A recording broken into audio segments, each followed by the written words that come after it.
Super delivery. Signing into a trillion-dollar company at the start, rich and powerful. Counterattack. Starting flow. Check-in. Supernatural ability. System. Delivery person. Feel-good novel. Urban originally just wanted to be an ordinary delivery guy, but my abilities don't allow it. Signing into a trillion-dollar company. Becoming a super-rich tycoon, rivaling nations. Signing into Huatuo's former residence. Becoming an unparalleled, divine doctor capable of bringing the dead back to life. Chapter 1. Inheriting an entertainment company. On a hot summer day, at the entrance of a high-end community in Zhongzhou, your delivery has arrived. Please come downstairs to pick it up. Oh, I'll be right down. A delicate beauty in a thin nightgown walked out. The first thing she noticed was not the delivery, but Lin Hao's chiseled face. Hey, can I add you on WeChat? The beauty blinked her beautiful eyes shyly. Your delivery, Lin Hao reminded her, unfazed. Gulyalu. The beauty's stomach growled. Oh right, the delivery. She took the delivery bag, but wanted to say something else. But Lin Hao didn't give her the chance and left on his electric bike with a flourish. The beauty stomped her foot in frustration, but then smiled because Lin Hao's phone number was in her call log. Ding. Task completed. Sign-in system activated. You currently have one sign-in opportunity. An electronic prompt sounded in Lin Hao's mind, and a smile appeared on his otherwise calm face. 2 days ago, he had obtained the sign-in system, and the activation condition was to deliver 100 orders. Since he was already a delivery worker, this task was incredibly easy. In less than 2 days, he successfully activated the system. Lin Hao stopped his electric bike by the roadside and gave the command. Sign in. Ding. Sign-in successful. You have obtained 100 shares of Dynasty Entertainment, and the relevant documents have been placed in the delivery box. Next sign-in time, 1 week later. Dynasty Entertainment? Lin Hao was overjoyed and quickly checked the documents. Dynasty Entertainment, officially known as Dynasty Entertainment Group Company. Today is the largest entertainment company in Zhongzhou, valued at over 100 billion, and also owns dozens of subsidiary industries, such as five-star hotels and resort villas. At that moment, his phone suddenly rang. Hello, is this Chairman Lin? A warm voice came from the other end. Chairman Lin? Lin Hao was slightly stunned, but quickly reacted. Yes, what can I do for you? Hello, Chairman Lin.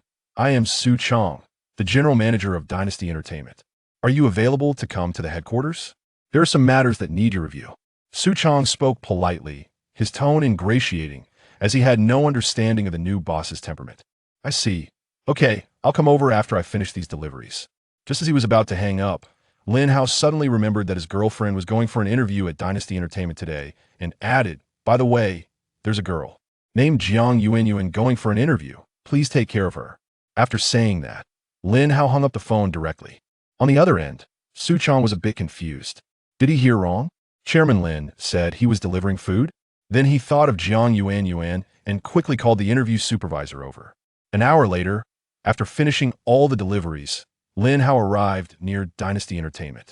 Hello, sir. Deliveries can only be left at the entrance. The security guard stopped Lin Hao. I'm not here to deliver. I'm here to see someone. Lin Hao shook his head. See someone? You can call outside and have the person you're looking for come out, the security guard insisted.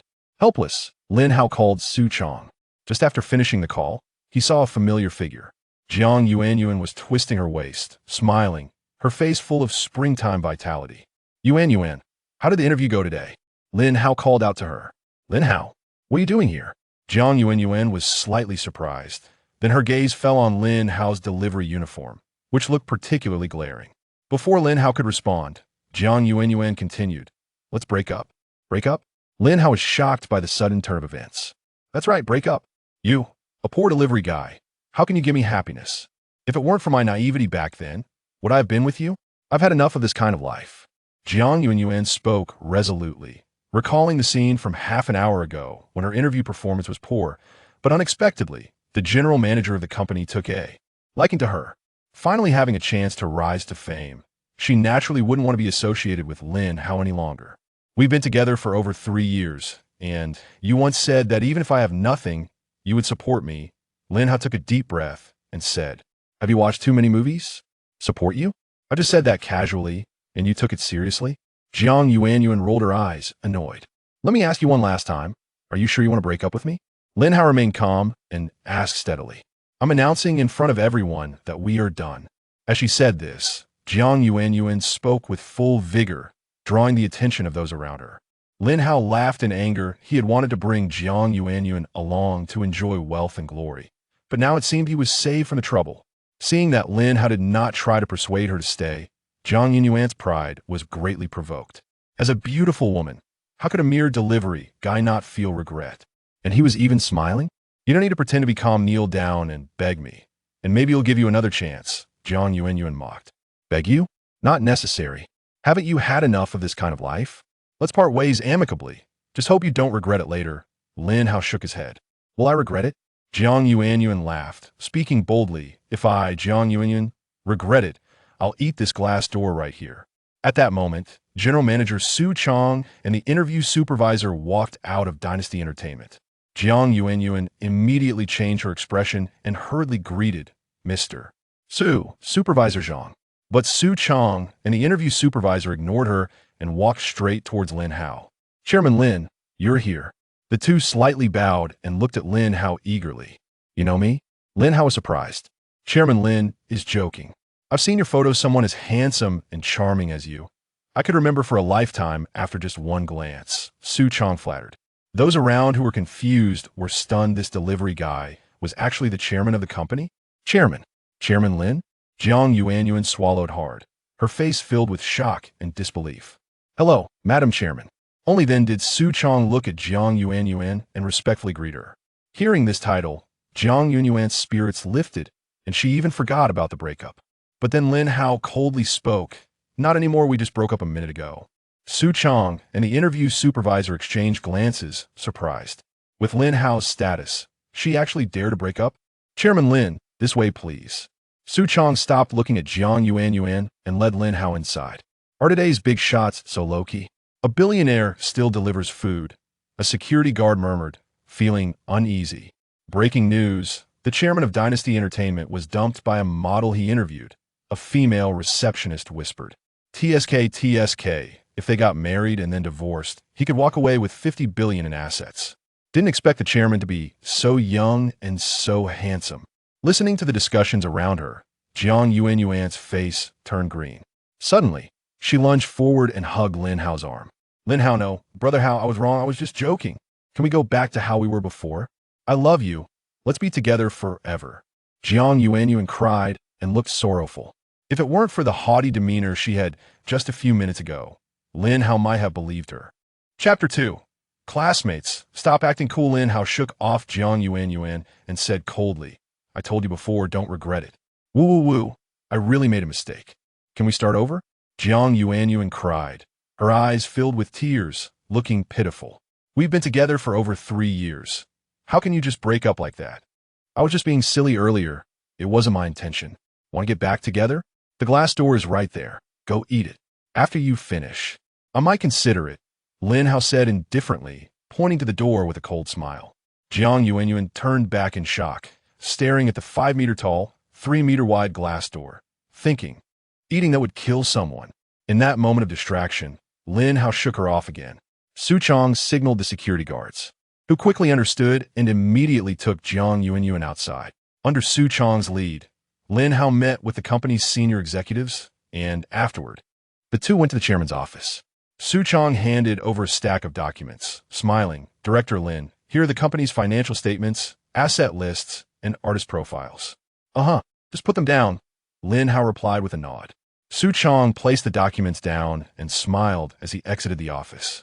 The top document was the artist profiles, featuring stars above the second tier.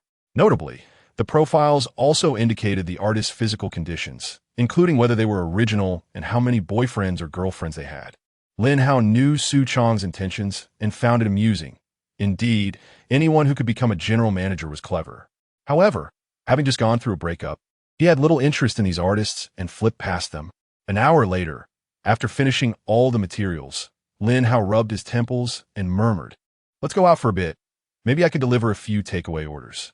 Though he now had a worth of over $100 billion, he couldn't forget his roots and planned to continue working as a delivery man.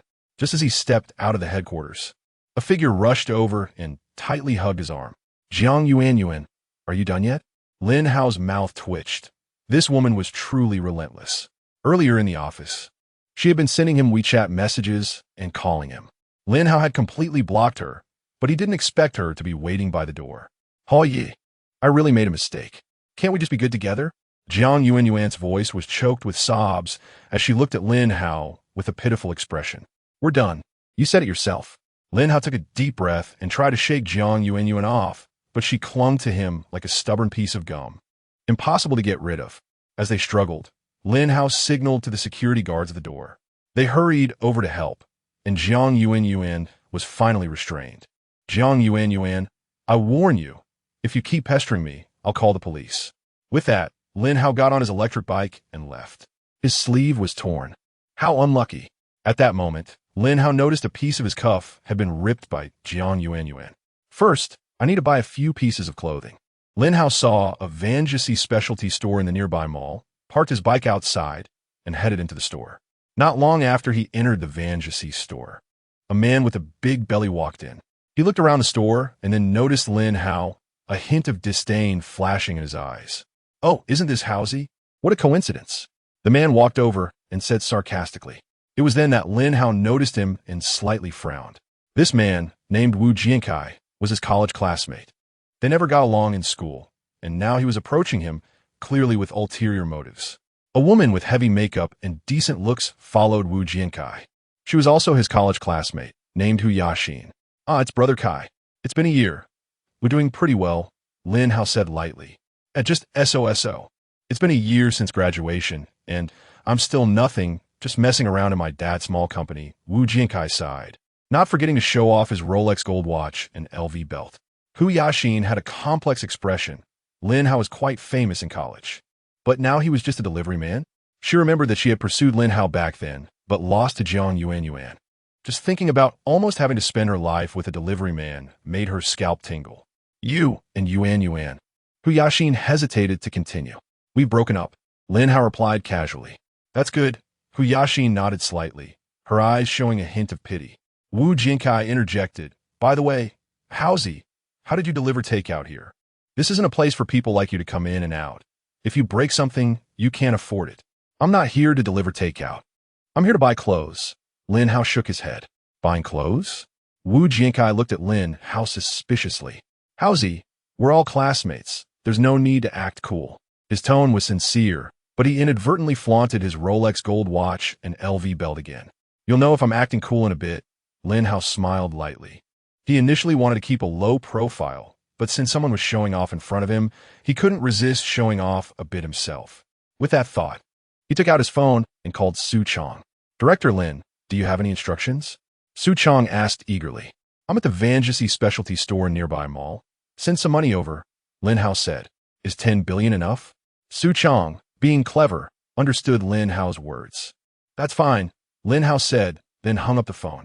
Lin Hao was using an old second-hand counterfeit phone, and the microphone was loud. So Wu Jiankai and Hu Yaxin heard everything clearly. "Haozi, your acting cool skills are pretty good, but I can only give you a 59. You didn't pass because you lack the strength to act cool," Wu Jiankai teased, patting Lin Hao's shoulder. Hu Yaxin also shook her head secretly, not optimistic about Lin Hao. The three were in a brief standoff when suddenly there was a commotion outside the mall. Bystanders stopped to watch, and many took out their phones to record.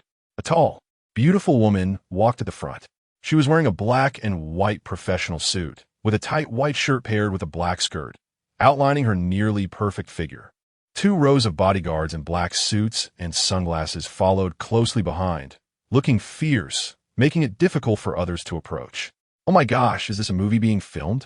I've only seen this kind of scene on TV. I can't believe I'm seeing it in person today. That woman not only looked good, but has such a strong presence. Could she be some celebrity?" The crowd whispered among themselves. Wu Jiankai and Hu Yaxin were also stunned as they watched the group approach them. Just as they were puzzled, the group arrived in front of Lin Hao and bowed in unison, saying, "Hello, Director Lin." Chapter 3, Mysterious Reward. Seeing this, Lin Hao was slightly taken aback, then quickly reacted and nodded, asking, "Did you bring the money?" "Yes." The beautiful woman nodded slightly and handed over a bank card. President Su was worried that 10 billion wouldn't be enough, so he specifically asked me to bring 20 billion. 20 billion. The onlookers around were in an uproar. If it weren't for the bodyguards intimidating them, someone might have attempted to snatch the bank card. Wu Jinkai's face looked even worse, as if he had eaten something disgusting. At this moment, he had no face to stay there any longer and hurriedly left while Lin Hao wasn't paying attention. Hu Yaxin had a complex expression but didn't leave immediately. Instead, she hesitated and said, "Brother Hao, next Saturday is the 1-year anniversary reunion." Before she could finish, Lin Hao nodded and said, "Yeah, I know about that. There was talk about the reunion in the class group a few days ago, but I didn't pay much attention since I'm not very involved. Then see you next Saturday." Hu Yaxin forced a smile, waved her hand, and left. Lin Hao casually picked out a few replacement clothes and then directly swiped his card to pay. "Is there a place to rest nearby?" Lin Hao asked. "Yes, Mr. Lin. Please follow me." The beautiful woman slightly bent over, showcasing her exceptionally perfect figure. "Okay." Lin Hao nodded slightly. Under her guidance, they arrived at the parking lot outside the mall. Here, dozens of Rolls-Royces were parked side by side, with a long phantom in the middle, quite eye-catching. Seeing Lin Hao and the others arrive, people around were shocked and quickly took out their phones to record videos. What is going on? Is a big shot going out? And it's a delivery guy. The identity of the mysterious delivery guy is exposed. He is actually an invisible rich second generation.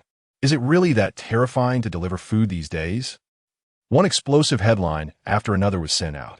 At the same time, on platforms like Douyin, Pumpkin Video, and YouTube, several viral short videos suddenly appeared, all related to the delivery guy.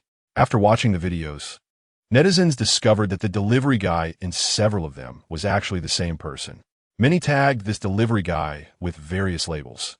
Low-key rich, extravagant beyond measure, simple yet luxurious lifestyle, etc. In no time, the topic of the rich delivery guy became a hot trend, and even professional teams began to plan related skits. Of course, Lin Hao, the person involved, was completely unaware of all this. At this moment, he was sitting in the long phantom, in the enclosed space. It was just him and the beautiful woman. Under the starlit ceiling, the atmosphere felt somewhat ambiguous. "Please introduce yourself," Lin Hao said, examining her. She was in her early 20s with milky white skin tinged with a blush, and her figure was perfect, at least a beauty scoring over 90. "Okay, Mr. Lin. My name is Su Weiwei. I'm 23 years old, graduated from the University of Cambridge in England with dual master's degrees in economics and management. Today, I officially joined and became your personal secretary." Su Weiwei smiled, feeling a bit nervous inside. After all, she hadn't expected the chairman of the Dynasty Entertainment to be so young. "With your impressive credentials, don't you think being a personal secretary is a waste of talent?" Lin Hao asked in surprise. "Not at all, Mr. Lin. As the chairman of a 100 billion group, you need a smart and capable secretary," Su Weiwei replied earnestly. During their casual chat, the Rolls-Royce Phantom arrived at the nearby Dynasty Hotel. The appearance of the luxury convoy instantly attracted the attention of everyone nearby, and people began to take pictures with their phones. Bodyguards quickly got out of the car to separate the crowd. Su Weiwei led Lin Hao straight to the front desk to book a presidential suite. Bringing a delivery guy to check into a hotel, how bold. "And she is so beautiful. I want to eat this soft meal too. The doctor said my stomach isn't good, so I can only eat soft meals. With your looks, you think you can eat soft meals?" Su Weiwei's face turned slightly red. Although she appeared very capable, she was still a newcomer in society. In terms of relationships, she was like a blank slate. Listening to the whispers of those around her, she maintained an outward calm. But inside, she was already feeling a ripple of emotions. After efficiently handling the check-in, Su Weiwei took Lin Hao to the designated elevator and arrived at the presidential suite. "I'll take a shower and change clothes. If you have anything to do, you can leave," Lin Hao said, grabbing a set of replacement clothes and entering the bathroom. Seeing this, Su Weiwei's face turned even redder. "Is Mr. Lin hinting at me? What should I do?" Lin Hao was unaware of Su Weiwei's thoughts. He simply wanted to take a shower and change clothes. Half an hour later, after finishing his shower and changing clothes, Lin Hao came out of the bathroom. "Why are you still here?" Lin Hao asked in surprise. Su Weiwei was still there, and she had put on an apron, which paired with her professional outfit, created a unique flavor. Seeing Lin Hao come out, Su Weiwei was momentarily stunned. Against the backdrop of casual wear, Lin Hao looked even more handsome. at least 10 times more than before. Not only is he rich, but he is also so handsome. If I could be his girlfriend, I'd be so happy. Thinking this, Su Weiwei couldn't help but feel her ears burning. She quickly reacted and lowered her head, saying, I'm tidying up the room. By the way, I ordered dinner for you. Lin Hao looked at the red wine and steak on the dining table and suddenly felt inspired. You should eat with me. Su Weiwei couldn't refuse and accompanied Lin Hao for dinner. After half a glass of red wine, her face flushed and the atmosphere became subtle. Lin Hao's calm heart began to stir, and he pushed Su Weiwei down. 2 hours later, Lin Hao entered the bathroom again, as he had sweated quite a bit earlier. At that moment, a system prompt suddenly sounded. Ding! Congratulations to the host. You've successfully courted a beauty scoring over 90. And you've received a mysterious reward. Would you like to claim it? Is there a mysterious reward for courting a 90-point beauty? Lin Hao was overjoyed and immediately issued the command. Claim. Ding! You have received the perfect inheritance of Tai Chi with the sound of this prompt. A segment of memory appeared in Lin Hao's mind, and various movements gradually became familiar. Then, a surge of heat emerged from within him, like being in a furnace, which was quite painful. After a long time, he finally recovered. At this moment, he noticed a layer of dark substance on him, exuding a foul smell. This is washing the muscles and marrow. Lin Hao's eyes lit up, and he quickly used hot water to wash away the impurities, making his skin become more delicate and fair. And his original 6-pack abs transformed into an impressive 10-pack. When he clenched his fist, a series of cracking sounds echoed, and he felt a surge of power coursing through him. Lin Hao even had a feeling that if he wanted, he could shatter the wall in front of him with a single punch. Chapter 4, I am really a billionaire. Lin Hao adapted to a surge of power. A thought flashed through his mind, and he asked, System, besides the sign-in rewards and mysterious rewards, are there any other ways for me to obtain rewards? The system promptly replied, Ding! Friendly reminder. The host can only obtain rewards through these 2 methods. With a clear answer, Lin Hao was not annoyed. After all, contentment brings happiness. Another half hour passed before he emerged from the bathroom, and Su Weiwei was already weakly asleep. Lin Hao did not wake her. Stepping lightly into the living room. While drying his hair, he casually opened his phone and found that someone had added him as a friend on WeChat. Could it be Jiang Yuan's alternate account? A thought flashed through Lin Hao's mind. He clicked the reject option. However, a moment later, the person added him as a friend again, with an additional note.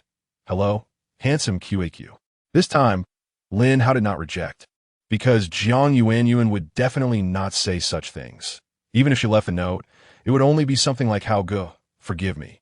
On the other side of WeChat, in a high-end community, a beautiful girl excitedly waved her pink fists. The handsome delivery boy had finally accepted her friend request. After brewing for a while, she mustered the courage to send a message. Hello, handsome. My name is Lu Feier. Can we be friends? But at this moment, Lin Hao had already dried his hair and gone to bed. The next morning, Lin Hao woke up naturally. Mr. Lin, come have breakfast, Su Weiwei called out. At this moment, Su Weiwei was wearing Lin Hao's shirt as a nightgown, and Lin Hao could hardly contain himself. While having breakfast, he noticed many unread messages in WeChat. Several messages were from Lu Feier, who had added him last night. Lin Hao glanced at them and directly ignored them. Class monitor Wu Qian also sent him several messages. Wu Qian was small and cute, but her personality was quite carefree, and she was very close to Lin Hao, though they had little contact after graduation. Lin Hao, how have you been recently? Still not up? It's almost 9 o'clock. Are you a pig? Almost every 10 minutes, Wu Qian sent a message. Class monitor, your sudden contact makes me anxious. Are you borrowing money or inviting me to a wedding? Lin Hao teased in reply. On the other side, Wu Qian took a few seconds to respond. Lin Hao, are you asking for a beating? You've become a big internet celebrity and learned to tease people. I'm stable in my career, so I wouldn't need to borrow money. And as for a wedding invitation, that's even more ridiculous. I don't even have a boyfriend. You're so good looking. You shouldn't have trouble finding a boyfriend, right? Is your standard too high? Lin Hao joked, but then he realized something was off. Wait, class monitor. What do you mean by big internet celebrity? You don't know? Your video went viral. There are short videos of you all over the internet, Wu Qian reminded him. thinking Lin Hao was busy making videos and hadn't checked the video analytics. What short video? I haven't filmed any videos. Lin Hao was even more confused. His job was a delivery guy. How did it get linked to short videos? Wu Qian didn't explain and directly forwarded several funny short videos. After watching the videos, Lin Hao was both amused and distressed. He knew he had been filmed secretly, but he didn't expect it to be so popular. Overnight, several short videos had over 1 million views. And this was just the view count on Douyin. Many other platforms hadn't even been counted. If I said I'm really a billionaire, would you believe it? Lin Hao hesitated to ask. You're just joking. If you were a billionaire, then I would be the billionaire's wife. Wu Qian immediately replied. So you mean you're my wife now? Lin Hao teased. On the other side, Wu Qian was momentarily stunned. Her cheeks slightly flushed. Why did she suddenly say something so ambiguous? After a few seconds of silence, Wu Qian replied, Let's talk about it when you become a billionaire. Looking at this reply, Lin Hao suddenly thought of the system's mysterious rewards. He remembered that Wu Qian was quite good-looking, definitely around 90 points. Lin Hao felt a surge of excitement and chatted with Wu Qian for a bit longer. I won't chat with you anymore. Someone is looking at the car. I need to get busy, Wu Qian finally said. Lin Hao thought of Wu Qian's job as a salesperson at a Lamborghini dealership, selling sports cars, making enough to live on for a month with just one sale. All right, you get busy. I'll come by to check on your business when I have time, Lin Hao replied. Seeing Lin Hao's message, Wu Qian couldn't help but smile. The cheapest car in her store was over 3 million. And even if Lin Hao had become an internet celebrity, she didn't believe he had that kind of financial power. After finishing the conversation with Wu Qian, Lin Hao noticed that the class group seemed quite lively, with 99 unread messages, and someone had him. Since graduation, there had been little communication in the class group, and only a few people had spoken during the discussion about the one-year reunion a few days ago. As Lin Hao scrolled through the group chat records, his expression gradually became strange. At 11:30 p.m. last night, someone had all sharing a few short videos. Everyone, take a look. Doesn't this delivery guy look like Lin Hao? Before long, a classmate replied, What do you mean look like? This is clearly Lin Hao. Lin Hao is actually a hidden rich second generation? Unbelievable. Many classmates were astonished. No way. I shared a dorm with him. That guy often eats instant noodles. He can't be a rich second generation, someone questioned. I think Lin Hao might have joined short video team and is deliberately filming skits to appear real, even specifically using a phone to shoot, another added. Yes, it must be like that. That guy Lin Hao hit the jackpot. Stop calling him Lin Hao. From now on, he should be called Hao Gu. He is now a big internet celebrity. Even if he can't afford a Rolls Royce now, he will be able to in the future. Someone commented with a hint of envy. The speculation about Lin Hao joining a short video team gained widespread approval among classmates. Wu Jiankai, even specifically Lin Hao, saying he almost got fooled by Lin Hao. Classmates were all asking about what happened. After reading through the group chat records, Lin Hao found it both amusing and frustrating, but he was too lazy to explain anything. Since the moment he received the system, he knew his interactions with these classmates would become fewer and fewer. After finishing breakfast, Lin Hao had the bodyguard deliver 2 sets of delivery uniforms and told Su Weiwei, You're not feeling well today, so you don't need to follow me. I'll come back to find you after I'm done. Su Weiwei nodded repeatedly, watching him leave. After delivering a few orders, Lin Hao was resting under a tree when suddenly a cry for help came from deep down the road. Help! Kidnapping! This area was remote, with no pedestrians around. Lin Hao quickly turned his bike around and headed toward the source of the voice. In his line of sight, 4 burly men were surrounding a girl in a princess dress.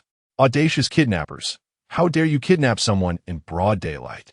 Lin Hao shouted, drawing the attention of the burly men. Chapter 5: Heroic Rescue? Mind your own business. The leading big man glanced at Lin Hao and didn't take it to heart, casually saying. The other 3 big men looked at Lin Hao with intimidating glares. So handsome. The girl in the princess dress looked at Lin Hao, her eyes brightening, and couldn't help but murmur, then quickly shook her head, her beautiful eyes rolling around, and changed her words, saying, Hero, help. They want to bully me. How could you bear to lay a hand on such a cute girl? Are you even human? Lin Hao spoke with righteous indignation. The girl seemed very young, at most 16 or 17, just the age of blooming flowers. That's right, they're all bad guys. Hero, quickly beat them up. The girl's big eyes rolled again as she shouted. The leading big man, seeing this, was at a loss. He gave a glance to the little brother on his left. The little brother understood and stepped forward, thinking he could handle Lin Hao, a delicate and slender handsome guy, with just one hand. However, what he didn't expect was that as soon as he reached out, Lin Hao suddenly struck first and grabbed his arm. Catch the sparrow's tail. Lin Hao thought to himself. Bang! The 180-pound big man was thrown several meters away, landing in the grass and howling in pain, unable to get up for a while. The other three big men were stunned. No way. This kid is too strong. Clap, clap, clap. Hero so handsome. The girl in the princess dress exclaimed excitedly, clapping her hands. You two, come at him together. The leading big man shot a glance at the girl and, with a serious face, waved his hand to signal his two little brothers. The two big men, one on the left and one on the right, cautiously watched Lin Hao. Hero, hit them in the lower body, kick them. The girl in the princess dress waved her small fists, shouting excitedly. The two big men couldn't help but shudder at her words. Isn't that too ruthless? Hero, don't be afraid. Quickly beat them up. The girl continued to shout. The two big men, disregarding everything else, decided to strike first. They exchanged glances and attacked simultaneously, each grabbing one of Lin Hao's arms, trying to twist them behind his back. However, they soon realized something was wrong. No matter how much strength they used, Lin Hao remained completely still. White crane spreads its wings. Lin Hao again thought to himself while using his skill. Tai Chi is best at using force against force. The more strength they used, the harder they crashed into each other. Bang! With a crisp sound, the two were uncontrollably knocked together, their foreheads splitting open, blood flowing out. The two were dazed and fell to the ground. Seeing this, the girl first felt a bit sorry, but then waved her small fists, excitedly saying, Hero, you're amazing. Hero, invincible. With only the leading big man left, Lin Hao took the initiative and kicked out. The leading big man was slightly stronger than the three little brothers and managed to dodge, which surprised Lin Hao. But that was only temporary. In just 3 moves, Lin Hao dislocated his arm and threw him into the grass. Hero, you're too awesome. I want to be your disciple. The girl in the princess dress jogged over, grabbing Lin Hao's wrist in admiration. No need for that. While they're down, you should leave quickly, Lin Hao said, shaking off her hand. Well, actually, they're my bodyguards. The girl in the princess dress rubbed her hands together, feeling a bit shy. Lin Hao was taken aback, his mouth twitching several times. They're your bodyguards? Then why were you shouting so happily just now, asking me to hit them? I was just playing with them. Who told them not to come out to play with me? The girl in the princess dress pouted and huffed, adding, besides, they can't take a hit. They aren't even strong enough for you to fight with one hand. The 4 big men struggled to stand up, looking wronged and resentful as they stared at the girl, saying it wasn't that they couldn't take a hit, but that Lin Hao was too strong. The leading big man spoke up, Miss, but your friend is too ruthless. The hero is not my friend. He is my master. The girl in the princess dress smiled proudly at him. If you want to play, go find someone else. I don't have time to mess around with you, and also, I'm not your master, Lin Hao said with a dark face. After saying this, he hopped onto his electric scooter. The girl in the princess dress panicked and quickly said, Hey, master, don't rush off. Add me on WeChat, or at least leave a phone number. But Lin Hao ignored her and rode away directly. Lin Hao didn't take this incident to heart and continued delivering food, returning to the royal hotel only in the evening. As soon as he saw Lin Hao, Su Weiwei warmly said, Mr. Lin, dinner is ready. I didn't know if you like Chinese or Western food, so I prepared a bit of both. Okay, just call me Hao Ge when there are no outsiders. No need to be so formal. Lin Hao nodded and casually said. Hearing this, Su Weiwei was overjoyed. She knew Lin Hao was acknowledging her status. After taking a shower, Lin Hao was just about to eat dinner when his phone suddenly rang. Seeing the caller ID, Lin Hao was quite surprised. Although surprised, he answered the call right away. Hey, Dad, have you eaten dinner? You little rascal, you still have the mood to eat? What nonsense have you done? Hurry up and reflect on it. Lin Guiqiang scolded as soon as he opened his mouth. Lin Hao frowned and thought for a moment, saying, No, Dad, did you misunderstand something?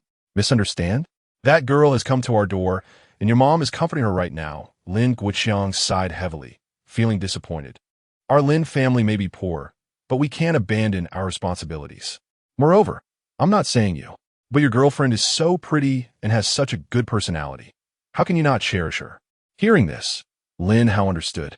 It must be Jiang Yuan who personally went to his home. Dad, don't be fooled by her appearance. Forget it. I'll explain when I get back. Lin Hao said helplessly. Explaining is useless. Hurry back and apologize to that girl. After Lin Guiqiang said this, he hung up the phone. Lin Hao felt quite helpless. He didn't expect Jiang Yuan to be so troublesome. Finding his home just 2 days after everything calmed down. Su Weiwei, who had been silent, suddenly said, "How go? Actually, this matter is easy to resolve. You have a way?" Lin Hao looked at Su Weiwei with interest and asked, "It's actually very simple. There are many unknown actors in the company, right? Their lack of fame isn't due to a lack of acting skills, but mainly because they haven't had the opportunity to perform. How good? You can totally find one of them to put on a show for uncle and aunt." Su Weiwei explained with a smile. "Put on a show? How do I do that?" Lin Hao is still puzzled. "How good? Let me show you a video, and you'll understand." Su Weiwei took out her phone and opened Douyin. The more Lin Hao watched, the brighter his eyes became. This was indeed a good idea. "Okay, I'll leave this matter to you. Help me arrange a suitable actor," Lin Hao pondered. "Don't worry, leave it to me," Su Weiwei confidently nodded. Chapter 6 revealing the truth the next morning. After driving for 3 hours, Lin Hao returned to his rural hometown. Accompanying him was a young man named Xie Jianfeng, who had a high-end, handsome appearance and was an actor arranged by Su Weiwei. Creaking, Lin Hao pushed the door open. Hearing the sound of the door, several people in the room turned to look. Upon seeing Lin Hao, his father Lin Guiqiang immediately stood up and shouted, "You little brat, finally willing to come back. Yuan has already told me about your situation. Dad knows you've made something of yourself and earn a lot of money, but you can't just abandon your responsibilities. You can't discard your wife of humble beginnings. Do you understand?" Looking at Lin Hao, Lin's mother secretly shook her head, while Jiang Yuan instinctively averted her gaze. After hesitating for a moment, Jiang Yuan leaned on Lin's mother's shoulder, sobbing, "Woo, Dad, Mom. You have to stand up for me. I've been dating Hao Ge for over 3 years, and now he says he doesn't want me anymore." It must be said that Jiang Yuan had a talent for acting. If Lin Hao weren't aware of her true character, he might have been deceived. "What are you standing there for? Go apologize to Yuan. Lin Guiqiang glared at Lin Hao and shouted. Although Lin's mother usually spoiled Lin Hao, she was also looking at him with dissatisfaction at this moment. Both parents were completely taken in by Jiang Yuan's superb acting skills. Lin Hao sighed internally and explained with a bitter smile, "I came clean. I'm not a chairman. I'm just an ordinary delivery guy, living day to day, with less than 10,000 saved." Ignoring their stunned expressions, he continued, "Actually, someone asked me to participate in a test. How would a girlfriend react if her poor boyfriend suddenly became a billionaire? I thought it was interesting and agreed to the test, never expecting all this to happen afterward. That person is outside. If you don't believe me, you can come out with me and see." Lin's father and mother rarely went online and were unfamiliar with such tests, leaving them dumbfounded. Meanwhile, Jiang Yuan had seen similar videos and felt a chill in her heart. Lin Hao led the 3 of them outside and saw the well-dressed Xie Jianfeng. "Ladies and gentlemen, I sincerely apologize for the misunderstandings caused by my little test. Therefore, I will provide each of you with a compensation of 10,000 yuan, Xie Jianfeng said. Dressed in designer brands and with a confident smile on his handsome face, Jiang Yuan instantly believed him. Although there was monetary compensation, Jiang Yuan showed no signs of happiness. 1,000 billion is gone. What good is 10,000 yuan?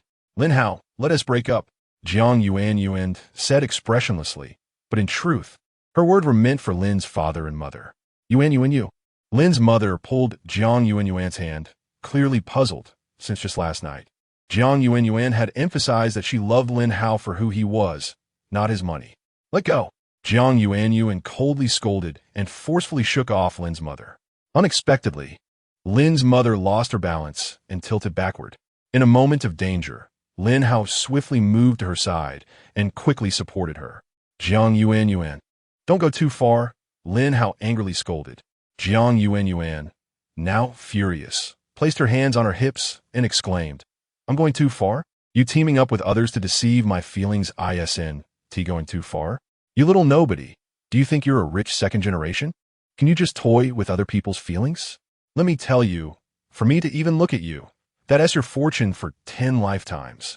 Now that we're breaking up, you have no say in what I do," Jiang Yuan said frantically, and after a change in her expression, she directly leaned against Xie Jianfeng, throwing him flirtatious glances. "Handsome, can I be your girlfriend?" Slap. Suddenly, a crisp sound of a slap rang out. A bright red handprint appeared on her fair skin, and half of her face instantly swelled up. "Get out. My Lin family doesn't want a daughter-in-law like you. Ah how. Remember, we don't want a broken shoe like her," Lin Guoqiang said coldly, his eyes gleaming with fierce light, wishing he could slap her to death. "You old fool dare to hit me?" Jiang Yuan covered her cheek, looking at Lin Guoqiang in disbelief. Slap. Another crisp slap echoed. A handprint appeared on the other side of Jiang Yuan's face, and her already thin face swelled up like a pig's head. "Now, it's more symmetrical." Lin Hao retracted his hand and sneered. You all, I'm going to call the police." Jiang Yuan covered her face, trembling with rage. Clap, clap. At this moment, Xie Jianfeng suddenly started clapping. "I have to say, this performance is truly spectacular," Xie Jianfeng laughed. The others present, except Lin Hao, looked at him with disapproving eyes since he was the root cause of this family tragedy. "Mr. Lin, my acting was pretty good, right?" Xie Jianfeng suddenly bowed to Lin Hao, flattering him. "Mr. Lin? Acting?"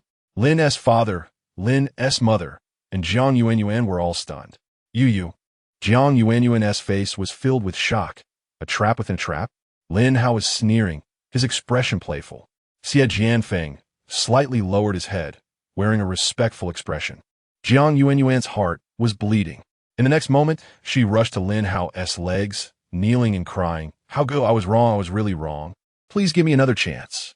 Jiang Yuan, to be honest, I have given you many chances, but you have disappointed me too much.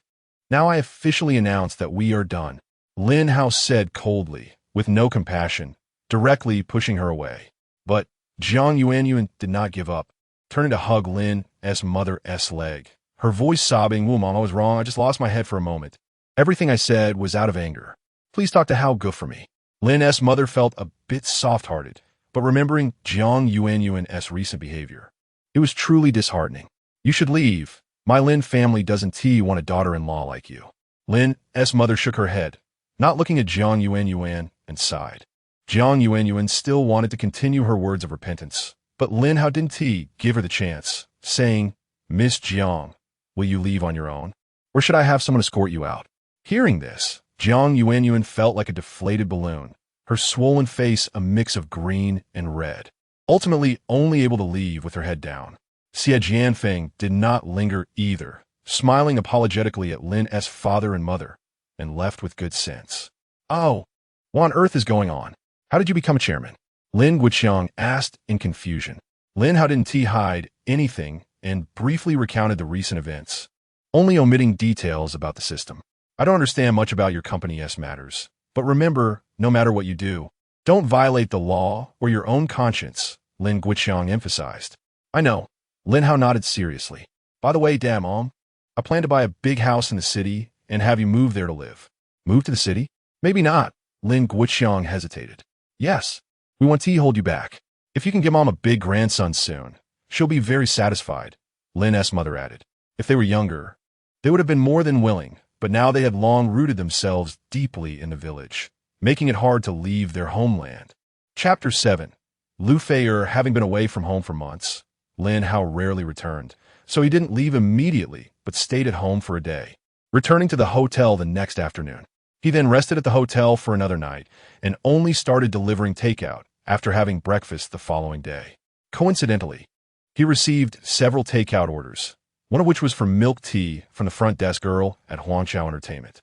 At the entrance of the headquarters, the security guard instinctively wanted to call out to Lin Hao, but then he realized that this delivery guy was actually the chairman, and he was holding a takeout bag. The security guard quickly swallowed his words. People in the lobby were curious when they saw the delivery person enter. The staff recognized Lin Hao immediately and smiled. nodding in acknowledgement. Those who came to handle business looked at Lin Hao with surprised expressions, wondering who this delivery guy was. Not only did he come and go freely, but the employees also seemed overly friendly. Chairman Lin is so hardworking. Even though he has a fortune worth billions, he insists on delivering takeout every day. I wish I could have such a diligent boyfriend. A receptionist exclaimed with sparkling eyes. You're such a fangirl, and you say it so openly, a colleague teased her. As if you weren't a fangirl. I don't know who keeps mentioning Chairman Lin as soon as they arrive at the company, she retorted.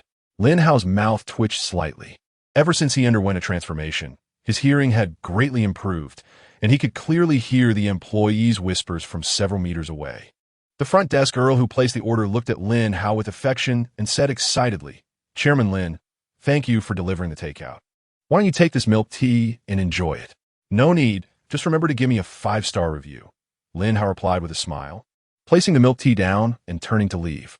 However, just as he reached the door, he bumped into a girl holding a selfie stick. Oh no! Lu Feier fell to the ground, the selfie stick hitting her forehead. Ouch! Lu Feier rubbed her forehead, taking a sharp breath. Are you okay? Lin Hao asked.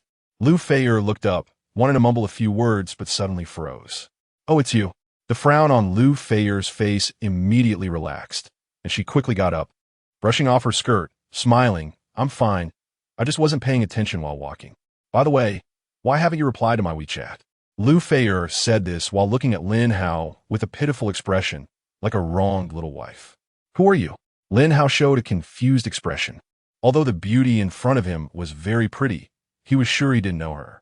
Seeing his confusion, Lu Feier awkwardly scratched her head and pouted, explaining, I am Lu Feier. You delivered takeout to me before, and I added you on WeChat. Oh, it's you. What a coincidence. Lin Hao nodded in realization when he heard her name. He then glanced at her selfie stick and asked, Are you live streaming? Yes, I'm a streamer. I came to Huangchao Entertainment for an interview today, Lu Feier explained with a nod. Interview? Lin Hao was surprised. Huangchao Entertainment recently established a live streaming guild, and my contract with my previous company just expired, so I'm here to try my luck, Lu Feier said with a smile. Live streaming guild? This time Lin Hao felt embarrassed. He had no idea his own company had such a department. As Lu Feier chatted with Lin Hao, she quickly adjusted her camera, took a hurried glance at her live stream screen, and then focused her attention back on Lin Hao. What she didn't know was that when she fell just now, the camera was perfectly aimed at Lin Hao, causing the chat in her live stream to explode. A legendary rich guy has appeared. Although I only saw him for a few seconds, I can 100% confirm that this is the legendary delivery guy from Douyin. He's too handsome, too recognizable. Legendary rich guy? I think he's just a trending internet celebrity, someone commented. The person upstairs makes a good point. Maybe he's just someone Huangchao Entertainment promoted. Otherwise, how could he coincidentally appear at Huangchao Entertainment's headquarters? It seems Feier is captivated by this guy. My goddess. Serial 187 Lu Feier was a popular streamer with a viewership of around 1 million. Now, with the surge in comments, her popularity was starting to soar, trending towards 2 million. Many viewers were sending gifts, hoping Lu Feier would point the camera at Lin Hao again. Unfortunately, Lu Feier had no time to check the comments. It was a rare chance to run into Lin Hao again, and she just wanted to chat with him a little longer. Lin Hao, however, didn't notice Lu Feier's thoughts and said, Sorry, I still have deliveries to make, so I have to go. Wait, Lu Feier raised her hand, hesitating for a moment before gathering her courage. Big brother, since you delivered takeout to me before, as a token of appreciation, I want to treat you to a meal. Thanking me for delivering takeout and then treating me to a meal? Lin Hao was stunned by this logic. Even if she wanted to treat him to a meal, did she have to come up with such a peculiar reason? How about lunchtime today? I'll message you after my interview. Without waiting for Lin Hao to reply, Lu Feier continued, It's settled then. I need to prepare for my interview now. You have to wait for me. After saying that, without waiting for Lin Hao to refuse, Lu Feier bounced off towards the interview waiting room. Lin Hao was left speechless. However, Lu Feier's look seemed quite good. He hadn't noticed during the delivery. Now that he took a serious look, she was quite pretty. About 165 meters tall, with fair skin, dressed in a slightly ancient style, wearing light makeup, and smelling pleasantly of perfume. Her appearance was on par with Su Weiwei, each girl having her own charm. Once Lu Feier entered the waiting room, she finally had the leisure to check her live stream, but she immediately froze. My popularity is at 3 million? Lu Feier couldn't believe it, her mouth agape, looking very cute. Then she scrolled through the comment history and realized that the guy she had just encountered was actually the extremely popular rich guy on Douyin. On the other side, Lin Hao thought for a moment and decided to call Su Chong. "Hello, Chairman Lin. What can I do for you?" Su Chong answered respectfully. "Has the company recently set up a live streaming guild?" Lin Hao asked. "Yes, Chairman Lin. The company has reached cooperation agreements with several live streaming platforms and is preparing to arrange for some artists who don't frequently shoot films to work on live streaming. We will also recruit some potential streamers to join the guild," Su Chong quickly replied. "Since you are extremely busy and the guild has just started, we haven't informed you about this yet." "Okay, I understand." Lin Hao nodded lightly and instructed, "There's a female streamer named Lu Feier coming for an interview today. Take care of her." After finishing, he directly hung up the phone. On the other end of the line, listening to the busy tone, Su Chong showed a meaningful smile, as expected of the chairman, quickly securing another one. Regarding Lu Feier, he had already paid attention to her when she submitted her resume. She was a potential candidate and could be cultivated as the guild's top star. Now that Lin Hao personally mentioned it, there was naturally no doubt, and they would arrange her according to the standard for the guild's top star. Chapter 8. I am the chairman of the Dynasty Entertainment. The Sky Garden Restaurant, located near the Zhongzhou Tower, is one of the most upscale restaurants in Zhongzhou. With Lin Hao's net worth of hundreds of billions, he could afford to eat here even if the prices were 100 times higher. He was just surprised that Lu Feier would invite him to such a high-end place. The two were seated by the window, overlooking the Zhongzhou River and the Zhongzhou Tower, which offered a beautiful view. After a few seconds of contemplation, Lu Feier pouted and said in a spoiled tone, "Little brother, I still don't know your name." "My name is Lin Hao," Lin Hao replied. "Lin Hao?" Lu Feier nodded and smiled, asking, "Lin Hao Gidge, can I go live while we eat?" Then she added, "Don't worry, I mainly want to stream the delicious food here. The camera won't be on you." In fact, this was also Lu Feier's first time dining at such a high-end place, and if she didn't live stream it, it would be too unfair to her wallet. "It's fine, go ahead and stream," Lin Hao nodded. Lu Feier smiled at this, revealing 2 cute dimples. She set up the selfie stick and focused the camera on the menu. As the live stream started, the fans who just entered the stream saw the contents of the menu. Wow, stir-fried seasonal vegetables for 188 yuan, barbecued pork for 588 yuan. Is Feier going for a feast? I remember Feier invited a delivery guy to dinner before. Is she having dinner with this little brother now? Lu Feier didn't look at the comments. Her gaze was fixed on the menu, and she felt a little apprehensive inside. The prices were quite shocking. "Lin Hao, you order." Lu Feier handed the menu to Lin Hao with a smile. Then she adjusted the camera to face herself. Lin Hao didn't hesitate and directly ordered several dishes. The prices of the dishes were somewhat cheaper than he had imagined, mostly around 3 to 500 yuan. So the total for the table would be at most 2 to 3,000 yuan. After placing the order, when the waiter was about to leave, Lin Hao asked again, "Do you have Romanicani? What year do you need?" The waiter inquired. "Do you have the 2002? Lin Hao replied. The waiter paused, thinking he had misheard, and hurriedly said, "Sir, I didn't hear clearly. What year did you say?" "The 2002 Romanicani. Do you not have it?" Lin Hao frowned slightly, feeling displeased with the waiter's astonishment. The waiter finally understood, but his expression grew even stranger. Several nearby customers quietly looked over. A delivery guy just ordered a 2002 Romanicani. Is soft rice that delicious these days? Lu Feier was watching the comments on the live stream, her brows slightly furrowed. "What's so good about the 2002 wine? I drink 82 Lafite at every meal, and I didn't say anything. Truly, ignorance is bliss. Let me educate the keyboard warriors. The actual production of 82 Lafite is 180,000 bottles, with a price of around 70,000 yuan, while the 2002 Romanicani has a production of 6,000 bottles, priced between 120,000 to 150,000 yuan, and is hard to find, only available at a few top restaurants. My goodness, the streamer is spending my entire month's salary on one meal. Upstairs is impressive. Reverse showing off is most deadly. Manual laughter. Ordering tens of thousands of yuan in wine just confirmed the delivery guy's identity as a big spender. Fei just said the little brother's name is Lin Hao. Lin Hao Gidge, look at me, I'm a cute girl. I could be both charming and adorable QAQ. Network Beggar Live, streaming drinking expensive foreign wine. With so much money, why not donate to the Ho Project? I suggest keyboard warriors donate naked. Just eat poop every day to survive. The live stream room was filled with chaos, and tensions rose as comments quickly started to clash. The moderators couldn't keep up with the bands. Lu Feier glanced at the comments and learned a bit about the wine. Although it was expensive, it wasn't beyond her means, just a little over a month's salary. She could still afford it if she bit the bullet. It's fine, you can place the order. I want a bottle of the 2002 Romanicani. Lu Feier smiled at the waiter. The waiter nodded and left, while those around her showed envious expressions. Most of them were social elites, but couldn't afford such expensive red wine. Lin Hao, I have good news to share with you, Lu Feier suddenly said seriously.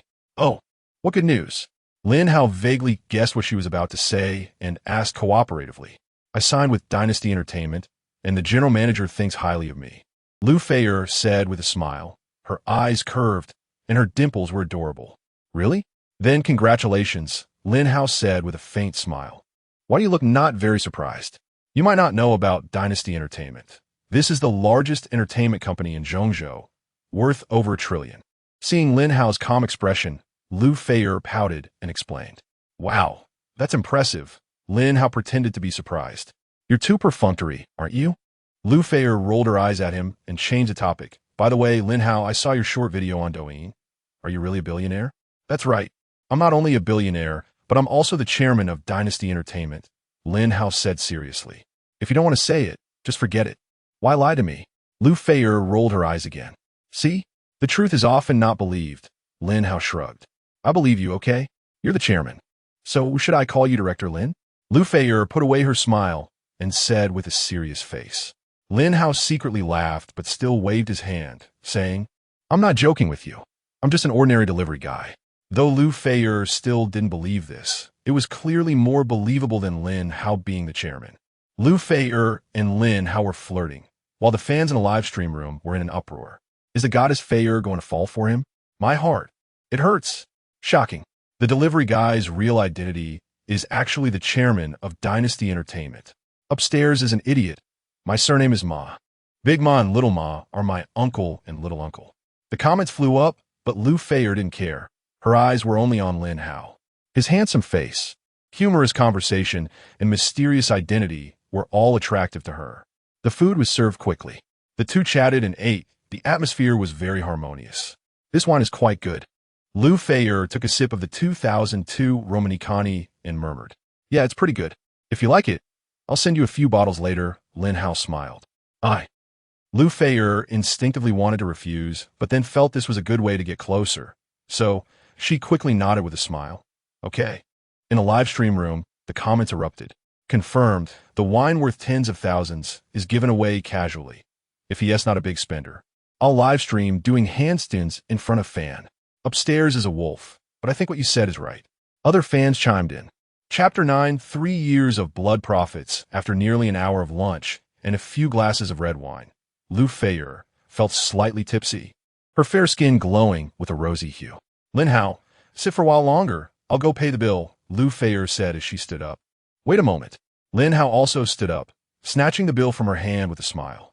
When going out to eat, it's not right for a girl to pay. But I promise to treat you, Lu Feier pouted. Let us save it for next time. You can treat me then. Lin Hao waved his hand. Lu Feier wanted to argue a bit more, but suddenly thought, isn't this a perfect excuse to continue dining with Lin Hao? So, she didn't refute him. Quietly following Lin Hao to the cashier. The cashier glanced at the bill and said, Hello, sir, that will be 200 yuan. But she quickly realized that the amount was quite large and looked twice to confirm she wasn't mistaken. After checking the bill, the cashier looked up at Lin Hao and was even more confused. A delivery guy, and they spent over 150,000 on a meal. Can I pay with WeChat? Lin Hao asked casually, unaware of the cashier's thoughts. The cashier snapped back to reality and quickly replied, Yes, please show me your payment code, and I'll scan it. Live stream comments. Those who say the rich guy is just a hype should come and face the music. A meal for 150,000 if he is not rich. I'll eat my own poop on the spot. Some people always want to mooch off others. Manual sarcasm. But it's just 150,000. That is only my salary for 15 years. What is there to show off about? I was blindsided by your sudden flamboyance. I want to see the rich guy. Reward him with a plane. Please, Fayer, give us a shot.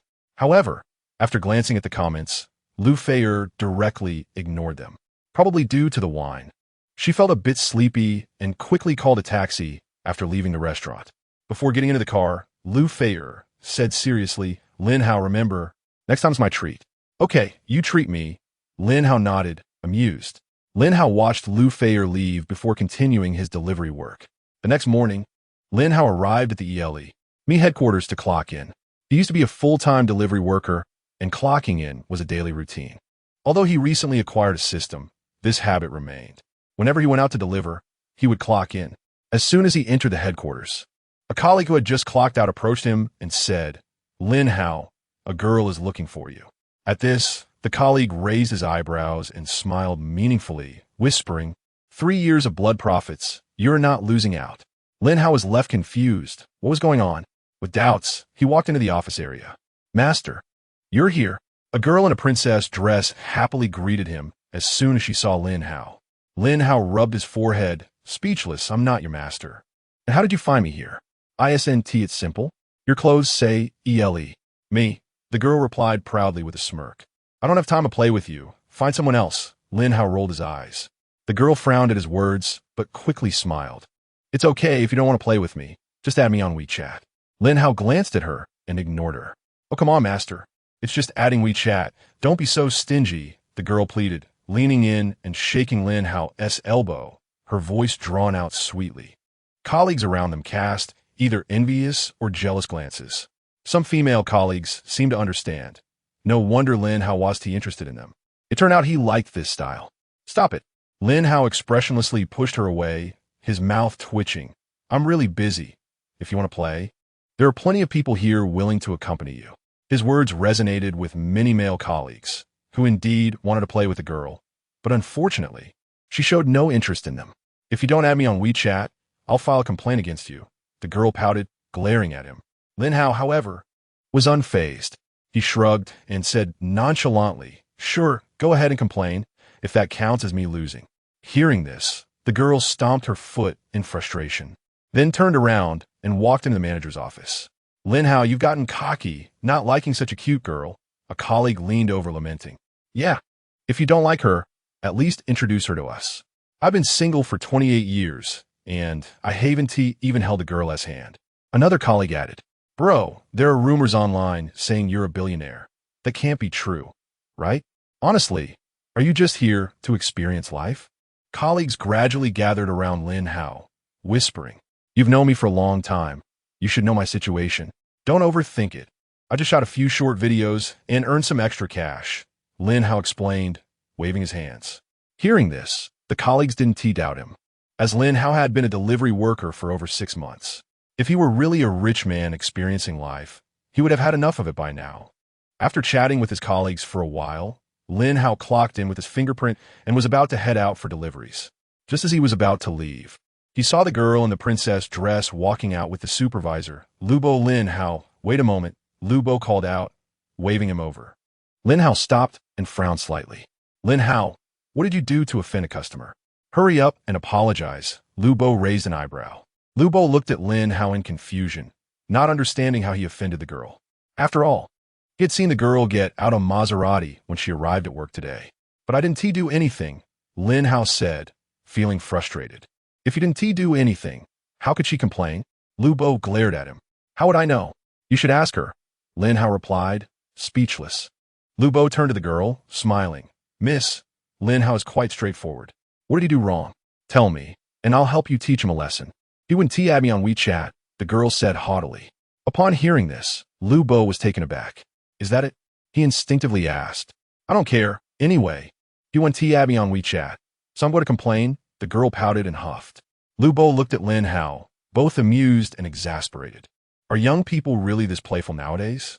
Lin Hao, just add her WeChat, so it doesn't waste your work time, Lu Bo said with a twitching mouth. Lin Hao sighed, realizing he would definitely remember this girl. She was the first one he had met who was so unreasonable. Chapter 10 Second check-in. Lin Hao finally added the girl's WeChat and learned her name.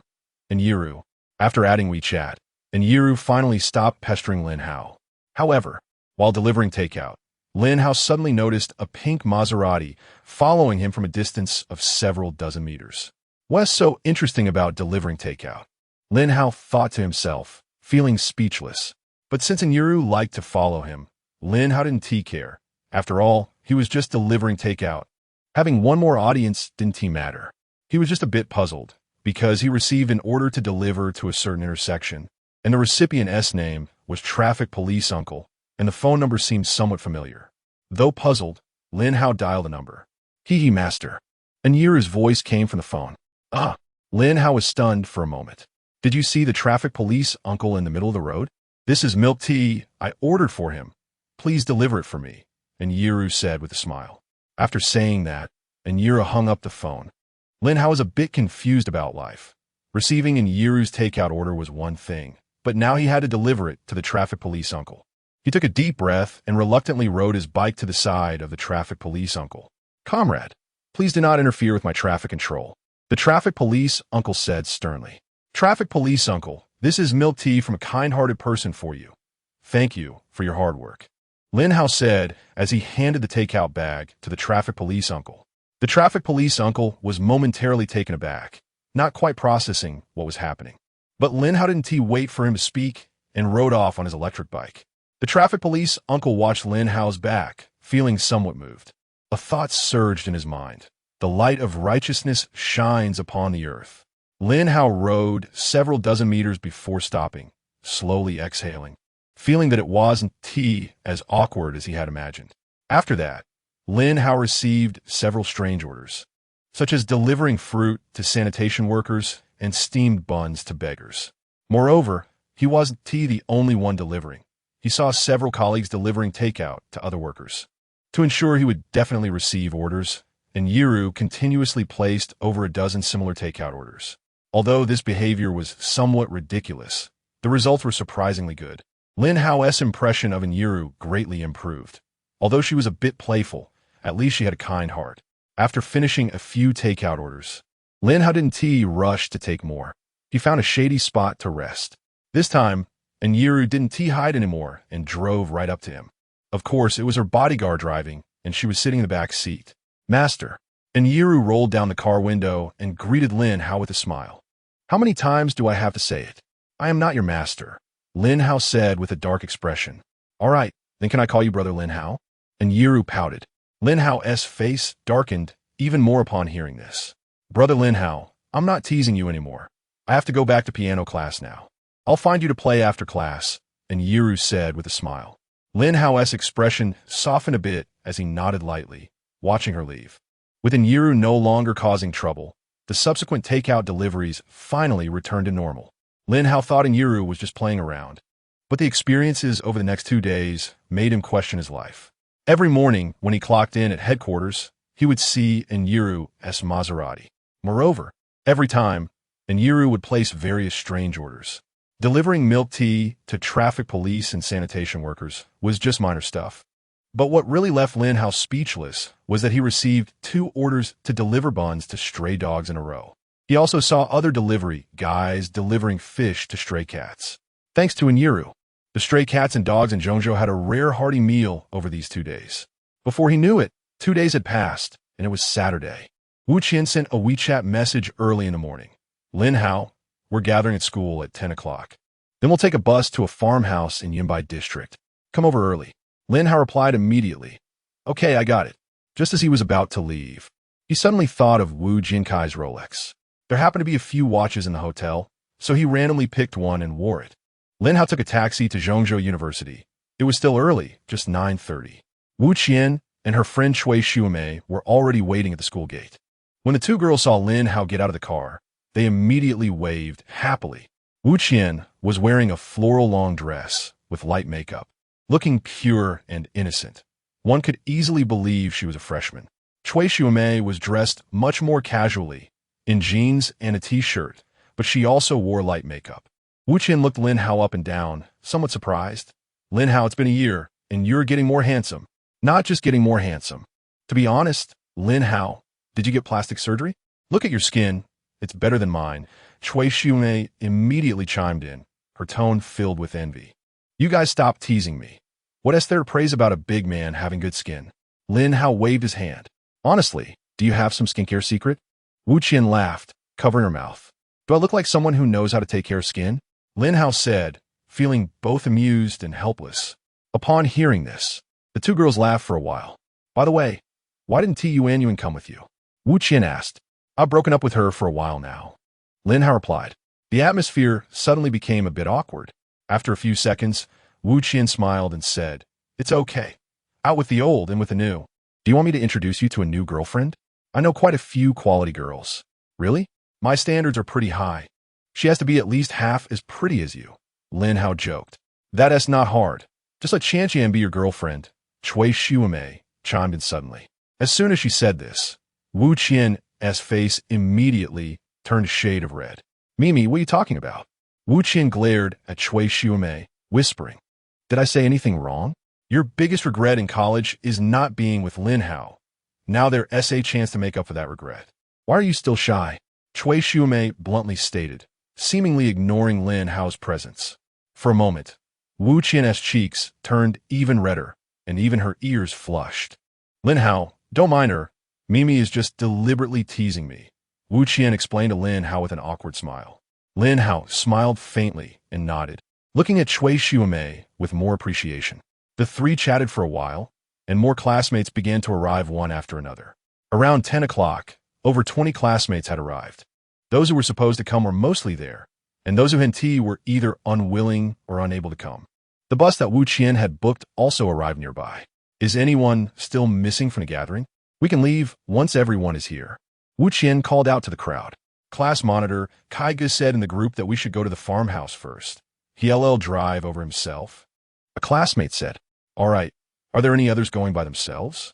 Wu Qian nodded and continued to ask. Seeing no one respond, Wu Qian started to call everyone to get on the bus. Chapter 11. Imitation. The bus had been driving for over an hour and finally arrived at a farmhouse in Yunbai district. A group of people got off the bus noisily. Having gotten used to the fast-paced urban life, it was rare for them to have the chance to go out and have fun, and everyone seemed very happy. However, just as everyone got off the bus, a car horn suddenly sounded from behind. A black BMW slowly stopped next to the bus. Amidst the envious gazes of the classmates, Wu Jinkai and Hu Yaxin got out in turn. Brother Kai, it's better to be lucky than early. We just got off the bus and you arrived right after us. A classmate approached and greeted enthusiastically. There were some issues at the company that delayed me a bit, so I didn't go to school to meet everyone. Please don't hold it against me, Wu Jinkai said with a big smile, patting the classmate on the shoulder. Except for a few people who didn't get along with him, the others all smiled in agreement. Brother Kai, now you have a BMW and a beautiful girl. You're truly winning in life, another classmate chimed in. It's nothing special. This BMW 5 Series isn't worth much. The price is just under 700,000. Wu Jinkai replied with a grin. You're so humble, most of us don't even make 70,000 a year. It would take 10 years of saving without eating or drinking to afford one. The classmate continued. Brother Kai, I heard you became the vice president. Does the company still need people? Listening to these people flattering him, Wu Qian and Chui Xiumei couldn't help but step back a few paces. It's just a small BMW. Look at how smug he is. Qian, you could buy several of his car with just one from your shop, Chui Xiumei whispered. Although Wu Qian also felt a bit disdainful, she shook her head and said, You can't say that. It's already impressive that Wu Jinkai can afford a BMW 5 Series at such a young age. It's all his dad's money. What does that have to do with him? Wu Qian remained dismissive. Wu Qian smiled, but didn't respond. Wu Qian and the others didn't want to engage with Wu Jinkai, but he walked straight over. Class monitor, long time no see. You're getting more beautiful. Wu Jinkai said with a smile. Really? Thank you. Wu Qian replied coolly. Seeing Wu Qian's cold attitude, Wu Jinkai's expression darkened slightly, but he quickly turned his attention to Lin Hao. Howsy, you've been on fire lately. Your videos are everywhere online. But it seems like you Haven T released a new one in the past week. Are you encountering difficulties? Wu Jinkai squinted, speaking bluntly. How Gu's team should still be planning sketches. Short videos require creativity and can't just be filmed randomly. Lin Hao's roommate, Zhang Xiaofeng, interjected. The classmates looked at Lin Hao with envy and jealousy. Being an internet celebrity was indeed a leap up, far better than being a worker. No, you guys misunderstood. I Haven T joined the video team, Lin Hao replied, shaking his head calmly. Haven T joined the video team? You're not still delivering takeout, are you? Wu Jiankai asked in surprise. There's nothing wrong with delivering takeout. I enjoy this job, Lin Hao said flatly. Howsy, I'm not saying anything bad about you, but it's been a year since graduation. Why haven't you found a proper job? If you really can't find one, you can tell me. We're old classmates, and I'll definitely help you out, Wu Jiankai said. Plus, my company just happens to need salespeople. The salary is definitely better than delivering takeout. You can come over anytime if you want to switch jobs. My company is also hiring for receptionists. You should be able to handle that. One of Wu Jiankai's lackeys added. Anything is better than delivering takeout. Howsy, you should really consider getting a proper job. The classmates chimed in, all looking down on Lin Hao's job. Enough. Lin Hao's choice of profession is his own freedom. Besides, there's no distinction between professions. They all involve hard work, so don't look down on others with your elitist eyes. Wu Qian stood next to Lin Hao and said loudly, Class monitor, you're wrong. We just want to introduce a better job for Howsy, Wu Jiankai said with a smile, raising his hand. Let me give a simple example. Just say my Rolex. How many years do you think it would take for someone delivering takeout to afford one? Wu Qian was speechless and momentarily a loss for words. Brother Kai, your gold watch is a bit dazzling, a classmate immediately added with a laugh. Hearing this, Wu Jiankai smiled and shook his head. Let us keep it low-key. It's just a broken Rolex, nothing to brag about. While he said he was being low-key, he couldn't help but raise his hand again. Brother Kai, you're really humble. I may not be able to afford a Rolex, but I've studied it. This kind of gold watch costs around 200,000, and my 2-year salary would even be enough to buy it, the classmate continued. It's not that exaggerated. It's just 180,000, Wu Jiankai said with a slight smirk, laughing. Upon hearing this price, many classmates fell silent. 180,000 was enough for them to make a down payment on a house in a small county. Wait, how Go's watch looks a bit familiar. Roommate Zhang Xiaofeng suddenly grabbed Lin Hao's arm, exclaiming in surprise. Those who didn't understand watches couldn't see anything special, but those who did recognized it at a glance. Richard Mille, an international luxury watch brand. Any piece costs several million. A knowledgeable classmate explained. No way. You must be mistaken.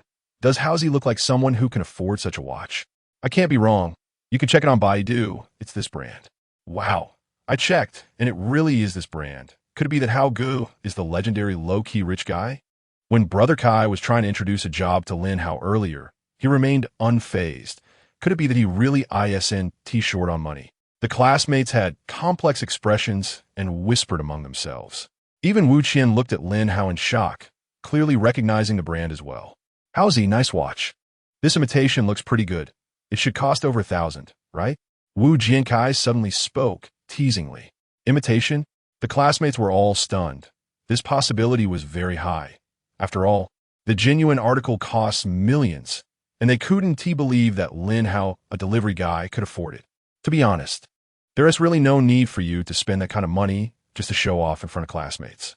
If you go to a bar, you might be able to fool a few girls if you're lucky, but among classmates, we all know each other well, so there is really no need to pretend.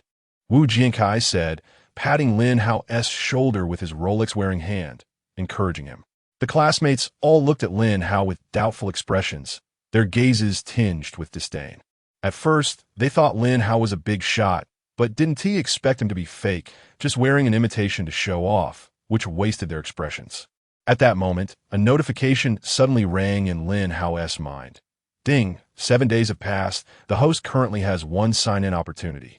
Chapter 12 Betting Lin Hao had a thought and issued the command. Sign in. Ding, congratulations to the host. You have obtained 100 shares of Richard Mille. and the relevant documents have been placed in the host's safe. The next sign-in time is 7 days later. 100 shares of Richard Mille? What a coincidence. Lin Hao couldn't help but murmur as he looked down at his watch. Ding! The system rewards do not come from nowhere, but are intelligently extracted based on the host's current situation. Lin Hao realized. No wonder he obtained Imperial Entertainment on his first sign-in. It was probably because his ex-girlfriend was interviewing there, and now he got Richard Mille because others suspected his watch was fake. His classmates saw Lin Hao silent for a while and thought he was ashamed, ready to continue with some teasing remarks. But Lin Hao suddenly spoke. Actually, I have more than this watch. This company is mine. At that moment, everyone froze. Ha ha ha. The next moment, everyone burst into laughter. Howsy? Are you trying to make me laugh to death so I can pass on my Ant Financial to you? This is probably the best joke I've heard this year. I will definitely brag to my colleagues later that I have a classmate who is the owner of Richard Mille. Did you notice that Howsy can boast without blushing? Look, he doesn't even blink. But if he doesn't blink, don't his eyes get dry? Bro, you've had enough. I'm discussing boasting without blinking, not whether his eyes are dry or not. Most classmates showed playful expressions. They enjoyed watching Lin Hao seriously joke around. At this moment, Lin Hao's phone suddenly rang. In front of everyone, Lin Hao calmly answered the call. Hello, is this Director Lin? A middle-aged man's voice came from the other end. Lin Hao's phone hadn't changed. It was still that old domestic brand, and the volume was loud enough for everyone to hear clearly. The playful expressions on his classmates' faces became even more pronounced, but they didn't disturb Lin Hao and quietly watch him show off. Yes, this is me. What can I do for you? Lin Hao replied. Hello, Director Lin. I am Yang Yongkong, the general agent for Richard Mille in the Xia Country region. I just learned that you are in Zhongzhou. This is my personal number. Feel free to call me anytime if you need anything. Yang Yongkong spoke with a hint of urgency and enthusiasm. Lin Hao paused for a moment, glanced at everyone, and said, I need a few watches delivered to my friends right now. Please arrange for someone to bring them over. Saying that, he provided Yang Yongkong with the address. Okay, Director Lin, please hold on. Yang Yongkong immediately replied. Lin Hao hung up the phone directly. Clap, clap, clap. Wu Jiankai took the lead in applauding. I have to say, Howsy, you acted pretty well. No wonder someone wants to film short videos with you. Wu Jiankai said with a teasing smile. Clap, clap, clap. The classmates followed suit, all giving Lin Hao thumbs up, praising his acting skills. Even Wu Qian looked at Lin Hao with a mix of laughter and tears. She thought for a moment and stood up to say loudly, Lin Hao is just making a small joke. Do you all need to react like this? Class monitor, why are you in such a hurry? Look, Howsy isn't even angry. Besides, we like watching Howsy show off. Wu Jiankai raised his eyebrows and smiled. Wu Qian immediately glared at Wu Jiankai and said, Wu Jiankai, don't go too far. Classmates, do you think I'm being too much? Clearly, these are all things Howsy said himself. Wu Jiankai said loudly.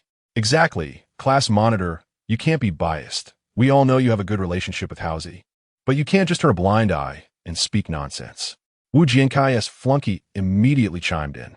Class monitor, your bias is too obvious. If someone didn't know better, they would think you and Howsy are a couple. Others also chimed in.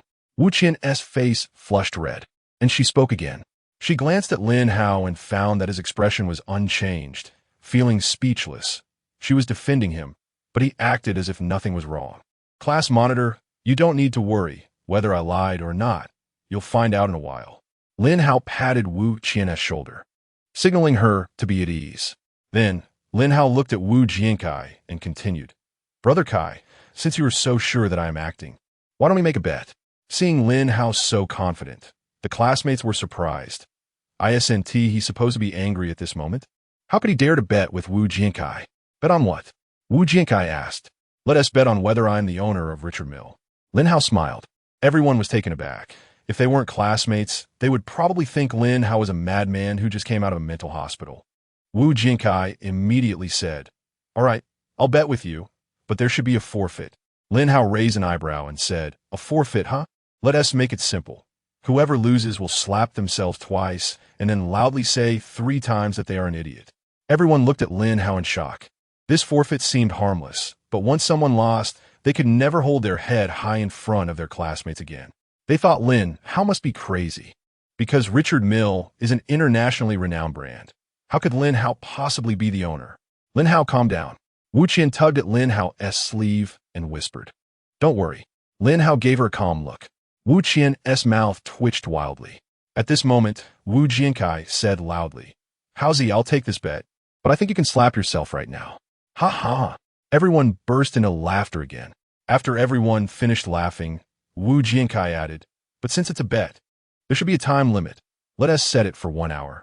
If you can't prove within an hour that you are the owner of Richard Mille, then just slap yourself. All right, 1 hour it is.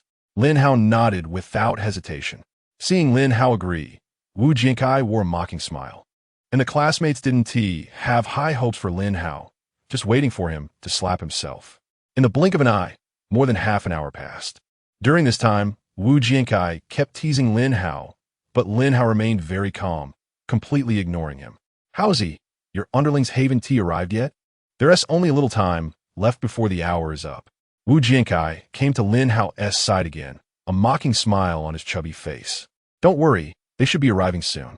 Lin Hao glanced at him and said, just as he finished speaking, the sound of a car roaring came from outside the farmhouse. It couldn't be that coincidental, could it? Just as Chow Chow summoned, they arrived? Cui Xuemei said suspiciously. It's simple to find out. Let us go outside and take a look. Wu Jiankai suggested loudly. Everyone agreed and noisily went to the entrance of the farmhouse. Chapter 13, The Cycle of Heaven in the Eyes of Everyone. A Bentley slowly stopped in the parking lot. A man and a woman got out of the car one after the other. The man was a middle-aged man, dressed in a suit, looking like a successful person. The woman was in her 20s, wearing a smart business outfit, resembling the middle-aged man's secretary, holding a delicate bag in her hand. It really was General Manager Yang from Richard Mille and his secretary Dang Lina. A female classmate who worked in a watch company couldn't help but exclaim. The classmates stirred with excitement. They didn't think she would lie because this classmate was a close friend of Hu Yaxin and had a good relationship with Wu Jiankai, so she wouldn't deliberately help Lin Hao. Are you sure you haven't mistaken him for someone else? How could such a big shot come to a place like this? Wu Jiankai immediately spoke up. I'm sure. I accompanied my boss to visit the Richard Mille flagship store a few days ago and saw General Manager Yang from a distance several times, the female classmate whispered, shaking her head. Upon hearing this, Wu Jiankai fell silent. He hoped that General Manager Yang was just coincidentally here for a meal, but the chances were slim. Yang Yongkong heard Wu Jiankai and others discussing him, but he just glanced and then looked away, scanning the crowd. The next moment, he locked on to Lin Hao. Yang Yongkong quickly signaled to Dang Lina and walked directly in front of Lin Hao, slightly bowing and respectfully said, I'm very sorry, Director Lin. There was a bit of traffic on the way, so I arrived a little late. Dang Lina quickly followed, smiling as she handed the delicate bag to Lin Hao, saying, Director Lin, this is the watch you requested. Gulp.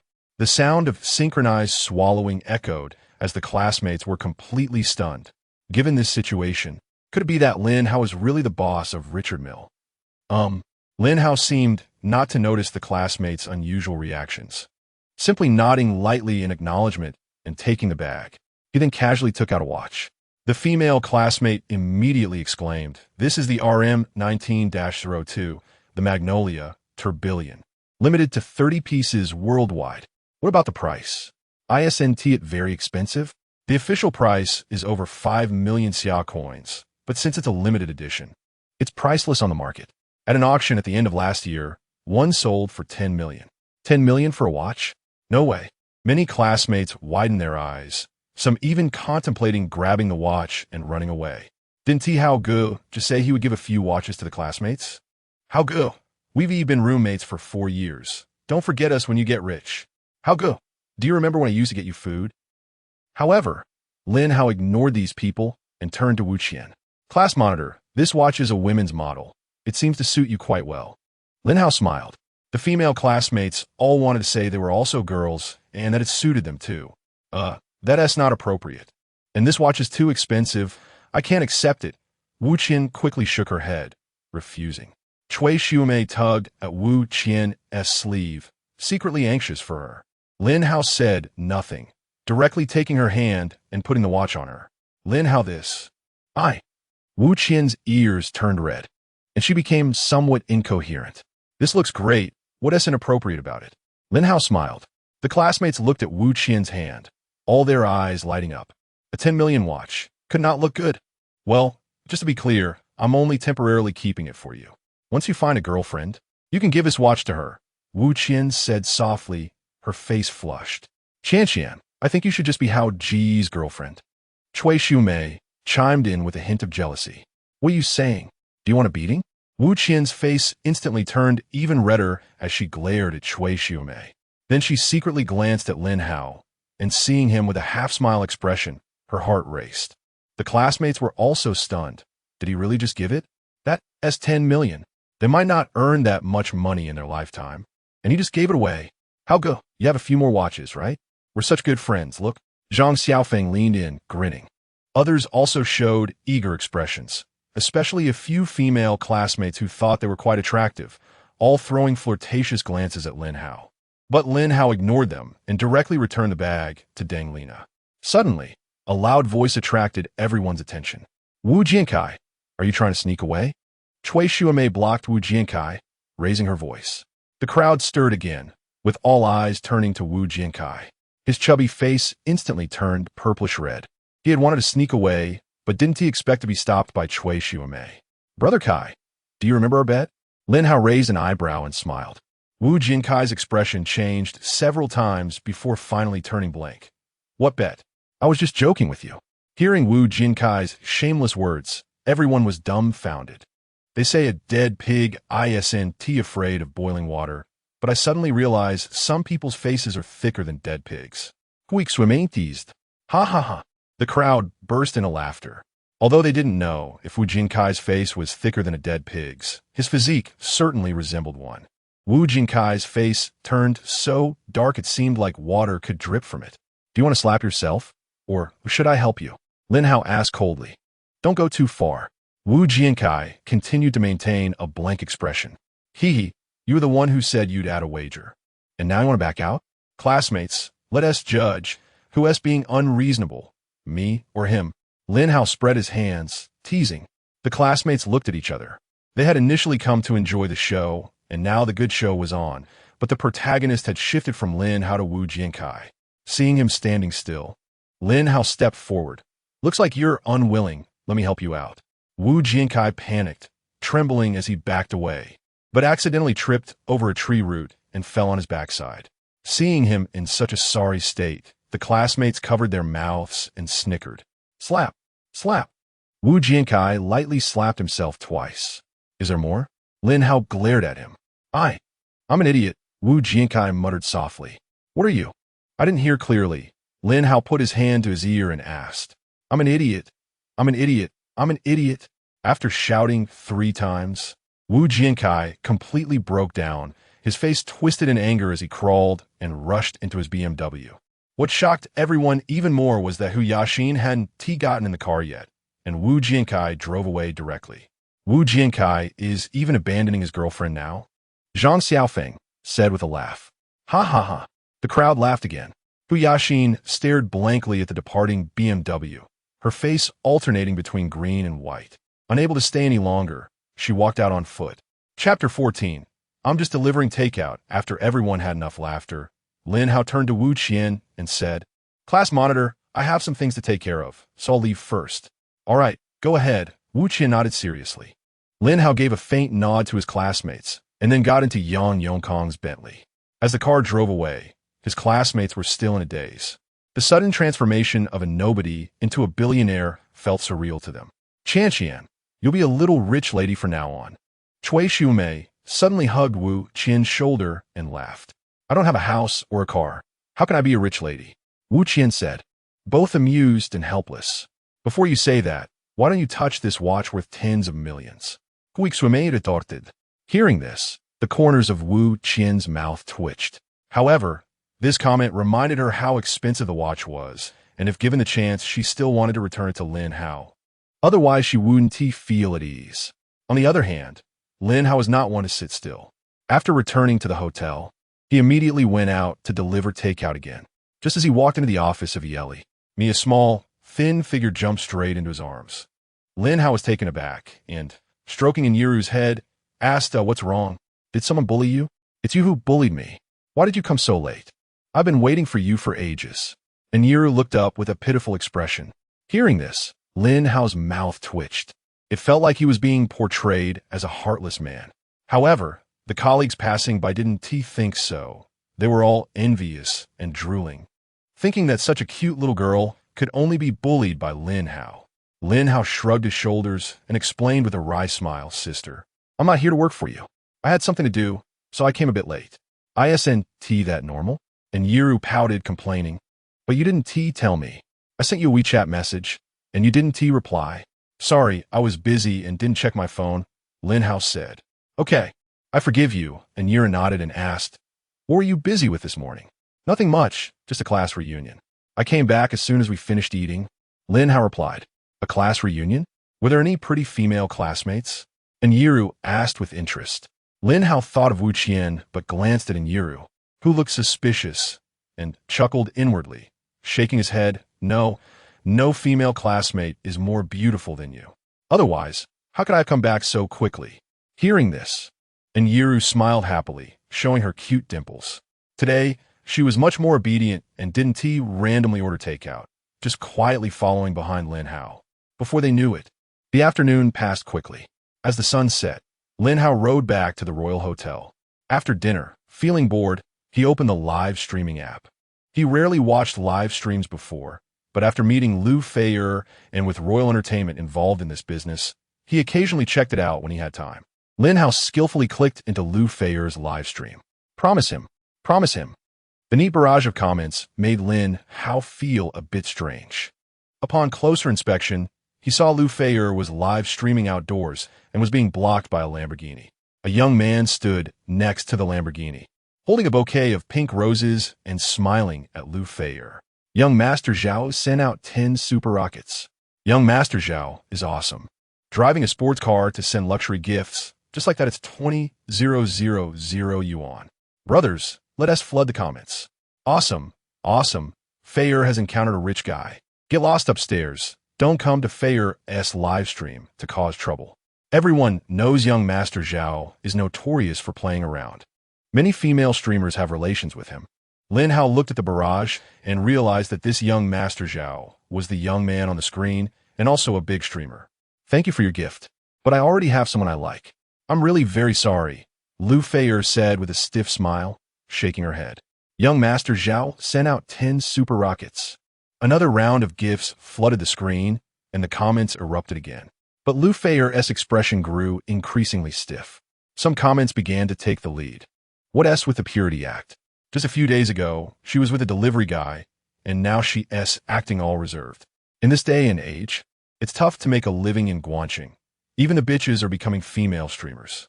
Is young Master Zhao not as good as a delivery guy? With some instigators leading the way, the tone of the comments shifted dramatically.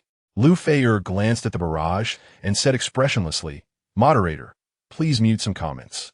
But the issue was this young Master Zhao was one of the top streamers on the platform, with over 10 million followers and an active viewer count reaching 100,000. Many people liked to watch young Master Zhao interact with various female streamers. So no matter how the moderators muted comments, several comments continued to criticize Lu Feier every second. Feier, I truly like you. As long as you're willing, my passenger seat will always be reserved for you, young Master Zhao said passionately as he opened the car door. After saying this, he sent out another 10 super rockets. The live stream was chaotic, but the popularity continued to rise, quickly reaching 8 million. I'm really very sorry, Lu Feier said stiffly. As soon as she finished speaking, the barrage erupted again. Lu Feier no longer wanted to look at the comments. She felt like every second was agonizing. Lin Hao watched the screen, his brows furrowed deeply. Although he had only had dinner with Lu Feier once, they had hit it off well, and he had a good impression of her. At this moment, he couldn't bear to watch any longer. Today I just delivered a watch worth tens of millions, so let us tip 10 million, Lin Hao thought. Just as he was about to recharge, he suddenly remembered that the live streaming platform takes half of the tips. Forget it, I'll recharge 20 million. Lin Hao mumbled as he clicked on the recharge page. After entering a string of zeros, a prompt appeared saying the recharge amount was too large. Payment failed. and he needed to verify via bank SMS first. After a series of operations, Lin Hao finally opened the tipping interface. In the next moment, the live stream barrage paused. I'm just delivering takeout, sent out 1,000 super rockets. I'm just delivering takeout, sent out 1,000 super rockets. The consecutive 10 identical tipping messages made everyone think they were seeing things. I'm not good at math. Can someone with a big brain calculate how much that is? After a while, a comment finally popped up. I'm not talented, but I've had 9 years of compulsory education. If I'm not wrong, that should be 20 million. My girlfriend asked me why I'm kneeling to watch the live stream, and I didn't know how to explain. I showed her my phone, and now she's kneeling too. Wake up upstairs. You don't have a girlfriend. I just want to know, does the rich brother need a girlfriend? Pierwsze. 7 meters tall with long legs. I feel like this live stream is going to trend. I'm leaving my name in the front row. Lou Fayer stared blankly at her phone screen, thinking she must be dreaming. Chapter 15. A bit of pocket money. Lou Fayer rubbed her eyes several times and secretly pinched her thigh twice before daring to believe that she had really received 10,000 super rockets. To put it in perspective, that's 20 million xia coins, a number that ordinary people would find hard to reach in a lifetime. Even though she was favored by the Imperial Entertainment, her annual signing fee was only 5 million. Since she started live streaming 2 or 3 years ago, the most she had ever received in gifts was only 100,000, and that was when her agency deliberately arranged for someone to send gifts to promote her. It was very rare for someone like Zhao de Gongzi to spend tens of thousands. This, delivery brother, did you make a mistake? You faya usket nefusli. Damn it, delivery brother, I'm laughing. I think you should be called the delivery tycoon, a tycoon who delivers food. Wasn't Fayer just having dinner with a delivery tycoon? Could it be him? I really am a delivery guy. I didn't make a mistake. Just giving you some pocket money to buy a nice car, so that any Tom, Dick, or Harry won't dare to bark at you. Because of the generous gifts from Lin Hao, his account level jumped directly to level 100, the maximum level, and his bullet comments were pinned to the top. Zhao Gongzi was also paying attention to Lou Fayer's live stream, equally in disbelief. He looked deeply at Lou Fayer, confirming that she was a woman he could not provoke. Are you Lin Hao? You faya usket tentatively. I really am a delivery guy. Yes, it's me. I'm too busy delivering food during the day, so I only have time to watch your live stream at night. I didn't expect to encounter such a troublesome matter. At this moment, everyone's minds went blank. A tycoon who could afford to give away 20 million in gifts still needed to deliver food? After confirming Lin Hao's identity, Lou Fayer couldn't help but swallow hard. Previously, she had a slight doubt about Lin Hao's tycoon status, but now she was completely convinced. But then Lou Fayer frowned because the amount Lin Hao had gifted was too much, so much that she didn't dare to accept it. Oh yeah, the gift money can only be withdrawn next month when I get paid. I only have about 1 million in savings. I'll transfer it to you later. Lou Fayer said, I really am a delivery guy. No need, it's just a bit of pocket money. What car do you like? You can buy one. If you don't like it, just keep it. Anyway, I gave it to you, so I just accept it. But this is too much. Lou Fayer muttered with a bitter face. Bullet comments, just a bit of pocket money, enough for me to spend a lifetime. Lou Fayer continued to persuade him for a while and even sent Lin Hao a WeChat message. But Lin Hao replied, didn't I say I would send you a few bottles of 2002 Romanicani? I don't have time to buy it, so you can take this money to buy it yourself. Just help me keep the rest. Helpless, Lou Fayer had to suppress her thoughts and temporarily stop talking about it. Due to this wave of huge gifts, countless people rushed into the live stream room, causing lag. The super admin quickly arranged for back-end staff to add servers, which stabilized the live stream. The live stream's popularity soared to a terrifying 50 million, breaking the platform record. The tycoon angrily gifted 20 million, while the poor in mountainous areas can't even afford a meal. Is this the extinction of humanity or the decline of morality? Keyboard warriors are quite good at moral kidnapping. To be honest, I haven't eaten for 3 days. Please, keyboard warriors, sponsor me $15 for a fast food meal. No way, no way, no one really believes this. Right? How could someone really spend so much money? It's obviously the agency deliberately boosting popularity. I agree, tycoons aren't fools. Is money just blowing in the wind? If they really are willing to spend so much money, wouldn't it be better to find a female celebrity? Why bother with female streamers? It's too fake. Every second, dozens of bullet comments flew by. I really am a delivery guy. You continue your live stream? I have some things to do. I'll log off first. After Lin Hao said this, he directly closed the live streaming platform. See, I told you to plant, gifting, and then leaving. Wouldn't normal tycoon do that? By the way, this female streamer is impressive, spending 20 million to boost her popularity, which ordinary streamers can't do. The bullet comments in a live stream were flying, and the audience entering the live stream also expressed that this was a plant. However, what shocked them was that as soon as Lin Hao left, Lu Feier immediately ended the stream, leaving only a black screen with 50 million heat. She ended the stream just like that?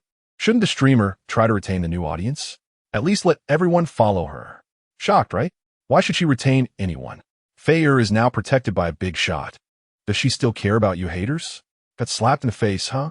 Those who just said it was a plant, come out and face the consequences. I've been watching since the start, and I can testify that those 10,000 rockets were sent by the delivery tycoon to Feier. For those who don't understand, you can go watch the delivery tycoon-s videos on Douyin. Sigh, I want to be a streamer too. Just need a tycoon to give me 10 million, no? Just a million will do, and I'll give myself to him. The one upstairs must be a cross-dressing boss, right? Funny face. Although Lu Feier had already ended the stream, the popularity of her live stream remained high. Many people were both claiming treasure chests and spamming the chat. 10,000 treasure chests were enough for them to spam for a while. Meanwhile, on various social media platforms, news about Lin Hao and Lu Feier was trending. UC News, shock. Tycoon gifts 20 million Xia coins, claims it's just pocket money. Today's headlines. Lucky female streamer, daily income of 20 million. Sina Weibo, young tycoon emerges. Worth billions, yet insists on delivering food. Various sensational headlines appeared with similar content. Some even included images and videos, making Lin Hao and Lu Feier quite famous. But the two parties involved had no mind to pay attention to this. After Lu Feier ended the live stream, she kept pondering how to return the money to Lin Hao, because it was just too much for her to accept. As for Lin Hao, he was considering whether to buy a sports car. He couldn't always rely on bodyguards when going out. For instance, he had to take a taxi to school today, which was quite inconvenient. Although there were many luxury cars at Imperial Entertainment, they were either Rolls-Royces or business cars. For a young man like him, driving a Rolls-Royce, an old man's car, didn't seem right. After thinking for a while, he decided to go buy a car tomorrow. He had previously mentioned that he would help Wu Qian with her business, so it was just right. The next day, Lin Hao didn't deliver food, but arrived at the Lamborghini dealership around 10 o'clock. However, after browsing the store, he didn't see Wu Qian. Hello, sir. I'm the manager, Su Xiaoya. May I ask what model you are looking for? A woman in a sexy business outfit approached and asked with a smile. Su Xiaoya had a keen eye and immediately recognized Lin Hao's designer clothes, then quickly recognized his Richard Mille watch, confirming that he was a potential customer. Chapter 17 customized Lamborghini Veneno. After a while, Lin Hao stopped his movements and looked at Wu Qian. Do I have flowers on my face? Wu Qian asked, touching her flushed cheeks. There's no flower on your face, but it's 100 times more beautiful than a flower, Lin Hao replied with a smile. Hearing this, Wu Qian's ears instantly turned red. By the way, class monitor. Lin Hao had just started to speak when Wu Qian interrupted him softly. You still call me class monitor? Qian, what's wrong with you today? Lin Hao quickly changed his words. A client said he wanted to buy a Lamborghini, but he wanted me to have dinner with him. He had bought a smaller model for me before, so I didn't think much of it. I didn't expect. At this point, Wu Qian felt a bit scared. If Lin Hao hadn't shown up in time, the consequences would have been unimaginable. You're too naive. Someone invites you out, and you just go? Why didn't you find someone to accompany you? Lin Hao gently scratched her nose and said softly. Wu Qian lowered her head, feeling guilty. I know, I'll be more careful in the future. Then do you want to consider changing jobs? Lin Hao asked. Not really. I get along well with my colleagues, and I'm quite satisfied with this job. I promise I won't go out alone with clients again. Wu Qian shook her head. All right, then it's up to you. But if you ever want to change jobs in the future, you can always tell me, Lin Hao said as he gently ruffled her hair. Lin Hao and Wu Qian spent most of the day at the hotel. Since Wu Qian couldn't walk for the time being, Lin Hao stayed with her. After finishing dinner, They agreed to look at cars together the next day before leaving. When Lin Hao returned to the Royal Hotel, he finally had the time to play with his phone. An Ero had sent him over a dozen WeChat messages, asking when he would deliver the takeout. Lin Hao helplessly replied, "Miss, I'm busy. I'll deliver it when I have time." "Master, you finally replied to me." An Ero quickly responded, "What are you busy with? Aren't you a delivery guy? Shouldn't you be busy delivering takeout?" "Delivering takeout is just my hobby," Lin Hao replied. An Ero seemed to be stunned by Lin Hao's special hobby and took several seconds to reply. "So what were you busy with today?" Lin Hao thought of Wu Qian and couldn't help but smile, but quickly came back to his senses and replied, "Nothing much. Just took a tour around the Lamborghini 4S store." "You went to the 4S store to see car models?" An Ero asked. For someone so young. Your imagination is quite rich." "I'm not interested in those. I want to buy a car," Lin Hao said. An Ero still didn't believe him. But Lin Hao didn't want to explain too much, so they chatted for a bit before the conversation naturally died down. Then, Lin Hao opened Lu Fei-er's WeChat. Lu Fei-er had also sent him a few messages, asking when he would be free, as she wanted to invite him to dinner again. Lin Hao thought for a moment and replied, "I won't be free for a few days, but I will often watch your live broadcasts." After that, Lu Fei-er once again mentioned the reward money, but Lin Hao brushed it off with a few vague words. After a night of sweet dreams. The next morning around 10, Lin Hao arrived at the Lamborghini 4S store again, where Wu Qian was already waiting for him at the entrance. Qian, is this your boyfriend?" The store manager, Su Xiaoya, suddenly walked over, patted her shoulder, and asked, "Sister Xiaoya, you walk without making a sound. You scared me." Wu Qian turned around and rolled her eyes at her. "Can you blame me? You were too busy looking at your beau." Su Xiaoya laughed. Wu Qian's face turned a little red, and she rolled her eyes at her again before walking to Lin Hao's side and whispering, "Lin Hao, this is Sister Xiaoya," a rather nosy store manager. Lin Hao nodded at Su Xiaoya. "Don't think that I can't hear you talking bad about me, just because you speak softly," Su Xiaoya said with a serious face. "Sister Xiaoya, didn't you just say a client wanted to see the car? Go get busy," Wu Qian said with a forced smile, winking at her. "All right, I'll go get busy then. You two take your time chatting," Su Xiaoya said, amused, and winked before leaving. "Lin Hao, don't think too much. Sister Xiaoya is great, just too gossipy," Wu Qian explained softly. "It's fine." Lin Hao shook his head and said, "Shall we go see the cars now?" Do you have a favorite model? I can take you to see it directly," Wu Qian asked. "No, any model over 10 million is fine," Lin Hao shook his head. Wu Qian found it a bit amusing, for some reason. She felt like when Lin Hao mentioned over 10 million, it sounded as casual as talking about 1,000. "All right, then I'll take you to look around," Wu Qian said. As the two walked along, several staff members frequently glanced over at them and whispered to each other. Qian said she didn't like men before. "And look how long it's been. She's found a boyfriend." "Sigh, I can only say it's really fragrant.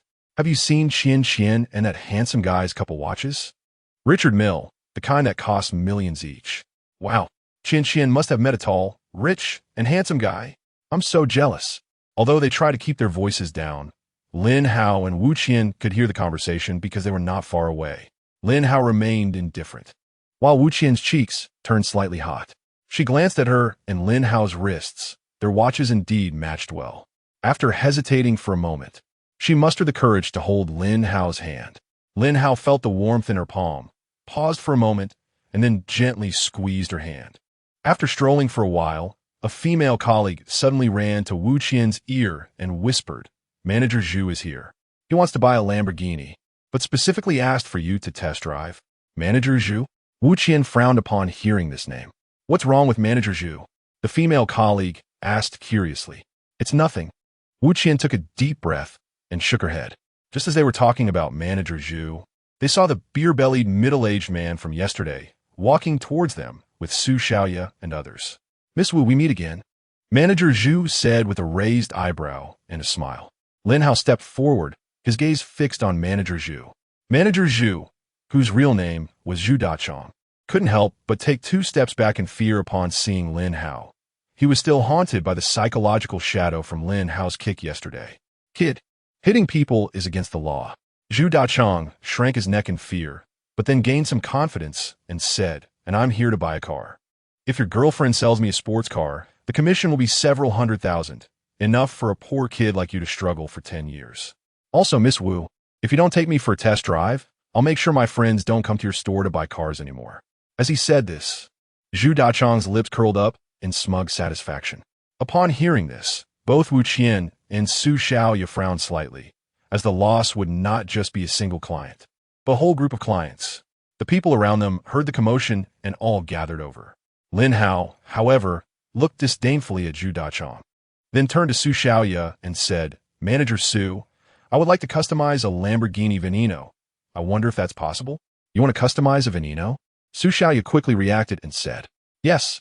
Lin Hao nodded seriously. Lamborghini Veneno? Everyone was stunned because that car was incredibly expensive.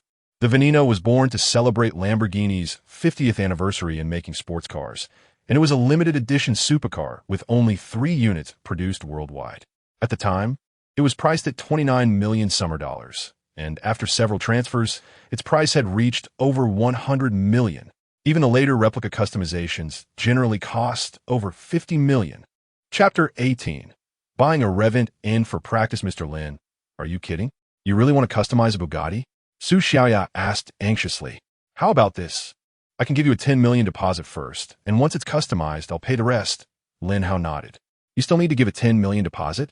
Su Xiaoya found it hard to believe. 10 million could buy a very good Lamborghini. "That's right, but I also want to buy another Lamborghini for the time being. After all, customization should take a while," Lin Hao said. "Another Lamborghini?" As the store manager, Su Xiaoya had seen her fair share of wealth. But this was the first time she encountered someone so extravagant. "Lin Hao, just buy a Lamborghini. There's no need to waste so much money customizing a Bugatti." Wu Qian tugged at Lin Hao's sleeve, advising him quietly. "It's fine, it's just a bit of pocket money." Lin Hao shook his head with a smile. Hearing the term pocket money, everyone couldn't help but twitch their lips. The money that many people would struggle their whole lives to earn seemed like pocket change to Lin Hao. "Kid, stop talking nonsense. 10 million? I bet you don't even have 1,000. Zhu Dachang suddenly mocked. Lin Hao didn't look at Mr. Zhu, but instead asked curiously, "Manager Su, why is there a dog barking in your store? How dare you call me a dog?" Zhu Dachang pointed at Lin Hao angrily. "Oh, my bad. Calling you a dog is too insulting to dogs, Mr. Zhu." Lin Hao intentionally elongated the word pig. "Ha ha ha." The crowd burst into laughter. "Mr. Zhu really did look like a pig. You." Zhu Dachang gritted his teeth, but he couldn't do anything to Lin Hao. Lin Hao continued to speak to Su Xiaoya. "Manager Su, if there are no issues, let's sign a contract, and I'll give you the deposit." Su Xiaoya came back to her senses and smiled warmly. "No problem, Mr. Lin, this way please." Seeing that Lin Hao really wanted to sign the contract, everyone instinctively followed him. They arrived at the office, and Su Xiaoya quickly drafted the customization contract. Lin Hao just glanced through it and then made the payment. Watching Lin Hao's swift payment, everyone felt a strange illusion, as if he was not paying 10 million, but rather 1,000. Even Su Xiaoya found it a bit odd. Was this order coming too easily? However, after paying the 10 million deposit, Lin Hao asked again, "Manager Su, I want to buy another Lamborghini worth over 10 million. Do you have any recommendations?" "Another 10 million Lamborghini?" Everyone actually wanted to ask, "Is your money blowing in from the wind?" Su Xiaoya quickly regained her composure and said, "Yes, we happen to have a Revent in the store, but the price is 15 million. Does that work for you, Mr. Lin?" 15 million? That's reasonable. It should be good for practice." Lin Hao nodded thoughtfully. A 15 million Revent in for practice? If Lin Hao hadn't just paid a 10 million deposit, everyone would probably think he was crazy. Cars that others collect in his hands became practice cars. Mr. Lin has great taste, whether in performance or comfort. The Revent N is a standout among Lamborghinis. Practicing with it will definitely provide an excellent experience, Su Xiaoya said in agreement. "Well, in that case, let's hurry up and sign the contract. I want to drive it away later. You can take care of the license plates, right?" Lin Hao asked. "Of course. We have ready-made license plates in the store, and the paperwork can be done in 10 minutes, Su Xiaoya nodded. Then, Su Xiaoya drafted the contract as quickly as possible. Lin Hao looked through it once again and then signed it and made the payment. The crowd stared in awe. They felt Lin Hao wasn't buying a sports car, but rather a toy car, because it was just too smooth. The time spent on customizing the Bugatti and purchasing the Revent in didn't exceed half an hour. After completing the payment, Lin Hao said. Manager Su, now take me to see the Revent Inn. Upon hearing this, everyone suddenly realized that Lin Hao hadn't even seen the car before paying. The boys were amazed, while the girls looked at Wu Qian with envy and jealousy, wishing they had such a rich and handsome boyfriend. At the back of the crowd, Zhu Dachong felt a burning pain in his cheeks. Being slapped in the face was one thing, but what made him even angrier was that Lin Hao didn't even glance at him afterward. As if he didn't exist at all, Zhu Dachong's face turned grim. He took a few deep breaths and left, but he couldn't swallow this anger. He had to teach Lin Hao a profound lesson. Lin Hao didn't pay special attention to Zhu Dachong and followed Su Xiaoya to the Revin and display area. Mr. Lin, we have a dedicated test drive lane behind the store, Su Xiaoya said. Okay, then I'll give it a try, Lin Hao nodded. He took a few steps, but noticed Wu Qian standing still. So he paused and turned to smile at her. This is the first time I've sat in such an expensive sports car, Wu Qian said softly. You've never sold one of these sports cars before? Lin Hao asked in surprise. Do you think selling supercars is that easy? Our store sells one car over 10 million a year, and that's considered good. Wu Qian shook her head. Lin Hao understood. Aside from true car enthusiasts, very few people would buy sports cars over 10 million. Especially since most roads in Xia country aren't suitable for driving sports cars. With just one step on the gas pedal, there's a good chance you won't even reach starting speed before hitting a red light. About 10 minutes later, after Lin Hao finished the test drive, Su Xiaoya informed him that the paperwork was ready, and they could install the license plates. Mr. Lin, your commission for the car sale has been credited to Qianqian's account. Su Xiaoya smiled. Okay, Lin Hao nodded in satisfaction, then asked Wu Qian, Qianqian, I'm heading back now. Do you want to come with me? No, I still have to continue working. Wu Qian shook her head, reminding him, drive carefully and pay attention to safety. All right, then I'll be going, Lin Hao nodded. Under the envious and fervent gazes of the crowd, Lin Hao drove away in the Revent Inn. After leaving the 4S shop and driving about 10 kilometers, as he passed a certain remote intersection, two vans suddenly emerged from the intersection, blocking the Revent Inn. Dozens of thugs with clubs got out of the vehicles. Boss, this is a Revent Inn. Over 10 million sports car. One of the younger subordinates exclaimed. Shut your filthy mouth. I can see that. The tattooed leader slapped the back of the young man's head. The young man smiled awkwardly and didn't dare to speak further. Although the boss said that, he also felt it was a bit tricky. He had received a commission to stop and teach a lesson to a young man driving a sports car, thinking it would be just an ordinary rich second generation. He didn't expect to block a Revent Inn. Chapter 19 Revenge. On Zhu Dachong, Lin Hao stopped the car and coldly looked at the thugs. Kid, we're just hired hands, getting paid to do a job. If you want to blame someone, blame yourself for offending the wrong person, the leading strongman said. Did President Zhu send you? Lin Hao asked. In our line of work, credibility is the most important thing. Don't think you can get any information from me, the strongman sneered. As he spoke, he signaled his underlings, and the thugs surrounded Lin Hao. Lin Hao didn't say anything further, but to avoid having his car damaged, he decided to strike first. Before the thugs could act, Lin Hao moved quickly, knocking one thug away with each raise of his hand. In just over 10 seconds, all the thugs were lying on the ground moaning. Only the leading strongman stood there, completely stunned. Lin Hao ignored him and took out his phone to call Su Weiwei. Weiwei, I'm sending you a location. Bring the lawyer and bodyguards over, Lin Hao said. Okay, Hao Gu, Su Weiwei replied respectfully. Lin Hao hung up the phone and sent her the location. The strongman was dumbfounded. With a lawyer and bodyguards involved, he could almost be certain he was going to spend a few years in jail. For a moment, he had a mournful expression on his face. Young master, I was wrong. Please let me go. It was all President Zhu's doing. He gave me 100,000 yuan to teach you a lesson, the strongman said as he knelt on the ground. The strongman understood clearly that escaping was impossible. He didn't want to be beaten, so he could only surrender. Which company is President Zhu from? Tell me everything you know, Lin Hao asked. President Zhu is Zhu Dachong, the president of Dachong Real Estate, worth over 100 million. He has previously hired me to deal with many stubborn homeowners. Once, he had someone collapse a house on purpose, and a child was killed in the accident. He only paid 100,000 yuan in compensation afterward. There are many similar cases. Although no one died, several were seriously injured, the strongman said, trembling. Remember what you said now. When my lawyer arrives, be honest, Lin Hao said. Yes, yes. I will tell everything, the strong man replied, bowing his head. Half an hour passed in the blink of an eye. A long Rolls-Royce Phantom led a convoy of 10 wraiths. Stopping by the roadside, the thugs were stunned. Had they messed with a wealthy young master? Director Lin, are you okay? Su Weiwei quickly walked over to Lin Hao, concerned. I'm Fine. Control them and have the lawyer dig for useful information. Lin Hao nodded and waved his hand. Su Weiwei looked at the thugs and noticed they were all injured, while Lin Hao was unscathed. She was a bit surprised, but didn't ask anything further. As a secretary, she just needed to do her job.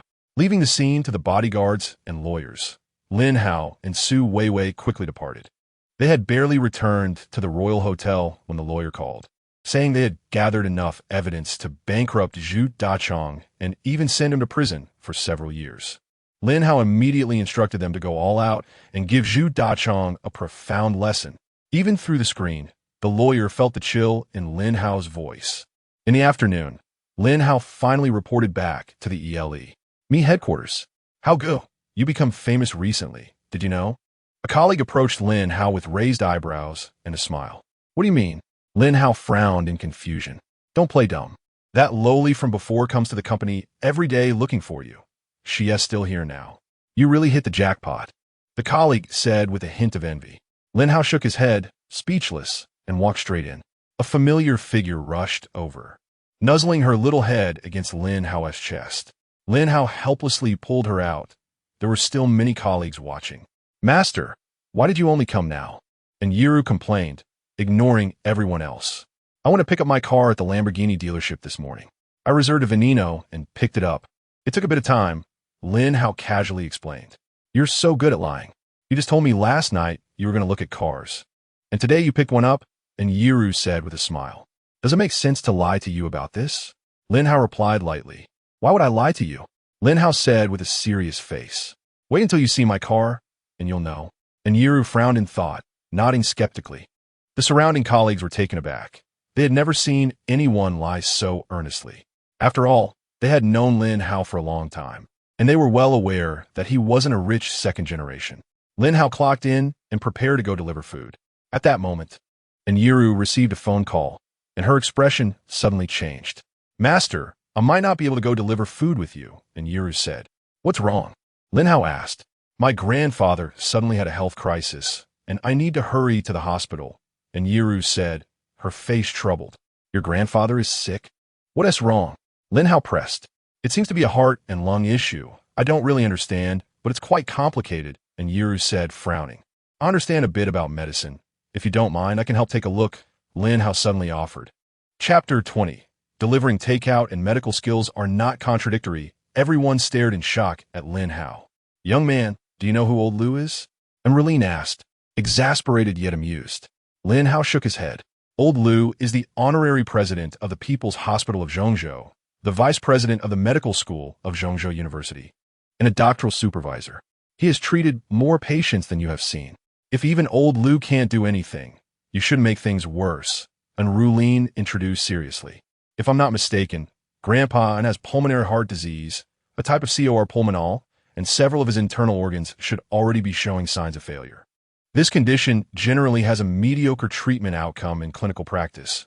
It's best to use traditional Chinese medicine acupuncture combined with dietary therapy for recovery, Lin Hao said without responding to Relene directly. Hearing this, En's father did not look shocked, but immediately turned to Yiru. Dad, I haven't mentioned Grandpa's condition to anyone, and Yiru quickly explained.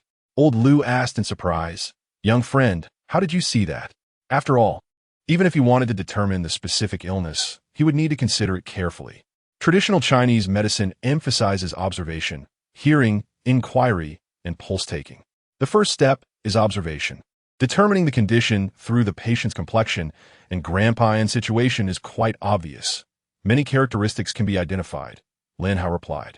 He then listed several noticeable characteristics. Old Lu was even more astonished. He knew these characteristics and understood them well, but he did not expect that a young person like Lin Hao could easily spot them. Master, please save Grandpa, and Yiru pleaded, excitedly grabbing Lin Hao's hand. Lin Hao shook his head and glanced at An's father and mother. They looked at Lin Hao with suspicion. Although he spoke convincingly, he was still young, and having some theoretical knowledge at such an age was already commendable. Dad, Mom. And Yiru pouted at her parents. Olden's condition is quite difficult. I'm also at a loss. Why not let the young friend give it a try? Old Lu also encouraged. All right, but young man, you mustn't mess around, and Rulin reluctantly agreed. Lin Hao nodded, stepped forward, and gently took Ndingwa's pulse. At this point, Ndingwa had already fallen into a deep sleep, his face pale and breathing rapid, showing a poor condition. After a moment, Lin Hao said, fortunately, it's not the worst case. You mean there's a way to treat it? And Rulin asked excitedly. I can't guarantee a complete cure, but if you follow my methods for proper care, preserving 10 years of life shouldn't be difficult, Lin Hao said confidently. Upon hearing this, even old Lu was shocked.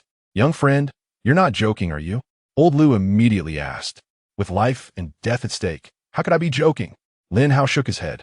Seeing that Lin Hao did not seem to be joking, old Lu fell silent. A renowned TCM expert could not cure the illness. Yet a young person dared to claim he could? Old Lu, may I borrow your silver needles? Lin Hao asked. Please, young friend, old Lu replied. Lin Hao nodded, picked up the silver needles, and prepared for acupuncture. His father and mother hesitated, fearing Lin Hao might mess around and worsen Ndingwa's condition. However, based on Lin Hao's earlier performance, their instincts told them that he should understand medicine.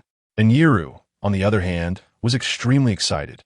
She had thought Lin Hao was just joking, but it turned out he truly understood medicine. With such great martial arts and excellent medical skills, I've definitely decided on this apprentice. And Yiru looked at Lin Hao with sparkling eyes. Lin Hao quickly performed acupuncture, and to the untrained eye, it was dazzling. Old Lu, however, understood it but was thoroughly confused. This technique and speed are more skilled than mine. Old Lu thought, feeling a bit embarrassed, realizing that despite his decades of experience, he was outperformed by a young man. The acupuncture lasted only 10 minutes. As Lin Hao withdrew the needles, he let out a long sigh. At this moment, although Ndingwa had not yet awakened, his complexion had regained some color, and his breathing had become even and strong, indicating a clear improvement. How's Grandpa? And Yiru asked anxiously. Yes, much better now. A few more acupuncture sessions will stabilize his condition completely. After that, it will rely on dietary therapy to improve gradually, Lin Hao replied. Master, you're amazing, and Yiru exclaimed, quickly moving closer and wrapping her arms around Lin Hao's. I've said many times, I'm not your master, Lin Hao said, amused as he removed her hand. I don't care. You are my master, and I'm sticking to you, and Yiru insisted, hugging his arm again. Lin Hao had no choice but to let her be. Young friend, if I may speak frankly, your acupuncture technique is already superb. Why are you? Old Lu looked at Lin Hao's takeout uniform, puzzled. Oh, delivering takeout is my hobby, and medicine is also my hobby. The two are not contradictory, Lin Hao smiled. Although it sounded somewhat reasonable, for some reason, Old Lu felt a slight headache. Young friend, I still don't know your name, and what is your relationship with my daughter? And Rulin asked in a much friendlier tone. His mood improved significantly. My name is Lin Hao. As for your daughter, she has been insisting on being my apprentice, but I have never agreed, Lin Hao casually replied, once again removing Yiru's hand when mentioning her. I'm really sorry, Mr. Lin. Yiru has been spoiled by us since she was little, causing you trouble. And Rulin said apologetically, Yiru, why don't you apologize to Mr. Lin? And his mother also glared at Yiru. And Yiru pouted in grievance, but still said dryly, Master, I'm sorry. Lin Hao nodded lightly and then said, Everyone, I have things to do, so I'll take my leave now. If anything special happens here, you can call me anytime. After saying that, without waiting for them to hold him back, Lin Hao turned and left. Once outside the hospital, Lin Hao began to accept delivery orders, and before long, half a day passed in the busy work. As dinner time approached, he received a call from Wu Qian, inviting him to dinner.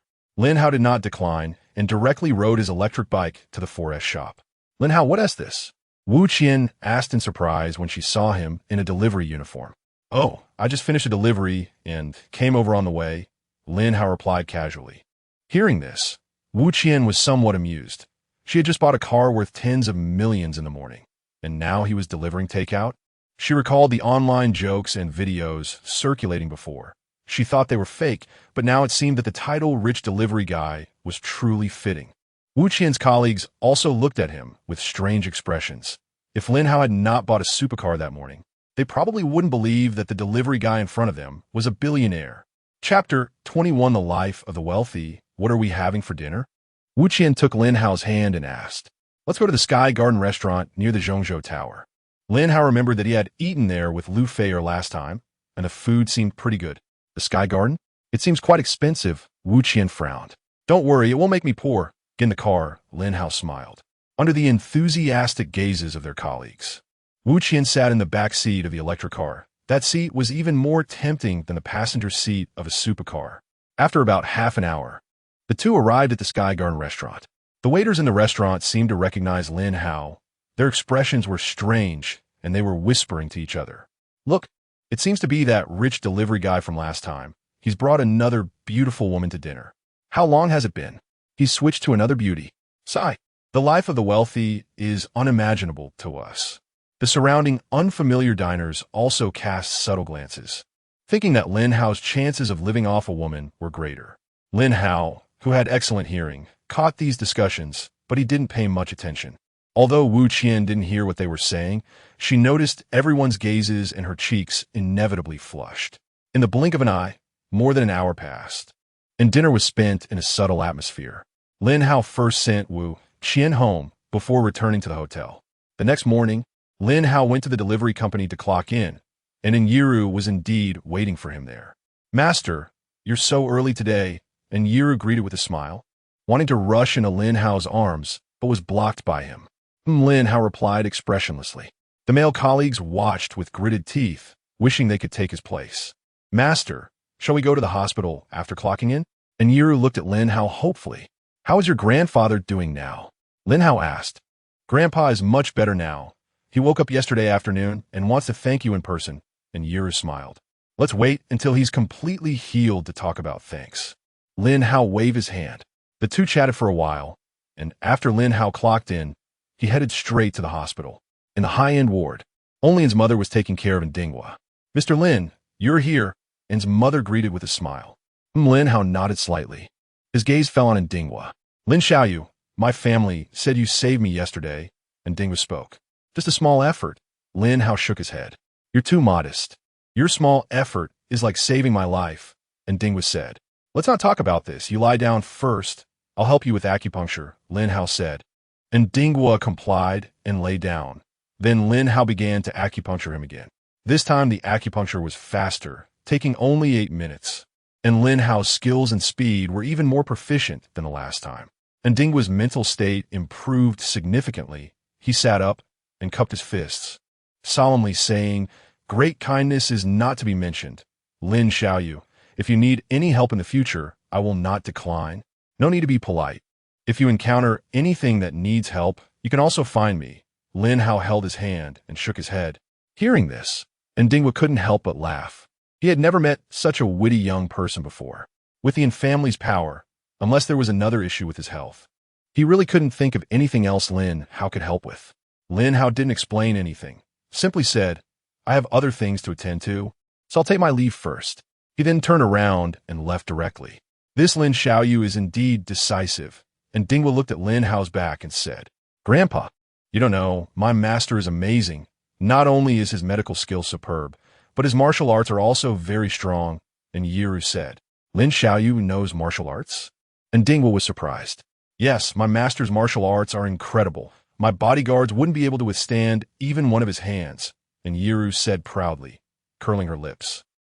Lin Hao was unaware of the conversation in the ward, and after leaving the hospital, he quickly became busy again. This kind of life continued for several days. He went to the company to clock in every day, then went to the hospital to give Ndingwa acupuncture, and then went to deliver food.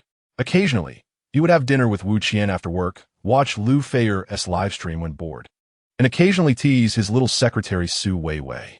His days were very pleasant. One morning, Lin Hao visited the high-end ward once again, and his father and mother were both there. But there was also a young couple, both looking to be in their 30s. "Master, this is my aunt and uncle," and Yiru introduced quietly. "Mr. Lin, you're here." Lin's father and mother said politely. Lin Xiaoyu and Dingwa also greeted Lin Hao with a smile. And Yiru's aunt and uncle looked at Lin Hao in surprise. They had heard the family mention him before and knew he was young. But he seemed too young. Some would believe he was a college student. And what else with this delivery uniform? With such excellent medical skills, why does he still need to deliver food? Lin Hao ignored their gazes and went straight to the bedside to check Dingwa's pulse. Your health has mostly recovered after this acupuncture. You could be discharged from the hospital and go home for proper dietary therapy and recuperation. The chance of relapse is very small, Lin Hao said. Thank you, Lin Xiaoyu. I still say the same thing.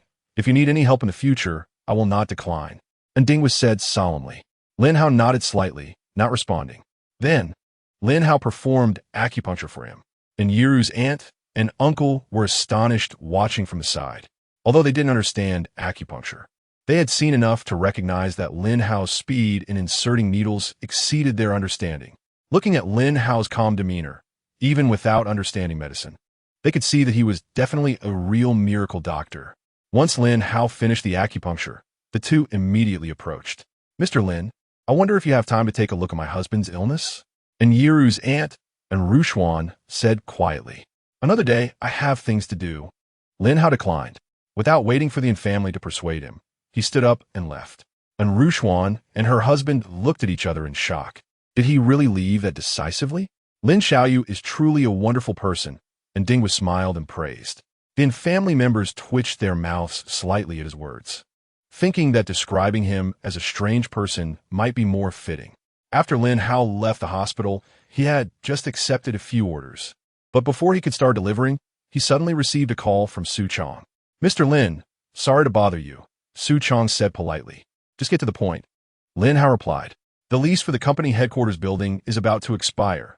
We need to decide whether to renew or relocate, Su Chong explained. I'll come to the headquarters after I finish delivering food. Lin Hao hesitated. After saying that, Lin Hao hung up the phone. On the other end of the line, Su Chong was both amused and helpless. It seemed that Mr. Lin's hobby of delivering food couldn't be changed anytime soon. Chapter 22 check-in at Wanxin Group. Lin Hao was busy for an hour. Just as he arrived near the Royal Dynasty Entertainment, he suddenly heard the system's prompt in his mind. Ding, 7 days have passed. The host currently has one check-in opportunity. Lin Hao thought for a moment and immediately issued the command. Check-in. Ding, congratulations to the host. You have obtained 100 shares of Wanxin Group. The relevant documents have been placed in the host's safe. The next check-in time is 7 days later. Wanxin Group? Lin Hao was pleasantly surprised. Wanxin Group is one of the top real estate companies in Xia country, integrating squares, real estate, cinemas, and even medical institutions, with a market value exceeding 1 trillion.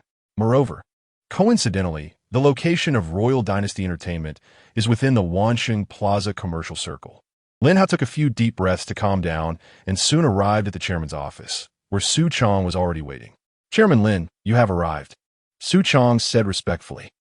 What's the situation now? Just tell me directly, Lin Hao nodded. It's like this. The lease for the headquarters building will expire in half a month, Su Chong explained. Then just renew the lease, Lin Hao said casually. Chairman Lin, you may not know, but in recent years, the rent in the surrounding commercial circles has been continuously rising. This office building was rented 5 years ago, and the price at that time was still acceptable. However, I am worried that the rent will increase significantly this time, which will involve a large amount of working capital, and I'm afraid you will need to personally sign the contract, Su Chong said with a bitter smile. It's fine. I can lower the price appropriately, Lin Hao replied. Su Chong instinctively continued. Also, the person signing the contract may not be available right now, generally requiring an appointment in advance. I will call you once I have made an appointment. No need to be so troublesome. To sign with me directly, Lin Hao waved his hand. Sign with you? Su Chong was stunned. Did you not understand what I said? Lin Hao frowned. Su Chong sorted out his thoughts and quickly reacted. Sign with you?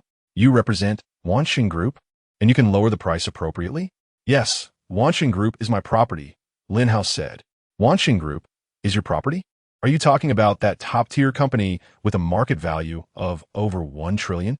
Su Chong's eyes widened in disbelief as he looked at Lin Hao. Could it be that there is a second Wanxin Group in Xia country?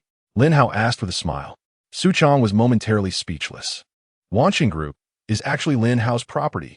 This means Lin Hao's wealth is definitely over 1 trillion. No wonder Royal Dynasty Entertainment had a sudden change in equity a few days ago. It turns out Lin Hao has such a huge support behind him. Acquiring a mere Royal Dynasty Entertainment is naturally not a problem. With Lin Hao's promise, Su Chong quickly drafted the contract based on the previous rent and signed the lease with Lin Hao. All right, you send a copy of the contract to Wanqing Group. They will understand with my signature, Lin Hao said at last. After that, Lin Hao did not stay any longer and directly got up and left. Just as Lin Hao reached the first-floor lobby, he saw a young man pointing and gesturing, while the employees looked on with anger but dared not say anything, smiling nervously at the young man. Moreover, it wasn't over yet. When this person saw Lin Hao, he directly pointed at him and said, "What's wrong with your security? How come a delivery person came in?" Lin Hao, extremely angry, smiled instead and casually called over a security guard, saying, "Come here, tell him who I am." "Chairman, you're the chairman of our Royal Dynasty Entertainment," the security guard said respectfully. "The chairman of Royal Dynasty Entertainment?" The young man was taken aback for a moment. He casually encountered a delivery person, yet turned out to be a big shot. This person was named Liang Bufan, and he was not an ordinary character. He quickly calmed down and sneered. "You're the chairman? Well, just right. I was looking for you." Lin Hao remained silent, looking at him coldly. "I heard the lease for this office building is about to expire. Now my extraordinary investment group wants it. If you're sensible, just move out obediently, or things will get messy, and you'll lose face," Liang Bufan said arrogantly. "Extraordinary investment group? Never heard of it." Lin Hao shrugged. "Chairman, Extraordinary Group is one of the top 10 newly established companies in our province, with a market value of around 10 billion, headquartered on the outskirts of Wanqing Plaza." The female receptionist explained softly. "Oh, so it's a small company. No wonder I can't remember," Lin Hao said, "but since it's also in Wanqing Plaza, that's easy. Small company? Your Royal Dynasty Entertainment is an old brand, but so what? I have plenty of ways to make you unable to stay." Liang Bufan was also angry, glaring at Lin Hao. At that moment, Lin Hao's phone suddenly rang. "Is this Chairman Lin?" the voice on the other end asked. "Yes," Lin Hao replied. "Hello, Chairman Lin. I am Wang Lisin, the general manager of Wanqing Group's Zhongzhou branch. This is my personal contact information.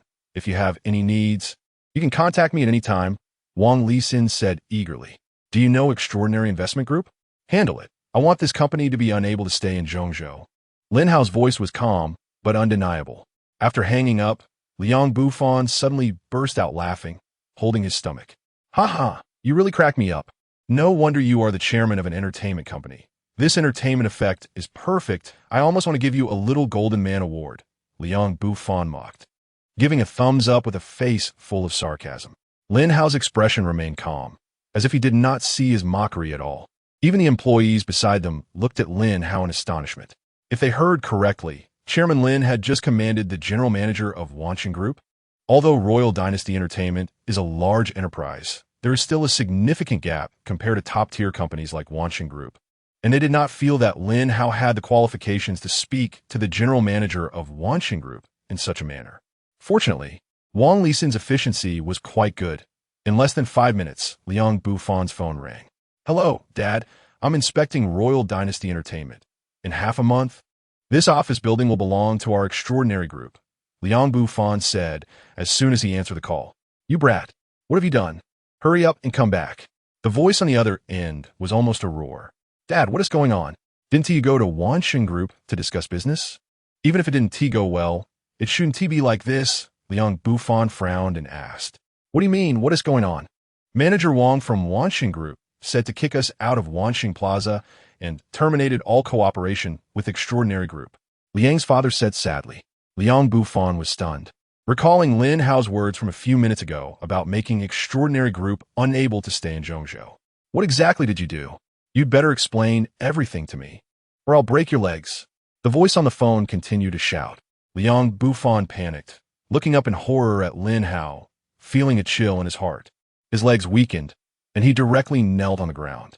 However, Lin Hao did not look at him, and simply turned around and walked out, not taking him to heart at all. Chapter 23. A chance encounter with Lu Fei or Lin Hao left the company and quickly received an order. But he found the address and name somewhat familiar. Lu Fei is Takeover, Lin Hao Mutat. Although it was a coincidence, he didn't think much of it and picked up the food to deliver to Lu Fei. When Lu Fei received Lin Hao's call, she was pleasantly surprised because Lin Hao had never taken the initiative to contact her. She had been the one reaching out to him for conversation these past few days. With excitement, Lu Fei answered the phone. "Brother Hao," Lu Fei said, trying to contain her excitement. "Yeah, I have you takeaway. Come downstairs to pick it up," Lin Hao replied. After saying that, he hung up the phone. Lu Fei was stunned. She thought Lin Hao was reaching out to her, but it turned out he was just delivering takeaway. Lu Fei hurried downstairs and saw the man she had been thinking about day and night. Since their last meal together, she hadn't seen Lin Hao again. Although they occasionally chatted on WeChat, it was nothing compared to meeting in person. "Brother Hao," Lu Fei called out sweetly. "Do you often order takeaway?" Lin Hao nodded and asked. "Not really. Actually, I cook pretty well, but when I'm home alone, I don't really feel like cooking." Liu Fei hinted shyly, blinking his. However, Lin Hao completely missed her implication. After handing her the takeaway, he said, "Most takeaways are high in oil and sugar. If you have time, it's better to cook for yourself." After that, Lin Hao hopped on his electric bike and left. Lu Fei stared blankly at Lin Hao's receding figure. Was my hint not obvious enough? She thought, feeling both amused and helpless. After this little interlude, Lin Hao continued delivering takeaways until noon when he returned to the Royal Hotel. As he was about to have lunch, Su Weiwei reported, "Brother Hao, President Su asked me to tell you that he has handed the contract to President Wang of Wanxin Group. After learning that Royal Entertainment is your business, President Wang wants to hold a communication meeting and hopes you can attend." "A communication meeting? Make sure to remind me when the time comes." Lin Hao nodded and casually said. Su Weiwei nodded seriously, jotting down Lin Hao's schedule in her notebook. After taking a nap, Lin Hao continued delivering takeaways. In the evening, after finishing his deliveries, he happened to be near Wansheng Plaza and decided to take a stroll. Although Wansheng Plaza was his property, he had never really explored it. As he was walking, Lu Fei approached with a selfie stick. Lu Fei looked up and her gaze met Lin Hao's. "Brother Hao, what a coincidence. We meet again," she exclaimed joyfully. "It is quite a coincidence. Are you live streaming?" Lin Hao asked. "Yeah. By the way, Brother Hao, I didn't get to thank you for delivering my takeaway this morning." Lu Fei smiled. "It's nothing. Delivering takeaways is my job." Lin Hao shook his head. "Remember we said I'd treat you next time when we had dinner together? There's no time like the present. It's mealtime now. Let's go eat." Lu Fei looked at Lin Hao with hopeful eyes. "All right." Lin Hao hesitated but nodded. Lu Fei was overjoyed and asked, "Brother Hao, what do you want to eat?" "I'm fine with anything," Lin Hao replied casually. "Then let's have roast duck. I know a nearby place that's really delicious," Lu Fei suggested. "Okay." Lin Hao nodded indifferently. In a live stream, the comments flooded in. "The rich takeaway guy appears for the second time. I'm here uninvited, serving tea to the big shot." The front row is observing, throwing 2 million at the big shot. It's definitely hype. What are the odds of running into each other like this on the street? The upstairs people are just jealous. Lu Fei glanced at the comments, but ignored them, focusing her attention on Lin Hao. They quickly arrived at the roast duck restaurant, and the combination of a beautiful girl and a takeaway boy attracted a lot of attention. Lin Hao remained calm, while Lu Fei, used to being in the spotlight during her outdoor streams, didn't show any unusual reaction. Once they sat down, Lu Fei leaned closer to Lin Hao and said mysteriously, "Brother Hao, let me tell you a little secret." "Go ahead," Lin Hao replied. "I heard a little rumor that our Royal Entertainment and Wanxin Group actually have the same owner," Lu Fei said with a smile. "I know. And the two companies will have a communication meeting in a few days," Lin Hao replied. "Wow, you know that too?" Liu Fei exclaimed in surprise. "Didn't I mention before? I'm the chairman of Royal Entertainment." Lin Hao shrugged. "You can't fool me. Didn't I just say that these two companies actually have the same owner? If you're the boss of Royal Entertainment, then you must also be the boss of Wanxin Group," Lu Fei said, shaking her head in amusement. "You'll find out in a few days," Lin Hao said. Lu Fei showed a skeptical expression, but didn't ask further. In the live stream, the comments continued. "I bet Brother Hao is definitely related to Royal Entertainment, even if he's not the chairman. To be honest, I have a close relationship with the big and small horses. I work with them closely every day. Huh, you use WeChat and Alipay every day, right? The comments were lively, but Lu Feier hardly paid attention to them. She and Lin Hao chatted and laughed, enjoying their dinner in a pleasant atmosphere. When it was time to pay, Lin Hao didn't try to grab the bill from her again, since the total was only a few hundred yuan. After a satisfying meal, they exited the restaurant, and Lu Feier seemed hesitant to say something. If there's nothing else, I'll head back first, Lin Hao said. Wait, brother Hao. Liu Feier suddenly copied Lin Hao's hand. However, as soon as she touched him, she panicked and quickly let go, her cheeks flushing red. About the gifts you sent me. Oh, you can keep that money. It's just a little bit. Lin Hao waved his hand dismissively. No, really. It's too much. Lu Feier shook her head. Look at my watch. How much do you think it's worth? Lin Hao raised his hand. A watch? Lu Feier frowned slightly. She didn't know much about watches. Although she wasn't familiar with watches, she had fans in her streaming room who did. Oh my god, this is a Richard Mille, an international brand. Looking at the style, brother Hao, this watch must be worth at least several million. Several million for a watch? Nonsense. These people really dare to say anything. A Rolex is only a few $100,000, and several million is enough to buy a house in Zhongzhou, Lu Feier thought. Those upstairs, don't argue. Just Google it. It really costs several million. Lu Feier looked at the comments and was instantly stunned. All right, I'll take my leave now, Lin Hao said. Wait, Lu Feier quickly reacted, grabbing Lin Hao again. Her face flushed as she whispered, actually, I'm quite good at cooking. Are you free tomorrow? I can cook for you. Lin Hao was taken aback by her words and then hesitantly nodded. Chapter 24. Is soft rice really so delicious? The next morning, Lin Hao went to clock in at the company as usual, and he was a bit surprised to find Yiru still there. Isn't your grandfather already cured? Why are you still here? Lin Hao asked curiously. What are you talking about, master? Helping my grandfather was just a coincidence. I never said I wouldn't come. And Yiru replied mischievously, her big round eyes glancing around. Lin Hao was speechless and had no way to deal with her, so he could only try to maintain a neutral expression. After clocking in, Lin Hao left the office with Yiru under the envious and jealous gazes of their colleagues. And Yiru, feeling playful, started ordering a crazy amount of takeout, with a whole row of milk tea orders for outdoor workers on the app.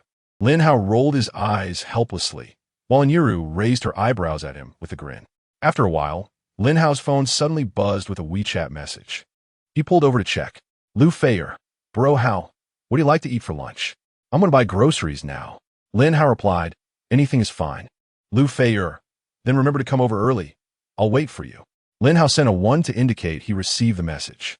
At that moment, Yiru's Maserati pulled up beside him. Master, who are you texting? Yiru asked, opening the car window cautiously.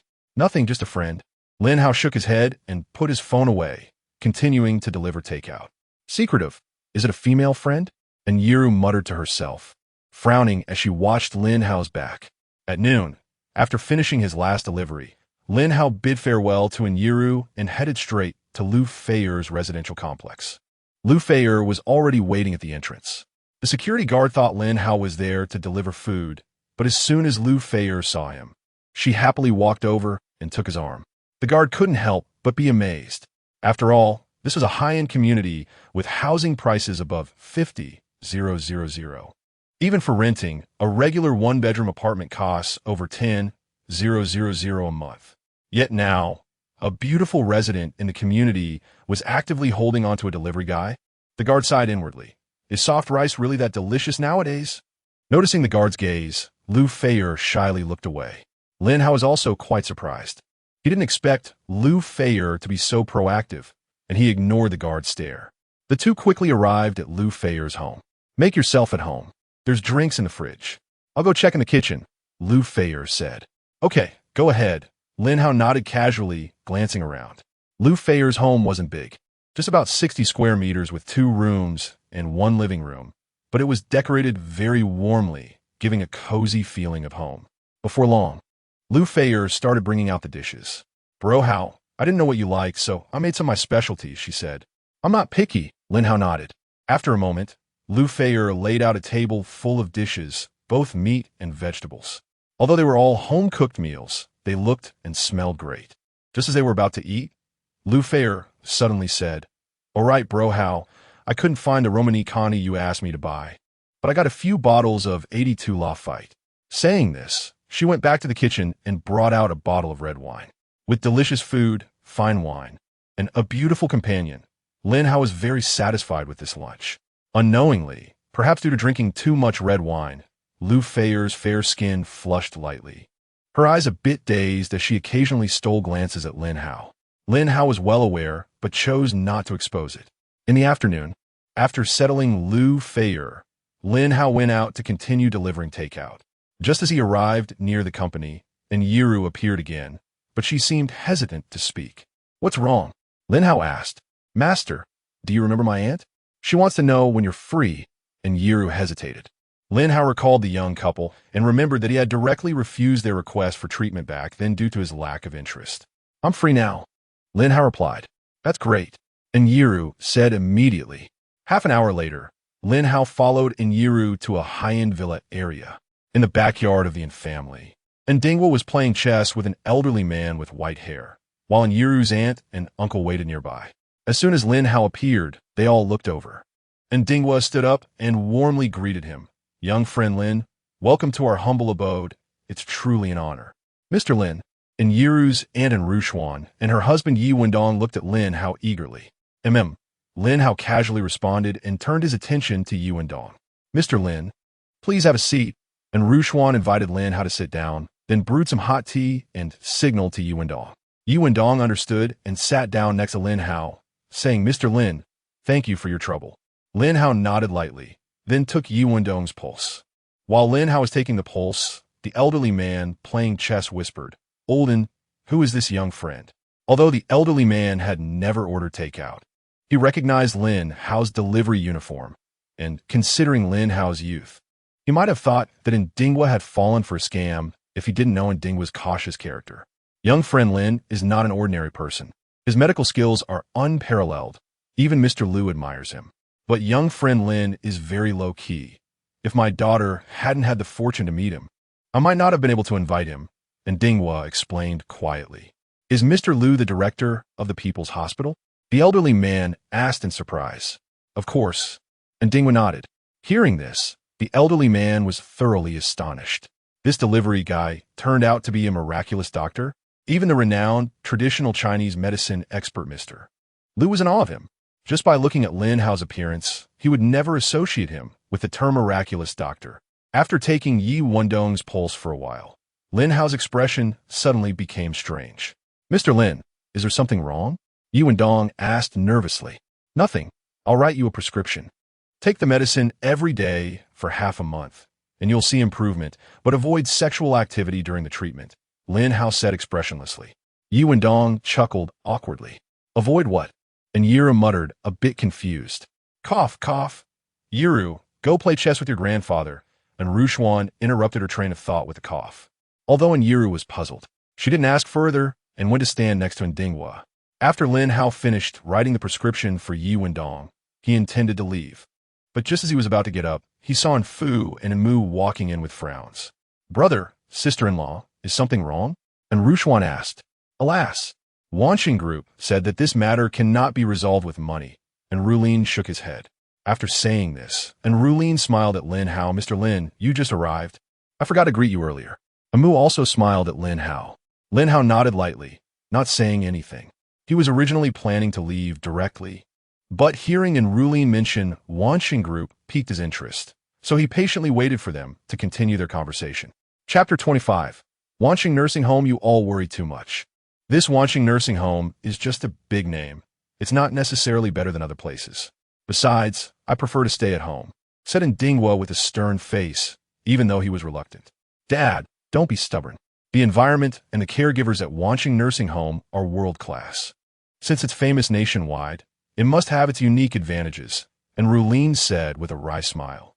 "The current problem is how to get you a cadre title. The director has clearly stated that they only accept retired cadres." Everyone fell silent. The Yin family was wealthy, but they were completely at a loss in the face of the current dilemma. "I might be able to help with that." Lin Hao suddenly spoke up. "You can help?" Everyone looked at Lin Hao. "Mr. Lin, it's nice of you to offer, but I'll handle this," and Rulin said with a dry laugh. The others also showed skeptical expressions. Although Lin Hao had excellent medical skills, the problem they were facing was not something that could be solved by medicine. Seeing their disbelief, Lin Hao didn't explain much. He simply took out his phone and called Wang Lisin. "Chairman Wang, do you have any instructions?" Wang Lisin asked warmly as soon as the call connected. "Help me arrange for someone to enter Wanqing nursing home," Lin Hao said straightforwardly. He then provided Wang Lisin with Ndinggui's information. After speaking, Lin Hao hung up the phone. Everyone was taken aback. "Mr. Lin, did you just call Mr. Wang from Wanqing Group?" And Rulin, who knew Wang Lisin but wasn't familiar with him, asked. "Yes," Lin Hao nodded. "Did Mr. Wang just call you Chairman Lin?" And Rulin reacted and asked in surprise. "Yes, Wanqing Group is my business," Lin Hao said nonchalantly. Everyone was both amused and perplexed. Why could Lin Hao make such a serious claim? Their intuition told them that Lin Hao wasn't a liar, but rationality told them that this was too outrageous. How could it be possible? They didn't have to wait long. Within 10 minutes, and Rulin's phone rang. "Hello, this isn't Rulin." "What? Really? Okay. Thank you very much." And Rulin hung up the phone, his face full of joy. "Dad, Wanqing Nursing Home has accepted your admission application," and Rulin said excitedly. As soon as he finished speaking, he suddenly looked at Lin Hao. The others also looked at Lin Hao in shock. Could it be that Lin Hao was really the boss of Wanqing Group? They found it hard to believe, but the facts were right before their eyes. "All right, since the matter is settled, I'll take my leave now," Lin Hao said as he stood up. After saying that, before anyone could react, Lin Hao walked straight out the door. Everyone was left speechless, especially the old man with white hair. It was the first time he had seen someone so straightforward. Lin Hao, however, didn't care about that. After leaving the villa area, he began delivering takeout and got busy again. The next morning, Lin Hao saw Yiru again. "Master, you left in a hurry yesterday, and my parents wanted to thank you, but didn't have the chance," and Yiru said. "It's nothing, just a small matter." Lin Hao waved his hand casually. "You're always so modest, Master," and Yiru murmured. "By the way, Master, Grandpa LV is very interested in you." "Grandpa LV?" Lin Hao looked at her. He asked the old man who plays chess with my grandfather. "Grandpa LV is not simple. He asked the vice president of the Zhongzhou Chamber of Commerce, and even my grandfather has to show him respect," and Yiru explained. Lin Hao showed no change in expression upon hearing this. However, and Yiru was used to it and pouted, not saying anything more. 2 days quickly passed. That afternoon, Lin Hao was delivering takeout, as usual, when he suddenly received a call from Wu Qian. "Lin Hao, your Lamborghini Veneno has arrived. You can pick it up at the 4S store now," Wu Qian said. "Arrived? So soon?" Lin Hao was surprised. He thought it would take a month, but it had only been less than half a month. "It's a car worth several tens of millions. Shouldn't the efficiency be high?" Wu Qian laughed. "All right, I'll go over after I finish delivering this batch of takeout," Lin Hao said. After hanging up the phone, Wu Qian couldn't help but laugh and cry. Listening to Lin Hao's tone, she had a strange feeling as if a multi-million supercar was less significant than the takeout he was currently delivering. Lin Hao arrived late, taking over an hour to get to the 4S store.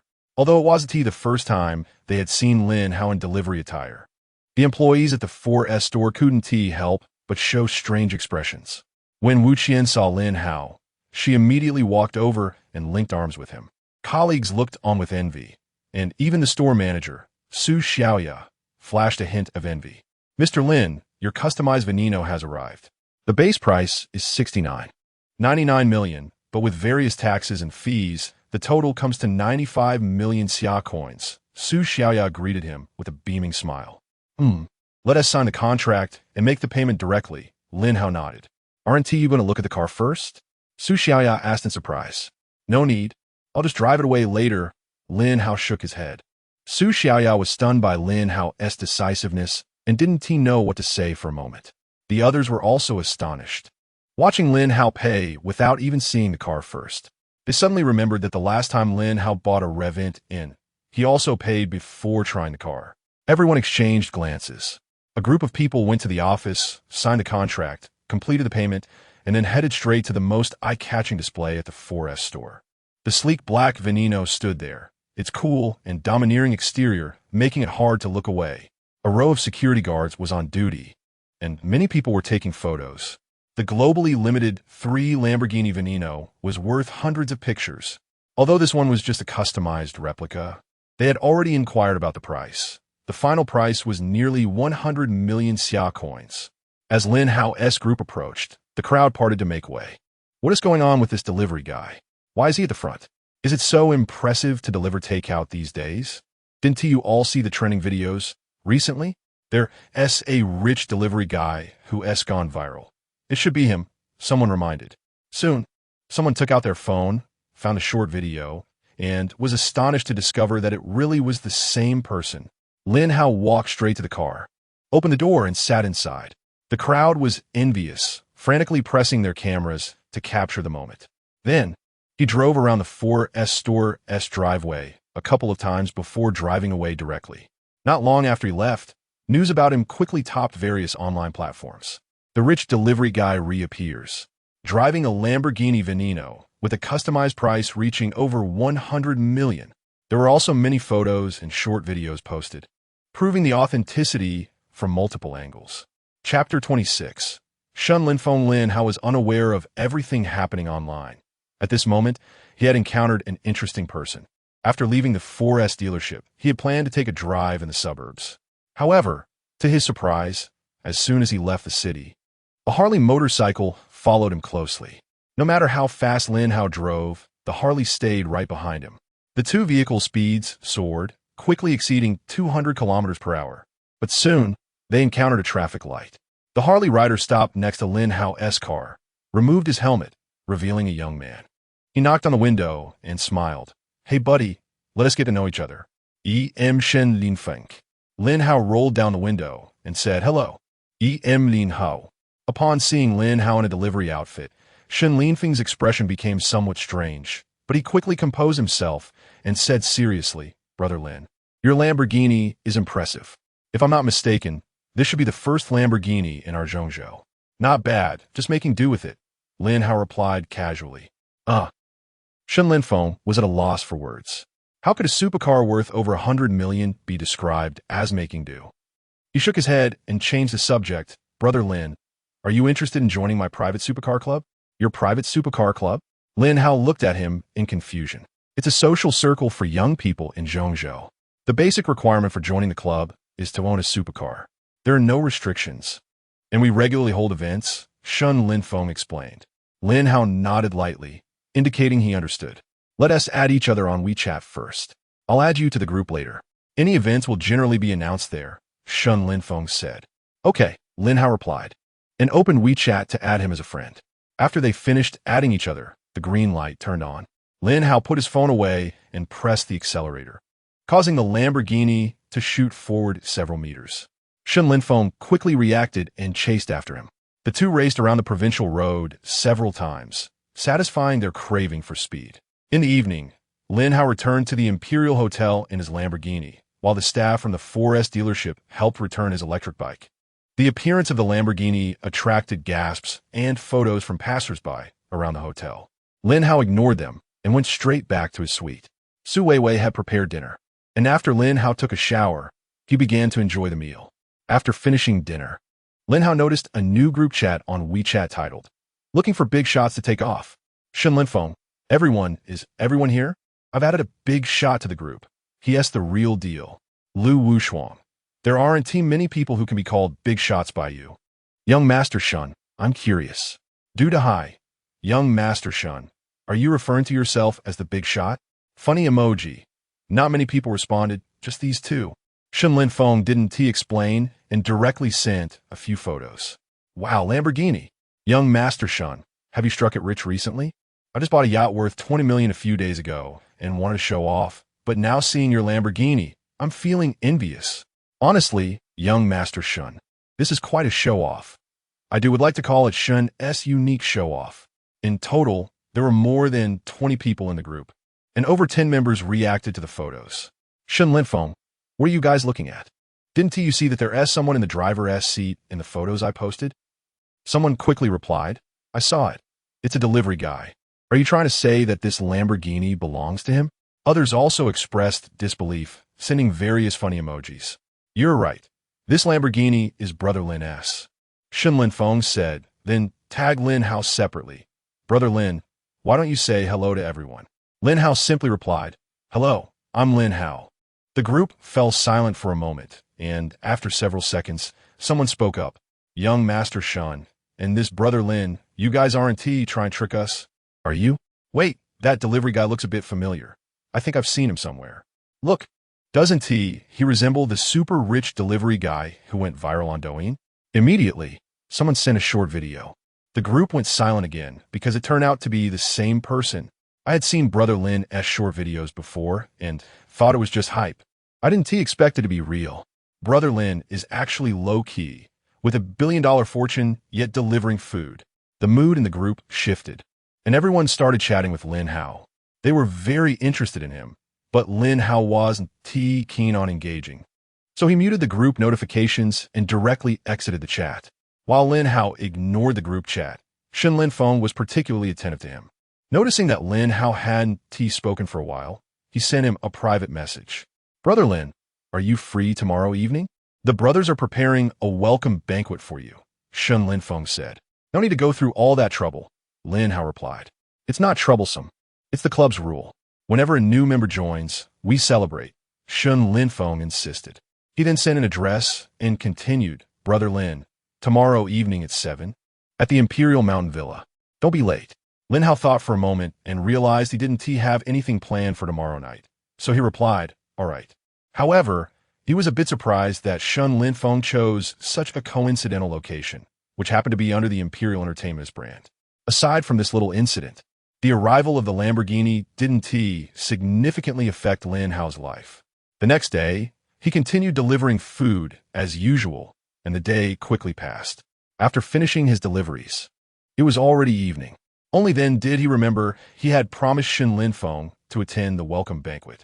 Since it was on the way, he rode his electric bike directly to the Imperial Mountain Villa.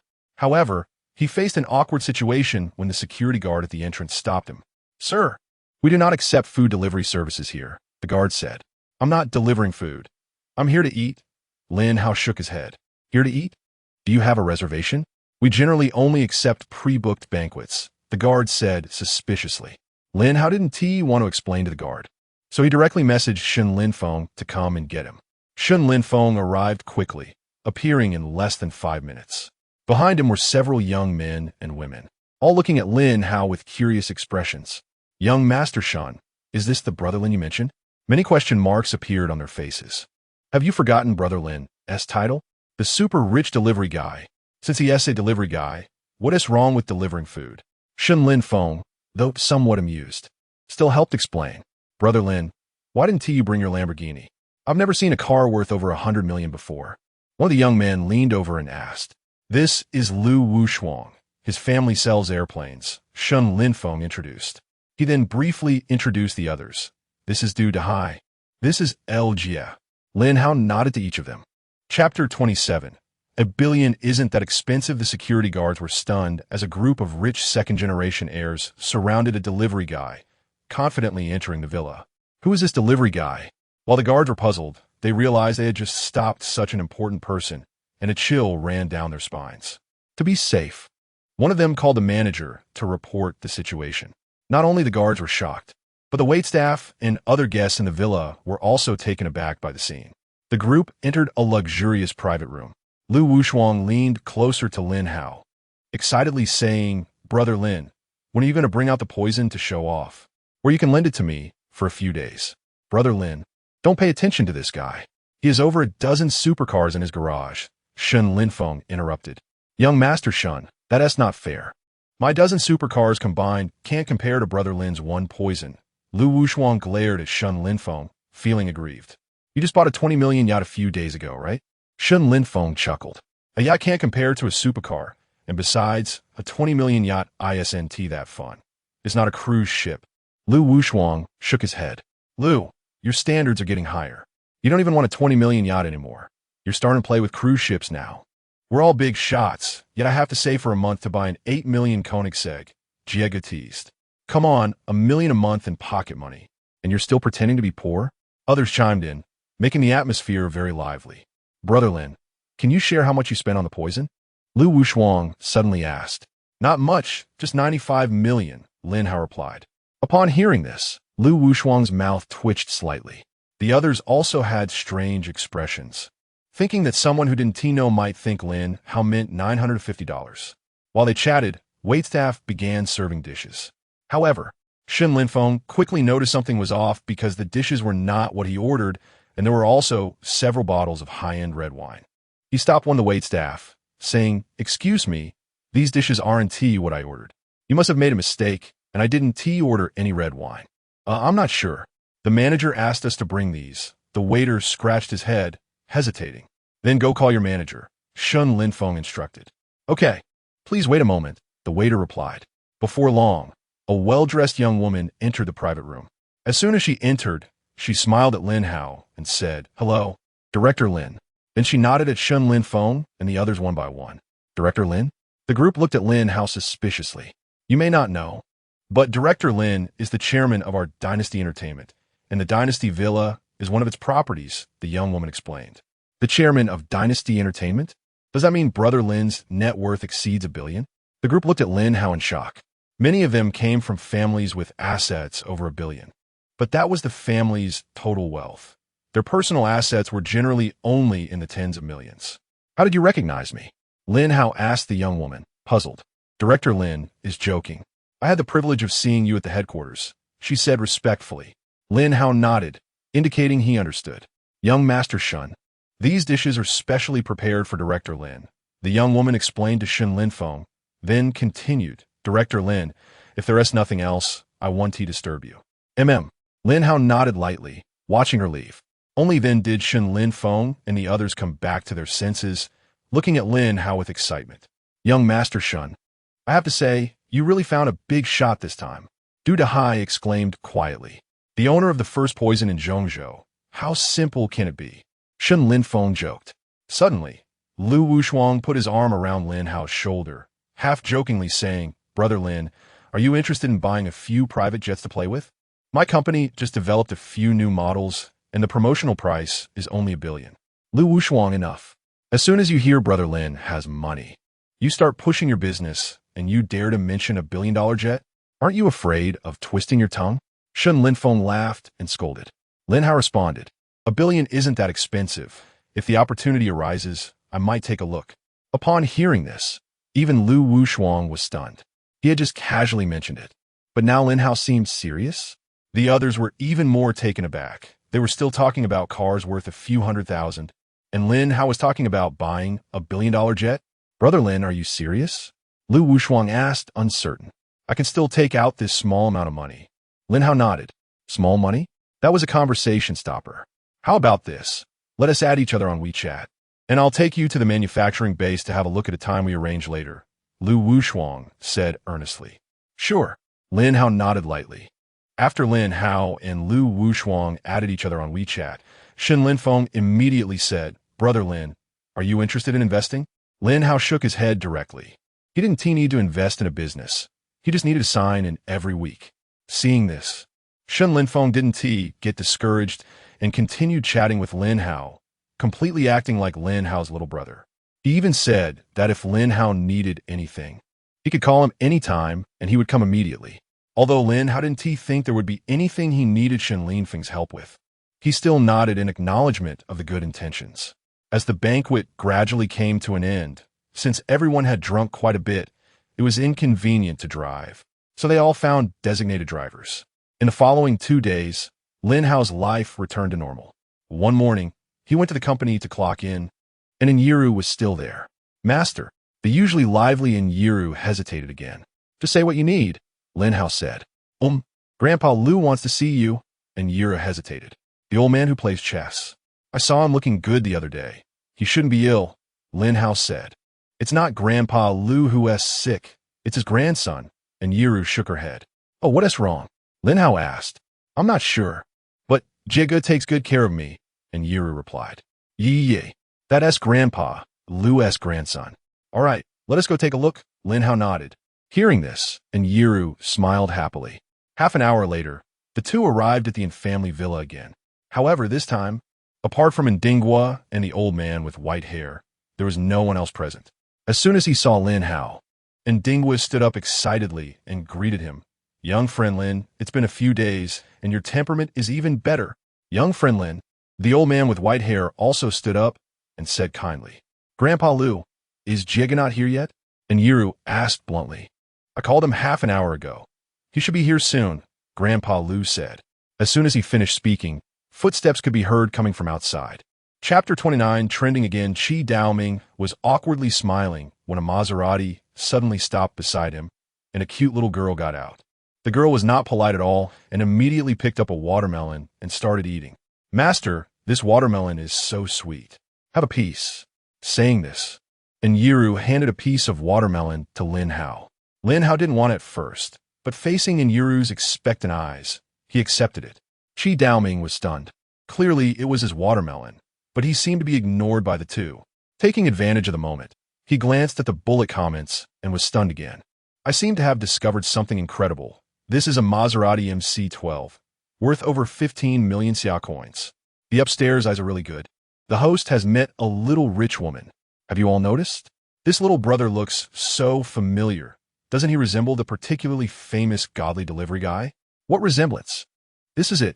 The host's luck is extraordinary, actually bumping into the godly delivery guy. TSK. As expected of the godly delivery guy. Even delivering food has a little rich woman following him. The life of the big shots is just different. Qi Daoming showed an expression of disbelief. How could he be so lucky, casually setting up a stall and encountering the legendary godly delivery guy? In just a few minutes, the heat of his live stream rose more than twice. Qi Daoming suddenly had an idea and quickly changed the title of the live stream. Live stream of godly delivery guy eating watermelon. Many confused viewers were attracted by this title, and didn't he expect to actually see the godly delivery guy eating watermelon, with an exceptionally cute girl beside him. The livestream's heat soared, quickly surpassing 1 million. Qi Daoming was so excited that he almost drooled. His usual peak heat was only around 100,000, but now, just because he streamed the godly delivery guy eating watermelon for a while, it had increased tenfold. 10 minutes later, Lin Hao and Yiru finished the watermelon and left directly. This episode had no impact on Lin Hao, but it caused a wave on the internet. Viewers edited the live stream video and posted it on various platforms, and the topic of the godly delivery guy shot to second place on the trending list, while the first place was taken by a time management master being exposed for a group activity. In the afternoon, Lin Hao was delivering food alone, while Yiru went to her piano class again, stating that she would definitely make Lin Hao look at her differently soon. Lin Hao shot her a disdainful look and did not respond. After finishing his deliveries in the afternoon, he rode directly to the Lamborghini 4S store. Seeing Lin Hao still wearing the delivery uniform, Wu Qian couldn't help but laugh. Clearly, he already had 2 supercars, yet he loved riding an electric bike, which was quite a unique hobby. The two went to the Sky Garden restaurant again, and the staff had already become accustomed to them. Some regular customers also gradually got familiar with the two. Lin Hao, Xuanmei is getting married on Saturday, and I'm going to be a bridesmaid, Wu Qian said. Cui Xuanmei is getting married? Lin Hao was taken aback. Yeah, did you think she was still single? She actually started dating in her senior year, and her boyfriend is a manager from her company. Wu Qian nodded and joked. Well, I really didn't know that, Lin Hao nodded. She posted wedding photos in her friend's circle a few days ago, but you probably didn't see it, Wu Qian laughed. Lin Hao awkwardly smiled and then said, when she has the wedding, I'll give her a big red envelope. By the way, where is she having the wedding? Lin Hao asked again. At the Wanxing Hotel. Wu Qian said, Wanxing Hotel? That's easy. I'll just have the hotel closed for a day, specifically for her wedding. Lin Hao contemplated. You're not planning to book the whole hotel, are you? No need to be so extravagant. The wedding will only need a hall on 1 floor. Wu Qian waved her hand and smiled. No, Lin Hao shook his head. This is actually our own property. It's just a matter of a word. Our own property? Wu Qian was taken aback, staring at Lin Hao blankly. Aren't you the boss of Richard Mill? How did Wanxing Hotel become your property? That's not contradictory. Both companies are my properties, Lin Hao shrugged. Hearing this, Wu Qian was momentarily speechless, actually wanting to ask Lin Hao how he could say such nonsensical things so seriously. You're not lying to me, are you? Wu Qian asked. What is there to lie about? Lin Hao replied. Wu Qian was silent for a moment, then changed the subject. By the way, you trended today. I trended? What happened? Lin Hao asked in confusion. Wu Qian didn't explain.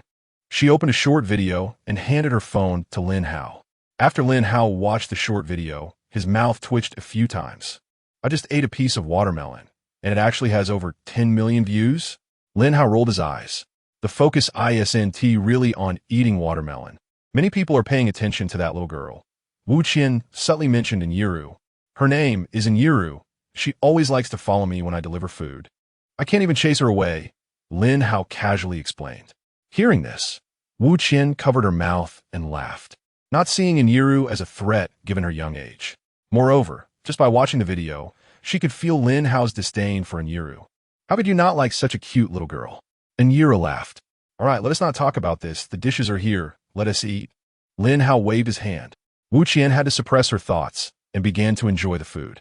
After dinner, when it was time to part ways, Wu Qian suddenly whispered, Lin Hao, my lower abdomen has been a bit painful lately. I don't know if it's because the cold hasn't fully gone away. How about you come to my house and help me with acupuncture? Lin Hao understood her hidden meaning and immediately smiled and nodded. The next day, Lin Hao woke up at Wu Qian's house. After breakfast, the two went out to work. Lin Hao was delivering food, as usual. But suddenly someone called him from an unfamiliar number. Brother Lin, am I disturbing you? A cordial voice came from the phone. Who is this? Lin Hao frowned and asked. There was a silence for 2 seconds on the other end. Brother Lin, it's LGA. Oh, it's you. What is up? Lin Hao realized. Actually, do you have time this afternoon? I want to invite the brothers to come and play on my cruise ship, LGS said. Cruise ship? Lin Hao was a bit surprised. It's actually my dad's cruise ship, but I usually use it, LGA explained with a smile. Then, LGA added, you can bring any friend you want. The more the merrier. By the way, Brother Lin, remember to bring the poison out. Lu Wushuang has been talking about it. And remember not to have lunch. I've invited a Michelin 3-star chef on my cruise. All right, I got it, Lin Hao said. Chapter 28. Does Lin know medicine? A skinny man with yellow hair walked over, impatiently muttering, Grandpa, what expert did you find for me this time? It's just a minor issue. There's no need to make it so complicated. After saying this, his gaze suddenly fell on Lin Hao. Lin Gu, what a coincidence. You're also here. Lu Jie exclaimed in surprise. Lin Hao looked at Lu Jie, equally surprised, as he had seen Lu Jie at the welcome banquet a few days ago. You know Lin Xiaoyu? Grandpa Lu was also surprised. Grandpa, you might not know, but Lin Gu is a super big shot in our boss group. The kind that can buy a billion-dollar airplane casually, Lu Jie said, looking at Lin Hao with admiration. The others were momentarily taken aback. But then they recalled Lin Hao's identity, rumored to be the boss of Wansheng Group, and they were no longer so astonished. Let's not talk about that. Come over quickly and let Lin Xiaoyu check your pulse. Grandpa Lu snapped back to reality and beckoned. Lin Gu is going to check my pulse? This time it was Lu Jie who was stunned, suspiciously asking, Grandpa, are you joking? Lin Gu can also treat illnesses? I'm not joking. Lin Xiaoyu's medical skills are well known. Your grandpa's illness was treated by Lin Xiaoyu, Grandpa Lu said sternly. Hearing this, Lu Jie glanced at Dingwa and then looked at Lin Hao in disbelief. Lin Gu, you also know medicine? Lu Jie asked hesitantly. Well, I understand a bit. Lin Hao nodded. Upon hearing Lin Hao's admission, Lu Jie remained doubtful. Although he felt Lin Hao had no reason to deceive him, it still seemed too incredible. Lin Hao, however, didn't bother with the doubts and directly checked Lu Jie's pulse. It turned out to be a hidden congenital heart disease, with a possibility of an outbreak at any time. But your body is relatively healthy.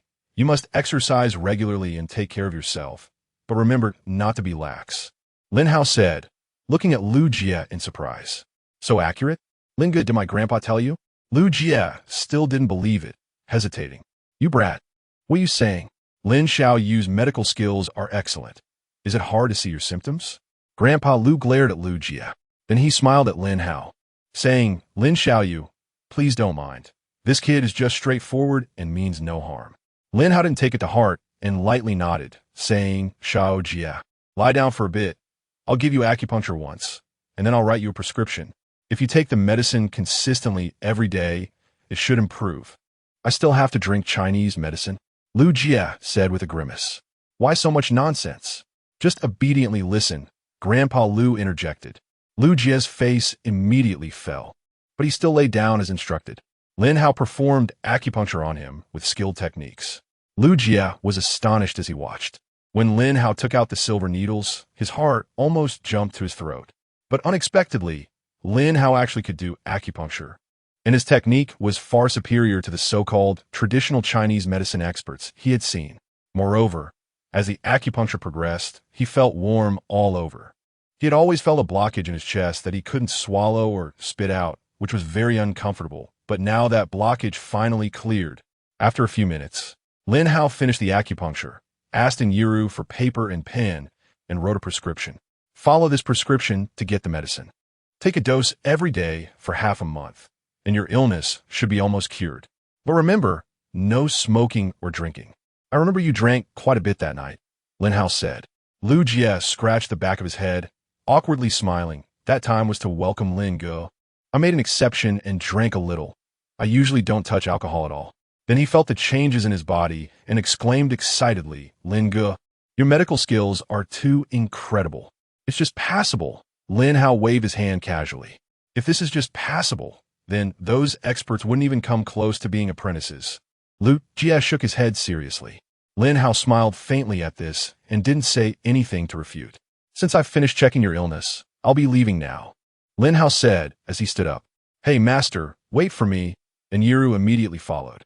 After Lin Hao and Yiru left, Lu Jie quickly departed as well. But he posted about what happened today in the boss group. Of course, Shen Lin Feng and the others wouldn't believe Lu Jie's words. Lu Jie was anxious and explained for a long time, even sharing his medical history in the group. However, Shen Lin Feng and the others still didn't believe it because it was too unbelievable. Unless they saw it with their own eyes, they wouldn't believe it. After all, Lu Jie had sworn that Lin Ge was a divine doctor and the most powerful divine doctor he had ever seen. If they believed such words, they would be out of their minds. Lin Hao was unaware of what was happening in the group. He was focused on delivering takeout, and with Yiru occasionally catching up to chat with him, he had no time to play with his phone. While Lin Hao was resting in the shade of a tree, Yiru came to his side and said, Master, I saw your video on Douyin. Did you really buy a Lamborghini Veneno? When will you take it out to play? Maybe another day. Lin Hao shook his head. Actually, master, you could totally drive a sports car to deliver food. Riding an electric bike is so tiring, and it's hot in this weather, and Yiru said. As she spoke, she leaned over to take a few glances at Lin Hao's neck and was surprised to find that he wasn't sweating at all, and his skin was even more delicate than hers. Master, your skin is so good. How come you don't sweat? I start sweating just a little while after leaving the air conditioning, and Yiru exclaimed in amazement. If you exercise regularly, you can also be like this, Lin Hao said casually. Regular exercise can improve skin quality? And Yiru's eyes brightened. You're overthinking it. What I meant was that regular exercise can help you sweat less. Lin Hao shook his head. Upon hearing this, and Yiru's little face fell. Whether or not she sweated was secondary. She mainly envied Lin Hao's skin. After chatting with Yiru for a while, Lin Hao continued delivering takeout. As for Yiru's suggestion about driving a sports car to deliver food, that was pure nonsense. Because during the delivery process, he often encountered various speed bumps or had to deliver to places like urban villages. Driving a sports car would be very inconvenient. Moreover, even without these troubles, just imagine, after he parked to deliver a takeout order, there would be a crowd of people taking photos and watching. Even if he didn't care about others' gazes, it would definitely create a chaotic scene. Lin Hao received a delivery order and was riding his bike when someone on the side of the road waved and called out to him. Hey, free watermelon. Want to have a piece? A young man wearing glasses shouted, holding a phone beside him, looking like he was live streaming. No, thanks. Lin Hao shook his head and refused. Don't worry, it's free. We have cut pieces here. You've worked hard delivering food. Come have a piece, the glasses guy said enthusiastically. However, Lin Hao continued to shake his head, showing no intention of accepting. The glasses guy, a bit awkward, scratched his head. His name was Chi Daoming, a small streamer. Today's live stream content was delivering watermelons to outdoor workers and spreading positive energy. But he had been streaming for half an hour and hadn't encountered many outdoor workers. Finally meeting Lin Hao, he found Lin Hao uninterested in the watermelon. Chapter 30, A Wheel Worth Millions. As soon as Lin Hao hung up the phone, Yiru leaned in beside him. Master, who called you? She asked, her big eyes twinkling. Are you going to manage my phone calls now? Lin Hao shot her a glance and retorted, I was just curious, is that not allowed? And Yiru pouted, Lu Jie invited me to his cruise. Lin Hao replied nonchalantly, Brother Jie invited you to the cruise? When? And Yiru's beautiful eyes lit up as she looked at Lin Hao expectantly. In the afternoon, Lin Hao said, upon hearing this, and Yiru mumbled a bit dejectedly, I really want to go, but I have piano lessons this afternoon. Lin Hao ignored her and continued to send a WeChat message to Wu Qian. Wu Qian quickly replied, saying she had a client scheduled to see a car in the afternoon. Lin Hao frowned, thinking for a moment, and suddenly remembered Lu Feier. He sent her a WeChat message asking if she was free in the afternoon. After a moment, Lu Feier replied, I'm free. What do you need me for? Come with me to a friend S cruise this afternoon? Lin Hao said, going to your friend S cruise? Lu Feier asked excitedly, can I live stream on the cruise? That should be fine, Lin Hao replied. Since he had an appointment, Lin Hao returned to the Royal Hotel around 10, changed into casual clothes, and then drove his Lamborghini Veneno to the entrance of Lu Feier's community. Passers-by nearby stopped to admire. This Lamborghini looks pretty imposing. It must cost several million. An old security guard remarked. What's several million? This is a Lamborghini Veneno. The price is over 100 million. A young man taking photos retorted.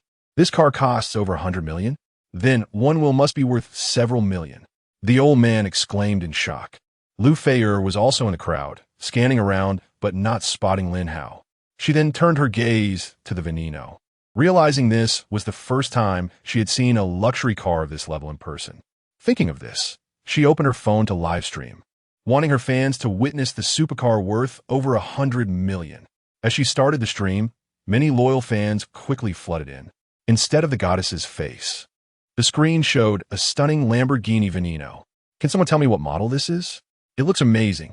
If I'm not mistaken, this is a Veneno. A little Veneno. Just 100 million summer coins. I could afford it after saving for 1,000 years. Funny face. With your monthly salary of 5,000, you'd only save 60 million after 1,000 years. I think it's safer to start saving since Qin Shi Huang unified the 6 states. Manual funny. Is Feier at a car show? Even a Lamborghini Veneno is here. The quality of this car show is so high. Reading the comments. Lu Feier quietly replied, you might not believe it, but this is right in front of my community. As she spoke, she moved the camera to show her fans the surrounding environment. Comments. Feier's community has a rich person.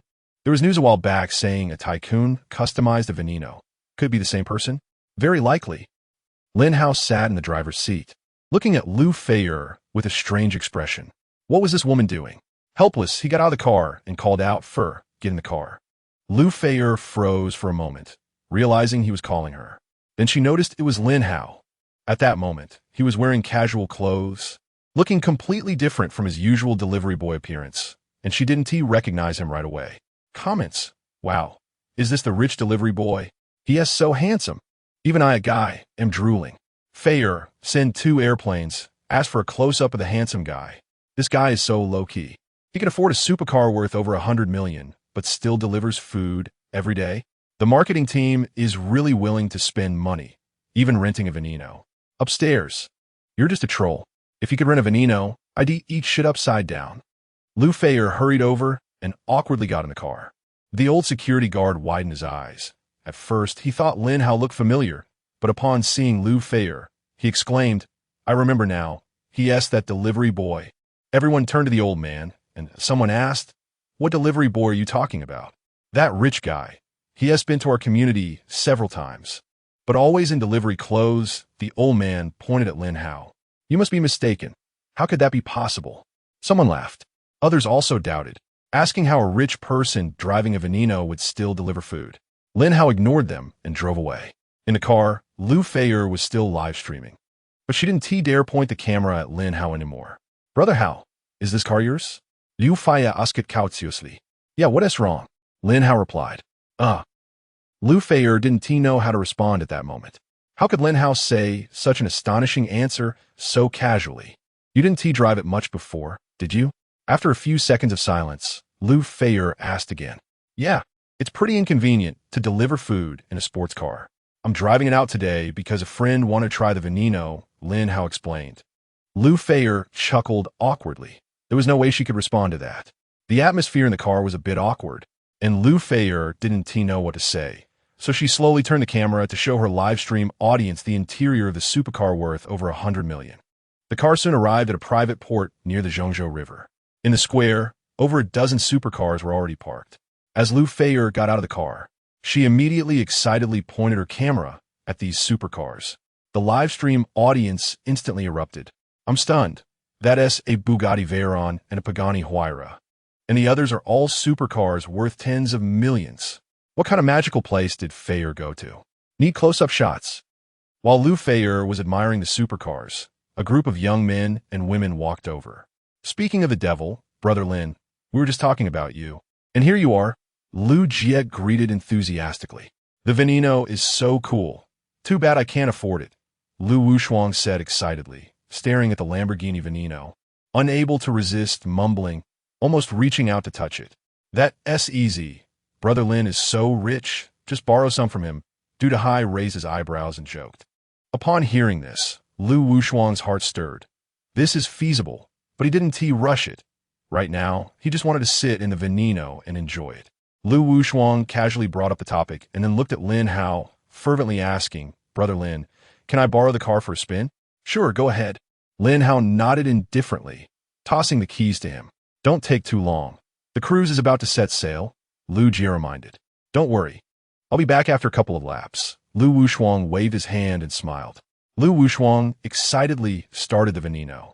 Chapter 31. Busy delivering takeout, Shen Linfeng glanced at Lu Feier, then raised his eyebrows at Lin Hao, saying, Brother Lin, is this your sister-in-law? She's really beautiful.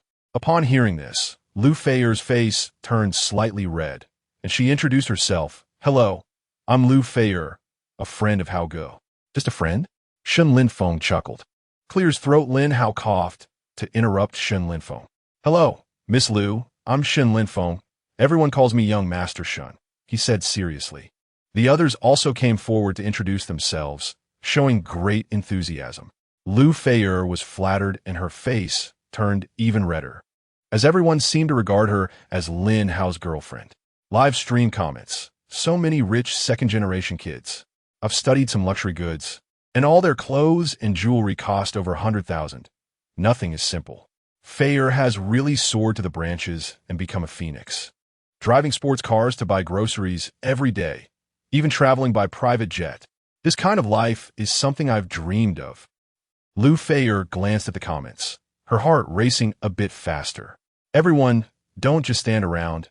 You must be hungry. I've already asked the chef to prepare the food. Let us eat first, and when Lu Wushuang returns, we can officially set sail, Lu Jie said, raising his hand. Are we waiting for him to eat together? Do that, yes, kid.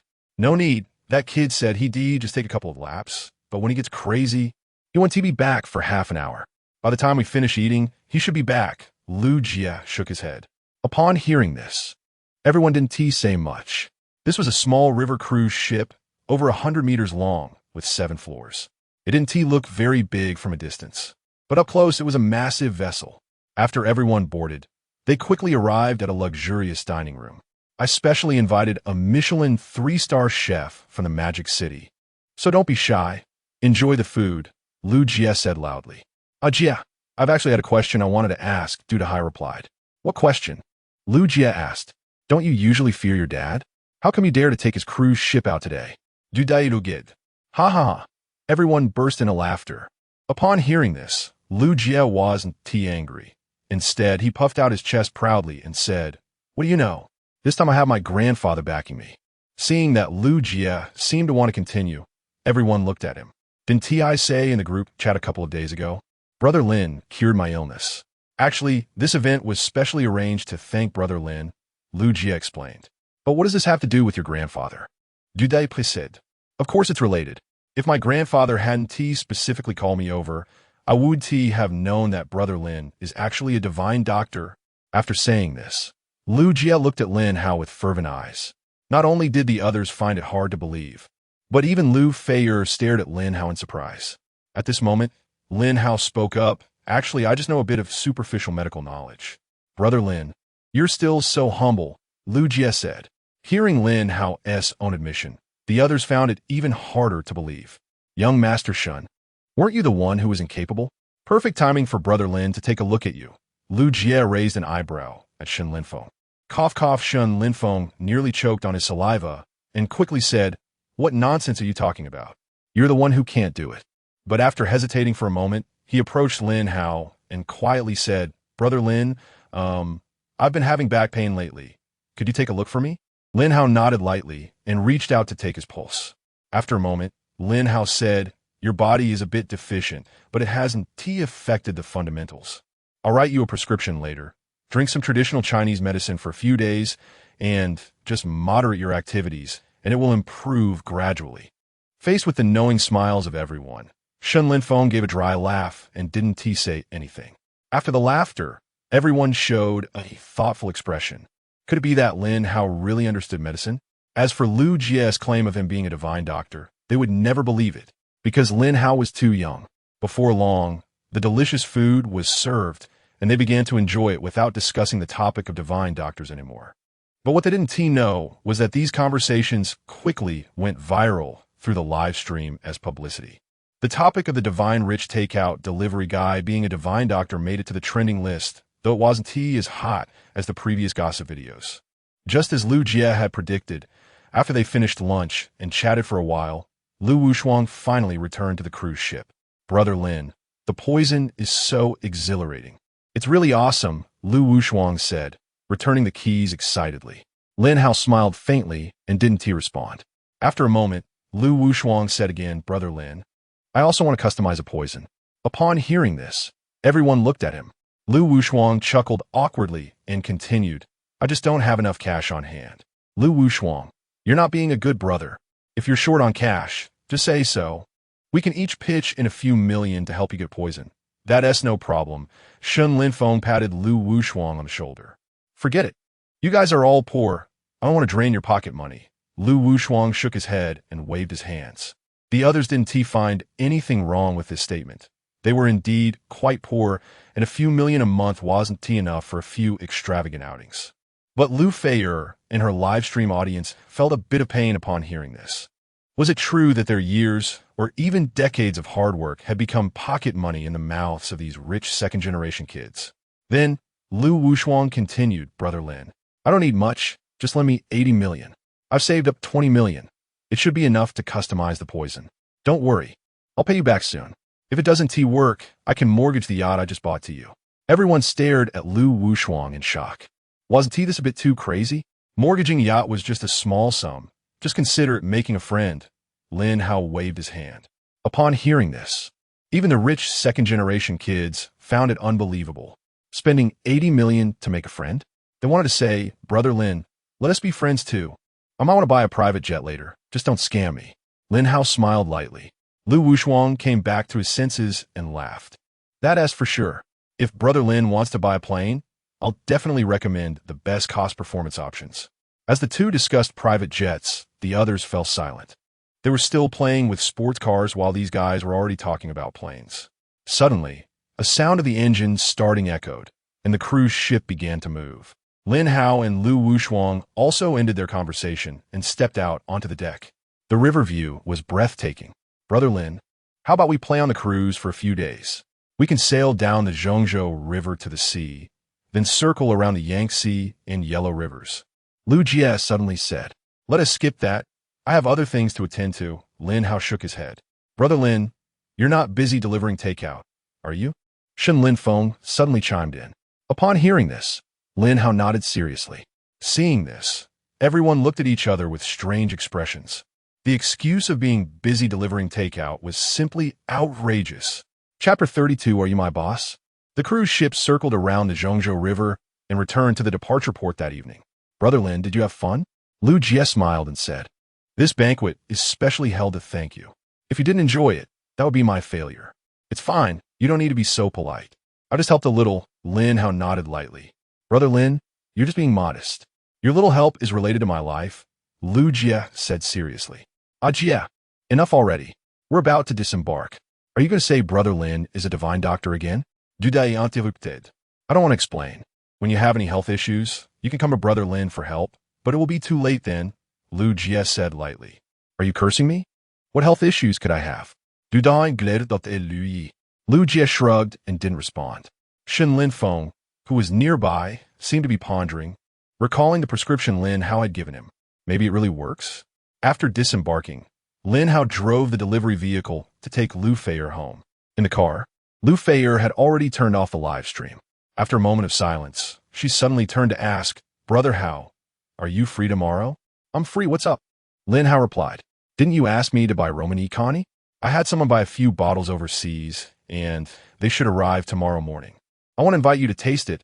Lu Feier blinked and said earnestly. Lin Hao looked at her in surprise and then hesitantly nodded. The delivery vehicle stopped at the entrance of Lu Feier's community, and nearby people looked over. Amidst the envious and jealous gazes, Lu Feier got out of the car and waved goodbye to Lin Hao. The next morning, Lin Hao clocked in at the company and saw Yiru with a face full of resentment. What's wrong? Lin Hao asked curiously. Master, did you have fun yesterday? And Yiru pouted and said gloomily. It was okay. Lin Hao nodded lightly. Pity me. I played the piano all afternoon yesterday, and my fingers are swollen, and Yiru complained. Lin Hao's mouth twitched, but he didn't respond. Master, you must take me with you next time you go out to play, and Yiru continued. Lin Hao glanced at her, but still said nothing. At noon, after delivering takeout, Lin Hao rode his electric bike to Lu Feier's community. The security guard rubbed his eyes and stared at Lin Hao. Are you the one who drove the sports car yesterday? The guard asked hesitantly. Yeah, what's up? Lin Hao nodded. I told them you were a delivery guy, but they didn't believe me, the guard said with a complicated expression. Then the guard asked in confusion. Young man, if you're so rich, why do you still deliver takeout? Being rich doesn't contradict delivering takeout. I'm not delivering food for the money. Lin Hao shrugged. The guard was stunned by his words, thinking it made some sense, but it still sounded strange. After waiting for a while, Lu Feier quickly came out.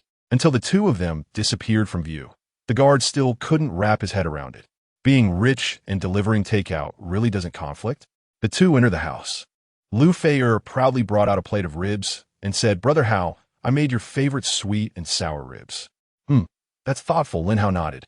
Lu Feier continued serving dishes, and soon the table was filled with a variety of dishes, both meat and vegetables, colorful and flavorful. Not bad at all, Lin Hao said after trying a few bites, rarely giving a compliment. Lu Feier smiled shyly upon hearing that, and said, I'm used to living alone. If I don't eat takeout, I usually cook for myself. After the meal was ready, Lu Feier took out the Romani Connie and poured 2 glasses. After a few sips of red wine, Lu Feier felt a bit tipsy. Brother Hao, do you have time on Friday night? Lu Feier asked, blushing and mustering her courage. Friday night? Is it the exchange meeting between Huangchao Entertainment and Wanxin Group? Lin Hao hesitated. Yes, Brother Hao. You even know the specific time? Lu Feier nodded, looking surprised at Lin Hao. I should be going too, so don't be too surprised when the time comes, Lin Hao said. Are you going to say you were my boss again? Lu Feier clearly didn't believe him and asked with a smile. Lin Hao smiled faintly, but didn't say anything more. Lu Feier furrowed her brows, looking at Lin Hao with suspicion. Lunch was spent in a subtle atmosphere. After finishing the meal, Lin Hao didn't stay long and left after resting for a while. Lu Feier wanted to keep Lin Hao, but hesitated several times and couldn't bring herself to speak. After leaving the community, Lin Hao continued delivering takeout. In the evening, Lin Hao returned to Huangchao Hotel and found a WeChat message from Wu Qian. Wu Qian said, Did you really book Wanxing Hotel? I haven't told Xuemei yet. Lin Hao thought for a moment and replied, It's fine whether you tell her or not. It could be a surprise for her. After a while, Wu Qian replied, That's true. Then let's not tell her for now. Lin Hao chatted with Wu Qian for a while and had just put down his phone when Cui Xuemei suddenly called him. Brother Hao, Cui Xuemei said. What's the matter? Lin Hao asked. I haven't found a suitable wedding car yet. I asked Qian, and she said to ask you, Cui Xuemei said shyly. Oh, it's a small matter. Just go directly to the headquarters of Huangchao Entertainment and find General Manager Su. He'll know when you mention my name, Lin Hao said. Huangchao Entertainment? Aren't you the boss of Richard Mill? Cui Xuemei said in surprise. Both companies are my businesses, Lin Hao casually explained and then hung up the phone. The amount of information was a bit overwhelming, and Cui Xuemei took a while to regain her composure. Time passed quickly, and before they knew it, it was Friday. Su Weiwei specifically called Lin Hao to remind him to attend the exchange meeting that night and even prepared a speech for him. However, Lin Hao glanced at the speech and directly ignored it, as he only intended to make an appearance. As for giving a formal speech, he would skip that. After delivering Takeout in the afternoon, Lin Hao went directly to the headquarters of Huangqiao Entertainment. Su Chang, the general manager of Huangqiao Entertainment, Wang Lisin, the general manager of Wansheng Group's Zhongzhou branch, and the senior leaders of both groups lined up at the entrance to respectfully welcome Lin Hao. Besides the leaders, there were also hundreds of ordinary employees gathered around, with Lu Feier mixed in the crowd. Chairman Lin, hello. As soon as Lin Hao appeared, the leaders led the way in greeting. The scene was quite grand, and Lin Hao felt surprised. Many people were dumbfounded, especially the employees of Wansheng Group. It was their first time seeing Lin Hao. At this moment, Lin Hao was dressed like a delivery guy, which was far from the image of a chairman they had in mind. Some people who often watch short videos began to see the clue. They realized that their boss was actually the online sensation, the wealthy delivery guy. Lu Feier was also stunned, completely shocked. Lin Hao was indeed the chairman of Huangqiao Entertainment and Wansheng Group. Chapter 33. Acupuncture for Lu Feier. Mr. Lin, please come in. Su Weiwei, as Lin Hao's secretary, was the first to approach him with a smile. Lin Hao walked through the crowd and paused briefly as he passed by Lu Feier, giving her a faint nod.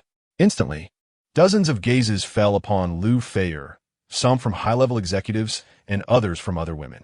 Lu Feier's heart raced, and a blush crept on her cheeks. Before long, everyone filed in, following Lin Hao into the company. They arrived at the second-floor exchange meeting venue. Mr. Lin, would you like to say a few words? Su Weiwei handed him the microphone. I'll just say one thing, Lin Hao replied as he took the microphone. Starting today, everyone's salary will be increased by 20. After saying this, he handed the microphone back to Su Weiwei. Everyone was momentarily stunned before erupting into cheers. Long live Mr. Lin. Mr. Lin is amazing. The salary increase made everyone happy, but Su Weiwei felt a mix of emotions. She had painstakingly prepared a speech of several hundred words for Lin Hao, only for him to say it all in one line. However, she could tell that, compared to flowery speeches, the employees were more eager to hear about the salary increase. The exchange meeting was conducted in the form of a cocktail party. Su Chang had arranged various programs for the employees of both companies to play icebreaker games and promote interaction, creating a very harmonious atmosphere. Weiwei, you go ahead and be busy. I'll stay here for a while, Lin Hao said. Su Weiwei left as instructed, but Lu Feier quietly approached Lin Hao. Hao ye. Mr. Lin. Lu Feier looked at Lin Hao with a complex expression. The other people around watched Lu Feier with envy. No need to be so formal. Didn't I already say? Huangqiao Entertainment is my business. Lin Hao waved his hand.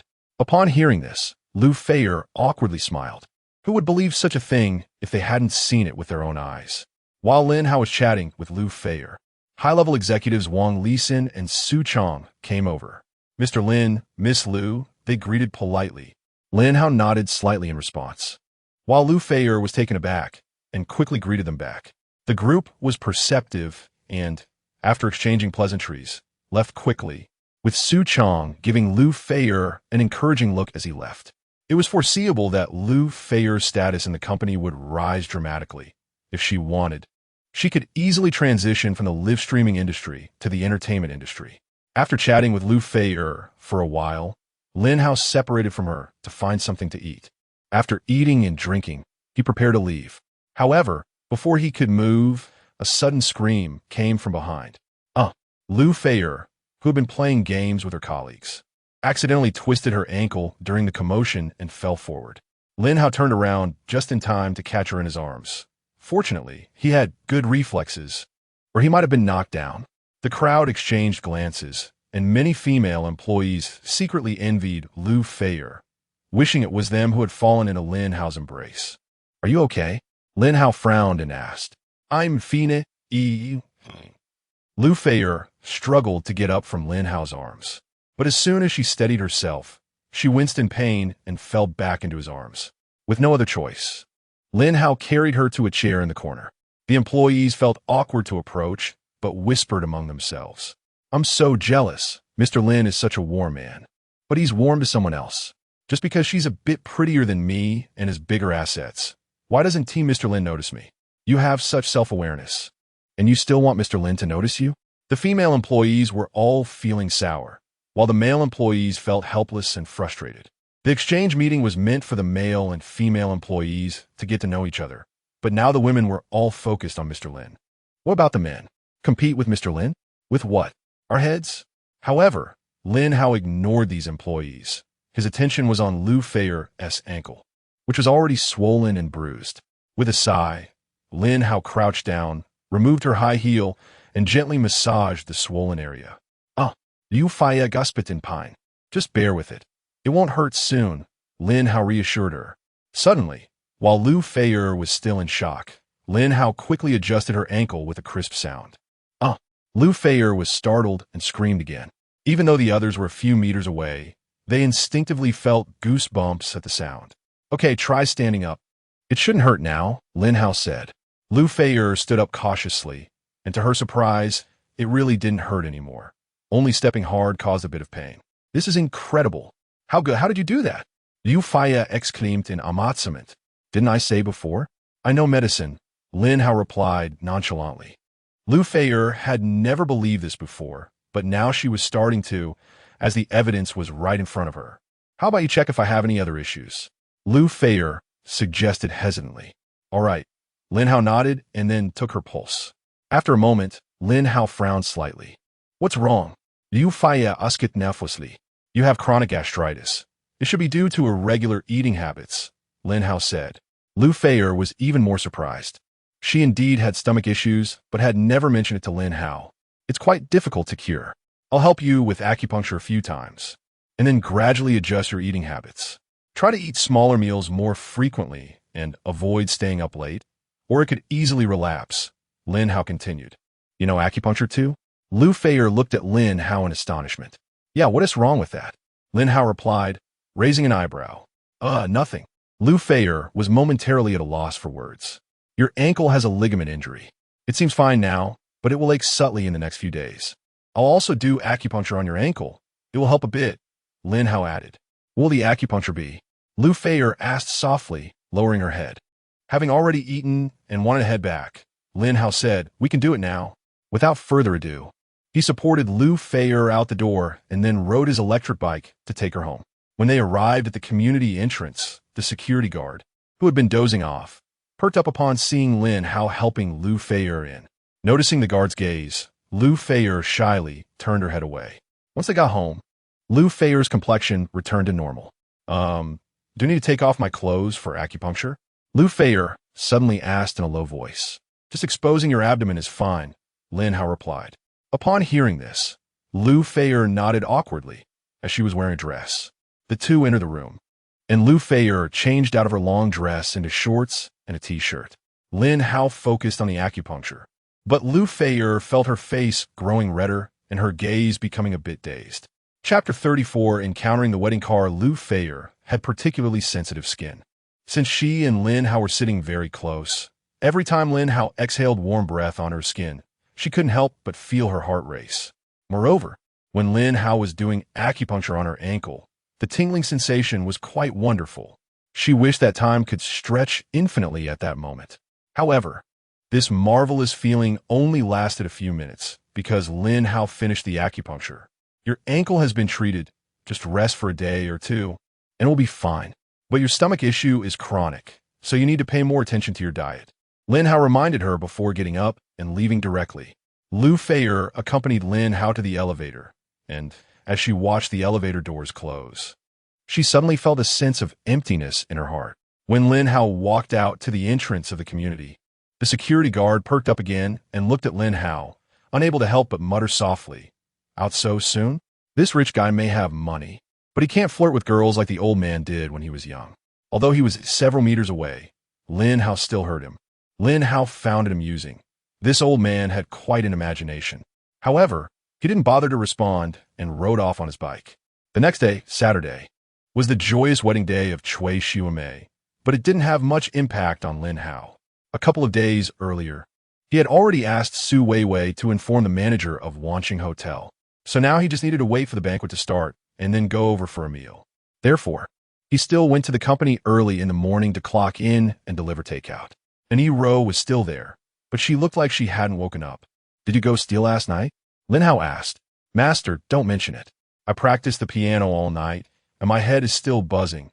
And Ro replied gloomily. Isn't playing the piano for leisure? How did it become torture for you? Lin Hao asked curiously. I don't want to practice either, but I have a competition in a few days, and I must work hard. And Ro said earnestly. Competition? Lin Hao looked at her in confusion. Hee. You'll find out then. I guarantee you'll be surprised. And Ro smiled. Lin Hao nodded lightly and didn't ask further. After clocking out, he went out to deliver takeout. Around 10 o'clock, he encountered a dozen Rolls-Royce wedding cars at a traffic light. Whose wedding is this? So impressive, a passerby remarked. It must be some rich second generation. These evil wealthy people, another commented. Honey, we should rent a Rolls-Royce fleet for our wedding too, a woman said, her eyes shining. Okay. Her boyfriend smiled bitterly. Some envied, some were jealous, and many took photos and videos to post online. Lin Hao, however, had a strange expression because these Rolls-Royces were his bodyguard's cars, and, if he guessed correctly, this should be Cui Xiumei's wedding procession. Cui Xiumei and the groom, Yin Jiaming, were sitting in the back of an extended phantom. When Cui Xiumei saw Lin Hao by the roadside, she quickly opened the window and waved, How good! You're still delivering takeout today? Remember to come over for the wedding banquet later. I'll come after I finish my deliveries, Lin Hao replied. Qian is in the car behind. Do you want to chat with her for a bit? Cui Xiumei reminded him. Lin Hao nodded and went over to chat with Wu Qian for a few moments. Then the green light came on, and the wedding cars quickly disappeared. Inside the extended phantom, Yin Jiaming frowned and said, Mimi, was it your classmate just now? Yes, don't be fooled by his appearance as a delivery guy. Cui Xiumei started to explain. Before she could finish, Yin Jiaming interrupted with a stern face. You should have less contact with those random classmates in the future. Yin Jiaming was quite handsome, only about 30 years old, but unfortunately, his hairline didn't match his age. At that moment, he wore a serious expression that commanded respect. Cui Xiumei's mouth twitched slightly upon hearing this. She wanted to say, the car you're sitting in is how geez. But after taking a breath, she refrained from saying it. Anyway, it wouldn't be long before Yin Jiaming realized how foolish his words were. Lin Hao intended to continue delivering takeout, but suddenly a system prompt sounded in his mind. Ding! 7 days have passed. The host currently has one sign-in opportunity. Sign in. Lin Hao thought to himself and immediately issued the command. Ding! Congratulations, host. You have obtained 100 shares of Shunwei Technology. Relevant documents have been placed in the host's safe. Shunwei Technology? Lin Hao was stunned for a moment. Shunwei Technology Company Limited is a privately owned enterprise that produces and sells communication devices, ranking first in global mobile phone sales, with annual sales exceeding $10 billion. It is also the only Fortune 500 company that is not publicly listed. While Shunwei Technology's assets may not be among the top, its influence is among the world's leading. While Lin Hao was in a daze, Ro leaned over. Master, what are you daydreaming about? She waved her small hand in front of Lin Hao and smiled. It's nothing. I'm going to that classmate's wedding later, so you don't need to follow. Lin Hao shook his head. Even if I wanted to follow, I couldn't. I still have to practice the piano later, Ro said gloomily. An hour later, Lin Hao finished his deliveries, said goodbye to Ro, and headed straight to Wansheng Hotel. Following the directions, he arrived at the wedding hall. How good, you arrived a bit late. His roommate, Zhang Xiaofeng, greeted him warmly as soon as he saw Lin Hao. Other classmates also greeted him enthusiastically. The surrounding guests felt quite surprised. Why was a delivery guy being treated so well? Everyone couldn't help but glance a few more times. But they couldn't figure out why and assumed Lin Hao was well-liked and familiar with many people. Xiumei was too low-key before. She found such a rich and handsome boyfriend and only told us old classmates after getting married. Zhang Xiaofeng whispered. That's right, today, I'm really gaining insight. A fleet of 11 Rolls-Royce cars, and the main wedding car is an extended phantom. Even if rented, it probably cost tens of thousands. A classmate nodded seriously in agreement. And that's not all. Didn't you notice? The entire Wansheng Hotel, besides us wedding attendees, has no other guests. They might have even booked the entire hotel. Another classmate added. People are really infuriating. The money spent on this wedding could be a down payment for a house in Zhongzhou. I heard the groom is a leader at Shenwei Technology. I don't know if it's true. I know this. I asked Xuemei privately. The groom's name is Yin Jiaming, the R&D manager at Shenwei Technology, with an annual salary of $1 million. The classmates spoke with a mixture of emotion and envy. Listening to their discussions, Lin Hao found it quite amusing. He had just signed in and obtained Shenwei Technology, and the groom was actually the R&D manager of Shenwei Technology. Chapter 35. Wrong dishes? They were chatting when Wu Qian walked over. Wu Qian was wearing a purple bridesmaid dress, with light makeup that made her look ethereal and eye-catching. Class monitor, your outfit today is not okay, Zhang Xiaofeng joked. What's wrong with it? You better explain clearly, or I won't let you off the hook, Wu Qian said, sizing herself up and finding nothing wrong, then glared at Zhang Xiaofeng. Oh, don't be so anxious. I haven't finished yet, Zhang Xiaofeng quickly replied. You look too good today. You outshine the bride Xuemei. And that's not good. If you put that smooth talking skill to use in pursuing girls, you wouldn't still be single. Wu Qian shook her head and laughed. I'm just good at talking. When it comes to girls I like, I can't even speak smoothly. Zhang Xiaofeng scratched the back of his head and chuckled awkwardly. Hearing this, the classmates couldn't help but laugh. While they were talking, Wu Qian walked over to Lin Hao and took his hand. The classmates looked over, as they had speculated about the two possibly becoming a couple, but they didn't expect it to happen so soon. The surrounding guests also showed surprised expressions, as Wu Qian was too beautiful and Lin Hao was just a delivery guy. Did he really deserve her? Xuemei didn't invite many classmates, just enough to fill a table, and Lin Hao sat next to Wu Qian. The wedding proceeded in an orderly manner, and after the host finished speaking, the bride and groom exchanged rings and vows. Then the dishes began to be served. Xuemei really went all out for this wedding. Not only did she use a Rolls-Royce fleet as wedding cars, but even the ingredients are top-notch. Look at this Australian lobster. It's thicker than my calf, Zhang Xiaofeng joked while eating lobster meat. Lobster is nothing. This three-head abalone is the real deal, absolutely fresh seafood. Every bite is full of rich flavor, a classmate chimed in. Three-head abalone, that must be expensive, right? Over $1,000 each. Isn't that pricey? Wow. We hit the jackpot with this meal. I only gave a 500 yuan red envelope, and eating one abalone nets me a profit of 500. Not only were the classmates surprised, but others were equally astonished.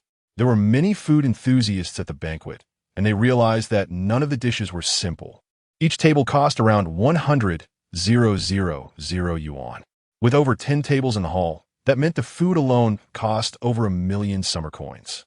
Many people took photos and videos to post on social media. After all, it was their first time attending such a high-quality wedding, while everyone was secretly delighted. The elders from both sides noticed something was off. These dishes were too extravagant, weren't they?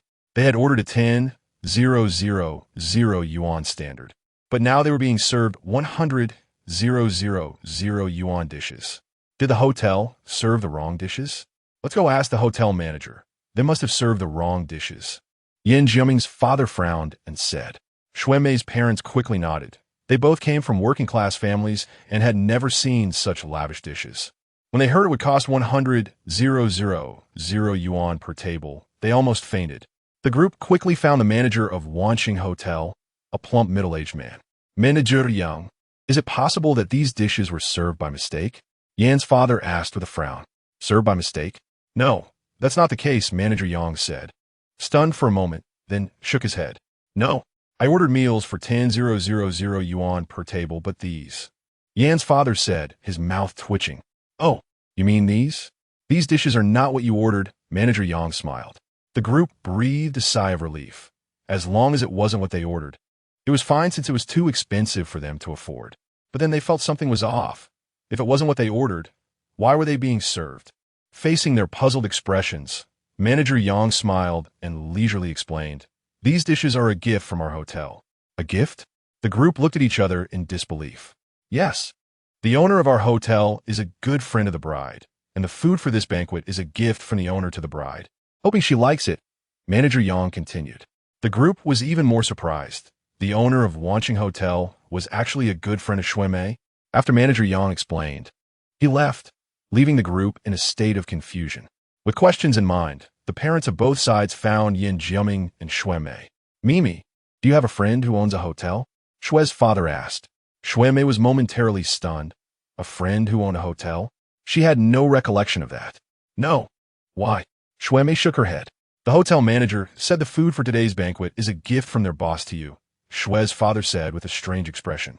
A gift from the hotel owner to me? Xue Mei was a bit confused, but she was sure she didn't know the owner of this hotel. All right, Mom and Dad. Mimi, let's discuss this later. Many guests are waiting for us to toast them. Let's finish the wedding first, Yin Jiaming interrupted. Yes, Jiaming is right. Let's attend to the guests first, Yan's father added. The wedding continued enthusiastically. The bride and groom took turns toasting, and when it was their university classmates' turn, Yin Jiaming glanced at Lin Hao and then at Wu Qian, unable to understand why such an excellent woman like Wu Qian would be interested in a delivery guy. However, this was not the occasion to say anything offensive, so he merely wished everyone a good meal and pulled Xue Mei to the next table. While they were toasting, several middle-aged men in suits entered through the hall entrance. As soon as Yin Jiaming saw them, he immediately put down his wine glass and went to greet them. Mr. Pan, Mr. Ding, and several managers, you're here. I specially reserved a table for you. Please, this way, Yin Jiaming greeted with a smile. Xue Mei was somewhat dissatisfied with Yin Jiaming's snobbishness, but these men were also her superiors, so she apologetically smiled at the guests and then followed him over. There was a bit of an urgent matter at the company. We just finished handling it, which delayed us a bit. Jiaming, please don't mind, Mr. Pan smiled. How could I mind? Mr. Pan, I'm just happy you could come. Yin Jiaming shook his head. Yin Jiaming warmly welcomed the men, but as they passed by Lin Hao's table, Mr. Pan suddenly stopped, looking at Lin Hao in disbelief. What's wrong? Yin Jiaming looked at Mr. Pan, then at Lin Hao, frowning. However, Mr. Pan ignored Yin Jiaming and walked straight to Lin Hao, slightly bowing, and excitedly said, Director Lin, I didn't expect to see you here at the wedding. The others also respectfully greeted. Hello, Director Lin. The people around were stunned. What was the status of this delivery guy? Xiaoyan, why are you just standing there? Director Lin is the chairman of our company. How can you be so rude when you see the chairman? Mr. Pan immediately scolded Yin Jiaming. The director? Chairman? Yin Jiaming was astonished, his gaze momentarily blank. Chapter 36, It's Your Kidney Deficiency, Brother Hao. Aren't you the chairman of Richard Mill and the chairman of the Royal Entertainment? How did you become the chairman of our Shunwei Technology? Cui Xiumei quickly asked. This is not contradictory. Besides the few companies you mentioned, I have many other industries. Lin Hao said calmly. As soon as Lin Hao said this, the scene fell silent for a few seconds. If it weren't for various facts laid out before them, they would probably think Lin Hao had lost his mind. President Pan and others were somewhat dazed. The reason they arrived late was that the company's shares had suddenly changed hands, and they were dealing with that. At first, they found it strange that Lin Hao had the ability to acquire Shunwei Technology. Now they realized that Lin Hao had so many industries to support him, making the acquisition of Shunwei Technology a piece of cake. Then, Brother Hao, did you have the hotel prepare all this food for the banquet? Cui Xiumei suddenly asked. I had someone prepare it, but it's nothing special. It's all for my own industries, so it doesn't cost much. Lin Hao waved his hand. You lent me the Rolls-Royce fleet as my wedding car, and I haven't had the chance to thank you yet. Now you prepared such a luxurious banquet for me.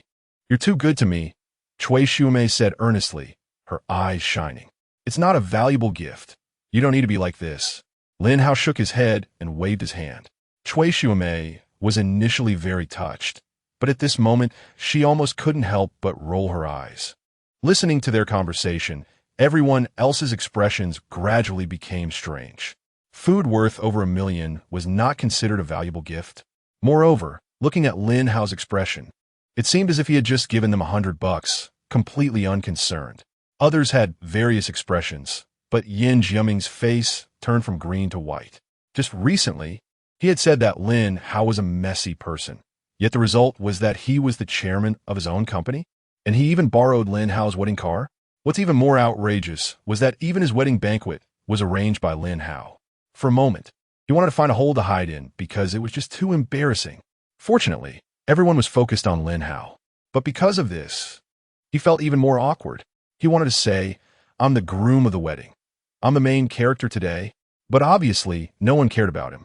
After this interlude, the banquet continued, but everyone's attention had long shifted from the bride and groom to Lin Hao.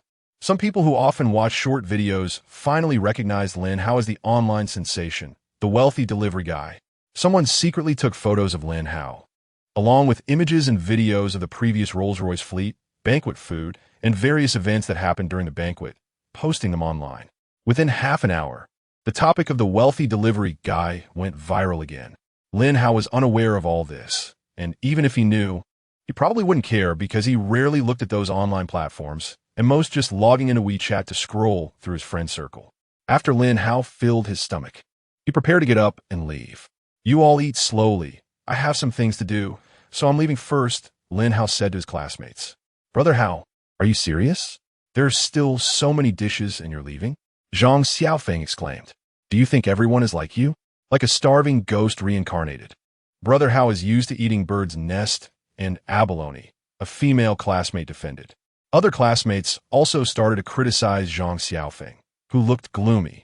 In the past, everyone wouldn't treat him like this. At least they wouldn't team up to bully him. After joking with them for a bit, Lin Hao got up and left. Wu Qian, as a bridesmaid, couldn't leave for the moment, so she didn't go with Lin Hao. Seeing Lin Hao get up, Yin Jiming quickly walked over, smiling and nodding at Lin Hao, but Lin Hao seemed to ignore him and walked right past him. Yin Jiming's face changed several times, but in the end, he could only pretend nothing had happened. Cui Xiumei found it both amusing and infuriating. Yin Jiming was used to being arrogant, but now he had taken a hit from Lin Hao. She didn't know if it was good or bad, but upon careful thought, Lin Hao still seemed to be their boss, and Yin Jiming was destined to keep taking hits. After leaving the wedding venue, Lin Hao rode his bike directly to Lu Feier's house, as he needed to give her acupuncture these days. "Brother Hao, I tried a new dish today. I don't know if you'll like it," Lu Feier said with a smile. "I just want to eat at a wedding banquet, so I'm not hungry. You eat. After you're done, I'll give you acupuncture." Lin Hao shook his head. "At a wedding banquet? Is your friend getting married?" Lu Feier asked. "Yeah." Lin Hao nodded slightly, not intending to elaborate. Lu Feier smiled slightly and wisely didn't ask anything further. She seemed to have no appetite and only picked at her food before heading to her room. "Does your foot still hurt?" Lin Hao asked. "It's much better now. Your acupuncture is really effective," Lu Feier said. "As long as it's effective," Lin Hao replied with a calm expression. Then, Lin Hao began to give her acupuncture. Lu Feier's performance was much better than yesterday. Although her eyes were still a bit hazy, at least she was reasonably clear-headed, though she couldn't avoid blushing. Lin Hao kept his gaze steady and, after finishing the acupuncture, helped her pull down her clothes to cover her lower abdomen. Lu Feier felt touched, but also a bit disappointed. It was a conflicting feeling. She felt shy, but also hoped Lin Hao would do something more. Before leaving, Lin Hao reminded her again, "Your foot is almost healed. You can take walks, but try to avoid strenuous exercise. And remember to eat. Your stomach problem needs special attention." Lu Feier nodded seriously and then watched Lin Hao leave. After exiting the community, Lin Hao initially wanted to continue delivering food. But just as he accepted a few orders and hadn't started delivering, he received a call from Shun Linfeng. As soon as the call connected, Shun Linfeng excitedly said, "Hey, Brother Lin, the prescription you gave me works great. That's good to hear. Is there anything else?" Lin Hao asked very calmly. "Well, my friend asked me to inquire about kidney issues. Does taking this medicine help?" Shun Linfeng said. "Is your friend experiencing kidney deficiency?" Lin Hao asked instinctively. "Cough, cough." "Brother Lin, my friend is listening beside me," Shun Linfeng said with a wry smile. "Oh, so your friend isn't referring to you?" Lin Hao corrected himself. There was silence on the other end for a few seconds. Then another awkward voice came through. "Brother Lin, it's me, Du Dahai." "Oh, so it's you with the kidney deficiency," Lin Hao realized. Du Dahai fell silent again, and after a moment, he said earnestly, "Brother Lin, are you free tonight? I just opened a music restaurant. Would you like to come and try it? Tonight's fine. Just send me the address, and I'll come over after I finish delivering." Lin Hao replied, "Okay, thank you, Brother Lin." Du Dahai said happily. Chapter 37, Du Dahai's Condition. 2 hours later, Lin Hao arrived at Du Dahai's music restaurant. It was clear that Du Dahai had invested a lot. His establishment was located near the Zhongzhou Tower, in one of the busiest areas of the city center. Delivery? Our restaurant doesn't start serving until after 5, so there shouldn't be any delivery orders right now. A waitress frowned and said, I'm not here to deliver. I'm looking for your boss. Lin Hao shook his head. Looking for our boss. The waitress's expression became even more perplexed, and she shook her head, saying, The boss isn't in the restaurant. Did I come to the wrong place? Lin Hao frowned. As he pondered this, the roar of a sports car echoed from behind him as a Ferrari FF came to a stop by the roadside. People around turned to look. A car worth over 5 million was certainly worthy of their attention. Du Dahai and Shen Linfeng got out in succession and quickly approached Lin Hao. Sorry, Lin Ge. There was traffic on the way. Thanks for waiting, Du Dahai said with a smile. It's fine, I just arrived, Lin Hao replied. Then, Du Dahai led Lin Hao and Shen Linfeng inside. The staff exchanged glances. This delivery guy actually knew their boss, and their boss was being too polite to him, treating him almost like a younger brother. The three entered a luxurious private room, and the antique decor made Lin Hao feel like he was in a tea house rather than a music restaurant. The private rooms aren't open to the public, but since Lin Ge is here, feel free to use any of them, Du Dahai explained. Saying this, he handed Lin Hao a card and said, Lin Ge, this is a diamond membership card. My music restaurant has branches in many places, and with this card, you can enjoy free consumption for life. Of course, this doesn't mean you can't afford to spend. It's just a small token of my appreciation, Du Dahai said very politely, afraid that Lin Hao would refuse it. Lin Hao nodded lightly and accepted the card.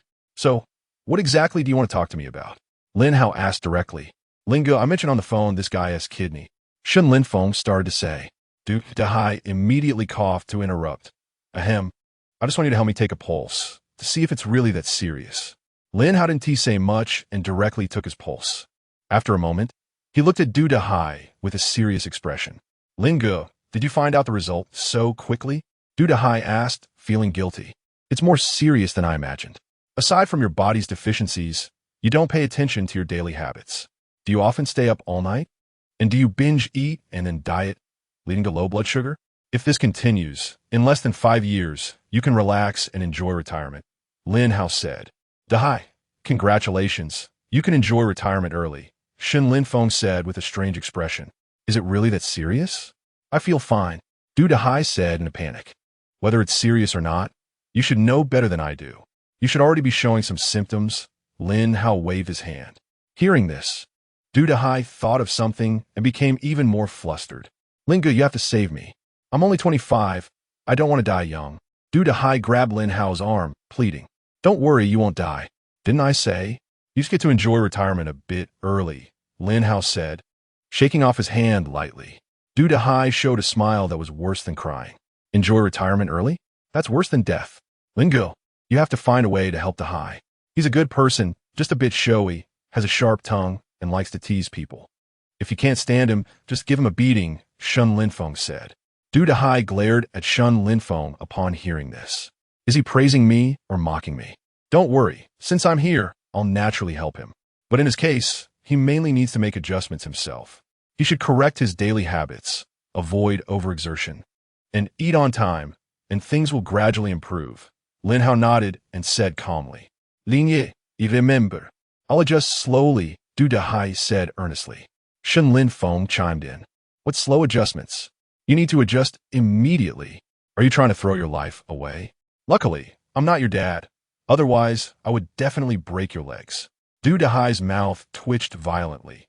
He felt that Shen Linfeng was taking advantage of him, but he couldn't find a retort. Lin Hao didn't participate in their conversation and directly began acupuncture for Du Dahai. Due to the complexity of Du Dahai's condition, the acupuncture lasted for a full 20 minutes.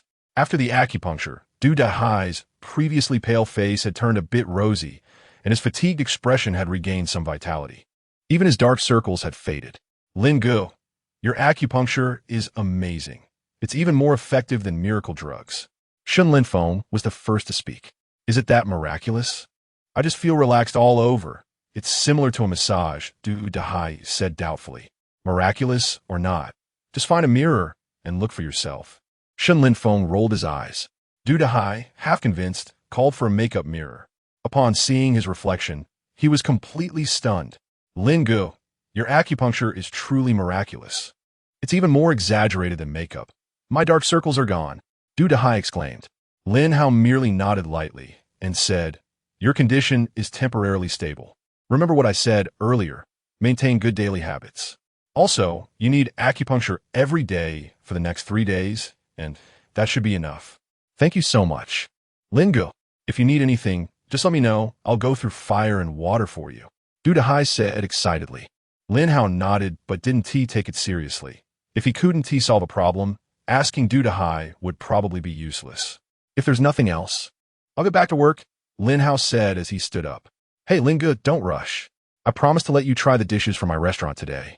We haven't even served the food yet. Dudai kiki yujed. It's still early for dinner, and I'm not hungry yet, so I want to eat. Lin Hao shook his head. Du Dahai tried to persuade him a few more times, but in the end, he could only helplessly watch Lin Hao leave. After leaving the music restaurant, Lin Hao took a few orders nearby and didn't return to the Huangqiao Hotel until evening. For the next 2 days, Lin Hao's life was relatively mundane. Besides doing acupuncture for Lu Feier and Du Dahai, nothing else happened.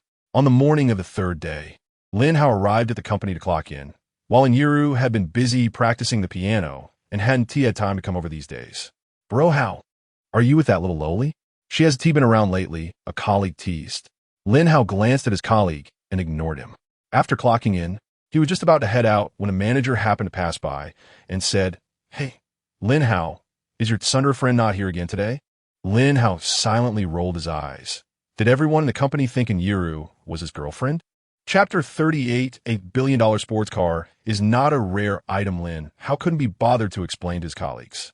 After delivering a few orders, he returned to Du Dahai's music restaurant. Besides Du Dahai, Lu Jie and Lu Wushuang were also there. Brother Lin, the few greeted him enthusiastically. Hey, what are you all doing here? Lin Hao nodded and asked. Brother Lin, I came specifically to thank you. I ordered a Lamborghini Poison at the dealership yesterday, and I should be able to drive my own Poison in about a week, Lu Wushuang said with a beaming smile, excited. I'm also here to thank you, Brother Lin. Lu Jie added. Lin Hao looked at Lu Jie suspiciously. Actually, I wanted to ask Brother Lin to help me with my health, Lu Jie continued. Du Dahai immediately looked at Lu Jie with a sympathetic gaze, while Lu Jie raised his eyebrows at Du Dahai and said, Remember I told you Brother Lin is a divine doctor?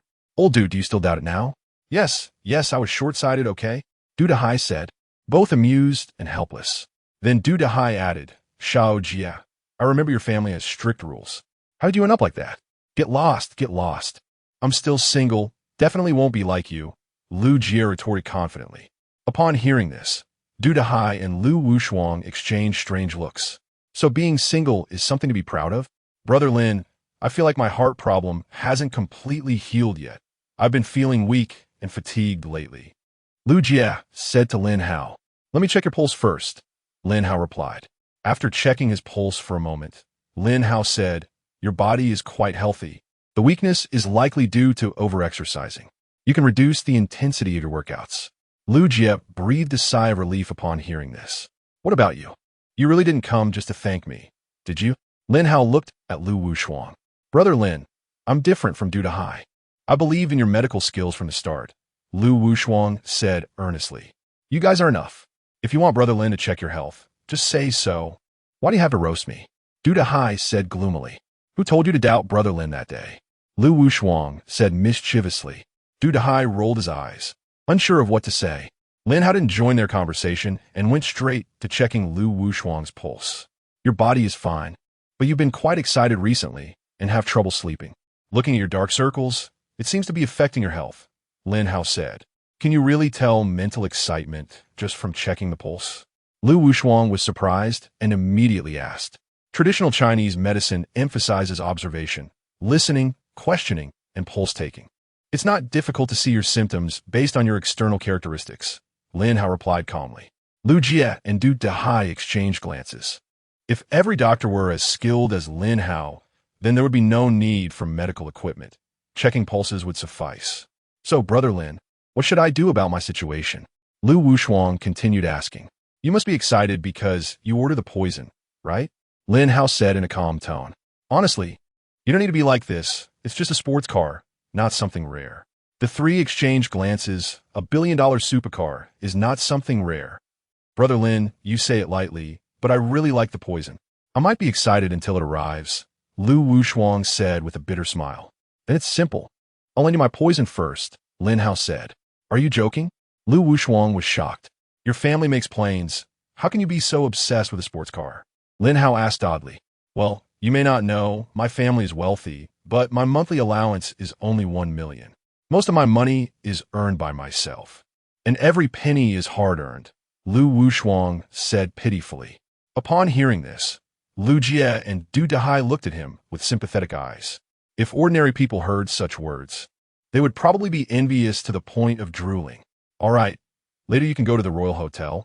My car is in the hotel garage. Lin Hao waved his hand. With Lin Hao's promise, Lu Wushuang was overjoyed, even patting his chest excitedly. Brother Lin, from now on, you're my real big brother. If you tell me to go east, I will never go west. Nothing else. I'll get back to my work, Lin Hao nodded. Brother Lin, it's almost lunchtime. Let's eat together before you go. Du Dehai raised his hand. Yeah, Brother Lin, let's have a meal together, Lu Jie and Lu Wushuang also said. The three of them urged him to stay, so Lin Hao had no choice but to stay and have lunch with them. After lunch, Lin Hao went to Lu Feiyer's house. Brother Hao, Lu Feiyer hadn't finished her sentence when Lin Hao glanced at the food on the table and waved his hand to interrupt. You eat. I've already eaten. Lu Feiyer pouted but said nothing. Brother Hao, please do acupuncture for me first, and then I'll eat, Lu Feiyer said. Okay. Lin Hao nodded in agreement. Lin Hao followed her request and did acupuncture for her. After several sessions, although Lu Feiyer still felt her heart racing, she could at least face Lin Hao calmly on the surface now. After a while, Lin Hao finished the acupuncture and said, your stomach issue has mostly recovered. You can stop acupuncture now. Just maintain normal eating habits in the future, and it generally won't relapse. Lu Feiyer instinctively smiled upon hearing this, but soon froze. If she didn't need acupuncture anymore, wouldn't that mean she couldn't see Lin Hao every day? Thinking of this, Lu Feiyer felt a little disappointed. Brother Hao, to thank you for curing my stomach problem, I want to invite you to dinner tomorrow. Lu Feiyer suddenly thought of something and looked at Lin Hao. Lin Hao recalled the food he had eaten earlier at Du Dehai's music restaurant, which was quite good, and waved his hand. Let us skip the dinner invitation. I know a place with good food. You can go there directly tomorrow. All right, just remember to send me the address. Lu Feiyer smiled. Lin Hao continued chatting with Lu Feiyer for a while, reminding her to remember to have lunch, and then he left directly. In the afternoon, Lin Hao was planning to continue delivering food, but Wu Qian called him. Lin Hao, are you free? Wu Qian asked. What's up? Lin Hao asked back. Wu Qian hesitated and said, my parents are coming to visit for a few days, and I can't leave right now. Can you pick them up at the high-speed railway station? Lin Hao frowned slightly and then said, sure, just send me their contact information. After hanging up Wu Qian's call, Lin Hao immediately called Su Weiwei, asking her to arrange a few cars to wait at the high-speed railway station. Then he didn't bother taking a detour and went straight to the station on his electric bike. Around 3 in the afternoon, Lin Hao picked up Wu Qian's parents, a middle-aged couple in their 40s. Wu father, Wu Jinglin, wore glasses and had a slightly plump figure. Wu mother, Ding Yani, wore a classical long dress. Although her face had some wrinkles, her youthful beauty was still evident. Chapter 39. Wu Qian's parents Wu Jinglin frowned at Lin Hao, and Ding Yani also thought it was a pity. Lin Hao's looks matched Wu Qian's, but unfortunately, he was just a delivery worker. Lin Hao led them outside, while the two whispered to each other. He looks quite good, just his profession is a bit lacking, Ding Yani whispered to Wu Jinglin. What's good about it? Being handsome doesn't put food on the table. He is just a delivery worker. How can he afford a car or a house? Do you want Qian to support him? Wu Jinglin shook his head. You're being too picky. Qian has been graduated for over a year and hasn't even had a boyfriend. If we wait a few more years, she'll be almost 30, Ding Yani said. Choosing a son-in-law should be done carefully. It's about my daughter's happiness for the rest of her life. Wu Jinglin waved his hand, impatiently saying, as if I don't care about my daughter's happiness. With your standards, do you think the people you like are good enough for her? Ding Yani replied. What is wrong with my standards? My standards aren't unreasonably high. Otherwise, how could I have chosen you among so many people? Wu Jinglin said seriously. Cough, be serious. Ding Yani rolled her eyes. While the two were teasing each other, They quickly reached the roadside outside the high-speed train station. Wu Jinglin was about to call a taxi when suddenly a row of Rolls-Royces stopped in front of them. Can these people drive? Just because they're in a Rolls-Royce, they can block the road? Wu Jinglin muttered.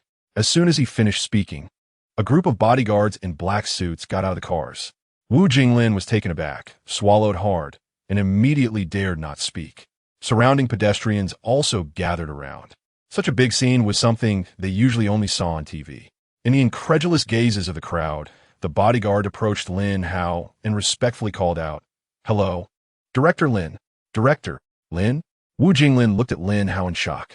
Ding Yanni's beautiful eyes sparkled with a strange light. Other passers-by were even more shocked, one more astonished than the other. However, some sharp-eyed people recognized him.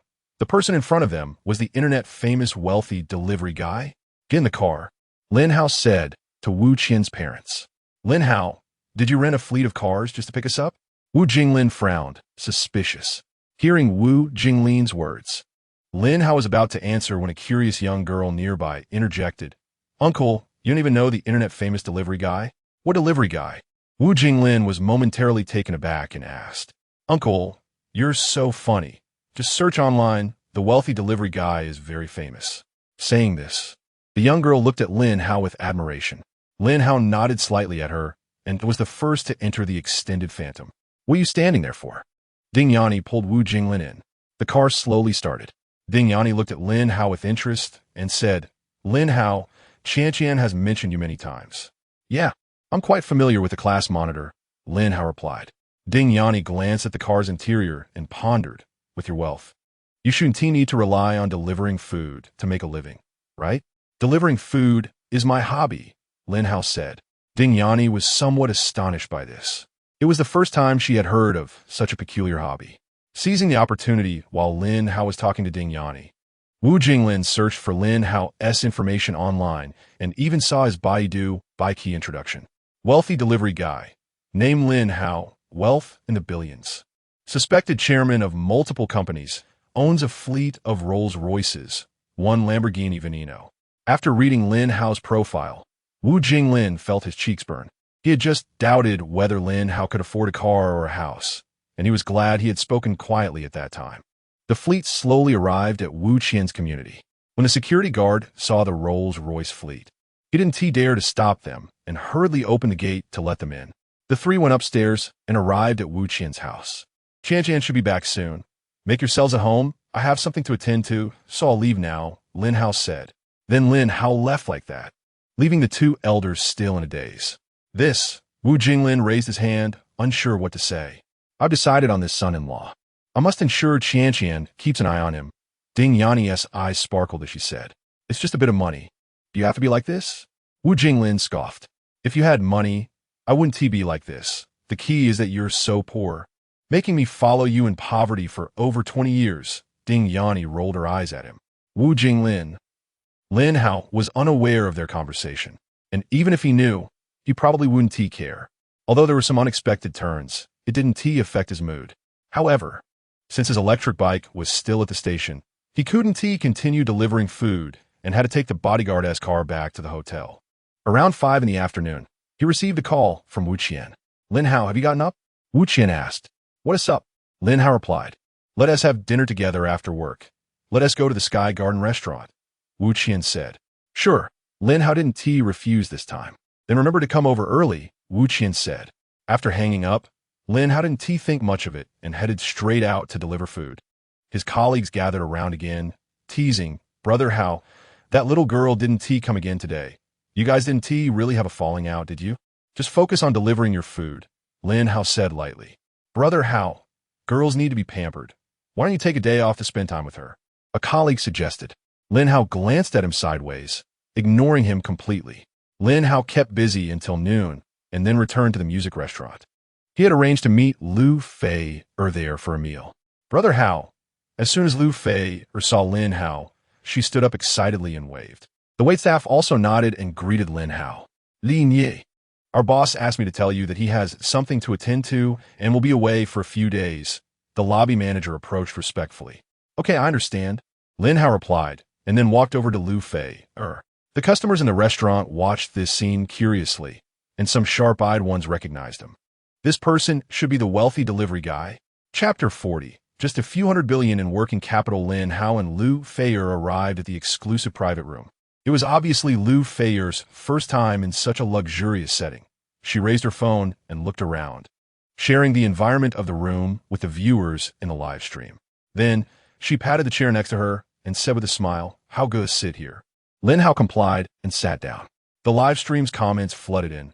One person writes a blood letter, asking for the rich delivery guy to be on camera. 10086. Many comments requested to see Lin Hao. "How good. There are many fans who want to meet you," Lu Feier casually said. "Forget it. I want to appear on camera." Lin Hao shook his head. Lu Feier, not annoyed, apologized to the fans through the camera. During dinner, Lu Feier pointed the camera at the delicious food, allowing the fans in the live stream to hear them eating. A loyal fan edited this segment into a video and titled it, "Real Eating Video." This video also gained a bit of popularity, not because of Lin Hao, but because of the exquisite food that was visually appealing and made people drool just by looking at it. After lunch, Lu Feier reluctantly said goodbye to Lin Hao. In the afternoon, Lin Hao met Nero, who hadn't appeared for a few days. "Master, did you miss me?" Nero wanted to pounce on him, but was stopped by Lin Hao with one hand. "Don't mess around," Lin Hao said, glancing at the colleagues around who were watching closely with a serious expression. Lin Hao then added, "Aren't you supposed to be practicing the piano? How come you have time to come here?" "Hee, I have the afternoon off today. The official competition is tomorrow," and Rose said, smiling with her lips curled up. Lin Hao replied. "Aren't you going to ask me what competition?" And Rose frowned when she saw Lin Hao's indifferent reaction. "What competition?" Lin Hao asked in cooperation. Da. And Rose proudly took out a ticket. Lin Hao looked at the ticket. "National Youth Piano Competition? Weren't you still practicing? You're participating in a national competition so soon?" Lin Hao asked in surprise. "You underestimate me. I'm a level 10 pianist, and all my classes are taught by professor from the music academy." And Rose pouted, proudly declaring. "All right, I know you're amazing," Lin Hao nodded. "Master, the competition is tomorrow at 2:30 p.m. at the Zhongzhou Opera House. You must not forget to come," and Rose said, straightening her face seriously. Lin Hao nodded again. After discussing the piano, Lin Hao went out to deliver takeout, and Rose followed him again. The colleague who had previously advised Lin Hao showed a relieved smile. Next, Rose began her positive energy operation. She directly ordered 1,000 cups of milk tea to be delivered to outdoor workers nearby. Thanks to her efforts, even Lin Hao received more than a dozen orders for milk tea delivery. When Lin Hao delivered milk tea to a traffic police officer, the officer said with a wry smile, "Comrade, this is the 5th cup of milk tea I've received. I understand your intention to spread positive energy, but it shouldn't be such a waste." Lin Hao chuckled awkwardly. Despite some minor interruptions, it didn't have much impact. Lin Hao spent the entire afternoon busy. After parting with Rose, he headed straight to the Sky Garden restaurant. Although he was quite busy, he hadn't forgotten that Wu Qian had invited him to dinner early that morning. To Lin Hao's surprise, not only were Wu Qian's parents present, but even Cui Xiumei had come. "How good? Over here," Cui Xiumei waved to Lin Hao. Lin Hao walked over to their table and sat next to Wu Qian. "Lin Hao, Xiumei knows my parents too. Xiumei said she wanted to meet them, so I invited her to come along," Wu Qian explained softly in Lin Hao's ear. Lin Hao nodded lightly, keeping his expression neutral. "What are you two whispering about? Let me hear," Cui Xiumei immediately said. "Ahem, I said you're third wheel." Wu Qian coughed and glared at her. "I'm so jealous. I should have brought my husband," Cui Xiumei said, with that coward yin jimming. "If he knew Lin Hao was here, he probably wouldn't dare to come out," Wu Qian said humorously. Cui Xiumei thought about it and seemed to agree. After all, Yin Jiaming was too embarrassed to face Lin Hao. "Qian, Mei, what do you mean? Is Mei's husband really afraid of Lin Hao?" Wu Muding Yanni interjected. "Mom, you don't know. Lin Hao is the boss of their company," Wu Qian explained. "I heard Mei say before that they are all from Shenwei Technology, which is a company worth several $100 billion. How could Lin Hao be the boss of his company?" Ding Yanni frowned in confusion. "Auntie, you don't know this, but Hao Ge is not only the boss of my company, but he also owns Huangshao Entertainment, Wansheng Group, and Richard Mill," Cui Xiumei said with a smile. I've only heard of Wanxing Group. There's a Wanxing Plaza near our hometown, Ding Yanni said. In short, Annie, just know that how G's assets exceed 1 trillion. Chui Xiumei said. Assets exceeding 1 trillion? Ding Yanni's expression changed completely. Wu Fu Wu Jinglin had been silent, but couldn't help but look at Lin Hao, as if looking at a mountain of gold. Not that exaggerated. My working capital is only a few hundred billion, Lin Hao suddenly said. Only a few hundred billion in working capital? They wanted to ask if this was even human language. Even Wu Qian couldn't help but twitch her lips a few times. The industry she was in could be considered high income, but she only earned about 1 million a year. She would need 100 years to earn 1 billion, and a few hundred billion would take tens of thousands of years. That would require saving money since the dinosaur era. Fortunately, there was no one at the nearby table. Otherwise, everyone would definitely look at them as if they were fools. Ahem, how go? How did you manage to have a few hundred billion and still insist on delivering takeout every day? Chui Xiumei asked after a moment, her expression strange. People have to do meaningful things, right? Besides, I just enjoy delivering takeout. It has nothing to do with how much money I have. Lin Hao shrugged and spread his hands. For a moment, everyone was at a loss for how to respond. How go? Do you want to buy a house? Do you want me to introduce one to you? Chui Xiumei asked again. Aren't you an employee of Shenwei Technology? Why are you also working part-time selling houses? Lin Hao asked in surprise. How go? You don't know, it's hard to make money these days. My monthly salary is only 5,000. I can't even afford a car. Chui Xiumei said, looking distressed. Mei, doesn't your husband buy you a car? Isn't his annual salary 1 million? Wu Qian also asked. Sai, don't mention it. We bought a small villa in the suburbs for 800,000, with a monthly mortgage of 30,000 for 30 years. How could we have money to buy a car? Chui Xiumei shook her head. You've already bought a villa, yet you still sound so pitiful, Wu Qian said, half laughing and half crying. Anyway, it's not comparable to Qian. Your watch could buy a villa, while we still have to pay for decades. That's the gap, Chui Xiumei said. Chapter 41, just over 5 million. What kind of watch is so extravagant that it can be exchanged for a villa? Wu Jinglin, who had been silent, couldn't help but ask. It's the watch that Qian is wearing, the limited edition Richard Mille, priced at 10 million summer coins. Chui Xiumei raised an eyebrow and said, 10 million. Wu Jinglin couldn't believe it. Ding Yanni was also shocked as she looked at Wu Qian's watch. It was the first time they had heard of such an expensive watch. Mom and Dad, don't listen to Mei's nonsense. This watch originally cost just over 5 million. It was just hyped up later, Wu Qian quickly explained. Just over 5 million, and you say just? Wu Jinglin looked at Wu Qian with a complex expression. Realizing that his daughter's standards had risen significantly, she actually used the term just for a price over 5 million. Wu Qian paused for a moment and shrugged. In any case, it's not as exaggerated as Mei said, and this was a gift from Lin Hao. I can't just sell it to buy a villa, can I? Upon hearing this, everyone looked at Lin Hao, concluding that it was still his money. Our company's watches, the prices are all inflated, Lin Hao casually explained. But whether Chui Xiumei and the others would believe it was another matter. Qian, your dad and I are planning to go back tomorrow, Ding Yanni said. That fast? Wu Qian was surprised. We came to see how you were doing. Now that you're doing well, we can rest assured. Staying here longer would only delay your life. Ding Yanni said, feeling relieved. But you don't have to rush back. There's still many fun places in Zhongzhou. Wu Qian hesitated. Don't worry. Your mom and I will go play by ourselves.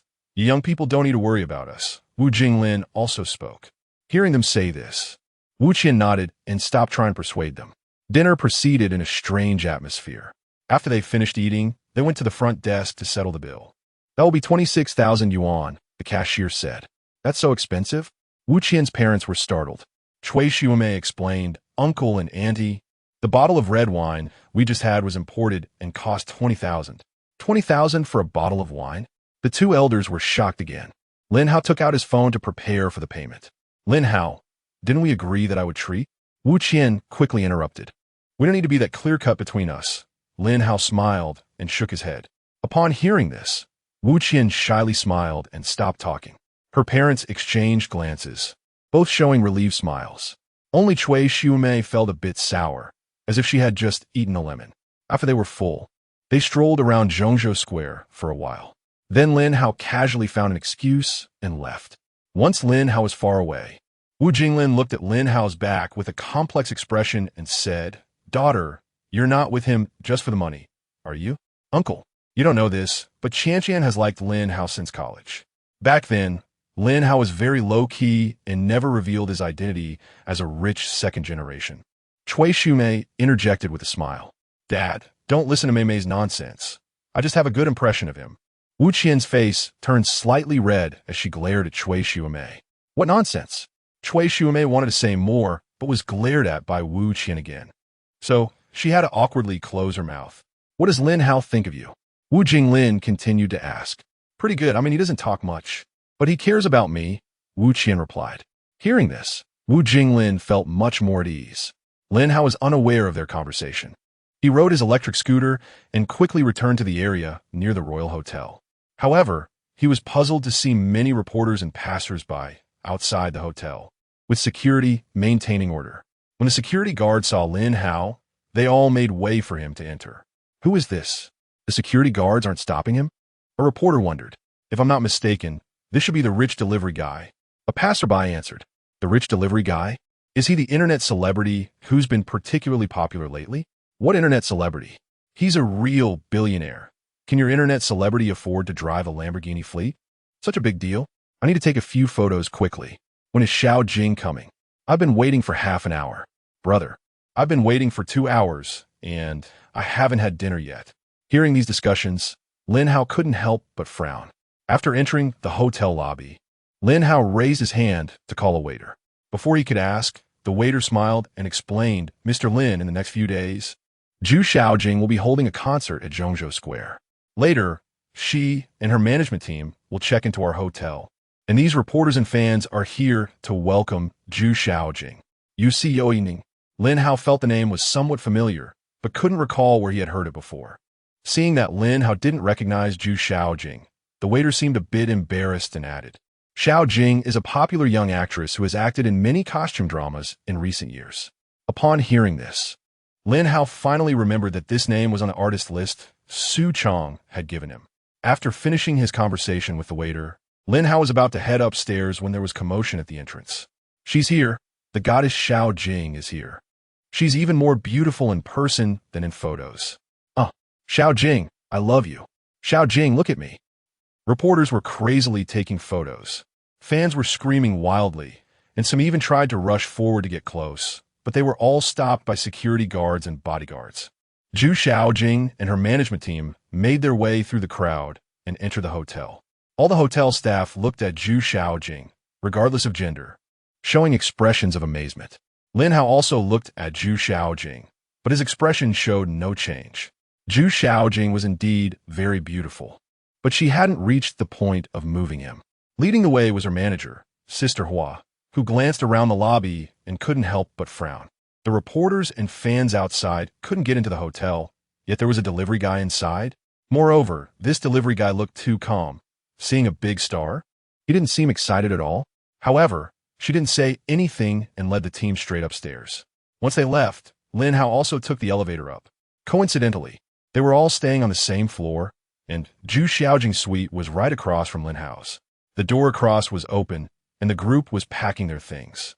How did this delivery guy get up here? Sister Hua frowned. Everyone else also looked at Lin Hao. Then, in their astonished gaze, Lin Hao opened the door and went inside. Suddenly, the female assistant Wang Xiaoling exclaimed, "I remember now. This person is the rich delivery guy?" "The rich delivery guy? What is that?" Sister Hua was taken aback and asked. "He's a particularly popular tycoon recently, worth billions, yet he insists on delivering food every day. He often trends on Hot Search and has many short videos. I'll find them for you to see," Wang Xiaoling said as she took out her phone and found videos of Lin Hao to show everyone. Chapter 42. You must be an internet celebrity, right? Lin Hao was unaware of what was happening across from him. After returning to his room and taking a shower, he started watching Lu Feier's live stream. While he was watching, Yiru sent him a WeChat message. "Master, don't forget to come watch my piano competition tomorrow afternoon," Yiru said. Lin Hao replied with a 1 to acknowledge he received it. The next morning, Lin Hao went to the hotel restaurant for breakfast and unexpectedly ran into Zhu Xiaojing and her group. When Sister Hua saw Lin Hao, She walked straight over and invited him. Mr. Lin, right? Would you like to join us? Although Lin Hao was puzzled, he sat down at their table. If I'm not mistaken, you must be an internet celebrity, right? To be honest, your team is quite willing to spend money, even renting a Rolls-Royce fleet and Lamborghini Veneno, but relying solely on these gimmicks. You can only be popular for a while. Sister Hua said with a smile as she looked at Lin Hao. Don't misunderstand, young man. Sister Hua has no ill intentions. She just wants to invite you to join our team, the female assistant Wang Xiaoling said softly. Seeing that Lin Hao remained silent, Sister Hua continued. Xiaojing is someone I helped rise to fame. If you join my team, I could even pair you up with Xiaojing. With your looks and my management, it would be very easy to become a hit in the entertainment industry. Sister Hua, you can recruit others, but please don't involve me. Zhu Xiaojing interrupted. Hu and Pihu, you CEO evening. Do you really think that just because you filmed a few dramas, you're a big star? Without me, Sister Hua, you're nothing. Sister Hua sneered. Zhu Xiaojing was furious but dared not speak out, while the others exchanged sympathetic glances. Although female celebrities appear to be thriving, only insiders knew that their status was not as high as people imagined. After saying that, Sister Hua looked at Lin Hao and asked, So, have you considered it?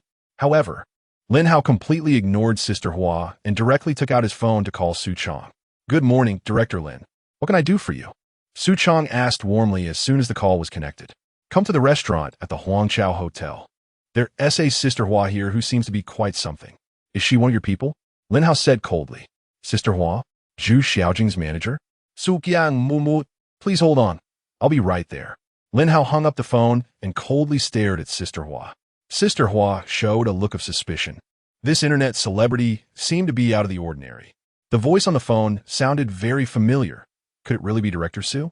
After learning about Lin Hao's identity as the wealthy delivery guy last night, their team had analyzed and concluded that Lin Hao was an internet celebrity. But now, it seemed things were not as they thought. Lin Hao didn't wait idly and raised his hand to call a waiter, ordering a few breakfast items. When the waiter respectfully addressed Lin Hao as Director Lin, Sister Hua and the others were even more confused. It seemed they had kicked a steel plate. Zhu Xiaojing looked at Lin Hao with suspicion. Her team had always been led by Sister Hua, and this was the first time she had seen Sister Hua at a loss. Without making Lin Hao wait long, Su Chong arrived within 10 minutes. A line of fine sweat on his forehead, indicating he had rushed over. Director Lin, Su Chong said, slightly bowing respectfully. After greeting, Su Chong's gaze fell on Sister Hua and the others. Good morning, Director Su, Sister Hua and the others said nervously. I don't like this person. Let her go. Lin Hao said to Sister Hua indifferently. Su Chong nodded and smiled. Sister Hua, you heard what Director Lin said, right? You could take care of your salary with the finance department and seek other opportunities.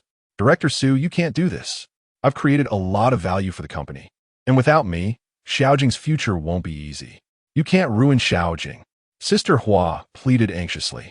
I don't want to say the same thing twice, Su Chong said sternly. Sister Hua fell silent for a moment, then suddenly knelt by Lin Hao's feet, hugging his legs and begging, Director Lin, I was wrong. Ignorance is no excuse. I really didn't know you were the chairman. If I had known, I wouldn't have dared to say such things. Lin Hao remained silent, kicking his foot to shake off Sister Hua. She rolled on the ground a few times and hit her head against the wall, passing out. The onlookers were dumbfounded. Director Su, you haven't had breakfast yet, right? Come sit down and eat with us, Lin Hao said. Okay, Director Lin, you eat first. Su Chong replied politely as he sat down. Although Zhu Xiaojing was shocked, she didn't show much of a reaction. However, if someone observed her closely, they would notice that her inner thoughts were not as calm as she appeared. At this moment, Wang Xiaoling couldn't help but say, Director Lin, Director Su, if our team doesn't have Sister Hua, who will do the manager's job? Lin Hao glanced at the group and finally focused on Wang Xiaoling. You can do it, he said. Me? Director Lin, you may not know, but I'm just a life assistant. Wang Xiaoling pointed at herself, her expression slightly agitated, but then she forced a laugh. Do well, you can do it. Lin Hao nodded lightly and continued to eat his breakfast. After finishing his meal, Lin Hao was about to get up when Wang Xiaoling suddenly stretched her foot under the table and touched Lin Hao's foot, thinking it was just an accident. He ignored it, but 2 seconds later, Wang Xiaoling touched his foot again and winked at him nonchalantly. Understanding such a clear hint, Lin Hao decided not to go out and directly stood up to head upstairs. In less than 5 minutes, someone rang the doorbell. Lin Hao opened the door to find Wang Xiaoling, her face flushed. Wang Xiaoling quickly rushed into the room, closing the door behind her and lowered her head, not daring to look Lin Hao in the eye. Director Lin, I want to say thank you. I'm just a little assistant without a diploma, and I never thought I would have the chance to be a manager. Wang Xiaoling took a deep breath, gathered her courage, and looked at Lin Hao earnestly. Although Wang Xiaoling's appearance was not stunning, her personality was quite nice, which was exactly Lin Hao's type. After all, if it was offered for free, why not accept it? You should go take a shower first. Lin Hao nodded. Wang Xiaoling's face flushed again upon hearing this, but she was already mentally prepared. After hesitating for a moment, she walked towards the bathroom as instructed. Half an hour later, Wang Xiaoling emerged wrapped in a bath towel. Lin Hao's eyes lit up. Previously, Wang Xiaoling had dressed like a junior staff member, but now she looked like a blossoming lotus, giving off a different charm. Moreover, her figure was even better than the class monitor's. Lin Hao had not noticed it before. 3 hours later, ding! Congratulations to the host for successfully courting a 90-point beauty and receiving a mysterious reward. Would you like to claim it now? The system prompted. Hearing the system notification, Lin Hao was quite surprised. He thought Wang Xiaoling wouldn't meet the system standards. Unexpectedly, she just barely reached the 90-point threshold. Chapter 43. Is Director Lin a piano master? Receive. Lin Hao came back to his senses and issued the command. Ding. Obtain proficiency in musical instruments. As the words fell, a large segment of unfamiliar memories surged into Lin Hao's mind. Although these memories were unfamiliar, they were deeply engraved in his mind, as if they were innate. The scope of proficiency in musical instruments is very broad. He can play various instruments from ancient and modern times, both domestic and foreign, such as the guqin and piano, and his skill has reached a world-class level. Since this wasn't the first time he experienced such enlightenment, after receiving the memory inheritance, Lin Hao only felt a slight pressure in his head, with no other discomfort. Just then, there was a piano in the living room, and Lin Hao felt a stir in his heart as he approached it. A melodious and graceful piece flowed from his fingertips. Wang Xiaoling, who was originally feeling drowsy, immediately perked up upon hearing the piano sound. Elise, is this what Director Lin is playing for me? Wang Xiaoling felt her ears slightly warm and her cheeks flushed, as this piece represents love. After listening for a while, Wang Xiaoling suddenly realized something was off. The sound didn't seem like it was being played by a machine, but rather by someone. Dragging her weary body into the living room, she saw Lin Hao playing the piano. Although she wasn't proficient in piano, having often followed Zhu Shaojing, she had learned some basics and could feel that Lin Hao's level was very high. Clap, clap, clap. As the piece ended, Wang Xiaoling applauded vigorously, her pretty face full of admiration. Director Lin, you play so beautifully, Wang Xiaoling exclaimed passionately. It's okay, Lin Hao replied calmly, his expression unchanged. Director Lin, you are too humble. This is the most beautiful piano sound I've ever heard, Wang Xiaoling said earnestly. Lin Hao waved his hand and said, let's skip the flattery. I have something to do, so I'll head out first. You should rest a bit. After saying that, Lin Hao walked straight out the door. Lin Hao's abrupt departure left Wang Xiaoling questioning her life, wondering if this was what they meant by being heartless. In reality, Lin Hao didn't have much feeling for Wang Xiaoling. He just thought she was quite agreeable, since she had taken the initiative to come to him. Being friends with benefits wasn't bad. Of course, since she had become his woman, he still needed to take care of her a bit. Lin Hao went downstairs to eat, as he had consumed quite a bit of energy earlier. During the meal, he casually sent a WeChat message to Su Chong, asking him to formalize Wang Xiaoling's status as an agent.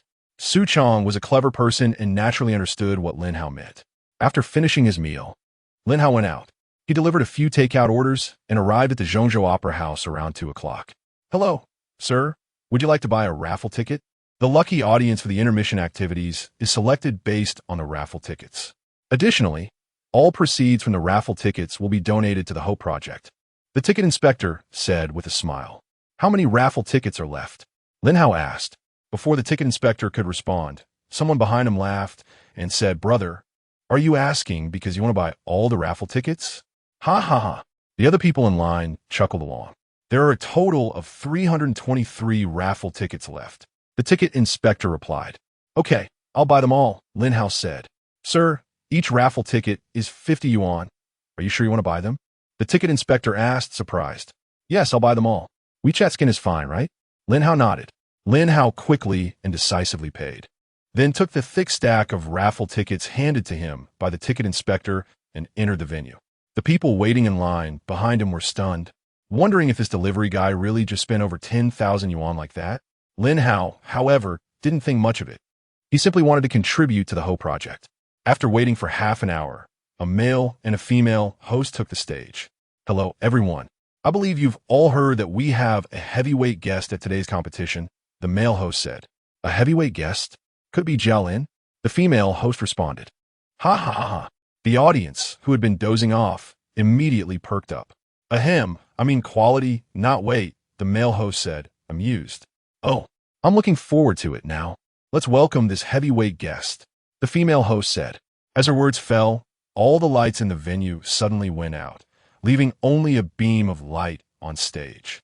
Under the spotlight, Zhu Xiaojing, dressed elegantly, made a stunning entrance. When she reached the center of the stage, the lights came back on. "Let's give a warm welcome to Zhu Xiaojing," both hosts said in unison, followed by a round of enthusiastic applause. "Hello, Xiaojing," the female host said. "Hello," Zhu Xiaojing smiled. "We are very honored that the event committee could invite Xiaojing to participate in our activity today. I believe everyone here is as surprised as I am, right?" The female host continued. The audience erupted in warm applause again. "All right, without further ado, we will randomly select a lucky audience member who purchased a raffle ticket to come up for an interaction," the male host said. His words caused a stir among the crowd. Many regretted not buying raffle tickets, while those who came in later were puzzled, as they hadn't heard about any raffle tickets. In a moment, the big screen displayed the raffle code. "Okay, please welcome the audience with raffle code A027 to the stage," the male host announced. Just a minute passed, and no one stood up. "A 027, are you here? I heard from the staff that all the raffle tickets were sold out today. So please check the raffle tickets in your hands," the female host said. Another minute passed, and still no one stood up. Just as the female host was about to speak again, Lin Hao stood up. "We found this lucky audience member.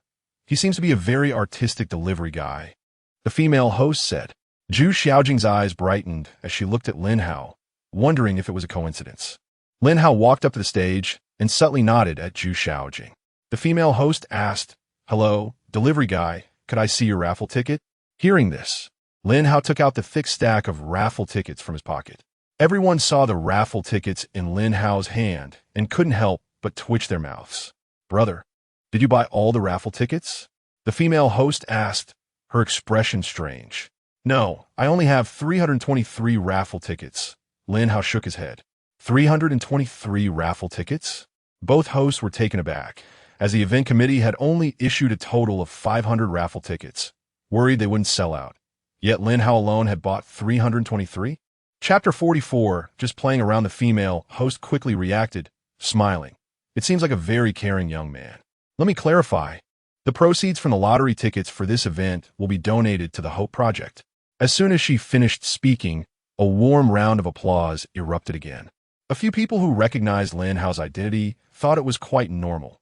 After all, with the wealth of a generous delivery guy, spending tens of thousands of dollars isn't surprising at all. You probably don't know, but in addition to being an outstanding actress and singer, Zhu Xiaojing is also a very talented pianist, the male host continued. At this moment, Zhu Xiaojing spoke up. "You're flattering me. I've only practiced the piano for a few days." The male host said, "It seems Xiaojing is still very humble. As far as I know, Xiaojing passed the level 10 piano exam 2 years ago, and she must be even more outstanding now." Upon hearing this, the audience was in an uproar. Many were surprised to learn that Zhu Xiaojing was also a pianist. "This young man, do you have a favorite piano piece? You have a chance now. You can have Xiaojing perform a solo for you. Of course, if you're confident, you can also perform a solo for Xiaojing." The male host smiled at Lin Hao. When the male host said this, the audience chuckled, as everyone thought he was teasing Lin Hao. Lin Hao was silent for a moment and suddenly said, I choose to perform a piece myself. Okay, the young man has chosen. The male host instinctively began to say, but then froze and asked, "What did you just say?" Lin Hao did not answer the male host and walked straight to the piano stage. Although the situation was a bit strange, the staff cooperated very well. The lights in the venue went out again, leaving only two beams of light on stage, one shining on Zhu Xiaojing and the other on Lin Hao. As Lin Hao's fingers fell, an impassioned melody sounded, causing everyone to sit up straight. It was Beethoven's Symphony No. 5, and it gave me a thrilling feeling. I haven't felt this excited in a long time, as if I were truly battling fate. So impressive. Although I don't understand what piece it is, just hearing this prelude gives me goosebumps. This delivery guy is really hiding his talents. I found the original piece online, and it doesn't even compare to how well he plays. Don't you think this delivery guy looks familiar? Many people were whispering, but they soon fell silent, immersed in the melody. After several long minutes, the performance finally ended. However, it took the audience 3 seconds to recover. Then came a warm and synchronized applause that lasted for half a minute. To be honest, this is the first time I've heard such beautiful piano music. I would call him a master. A judge stood up, looking at Lin Hao, excitedly asking, "Master, may I ask your name?" "You're flattering me. Let's skip the name." "I was just playing around." Lin Hao shook his head and said lightly, "Just playing around?" The crowd stared at Lin Hao, thinking this was a bit too humble. Lin Hao ignored them, nodded at Zhu Xiaojing, and walked straight off the stage. Zhu Xiaojing also smiled at Lin Hao before returning to the backstage. The two hosts were a bit taken aback. They hadn't even spoken yet, and now everyone had left? Ahem. The female host cleared her throat to cover the awkwardness and said seriously, "The event is over. We will take a 10-minute break. The competition will continue in 10 minutes. Please prepare for the next contestant." When Lin Hao returned to his seat, everyone around him looked at him. It really is the generous delivery guy. He's even more handsome in person than in the videos. Someone whispered, "This guy is amazing. Being rich and handsome is one thing, but he can play the piano so well too. It's a shame I'm a man." Bro, don't think about it. With your looks, if you turned into a woman, you'd scare the generous delivery guy. Ha ha. Lin Hao ignored their discussions and looked down at his phone, and Yiru had sent him a WeChat message.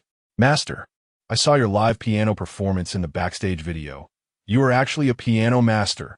And Yiru exclaimed, "Live video?" Lin Hao hesitated. "You didn't know? This competition is being broadcast live on various online platforms," and Yiru said. Lin Hao was taken aback. He thought he had only performed in front of thousands of audience members, but he didn't realize there was a live broadcast.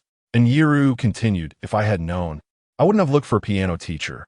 I would have just asked you to teach me directly. I feel like my teacher doesn't play as well as you do." "Don't think too much. Just focus on preparing for the competition," Lin Hao replied. "All right. By the way, Master, if I win an award, what reward will you give me?" And Yiru asked. Lin Hao didn't reply and pretended not to see. "Master, is there a reward?" And Yiru asked again. Lin Hao glanced at her, but still didn't reply. "Stinky Master, ignoring me again," and Yiru muttered under her breath, but didn't send Lin Hao another WeChat message. As the competition was in full swing, the video of Lin Hao playing Symphony No. 5 was edited and posted on various platforms by netizens. A new wave of excitement for the generous delivery guy swept across the internet. After more than half an hour, it was finally in Yiru's turn to perform. Dressed in a white princess dress, her adorable appearance caught the attention of many audience members, and the previously drowsy crowd perked up. This ticket was worth it. I didn't expect to see such a beautiful girl besides Zhu Xiaojing. She's not the same style as Xiaojing. If Xiaojing is like an ancient fairy from Summer Country, then this girl is like Snow White from a Western fairy tale, but I like both. I wonder how well she plays the piano. I hope it's not the kind of lullaby that makes me want to sleep. The crowd whispered, all interested in watching Yiru. And Yiru sat at the piano, her small hands gently playing, and the lively sounds of youth filled the air. It was the Girl's Prayer by Batachevskia. What's that? Just say the Girl's Prayer. Why add a bunch of prefixes? Someone beside her interjected. That's the author's name. Do you care which hen laid the eggs when you eat eggs? As long as it sounds good, that's all that matters. Who cares who wrote the piece? The person had no response. Not only did the audience on site enjoy Yiru, but the viewers in the online live stream were also captivated by her. However, a few keen-eyed individuals recognized that this girl had appeared in one of Lin Hao's food videos before. But that didn't matter. It didn't affect their admiration for Enyiru. Chapter 45. Car accident dispute. The competition continued for more than half an hour, and Enyiru ultimately won second place with a score of 9-2. As soon as the competition ended, Enyiru took the second-place trophy and walked straight to Lin Hao. The remaining audience members who had not yet left turned to look. Both Lin Hao and Enyiru were popular figures, and their interaction piqued everyone's interest. "Master, I won an award. What are you going to reward me with?" Enyiru raised her little head proudly. Upon hearing this, everyone was taken aback. It turned out that Enyiru was Lin Hao's disciple. No wonder she could play such beautiful piano pieces and won second place. Earlier, Lin Hao had showcased his superb piano skills, leaving the judges in awe. They were still impressed, especially by the piece Fate's Symphony, which gave them goosebumps. "What did I say I would reward you?" Lin Hao retorted. Enyiru was momentarily speechless, pouting and unable to come up with a rebuttal. Seeing her aggrieved expression, the people around them instantly felt soft-hearted, wishing they could take Lin Hao's place and comfort Enyiru. However, Lin Hao's response was unexpected. Instead of comforting Enyiru, he simply said, "I have things to do. I'll be busy first," and then stood up to leave. Enyiru instinctively wanted to follow him, but remembering her family was still backstage waiting for her. She could only stomp her foot in frustration and let Lin Hao go for now. When Lin Hao returned to the hotel, he found Su Weiwei and Wang Xiaoling in his room. "How gu? President Su asked me to come and sign a new contract with Xiaoling," Su Weiwei explained. Wang Xiaoling instinctively avoided eye contact, shyly calling out Director Lin. "Yeah, you two continue." Lin Hao nodded casually and went straight into the bathroom. Half an hour later, after finishing his shower, he came out to find the two women still there. "Haven't you finished signing the contract yet?" Lin Hao frowned. Since he was only wrapped in a bath towel, his well-defined abs were exposed. Su Weiwei couldn't help but swallow hard, while Wang Xiaoling shyly lowered her head, but was secretly stealing glances. Seeing this, Lin Hao felt a stir in his heart and said, "Forget it. You can both stay tonight." The next day, Lin Hao clocked in at the company. "Master," Enyiru rushed over from a corner, catching Lin Hao off guard with a hug. The colleagues around them turned envious. "Why are you acting like a little kid?" Lin Hao's lips twitched in speechlessness. "She's just a little girl," Enyiru replied mischievously. "Oh, I get it. Master must like girls with big breasts. Don't worry, I'm still young. I'll grow up in a few years." Hearing this, the colleagues were taken aback. Realizing why Lin Hao wasn't particularly interested in Enyiru, it turned out he preferred women with more developed figures. At the same time, they felt envious, wishing they could have such a cute little girl. Lin Hao silently rolled his eyes, pushed her away, and walked out after clocking in. While delivering takeout, Lin Hao passed by Wanxing Square, where there were many banners and posters welcoming and promoting Zhu Xiaojing. "Tonight is Zhu Xiaojing's concert," Enyiru chimed in. "That has nothing to do with you," Lin Hao replied indifferently. "How could it not? I really like her. I even asked for her autograph yesterday backstage," Enyiru huffed. "You're still chasing stars?" Lin Hao asked. "I don't chase stars, but I do have favorite celebrities like Zhu Xiaojing," Enyiru said. Lin Hao nodded lightly and fell silent. After a moment, Enyiru asked, "Master, I have 2 tickets. Do you want to watch together tonight?" "No need. You go by yourself," Lin Hao said, shaking his head disinterestedly. Enyiru grinned, but she was helpless against Lin Hao. After delivering a few orders, Lin Hao parked on the side of the road to accept another order when a Lamborghini Huracan suddenly sped past. Lin Hao reacted quickly and hurriedly moved aside. He avoided the car, but his electric scooter was not so lucky. It was hit and flew several meters, with its wheels broken. To Lin Hao's surprise, the Lamborghini did not stop but crashed directly into a lamppost before finally coming to a halt. A man and a woman got out of the car. The man was none other than Zhao Dapeng, a popular streamer on the Sharp platform, who had previously expressed his affections for Lu Feier but was scared off by Lin Hao's 20 million gifts. The woman was Zhao Dapeng's new flirty little streamer, who looked quite decent. Just moments ago, Zhao Dapeng had been flirting with the female streamer and accidentally mistook the gas pedal for the brake, causing the accident. Fortunately, no injuries occurred. The female streamer was still shaken, but thought it was a good opportunity to gain popularity. So, she held up a selfie stick and continued to stream live. "How did you park your vehicle? Is the road your home?"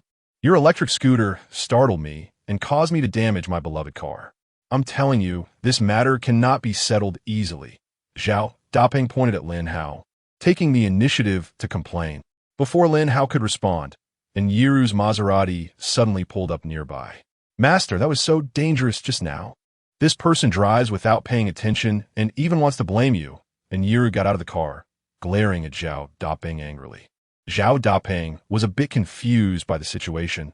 A delivery guy was unexpectedly accompanied by a little rich girl, a teenage girl who presumably couldn't earn money, yet could afford a Maserati, must have an uncomplicated background. However, upon seeing the wrecked front of his Lamborghini, Zhao Dapeng chose to remain stubborn. Little sister, be careful with your words. What do you mean I want to blame him? I was driving normally, and he parked in the middle of the road, causing damage to my beloved car. Meanwhile, the female streamer's chat room exploded with comments about the godlike delivery guy. Zhao Gongzi, the female streamer, called out. Wait a minute. Zhao Dapeng waved his hand, temporarily ignoring the female streamer. Wait. The female streamer tried to speak, but Zhao Dapeng snapped. Whatever it is, talk about it later. The female streamer felt exhausted. It wasn't that she didn't remind Zhao Dapeng, but it was truly his own fault. Lin Hao didn't want to waste time with this person, so he took out his phone and called Su Weiwei, asking her to bring the legal team over. Seeing that Lin Hao ignored him and calmly made a phone call, Zhao Dapeng furrowed his brows deeply. However, he remained calm and called a lawyer friend as well. As the accident had occurred, bystanders gathered to watch the commotion. Some sharp-eyed individuals recognized Lin Hao's identity, but they did not inform Zhao Dapeng, eagerly waiting to see the drama unfold. Since they were close to the headquarters of Huangchao Entertainment, it took less than 10 minutes for a Rolls-Royce convoy to arrive. Upon seeing the Rolls-Royce convoy, even Zhao Dapeng, no matter how dull he was, realized that the person in front of him was the immensely popular godlike delivery guy online. Last time, he had been scared off by Lin Hao's 20 million gift, but this time he was face to face with him. At this moment, he was regretting it deeply. Chapter 46. The life of a rich man is so boring. Hello, Director Lin.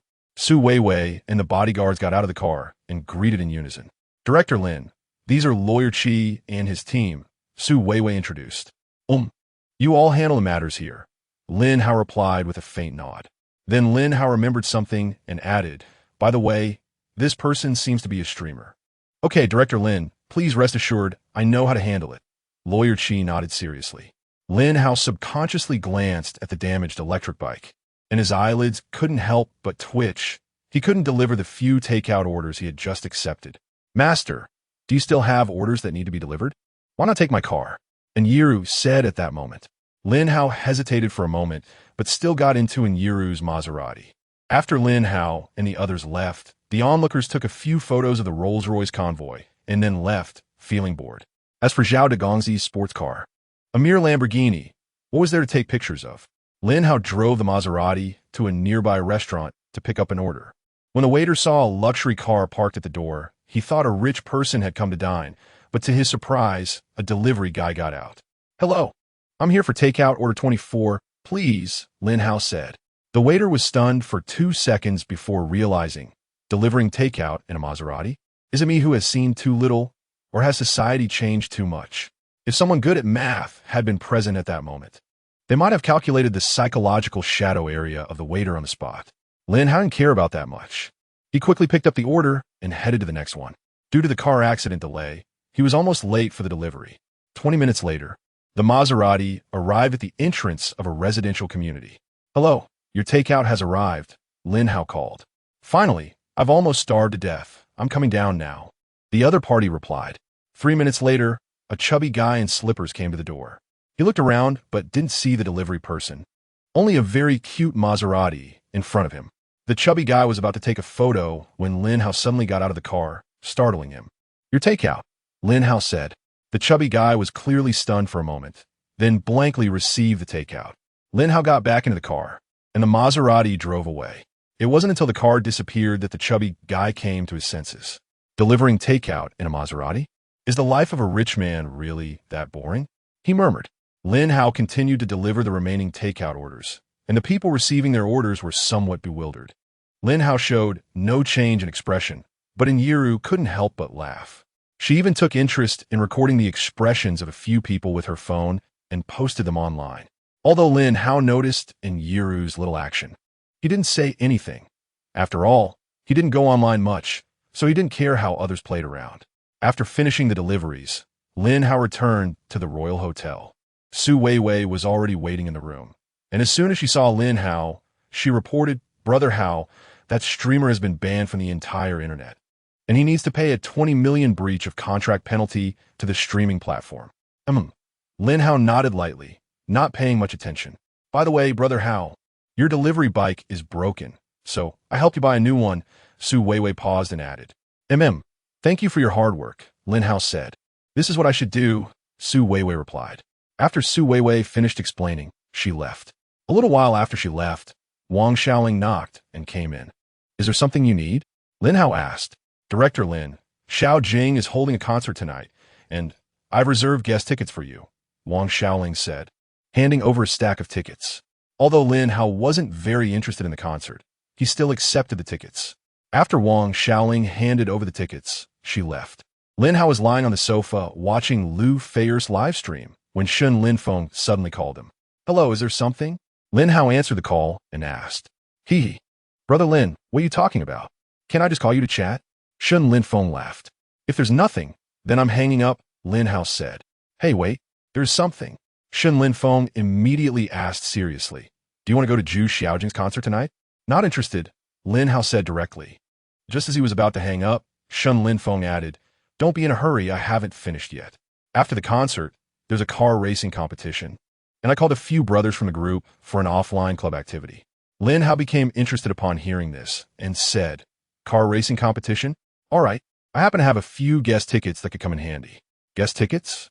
Shun Linfeng was taken aback for a moment, then quickly reacted and laughed. "Brother Lin, you truly are the boss of Royal Entertainment. I just managed to grab a few front row tickets, but I didn't expect you to have access to such internal tickets." Lin Hao was too lazy to listen to his flattery and hung up the phone directly. In the afternoon, after Lin Hao took a nap, he rode his new electric bike out. He recognized it was a Yachty electric bike, but he wasn't sure about the specific model. However, this brand indeed lived up to its reputation. It was much easier to ride than his previous one. Lin Hao arrived at the company and clocked in. After he finished clocking in and came out, he found several colleagues gathered around his electric bike, discussing it excitedly. "Whose bike is this? So luxurious, it's simply a waste." "This is Yachty. I recognize it. It should only be 2,000 or 3,000, right? Do you really need to react this way? Huh, you just know the brand, but not the model, right? This is Yachty G5 Max, the latest model this year, priced at 15,000. What? 15,000? That's a bit exaggerated. I spent only 280 on my secondhand electric bike. Who says it's not? That's almost 3 months' salary. I really don't know what they're thinking, buying an electric bike like this." Listening to their discussions, Lin Hao quietly pressed the bike key, and the electric bike beeped, startling his colleagues. "Brother Hao, is this your bike?" His colleagues looked at Lin Hao. "It's just an electric bike. No need to be so surprised." After saying that, Lin Hao directly rode away. Has he become close with that little rich woman? Or has he made money from filming skits? After Lin Hao left, a colleague frowned and said, "Don't talk nonsense. Who knows, Brother Hao might really be a billionaire." Haha, only those fools online would believe that. I dare say if Lin Hao really had that much money, he would have long gone off to enjoy life. Hard to say. Anyway, I find it quite mysterious. Don't look at how he delivers takeout diligently. He doesn't seem very interested in money. A few days ago, when salaries were distributed, he didn't even react, hearing the discussions of a few colleagues. Other passing colleagues also joined in. Some firmly believed Lin Hao was just an internet celebrity, while others thought he might really be a billionaire. The colleagues' discussions became more and more intense until the supervisor could no longer listen and came out to say, "Aren't you all just idle? Does it concern you whether Lin Hao is a billionaire or not? Will he support your family if he's a billionaire? Or does that mean you don't have to deliver takeout anymore?" The colleagues suddenly exchanged glances. Chapter 47. Poison is not as good as an electric car. Lin Hao was unaware of his colleagues' discussions. After he stepped out, he accepted an order and began to get busy. It wasn't until a little after 4 in the afternoon that Wu Qian sent him a WeChat message asking if he wanted to have dinner together. Lin Hao agreed and conveniently accepted an order near the 4S shop. Coincidentally, it was a milk tea order from the shop manager, Su Xiaoya. When Lin Hao arrived at the 4S shop, a staff member at the door smiled and said, "Mr. Lin, are you here to see Qian so early?" People around turned to look, seeing Lin Hao dressed like a delivery guy. The customers lost interest, while the staff all knew Lin Hao was a true big shot and looked at him with enthusiasm. "No, I'm here to deliver food. Could you please call Manager Sue?" "Her order has arrived," Lin Hao said as he took the milk tea out of the delivery box. Several staff members were momentarily stunned. Although they knew Lin Hao was a delivery guy, it was their first time seeing him deliver food, especially since it was an order from the manager. "Please wait a moment. I'll go get the manager," one staff member responded with a smile. Before long, Su Xiaoya and Wu Qian came out. Wu Qian proactively linked her arm with Lin Hao's, but he said, "I'll come pick you up after your shift." After saying that, he handed the milk tea to Su Xiaoya. Su Xiaoya accepted the milk tea and smiled. "It's okay, Mr. Lin. I made the decision to let Qian leave work early." Since he had just finished his order, Lin Hao did not refuse, nodded, and left with Wu Qian. What kind of background does this delivery guy have? Is he that beautiful lady's boyfriend? Why does even Manager Su give him face? A stranger customer asked. "Mr. Lin is a valued guest at our shop," a staff member simply explained. The customers were confused, but the staff had no intention of elaborating, so they could only keep their questions to themselves. Once outside the 4S shop, Wu Qian asked, "It seems early still. Where should we go to have fun? I've arranged to meet a few friends to watch Zhu Xiaojing's concert. Let's find them first and then head directly to the concert later," Lin Hao replied. Lin Hao and Wu Qian arrived at Du Dahai's music restaurant and walked straight into a private room. "Let's wait here for a while. If you're hungry, you can order something to eat."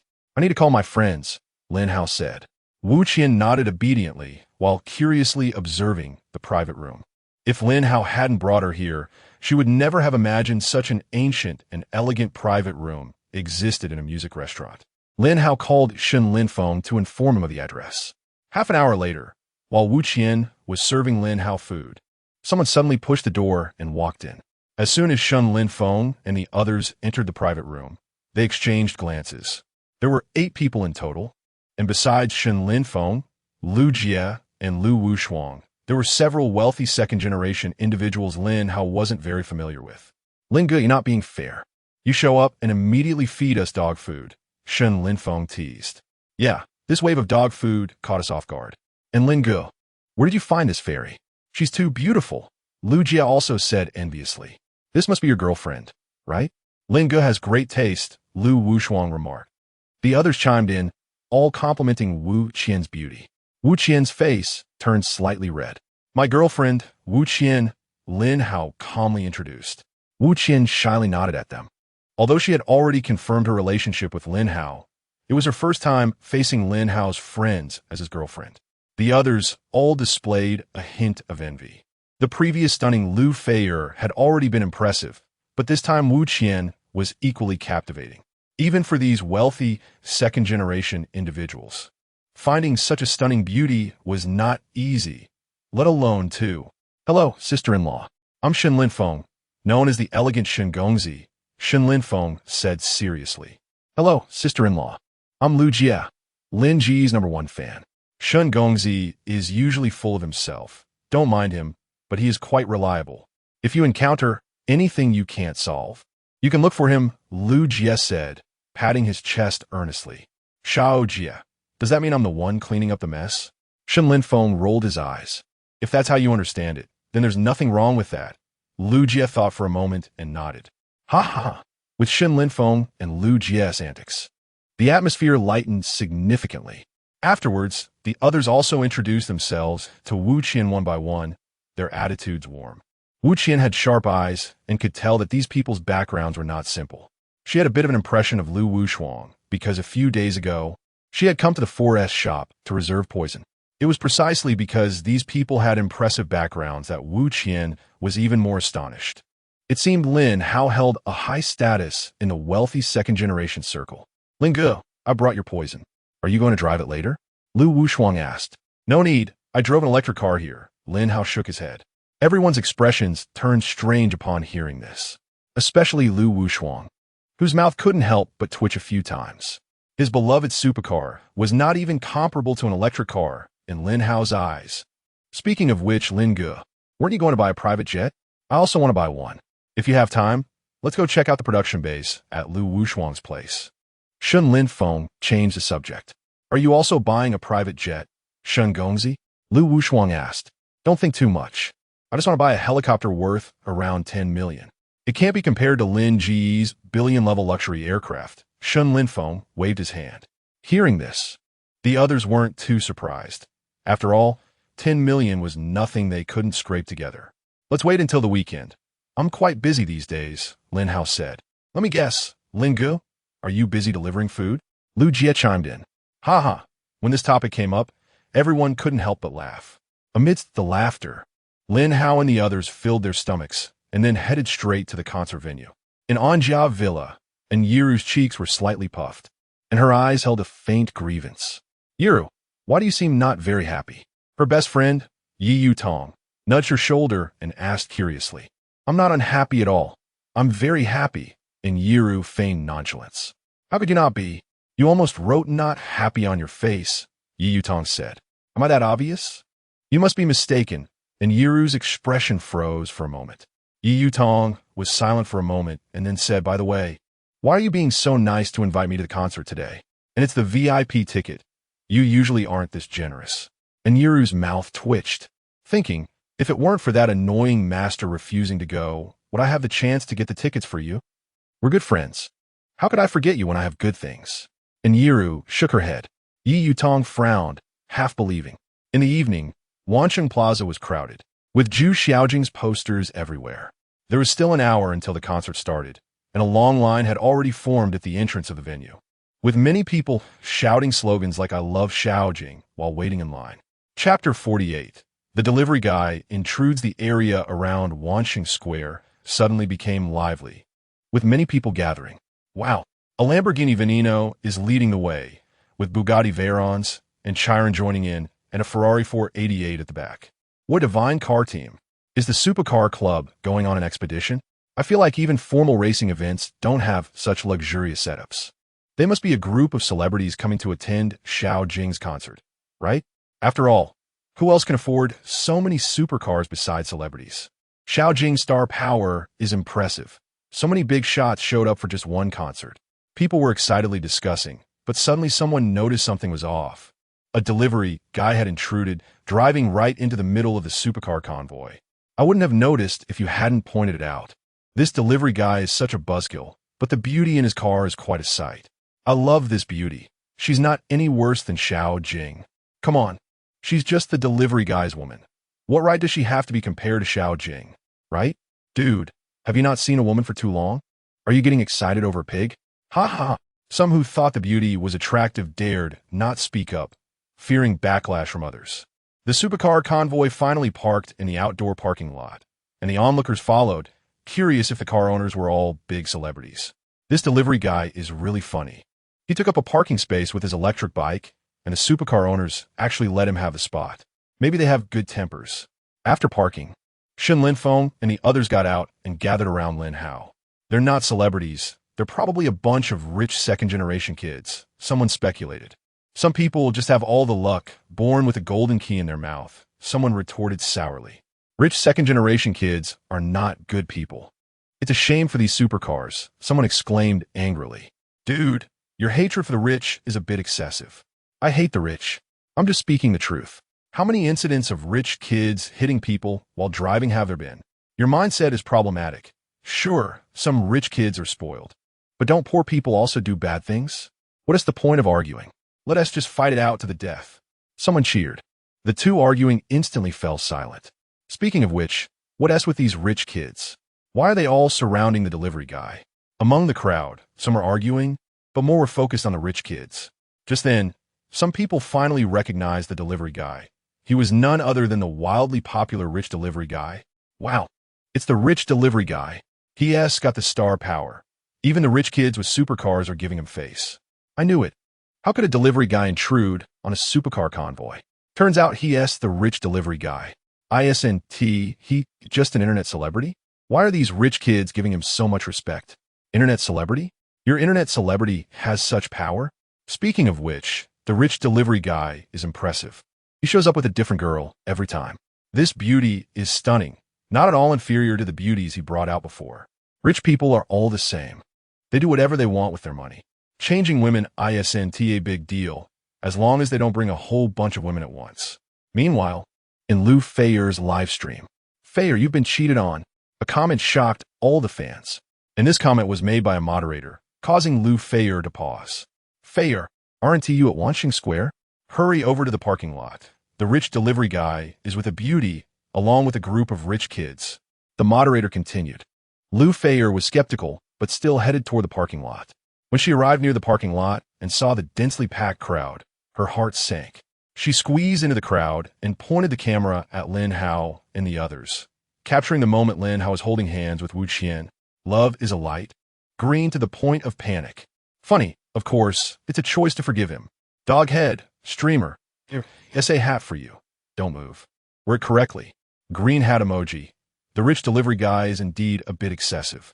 It's one thing to be two-timing, but to bring it out in the open? What do you mean by being two-timing is fine? Shouldn't such scum be condemned? The rich delivery guy is so wealthy. Having several women is normal. Many wealthy men keep mistresses, just that it's not exposed. Society is polluted by people like you. Is cheating justified? I suggest shooting cheaters on the spot. Funny. Fayer, don't be afraid. We all support you. Just expose them. It must be that bitch who seduced the delivery guy. Exactly, that kind of woman is definitely not good.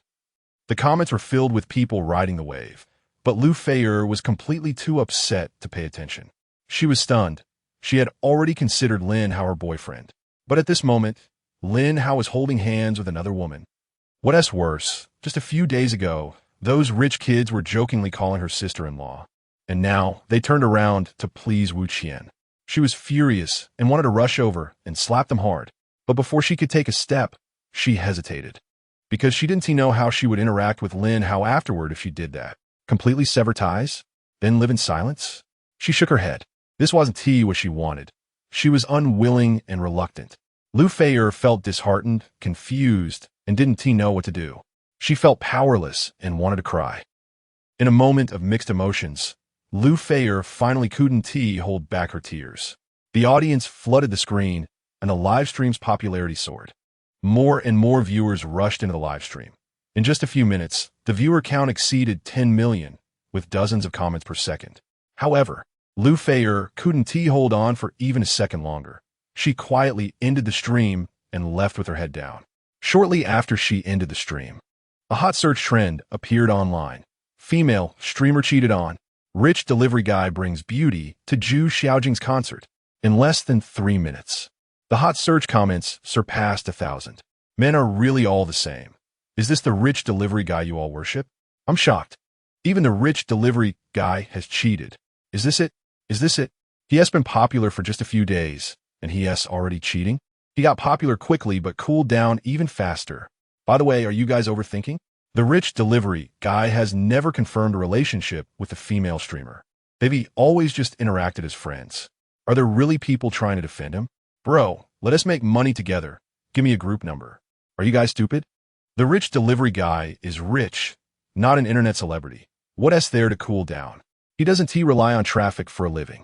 Everyone look quickly. I caught a wild fool. This fool really believes that the rich delivery guy is a rich man. Aren't internet celebrities using tricks these days? Chapter 51. This marriage proposal, I agree, due to Zhang Zhihan's firm refusal to go on stage. Wang Xiaoling had no choice but to helplessly look at Lin Hao and say, Mr. Lin, I wonder if you could step in at the last minute? Me? Step in? Lin Hao is somewhat speechless. How did this involve him? Yes, Mr. Lin, you definitely have a problem. Zhang Zhihan nodded earnestly. Seeing this, other stars chimed in. Mr. Lin, we all believe in you. Even Shen Linfeng and others started to cheer. Lin Gu, we believe in you too. Only Yiru was unwilling because Zhu Xiaojing was too beautiful, and she felt a significant threat. As soon as Lin Hao stood up, and Yiru immediately grabbed his hand, protesting, No, master, you can't go up. What's wrong with you? Lin Hao asked in confusion. You just can't go up. And Yiru rolled her eyes, unable to think of a reason, but still insisted. Lin Hao ignored her, pulled his hand away, and went straight to the stage. And Yiru looked at Lin Hao's back. Her eyes filled with a hint of resentment. Who is this person? Was he the guest supposed to be Zhang Zhahan? Why did a delivery guy show up? If I say that Xiao Jing was hungry during her concert and ordered takeout, would you believe it? Ha ha. If I were not a fool, I might believe it. What is wrong with this person? An intruder? Where are the staff below? I'm laughing. All sorts of weirdos are appearing. And Zhang Zhahan has turned into a delivery guy? If I'm not mistaken, this should be the rich delivery guy. What a load of nonsense. Just a web celebrity. Has the entertainment industry gone extinct? Reduced to having a web celebrity as a guest? Bro, I advise you to stop being so foul-mouthed. Constantly spewing filth will pollute the environment. Get off. Get off. Various noisy sounds came from the audience. Fans were angry, surprised, but more were in disbelief. Not only were the fans angry, but the organizers backstage were equally furious. Wang Xiaoling, has your brain gone into the water? Do you still want to be an agent? I asked you to invite Zhang Zhahan on stage, and you brought me a web celebrity? I'm telling you, if this concert messes up, you can wait to go bankrupt. The head of the organizers pointed at Wang Xiaoling, furious. However, Wang Xiaoling was fearless and retorted, Director Lin, I recorded what you just said, and I want to see what Mr. Lin's reaction will be after hearing your words. Mr. Lin? What Mr. Lin? Director Lin was stunned for a moment and suddenly thought of something. Huh, how many Mr. Lins do you think we have at Huangchao Entertainment? Wang Xiaoling sneered. Mr. Lin? That delivery guy is Chairman Lin, Director Lin exclaimed.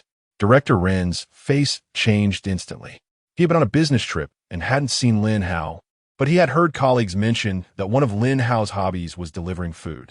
He hadn't thought in that direction earlier, but now, after Wang Xiaoling's reminder, he immediately realized that the delivery guy on stage was definitely Chairman Lin. Xiaoling, I was wrong. It was a slip of the tongue on my part. Chairman Lin as a special guest is no problem at all. Please don't mention what just happened to Chairman Lin.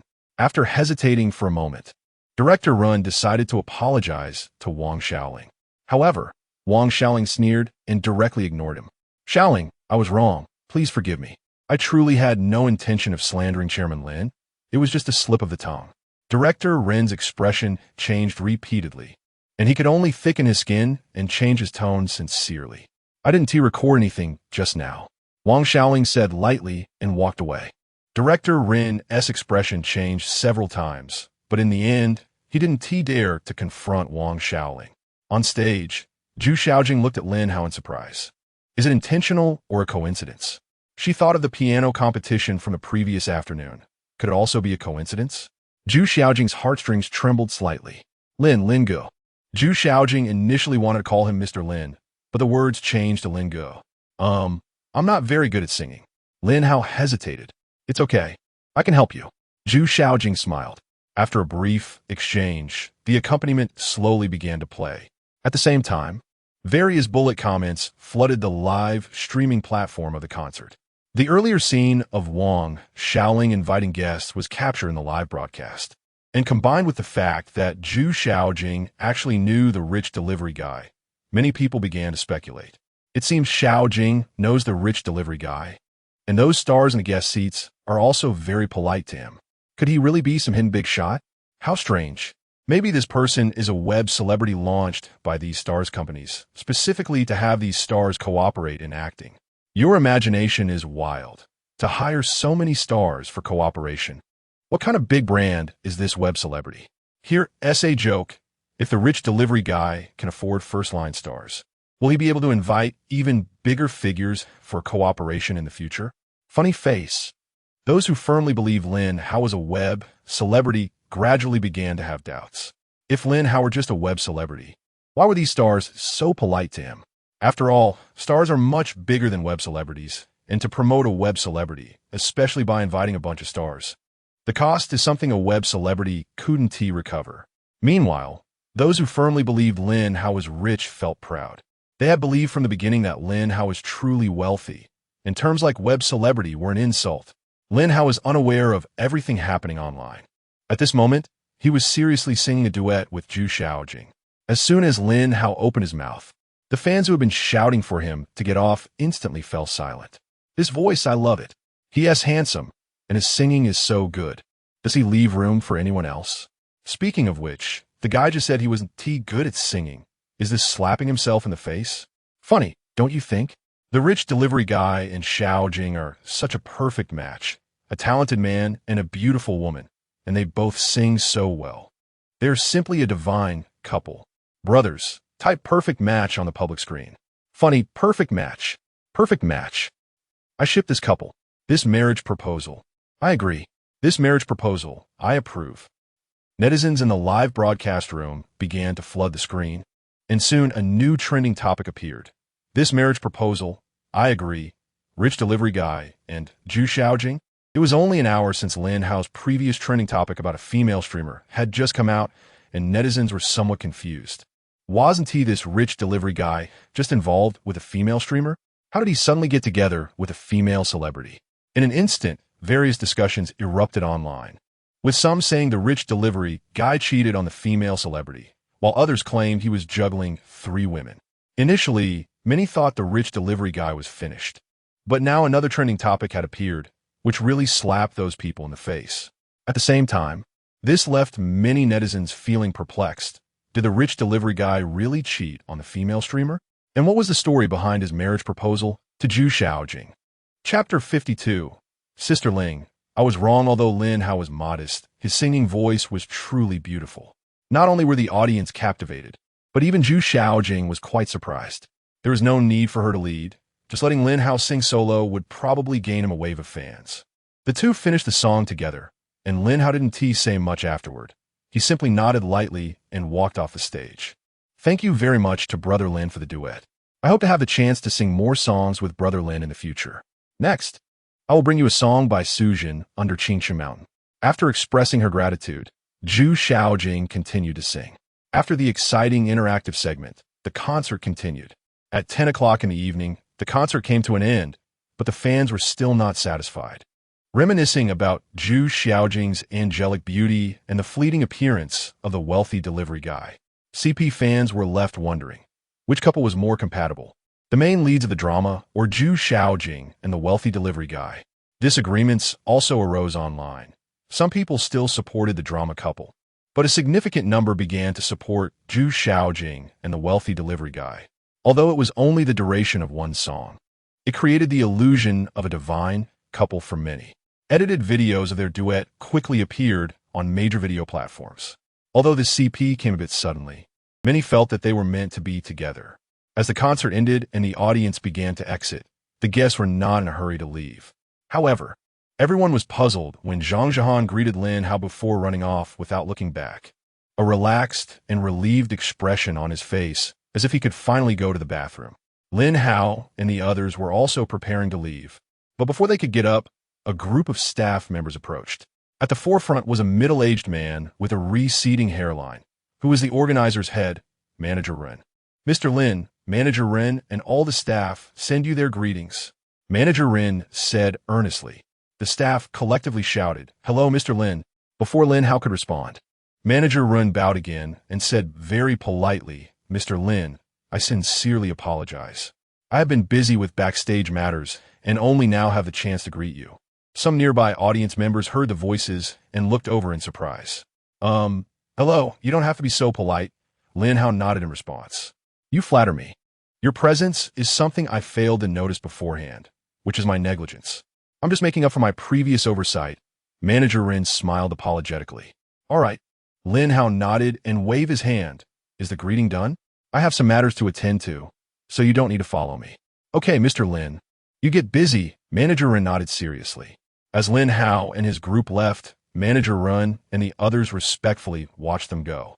The audience members who had been watching were thoroughly excited because they had been recording everything. They had captured just what had happened. Although they didn't hear the specific conversation, the collective greeting from all the staff to Lin Hao was recorded. It turned out that not only were the stars polite to the wealthy delivery guy, but even the organizer staff showed such a respectful attitude, arranging for all the staff to greet him collectively. At the same time, they began to have questions about Lin Hao's identity. Did Mr. Lin represent the chairman of a company of the wealthy delivery guy? Or was he the chairman of Huangqiao Entertainment? Although it was hard to believe, the evidence was right in front of them. With this video, many would become very interested in Lin Hao's identity. Once Lin Hao and the others exited the concert venue, Wu Qian said, "Lin Hao, it's getting late.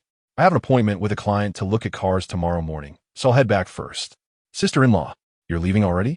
Aren't you going to play a little longer? Shen Lin Feng and the others immediately looked at Wu Qian. Don't call her sister-in-law. And Yiru suddenly shouted. What trouble are you causing again, Yiru? Lu Jie said with a headache. I don't care. You're just not allowed to call her sister-in-law. And Yiru struggled with her expression, raising her head and saying, if you're going to call, you can only call me sister-in-law. Upon hearing this, everyone had a helpless expression. This girl was truly something else.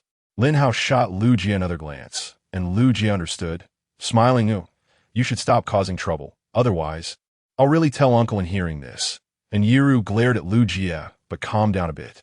Qian, do you need me to give you a ride back? Lin Hao asked. No need. I can take a taxi myself. You all have fun. And also, be safe. Wu Qian shook her head. Lin Hao nodded, helped her call a taxi, and watched her leave. Yiru, it's getting late. We should head back too, Yutong said softly. And Yiru was about to nod in agreement, but suddenly her ears perked up as she heard Lin Hao and the others talking. Before Lin Hao could say anything, Shen Linfeng complimented, Brother Lin, you should drive the poison later. I'll just ride in Shen Gongzi's way long. I'm telling you, Brother Lin's driving skills are impressive. Back when I raced Lin Hao on a Harley, he was in the lead the whole time. I could only see the back of his car from far away. I didn't expect you, the suave Shen Gongzi, to be good at flattery too? Lu Jie laughed. What flattery? I'm just speaking the truth, Shen Linfeng said seriously. Everyone stifled their laughter, secretly giving Shen Linfeng a thumbs up. They couldn't match his skill in flattery. However, Lin Hao suddenly said to Lu Wushuang, no need you drive. I'll just ride the electric bike.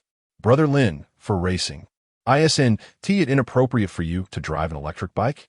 Shen Linfeng asked awkwardly.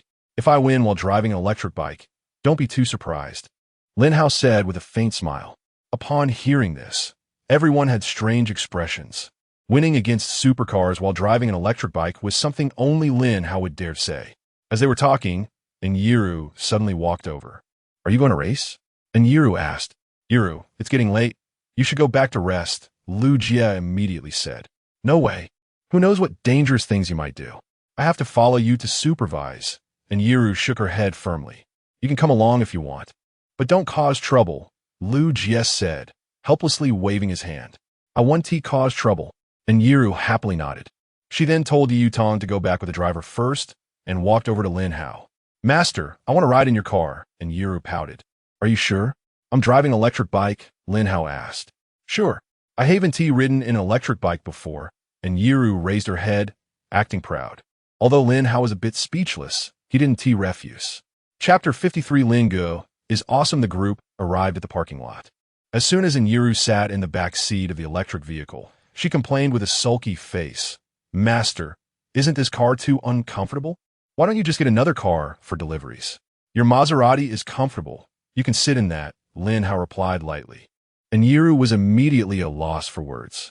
The supercar team slowly drove out of the Wanxing Square, and pedestrians on the roadside quickly took out their phones to take pictures. Lin Hao and the others drove all the way to a specialized racetrack in the suburbs. The rules of this race were very simple. Circle around the provincial road for about 50 kilometers, and we would see a turning tunnel where we would turn back. This was Lin Ji's first race since joining our club, and I will add some extra money. The top 3 can win prizes worth 1,800,000 and 500,000 respectively. Of course, the race and the prize are secondary. Safety comes first, Shen Linfeng said loudly while standing at the front. It's not appropriate for only Shen Gongzi to add extra money. I will contribute too. I'm a bit poor, so I will put in 1 million, Lu Jie also said. Although I still owe Lin Gu tens of millions, I can still afford 1 million, Lu Wushuang said. Other rich second-generation heirs also chimed in, and soon the prize pool reached 10 million. Lin Gu, what do you say? Shen Linfeng asked. I don't have much money either. I will put in 60 million. The first place will get 30 million, the second place 20 million, and the third place 10 million, Lin Hao said. Is that not much money? Everyone suddenly didn't know how to respond. Lin Hao alone contributed 6 times more than all of them combined. How could that be considered not much money? Lin Gu, how about this? A few of us will contribute 1 million together, and you can put in 50 million. That totals 60 million in prizes. And the distribution will follow what you just said, Shun Linfeng pondered. All right, let's do it that way, Lin Hao nodded. Okay, everyone go back to your positions. I will honk the horn to signal the start of the race, Shun Linfeng said again. Everyone nodded and returned to their cars. Although it was initially supposed to be a friendly match, now they were all pumped up to win a place because the prize was too generous, even making these rich second-generation heirs drool. Master, is your money blown in by the wind? And Yiru asked strangely. Why do you ask that? Lin Hao countered. My dad often says that the money at home isn't blown in by the wind and tells us to spend wisely. And Yiru said, Don't think too much. I just earn a bit more than others. Lin Hao shook his head. After a moment, Shun Linfeng honked the horn and the race officially began. Everyone else instantly took off, speeding quickly, while Lin Hao drove at a leisurely pace. Master, you're going to lose for sure. Racing an electric car against their supercars. How can you win? And Yiru said, Who says an electric car has to be slower than a supercar? Hold on tight. As he spoke, Lin Hao suddenly accelerated, going from a speed of 50 to 103 seconds and continued to speed up. And Yiru was startled, instinctively leaning back, and quickly hugged Lin Hao tightly, her body pressed against him. In less than 30 seconds, the supercars ahead reappeared in their sights. Master, slow down. And Yiru finally came to her senses and shouted loudly. But Lin Hao not only did not slow down, but continued to accelerate. 120, 150, 180. And Yiru felt as if she was about to be blown away by the wind. She clung tightly to Lin Hao, burying her head in his back, not daring to look at the scenery outside. Moments later, Lin Hao caught up with the last Ferrari. He then overtook one after another, quickly moving into the middle of the pack. His fluid overtaking maneuvers left the surrounding rich heirs dumbfounded. If they hadn't confirmed that Lin Hao was driving an electric car, they would have thought it was a motorcycle specially designed for racing. Lin Hao soon arrived at the tunnel turn, where he saw the Bugatti Veyron ahead, which was Shun Linfeng's car. Really caught up, Shun Linfeng muttered in disbelief. In the moment Shun Linfeng was stunned, Lin Hao executed a beautifully smooth overtaking maneuver. In fact, Lin Hao's driving skills could be considered average. It was just that his physical abilities far exceeded ordinary people. What others considered extreme maneuvers were not difficult for him. After exiting the turn, Lin Hao spotted the Lamborghini Veneno at the front, which was driven by Lu Wushuang. Lu Wushuang loved sports cars and racing, and he had participated in professional racing events multiple times, making him much better than the other few on the track. At this moment, he felt no pressure, as he had a complete strength advantage. But in a moment of distraction, he realized something was off because he saw Lin Hao's electric car in his rearview mirror. Within Yiru's scream, the electric vehicle completed the overtaking. Lu Wushuang glanced at his speedometer. 230 miles per hour. Lin Ji's electric car was going 250 miles per hour. Lu Wushuang was stunned. As expected, Lin Hao was the first to reach the finish line, with Lu Wushuang closely following. As soon as Yiru got out of the car, she felt dizzy and quickly grabbed Lin Hao's arm to steady herself. Ugh! But the next moment, she couldn't help but vomit. Are you okay? Lin Hao asked. Master, I will never ride in your car again, and Yiru complained after retching twice. Linga, how did you do that? Lu Wushuang asked incredulously. What do you mean, how did I do it? Lin Hao countered. I mean your speed. You drove so fast, the car didn't T-slide? Lu Wushuang asked. Oh, it's pretty simple. Just control the force well and keep the car stable, Lin Hao casually replied. Hearing this, Lu Wushuang couldn't help but laugh and cry. Was there really a difference between this answer and none at all? He knew how to stabilize the car, but the problem was he didn't know how to stabilize it, since it wasn't a specialized racing car. He felt that even driving the Veneno at 250 miles per hour would make the car slide. But now Lin Hao was driving an electric car and easily exceeded 250 miles per hour. He couldn't stabilize the car himself, but Lu Wushuang felt that perhaps he could help Lin Hao stabilize Newton's coffin board. After about 10 seconds, the others finally reached the finish line one after another. Ugh, this is boring. The first place is indeed Lu Wushuang again. This guy could be a professional driver and always comes to bully us amateurs. Lu Jie sighed as he got out of the car. But speaking of it, Lin Ge, how did you do it? Your speed was at least 200 miles per hour, right? Yeah, Lin Ge is too impressive. By the way, Lin Ge, is your electric car Modified for racing? I feel like I have a whole new understanding of electric cars. Lingu is awesome. The rich second-generation heirs discussed among themselves, realizing that they wouldn't be able to win the prize and would have to rely on flattering the big shots to maintain their lifestyle. Chapter 54. Last night was too crazy this time. Lu Jia, you guessed wrong. I'm not the first. It's Brother Lin. Lu Wushuang suddenly spoke up. Brother Lin is first? Everyone looked at Lin Hao in disbelief. You let me win on purpose, didn't you? You said I was flattering, but I think you were the best at flattering. Shun Linfeng said with a smile. No, I'm serious. Do you guys believe me? I drove up to 230 kilometers h and could only watch Brother Lin overtake me. If I drove any faster, I wouldn't be able to hold the steering wheel. Moreover, if I'm not mistaken, Brother Lin should have been the last to start. But he still got first place, which shows that Brother Lin's driving skills are really impressive. While speaking, Lu Wushuang looked at Lin Hao with immense admiration. Is that true? Everyone was skeptical, looking at Lu Wushuang with doubt. Do you think I'm a liar? Lu Wushuang shrugged and spread her hands. Upon hearing this, everyone fell silent for a moment. Lu Wushuang usually speaks straightforwardly, so it didn't seem like she was lying. Brother Lin is awesome. Lu Jia suddenly shouted. The others were taken aback for a moment and hurriedly followed suit. Brother Lin is awesome. All right, don't be so polite. I'm just lucky. Lin Hao waved his hand. By the way, I won to participate in this prize money. That 60 million will still be divided among you. Upon hearing this, Lu Jia was stunned because he finished fourth and had originally missed out on the prize. He didn't expect to have a chance after all. Even for him, 10 million is a decent income. Brother Lin is generous. Lu Jia excitedly gave Lin Hao a thumbs up. Brother Lin is generous. Everyone cheered along. After the race ended, the group dispersed. Before leaving, Yiru cast a resentful glance at Lin Hao. This race left a deep impression on her. When Lin Hao returned to the hotel, he found the door across the hall wasn't closed. Zhu Xiaojing and Wang Xiaoling were packing their things. Mr. Lin, you're back. Wang Xiaoling was the first to greet him. The others followed suit, saying hello to Mr. Lin. Yeah, you guys keep busy, don't mind me. Lin Hao waved his hand. After saying that, Lin Hao returned to his room and closed the door. Wang Xiaoling suddenly said, Sister Xiaojing, since Mr.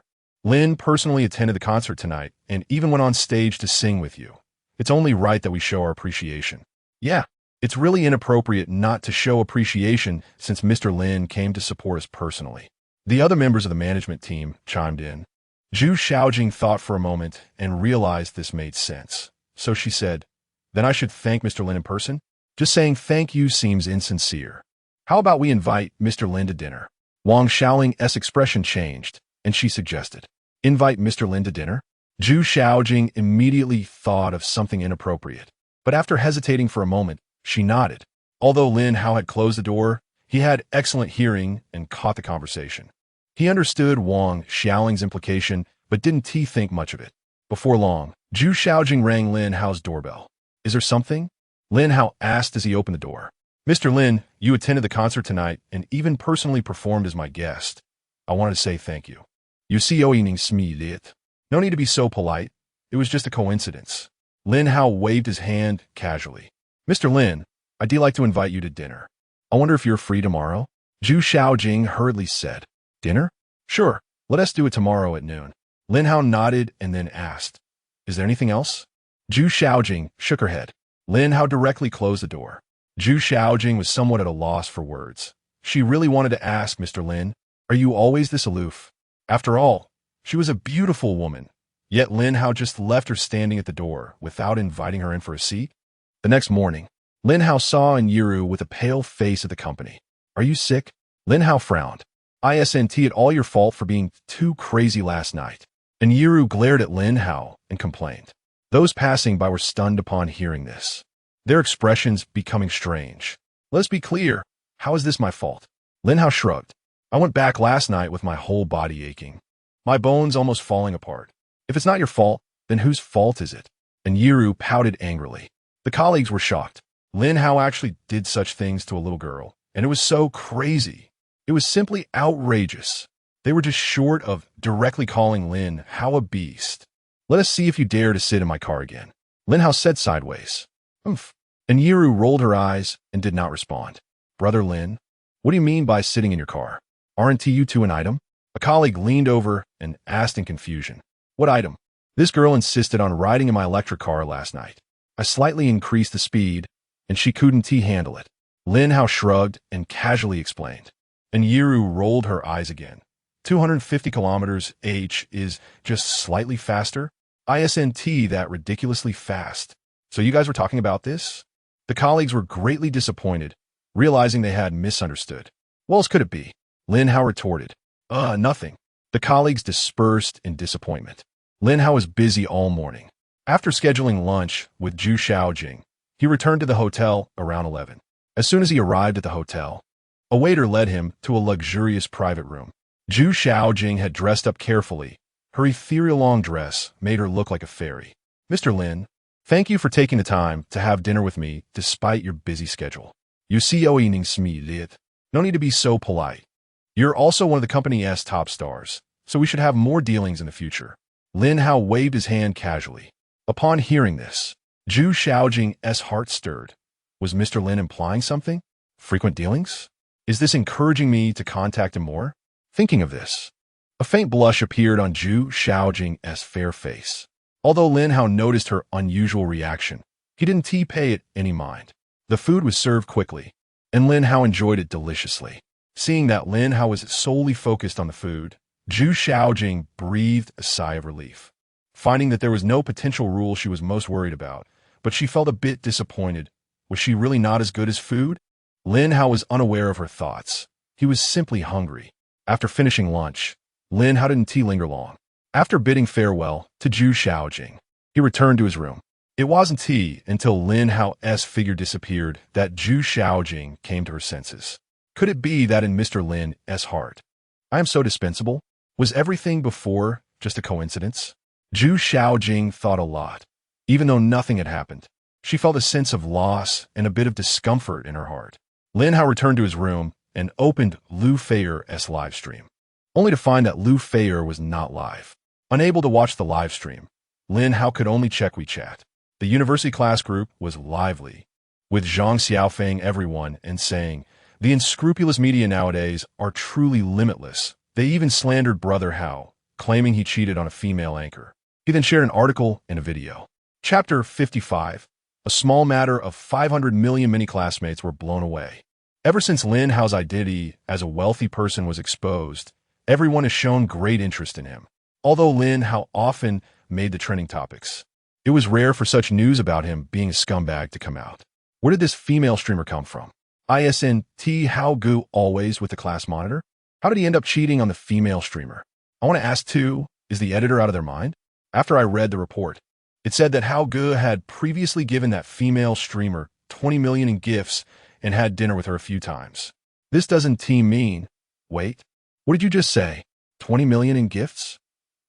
The essence of humanity is a repeating machine, with a series of question marks appearing. This should be class monitor. Someone said quietly. By the way, is this report true? 20 million in gifts. I feel like it's a bit fake. It should be true, right? There are screenshots. He gifted 10,000 super rockets, and each super rocket costs 2,000. Sigh.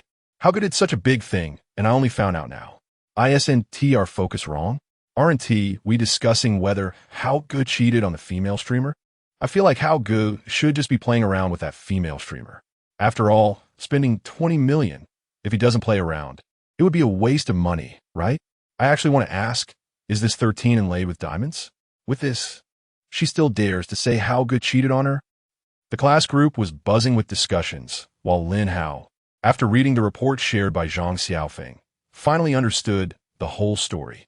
It turned out that he went to a concert with Wu Qian and others, and, coincidentally, Lu Feier saw him.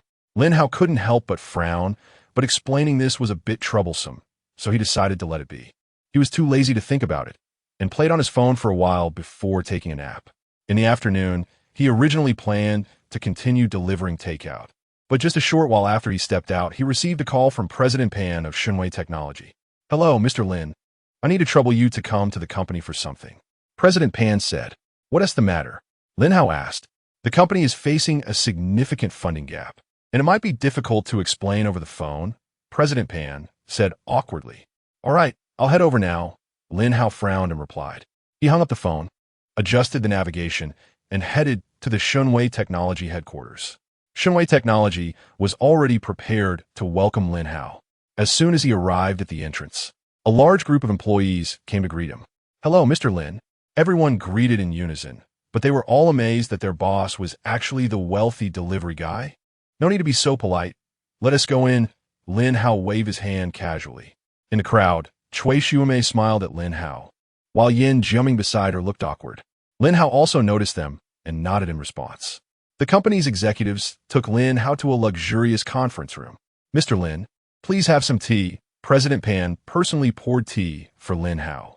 No need to be so polite, Lin Hao said. President Pan smiled slightly and didn't refute. Is there something you need to discuss with me? Lin Hao asked.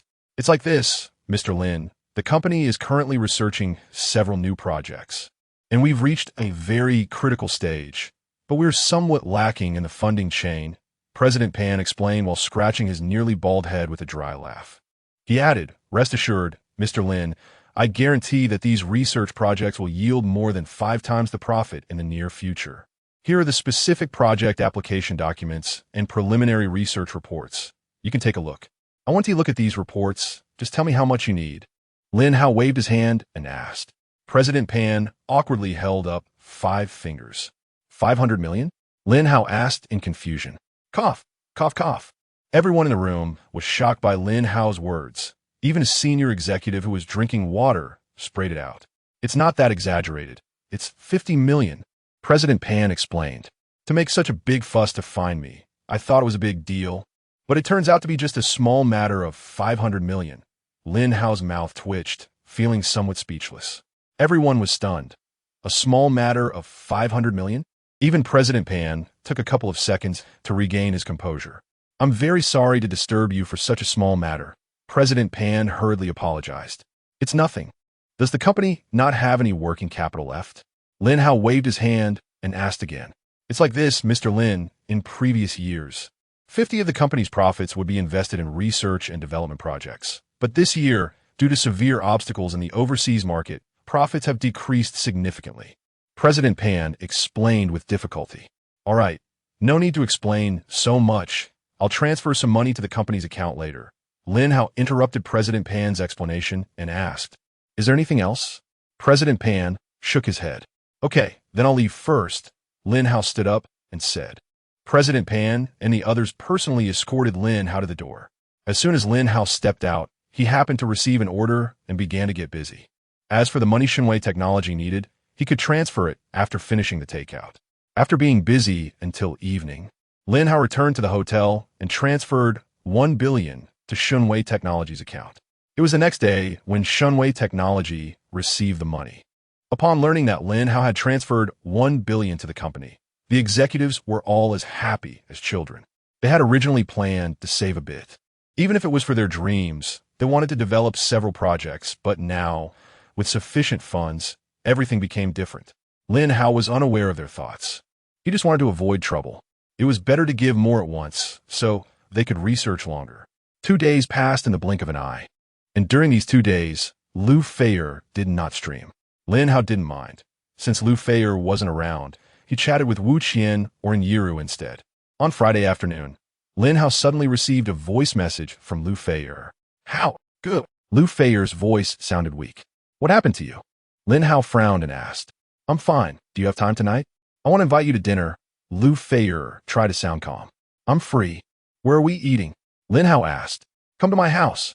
I'll cook for you, Lu Feier said. Okay, Lin Hao replied. In the evening, after delivering the takeout, Lin Hao arrived at Lu Feier's house. How go? Please sit for a while. The food will be ready soon. Lu Feier greeted with a somewhat haggard expression, but still smiled. Lin Hao felt a bit heartbroken and hesitated. Are you okay these days? I'm fine. After thinking for a few days, I understood some things and realized some truths, Lu Feier answered with a forced smile. Although she said she was fine, Lin Hao felt that she was burdened with worries. Chapter 56, What Am I? After a while, Lu Feier prepared a table full of delicious food. She invited Lin Hao to eat, and the atmosphere was quite harmonious. Brother Hao, I toast to you. But halfway through the meal, Lu Feier poured red wine and said, Lin Hao nodded and clinked glasses with her. After downing a glass of red wine, Lu Feier felt a bit tipsy, her face flushed. Brother Hao, there's something I want to ask you. With the courage from the line, Lu Feier spoke up. Go ahead, Lin Hao said as he looked at her. What is your relationship with that girl? Lu Feier asked, her voice trembling, her heart racing. That girl? Are you referring to Wu Qian? She's my girlfriend. Lin Hao replied candidly. Lu Feier was stunned upon hearing this, tears welling up in her eyes. Then what about me? What am I? Lu Feier murmured softly. I'll return the money you gave me before, and I won't bother you again. I wish you both happiness, Lu Feier said, forcing a faint smile as she held back her tears. No need for that. Since I gave you the money, it's yours now? Lin Hao shook his head. As he spoke, Lin Hao sighed, feeling ashamed. Clearly, she was a very sunny girl, yet because of him, she had become so haggard. How, Director Lin? There's something else I want to ask you. After a moment of silence, Lu Feier spoke again. Go ahead, Lin Hao said. Did you ever like me? Lu Feier asked the question she had wanted to ask for a long time. Lin Hao was speechless, only nodding. Lu Feier smilet, genuinely happy. Although she ultimately didn't get Lin Hao, at least she had once captured his heart. However, as she smiled, tears began to flow. They poured out like a dam breaking. Lin Hao hesitated for a moment, but chose to sit beside her, wrapping his arms around her shoulders and pulling her into his embrace. Lu Feier cried for a while, soaking Lin Hao's clothes. But suddenly, she mustered some strength and broke free from Lin Hao's embrace, kissing him wildly. Lin Hao was initially a bit stunned, but quickly responded. The two became uncontrollable, and by the time they calmed down, it was already deep into the night. Ding! Congratulations to the host for conquering a beauty with a score above 90. You have received a mysterious reward. Would you like to claim it now? The system prompted. Lin Hao suddenly became alert, gently covering Lu Feier with a blanket before stepping out to the living room. Claim reward. Lin Hao issued the command. Ding! You have obtained the lightness technique. Lightness technique? Could it be the legendary lightness skill? Lin Hao thought. Without further ado, an esoteric method was infused into his mind, and his physique was further enhanced, causing his body to feel slightly warm, as if it was about to undergo another transformation. This warmth lasted for 10 seconds, during which a layer of light black impurities seeped from his skin, although much less than the first time he underwent cleansing. Lin Hao cleaned himself up and returned to the living room. He tried to perform the lightness skill according to the method, and suddenly his body felt weightless, leaping to the other end of the living room in an instant. The distance was nearly 10 meters. He felt he had not yet reached his limit. If he exerted himself fully, he could leap dozens of meters in a single step. He had a feeling that stepping onto the sky with one foot on the other was indeed possible. Lin Hao wanted to go out and test the lightness technique. But before he could move, there was some noise from the room. It turned out that Lu Feier had woken up suddenly, realizing that the person beside her was gone. Lu Feier sat up straight, the blanket slipping off her. She was somewhat panicked, but when she turned her head, she saw Lin Hao standing at the door looking at her.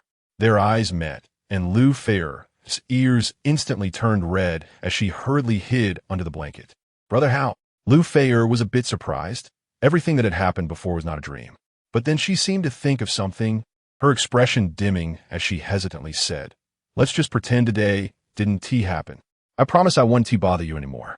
As she spoke, Lu Feier's expression grew even more somber. She didn't blame Wu Qian, nor did she blame Lin Hao. She only regretted being a latecomer. If she had met Lin Hao first, the outcome might have been completely different. However, Lin Hao shook his head at her words, walking straight to the edge of the bed and rubbing her head, saying, What nonsense are you saying? You are already mine, and you will always be mine. Lin Hao's voice was very gentle, but it carried an undeniable tone. Lu Feier widened her beautiful eyes, looking at Lin Hao in disbelief. She was about to despair, but Lin Hao turned around and gave her immense hope. All right, don't think too much. It's still early. Let us sleep a little longer, Lin Hao smiled. Lu Feier gently nodded and snuggled into Lin Hao's embrace. When they woke up again, it was already past 9 in the morning. Although they were awake, Lu Feier was reluctant to get out of bed, greedily rubbing against Lin Hao, savoring his embrace.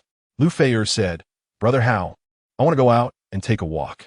Seeing Lu Feier's thin little face, Lin Hao felt a bit guilty and sighed. All right. You must have been cooped up at home for too long, right? Is there anywhere you want to go? I'll accompany you to have fun for a few days. Really? I want to go to Mount Tai. I've wanted to go there since I was in college, but I never had the chance, Lu Feier said with interest. No problem. We'll go Mount Tai, Lin Hao smiled. After a moment, Lu Feier frowned and said, by the way, that might not work. I might not be able to walk, and if we book a flight now, won't it be too late? Don't worry, I can carry you up the mountain. That is not a problem. Lin Hao shook his head. As for booking a flight, it's not that complicated. I just happened to arrange to buy a private plane with a friend, so we can fly directly there. Carry me up the mountain? Lu Feier repeated. Her face slightly flushed, but then she shyly smiled, feeling a bit embarrassed yet also excited at the thought. After breakfast, Lin Hao called Lu Wushuang, saying he was about to go check out the plane. Lu Wushuang immediately replied that she was ready to welcome him at any time. After Lin Hao hung up, Lu Feier hesitated and said, Brother Hao, you really don't have to spend so much money. We could just take the high-speed train. She felt guilty, thinking Lin Hao wanted to buy a plane because of her, especially since a regular helicopter costs over $1 million. The more Lin Hao spent on her, the more she felt she couldn't repay him. It's nothing. I was planning to buy a private plane anyway, and it's not that expensive. Lin Hao waved his hand. Upon hearing this, Lu Feier recalled what she had heard on the cruise ship. She remembered Lin Hao saying he wanted to buy $1 billion private plane. $1 billion private plane, isn't very expensive? Lu Feier was somewhat at a loss for words, unsure how to retort. Lin Hao, however, didn't think too much of it. He called for a Rolls-Royce convoy and headed directly to the Lu family manufacturing plant, which was Lu Wushuang's family business. Chapter 57. Buying a helicopter. The Lu manufacturing plant is located in the deep mountains of the suburbs, quite far from the city center. Lin Hao and his companion took nearly 2 hours to arrive. On the way, Lin Hao registered again, and this time the reward was a bit special. Ding! Congratulations, host! You have obtained ownership of the Xia Country Travel Agency, and the relevant documents have been placed in your safe. Xia Country Travel Agency? Lin Hao was somewhat puzzled. He had never heard of this company. However, it is the information age. He took out his phone to check and found that this travel agency has a significant reputation, with a business scope that includes attractions all over Xia Country, and it has hotels and agency points at various scenic spots. What's wrong, Hao Go? Lu Feier noticed the change in Lin Hao's expression and asked. Nothing, just thought of something fun. Lin Hao replied with a slight smile and shook his head. Something fun? Lu Feier seemed to think of something, and a blush rose to her cheeks. Seeing this, Lin Hao couldn't help but feel amused. How could she think of that? The two arrived at the manufacturing plant, where Lu Wushuang and Shen Linfeng were waiting at the entrance. Linga's sister-in-law, you came just in time. I prepared the meal. How about we have lunch first before looking at the planes? Lu Wushuang greeted warmly. Let's skip the meal and go look at the planes. Lin Hao waved his hand. Shen Linfeng helped persuade him. Lingu, there's no rush. We haven't seen each other for a few days. It's good to chat for a bit. Yeah, Lingu. Even if you're not hungry, sister-in-law should eat something. Look at how skinny she has gotten for being hungry, Lu Wushuang added. Lu Wushuang's words were said without malice, but Lu Feier felt a bit embarrassed upon hearing it. Lin Hao wanted to say something, but Lu Feier's recent weight loss was indeed related to him, so he couldn't argue back.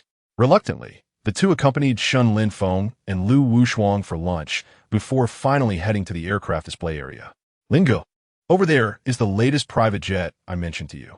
It's more than half smaller than a passenger plane, luxurious inside, and has a high cost-performance ratio.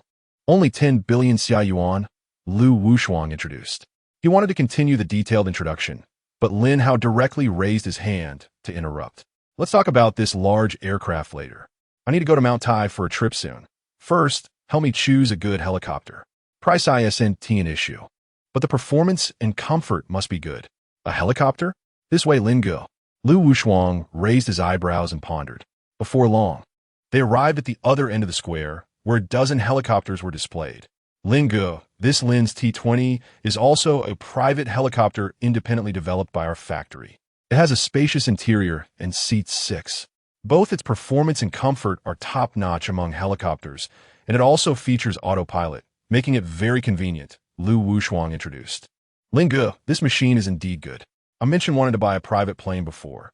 I was actually planning to buy this one, but the price is a bit steep, and I haven't gathered enough money yet, Shun Linfeng interjected. How expensive is it? Lin Hao asked. Shun Linfeng silently held up 5 fingers. 500 million? Lin Hao guessed. Sure enough, my status is far inferior to Lin Ji's. Shun Linfeng chuckled. It's 50 million. 500 million is too exaggerated. That's enough to buy a large aircraft. That is pretty cheap, Lin Hao mumbled. 50 million is cheap. Shun Linfeng wanted to say that a regular helicopter only costs 1 to 2 million. Let's handle the paperwork directly and also arrange a pilot for me. Lin Hao looked at Lu Wushuang and said, Lin Ge, aren't you going to keep looking? Lu Wushuang was taken aback and asked, No need, just this one. If I find others I like later, I'll buy a few more. Lin Hao waved his hand casually. Okay, Lin Ge, please wait a moment. I'll arrange for someone to handle the paperwork right away. Lu Wushuang quickly reacted, suppressing his excitement. After that, Lu Wushuang immediately signaled the accompanying staff to run errands and handle the paperwork. The staff were also quite surprised. Lu Wushuang often brought people to look at planes, but it was usually just for a look. Today, he suddenly brought a newcomer, and within half an hour, he was already going to handle the paperwork. However, the more straightforward Lin Hao was, the less they dared to delay, fearing that he might suddenly change his mind and decide not to buy. While handling the paperwork, the staff also quietly notified the owner of the manufacturing plant, who was Lu Wushuang's father, Lu Qingyun. Half an hour later, as the paperwork was still not completed, Lu Qingyun arrived first. Dad, why are you here? Lu Wushuang asked in surprise. You child, how do you speak? I'm a boss, okay? A big client wants to buy a helicopter. What is wrong with me coming over? Lu Qingyun shot Lu Wushuang a glance and said irritably, Uncle Lu. Shun Linfeng clearly recognized Lu Qingyun and greeted him politely. Well, Linfeng, why didn't you come to find your uncle for tea? Lu Qingyun smiled. I was just about to find you. I just didn't have the chance, Shun Linfeng replied politely. Lu Qingyun nodded lightly, then looked at Lin Hao and Lu Feier, saying, May I ask how to address the 2 young friends? Dad, this is Lin Hao, Lin Ge, and this is his girlfriend, Lu Feier, Lu Wushuang interjected. I didn't ask you. Grown-ups are talking. Why are you butting in? Lu Qingyun said coldly. Lu Wushuang felt quite distressed. After all, the person in front of him was his father, and he couldn't retort. Hello, Lu Zong, Lin Hao said. Hello, Lin Xiaoyu. My son Wushuang is not very capable. He still needs you to educate him more, Lu Qingyun said politely. Upon hearing this, Lin Hao didn't feel anything. But Lu Wushuang wanted to find a crack in the ground to hide. Clearly, he was a few years older than Lin Hao, and Lin Hao looked like a college student. Yet Lu Qingyun wanted Lin Hao to educate him, not to mention being educated in front of everyone, with many employees listening in. After Lu Qingyun finished speaking, he continued, A few days ago, I heard Wushuang say that his friend wants to buy a private jet worth 10 billion. It must be referring to you, Lin Xiaoyu? Yes, but Lu Zong, I have something to attend to today. I'll leave after buying the helicopter. Lin Hao nodded gently, stroking his chin and adding, also regarding the private jet, it doesn't necessarily have to be 10 billion. As long as the quality is good, anything below 100 billion is fine. Below 100 billion is fine? Everyone on site showed astonished expressions. Even Lu Qingyun, who had seen a lot, was shocked at this moment. Many big businessmen have a net worth of over 100 billion, but that is merely their net worth. Much of it consists of real estate and stock value. To be willing to spend 100 billion on a private jet, one's net worth must at least be in the thousands of billions or even trillions. Chapter 58, Climbing the Mountain. Mr. Lin, private jets at the level of billions generally do not have a fixed model. I recommend customizing one. You can design and modify it according to your preferred style. Lu Qingyun took a few deep breaths, looking at Lin Hao with a hint of fervor, even changing how he addressed him, his tone very polite. Well, let's talk about it later. I'm not in a hurry to use it now. Lin Hao waved his hand, temporarily skipping the topic. No problem, Mr. Lin. If you're interested, you can come to the factory anytime, or you can contact Wushuang first. Lu Qingyun's attitude remained very eager, as he saw confidence in Lin Hao's expression, which indicated that Lin Hao might really have the ability to purchase a billion-dollar private jet. Even if there was only a 1% chance, Lu Qingyun would do his best to seize it. After all, This was a billion-dollar order. Even though the Lu Group is large, having a big order like this once a year would be considered good. During their casual conversation, the paperwork was finally completed and brought over personally by Lu Qingyun's secretary. Lin Hao promptly paid the full amount, once again leaving everyone stunned. Even Lu Qingyun began to believe that perhaps Lin Hao could really buy a private jet worth $1 billion. After completing all the formalities, the pilot was already in position, and the plane officially took off. It was the first time for both Lin Hao and Lu Feier to ride in a helicopter. But the difference was that Lin Hao only took a glance and remained calm, while Lu Feier excitedly examined the interior of the aircraft. This seat is so comfortable, softer than my sofa at home, and there's hardly any noise. It's just like sitting in a car, Lu Feier said, leaning against the window, a bit excited. Yeah, not bad. This 50 million was well spent, Lin Hao nodded. Upon hearing this, Lu Feier instantly calmed down. All right, that's 50 million. That's wealth that many people wouldn't earn in several lifetimes. Thinking about it, Lu Feier felt a bit gloomy, because adding the 20 million Lin Hao had tipped her earlier, he had already spent over 70 million on her. When would she ever pay it back? Would she have to repay it with her body if she couldn't? With that thought, Lu Feier's face flushed. After flying for nearly 3 hours, the majestic silhouette of Mount Tai finally appeared in their line of sight. The helicopter eventually landed on the helipad on top of the Wansheng Hotel at the foot of the mountain. Nearby tourists all looked up, and since they were not too far away, they could clearly see the helicopter's appearance. This must be some rich person's toy. Flying for a tour? It's infuriating how people compare. I came here riding a shared bike. Must be some rich second generation. The first generation wouldn't be so ostentatious. Not necessarily. Many stars also take helicopters out, right? But it's a pity the helipad is on the roof. We can't see what they look like.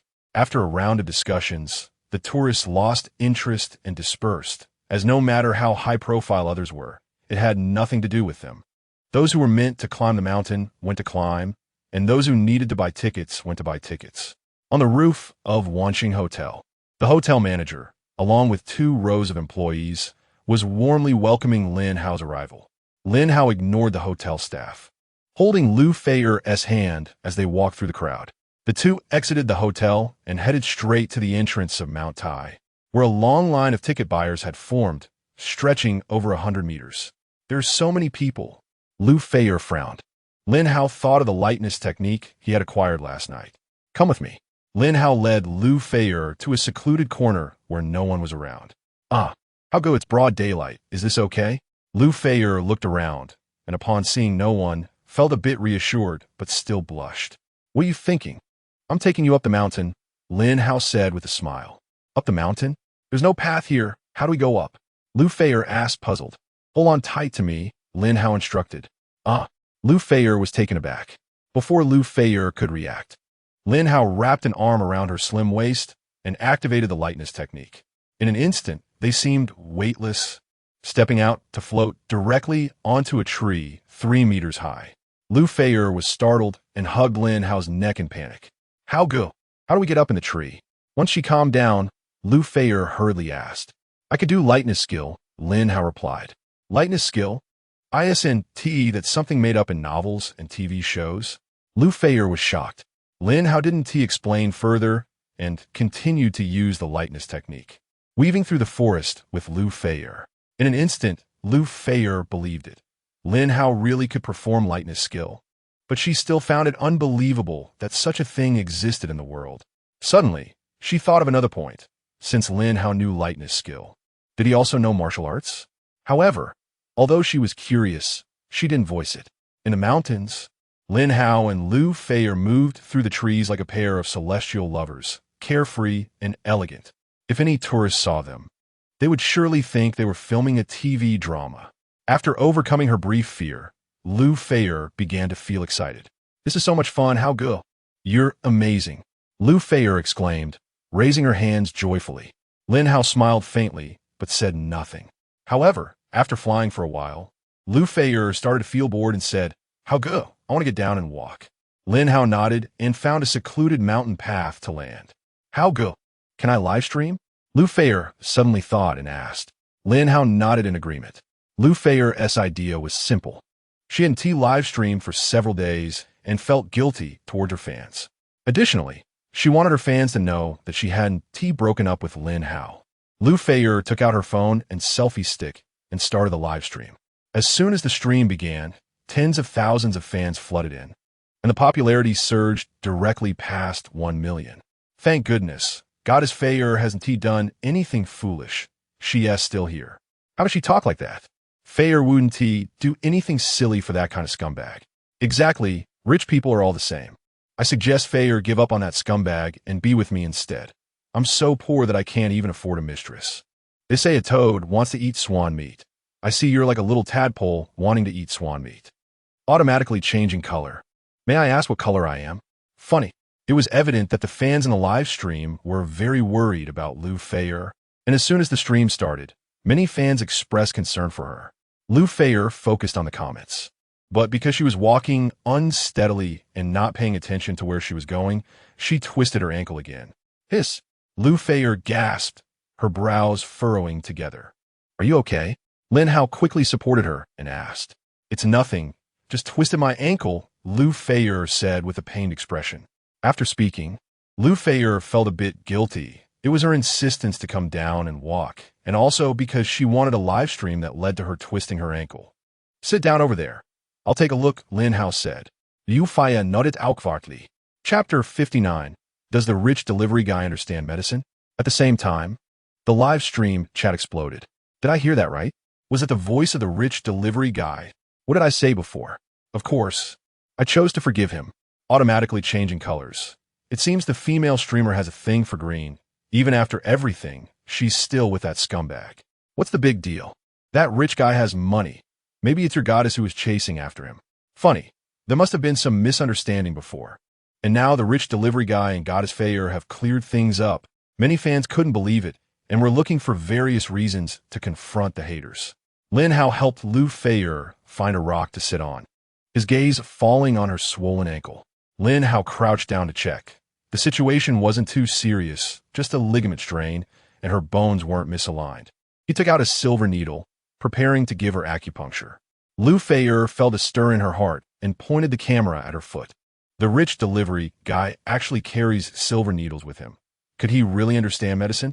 Carrying silver needles doesn't necessarily mean he knows medicine. He might just be a masochist. Manual funny. I'm 3 years old. I don't understand what you experienced drivers are talking about. By the way, Goddess Feier's feet are so delicate. I could lick them for a year. Hee, the upstairs is an old licking dog. Don't you think the rich delivery guy's hands are really white? His delicate skin looks better than the goddess's calves. Get lost, you gay. The chat was very lively, but Lu Feier had no intention of looking at it. Her attention was on Lin Hao. Lin Hao gently did acupuncture, the silver needles landing on the swollen part of her ankle. Lu Feier shivered slightly, and the screen shook along with her. Soon, a few more needles were inserted, and Lu Feier's breathing became rapid. Does the female streamer really have some special hobby? Did you turn the volume up to the max? Did you hear some strange sounds? Wow, that sound is so enchanting. I love it. Driving in broad daylight. This should be the super admin. Funny. Lu Feier didn't know about the live chat. She only felt her ankle tingling and itching, like ants crawling on her heart, but it also had an indescribable sense of comfort. All right, in a bit, don't walk. I'll carry you up the mountain. After a while, Lin Hao finished with the needles. Lu Feier felt a bit disappointed. She still missed that wonderful feeling. Then she came back to her senses, smiled awkwardly, her face slightly flushed. The audience in the live stream heard Lin Hao say he would carry Lu Feier up the mountain, and they immediately felt jealous. Stop. Let me do it. You're not focusing on the right thing. Shouldn't you be curious about the guy's medical skills? Just a few needles, and Goddess Feier's foot is better? Bro, are you new here? The guy's medical skills were already exposed. Exactly. Let's be amazed when he shows new abilities later. Longtime fans said they weren't surprised. After all, many had seen Lin Hao demonstrate his medical skills on the cruise. But at that time, he only took her pulse without acupuncture. Lu Feier put on her shoes and obediently climbed onto Lin Hao's back. At this moment, she finally had the leisure to look at the chat. Goddess Feier, where are you climbing? It looks a bit remote. There seems to be a dense forest over there. This was asked by a moderator. Lu Feier replied, I'm at montagne. Mount Tai? What a coincidence. I'm also at Mount Tai. You might not believe it, but just now, a helicopter flew right over my head, just a few hundred meters away. I even took a photo. The moderator said, "You might not believe it. That was Hao Ji's plane," Lu Feier said mischievously. Shocking. The rich delivery guy truly lives up to his reputation. He even has a private plane, taking a helicopter to climb a mountain. Is that how rich people play? Poverty has limited my imagination. Lu Feier chatted quietly with the chat as they walked for a while and finally saw other tourists nearby. "Honey, look at them. I want to be carried too. My legs are so sore," a woman said coquettishly. I can hardly move," a nearby man said with a pained expression. Do you think I'm fat? Just say it if you do." The man glanced at his 150-pound girlfriend, hiding his pain and tears.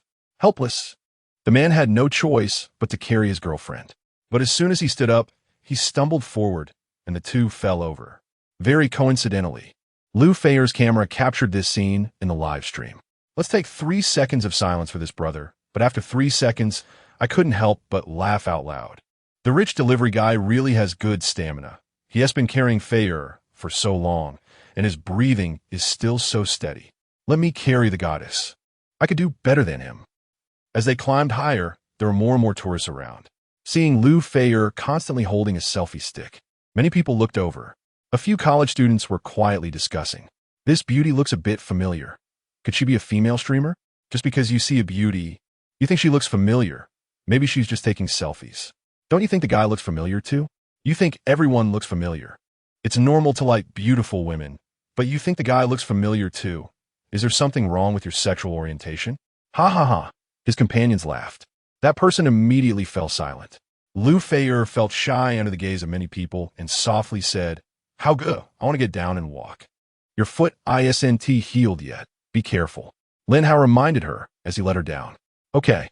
Lu Feier nodded seriously and tried to walk a few steps, finding that it didn't hurt much. But after walking a few minutes, her foot didn't hurt, but her muscles were sore, and she missed Lin Hao's back a bit. However, they had barely walked 100 meters, and she felt too embarrassed to ask Lin how to carry her again, so she could only grit her teeth and endure. Lin Hao noticed her predicament, and, regardless of whether she agreed, directly picked her up. "Actually, I could still walk a bit." Lu Feier tried to struggle a little, saying, "Don't move around," Lin Hao said as he lifted her slightly. Lu Feier pressed tightly against Lin Hao's back. Her body stiffened for a moment and then relaxed. But her face turned even redder. "I'm sore. This lemon makes me want to cry." Goddess Feier is definitely doing this on purpose.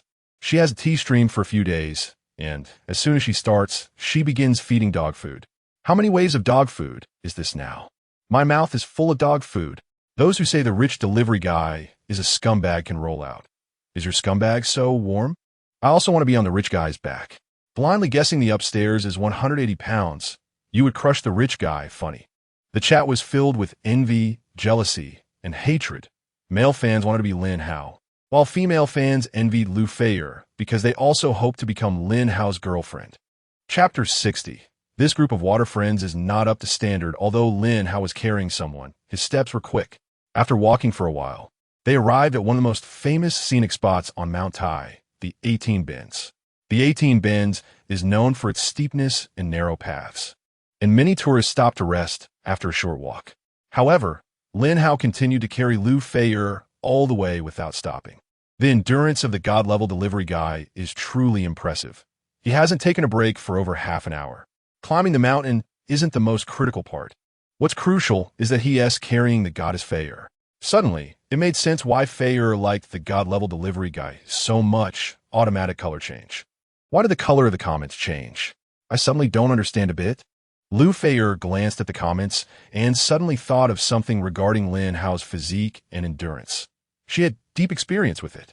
Lu Feier's expression changed, and the fans noticed, causing the color of the live stream comments to change again. The steep stone steps of the 18 Bends did not affect Lin Hao at all. He moved as if on flat ground, effortlessly covering several steps with each stride. Some tourists noticed Lin Hao's unusual performance and looked over in surprise. Is this guy an athlete? His stamina is incredible. What athlete? I think he is just showing off. Hell, I'll be out of breath soon. Honey, He has to carry her too. So handsome. A boyfriend should be like this. The tourists whispered among themselves, some even discreetly taking videos and photos. Although Lin Hao heard their discussions, he didn't pay any attention and walked straight through the crowd.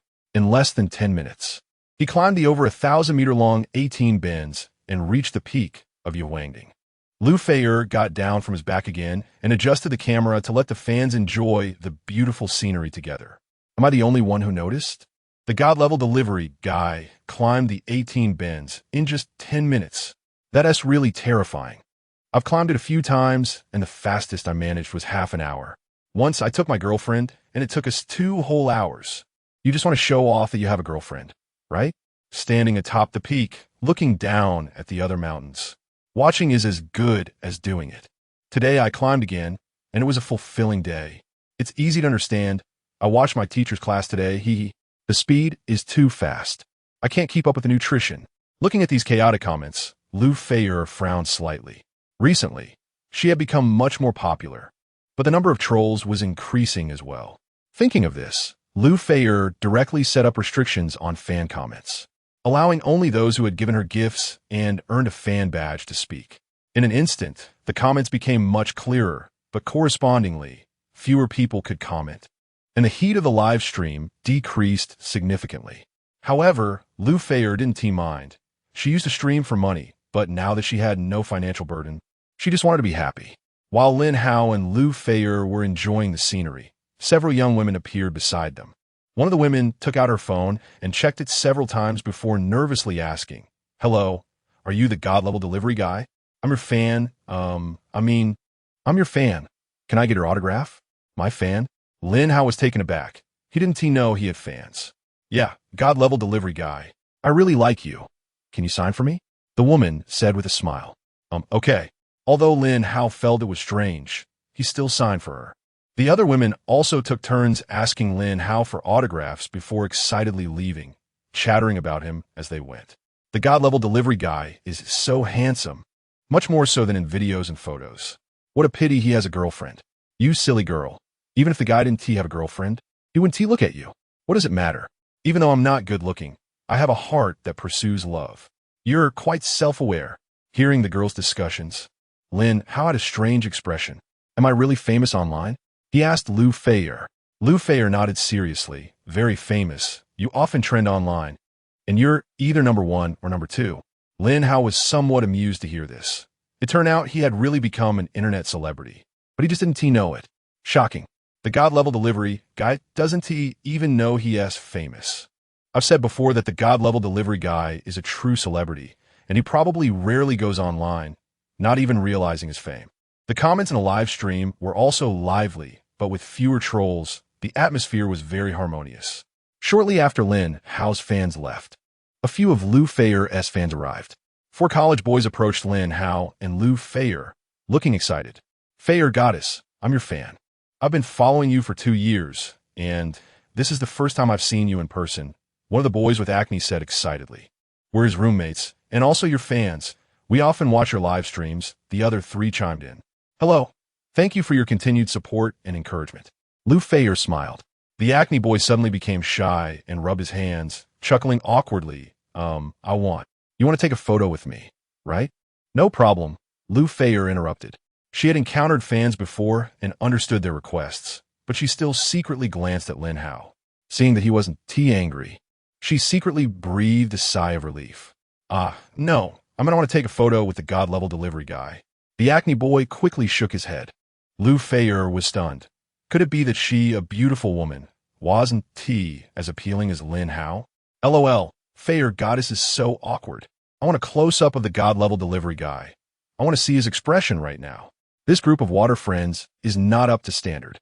I'm dying of laughter. Are they here just to cause trouble? The fans in a live stream were very amused. The college students took photos with Lin Hao and happily left. However, Lu Feier felt a bit depressed. It was hard to come across fans. But Lin Hao stole the spotlight.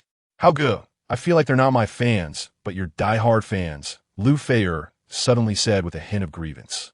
Hearing this, Lin Hao shook his head with a smile. Lu Feier's tone of grievance made it seem as if he had stolen her favorite toy. To avoid more fans coming over for autographs, Lin Hao and Lu Feier chose to leave Yhuangding after enjoying the scenery for a while. Not far ahead from Yhuangding was the Nantiang Gate, and to the east of Nantiang Gate, a bustling street was built along the mountain, known as Tianjia. Tianjia serves both as a market and a street, dating back to the Western Han Dynasty, and is one of the major attractions of Mount Tai. After thousands of years of development, Tianjia has formed a unique pedestrian street, bustling with merchants and tourists, very lively. Chapter 61. Shinchi Hotel. Lin Hao and Lu Feier walked through the crowd, blending in quite inconspicuously. Wow, it's so lively. They have candied hawthorn and cotton candy. Lu Feier exclaimed with a smile. Yeah, Lin Hao replied, nodding. Although he didn't show it on the surface, he was actually enjoying the atmosphere of shopping. He had been busy with work for so long that he hadn't had the chance to stroll around much, so it felt refreshing. Since Lu Feier had been live streaming for a long time and her phone was running low on battery, she turned off the live stream halfway through their shopping. After finishing at Tianjia, they wandered around nearby buildings. As the sun began to set, they arrived at the entrance of a luxurious hotel. Shinchi Hotel is the only 3-star hotel in Taishan, known for its excellent service and high prices. If Lin Hao remembered correctly, Shinchi Hotel seemed to be owned by a travel agency from Xiagua, which meant it was his property. As soon as they entered the hotel, a receptionist came over and said, "Hello, may I ask which room you have reserved?" "We didn't make a reservation." Lin Hao shook his head. "No reservation?" The receptionist paused briefly and said, "Due to the recent surge in guests, our hotel is currently only accepting customers with prior reservations. If you haven't reserved, you might want to check other hotels nearby. Is the manager of your hotel around? Please have him come over," Lin Hao said calmly. "Do you know our manager?" The receptionist was taken aback. "Just have him come over," Lin Hao replied. The receptionist looked at Lin Hao with suspicion, but seeing his confident demeanor, she hesitated and called the manager. Before long, a middle-aged man with a potbelly approached. The manager squinted his eyes and looked at Lin Hao carefully, feeling a sense of familiarity, but he was sure he had never seen Lin Hao before and didn't recognize him. Although puzzled, he patiently asked, "Sir, you were looking for me?" "My name is Lin Hao," Lin Hao said. "Lin Hao? That sounds familiar," the manager muttered, then suddenly remembered the message that was announced in the company leadership group this afternoon. The chairman had been replaced by a young man whom everyone was unfamiliar with. "Lin Hao. You are Chairman Lin." The manager's eyes widened in surprise. Due to the manager's loud voice, tourists and staff in the lobby all turned to look, their expressions filled with confusion. Chairman Lin? Could he be the chairman of some small company? Some wondered. Not only the strangers were surprised, but even Lu Feier was equally astonished. She knew Lin Hao was the chairman of Huangshao Entertainment and Wanxin Group, but she never expected him to have connections to Shinchi Hotel, especially since the two were thousands of kilometers apart. Please prepare a presidential suite for me," Lin Hao said casually. "Did you hear that? Hurry up and help Chairman Lin with the room." The manager scolded the receptionist. "But manager, all the rooms have already been booked," the receptionist said with a distressed face. "Isn't there a suite on the top floor?" The manager replied. "But that's specifically reserved for VIPs and not open to the public," the receptionist explained awkwardly. "Are you trying to drive me mad? Chairman Lin is our boss. How can he not be a VIP? Do you expect him to pay for his own room? You blockhead." The manager's mouth twitched in frustration. "Chairman Lin is our boss?" Everyone was stunned for a moment, and the tourists looked at Lin Hao in disbelief. How could such a young boss be real? If the manager hadn't said it himself, who would believe it? "Forget it. You go do something else. I'll personally take Chairman Lin up." The manager smiled obsequiously, leading Lin Hao and Lu Feier upstairs. Lin Hao remained expressionless, while Lu Feier blushed at the mention of Madame. But everyone was still in a state of shock, so no one noticed this small detail. As the three of them disappeared, the people in the lobby were still trying to process it. This overly young guy was actually the boss of Shinchi Hotel. Moreover, it seemed to be more than that. Those in the know thought even further. Shinchi Hotel is affiliated with Xiagua Travel Agency, so technically, this young man should be the owner of Xiagua Travel Agency. Although Xiagua Travel Agency wasn't well known, it was actually the largest travel company in Xiagua, with traces of it at almost every tourist attraction in the country. The manager took Lin Hao and Lu Feier to the top floor and arranged for them to have the best suite. "Chairman Lin, Madam," I'll get back to work. If you need anything, feel free to call the staff or directly find me, he said politely before leaving. How go? Lu Feier had a strange expression, unsure how to start. Lin Hao knew what she wanted to ask and answered directly. I mentioned before that I have many businesses, and Xiaowa Travel Agency is one of them. Lu Feier was both amused and speechless. If she had heard this before, she would have never believed it. But now she completely did. She thought that if one day Lin Hao said he was the richest man in the world, she would believe him. The two stayed at the hotel for one night, and to catch the sunrise at Taishan, they got up early the next day. The sunrise viewing peak is one of the most famous attractions at Taishan. At this time, the sky was just beginning to light up, and hundreds of people had gathered. From a distance, the entire mountain peak was filled with silhouettes, and many people had camped out there the night before. There are so many people. Lu Feier frowned and muttered. Lin Hao glanced around and said, "Let's go up the tree to watch." Up the tree? Lu Feier was taken aback. Immediately, Lin Hao wrapped his arms around her slender waist, and with a leap, they appeared on a tall cypress tree in the distance.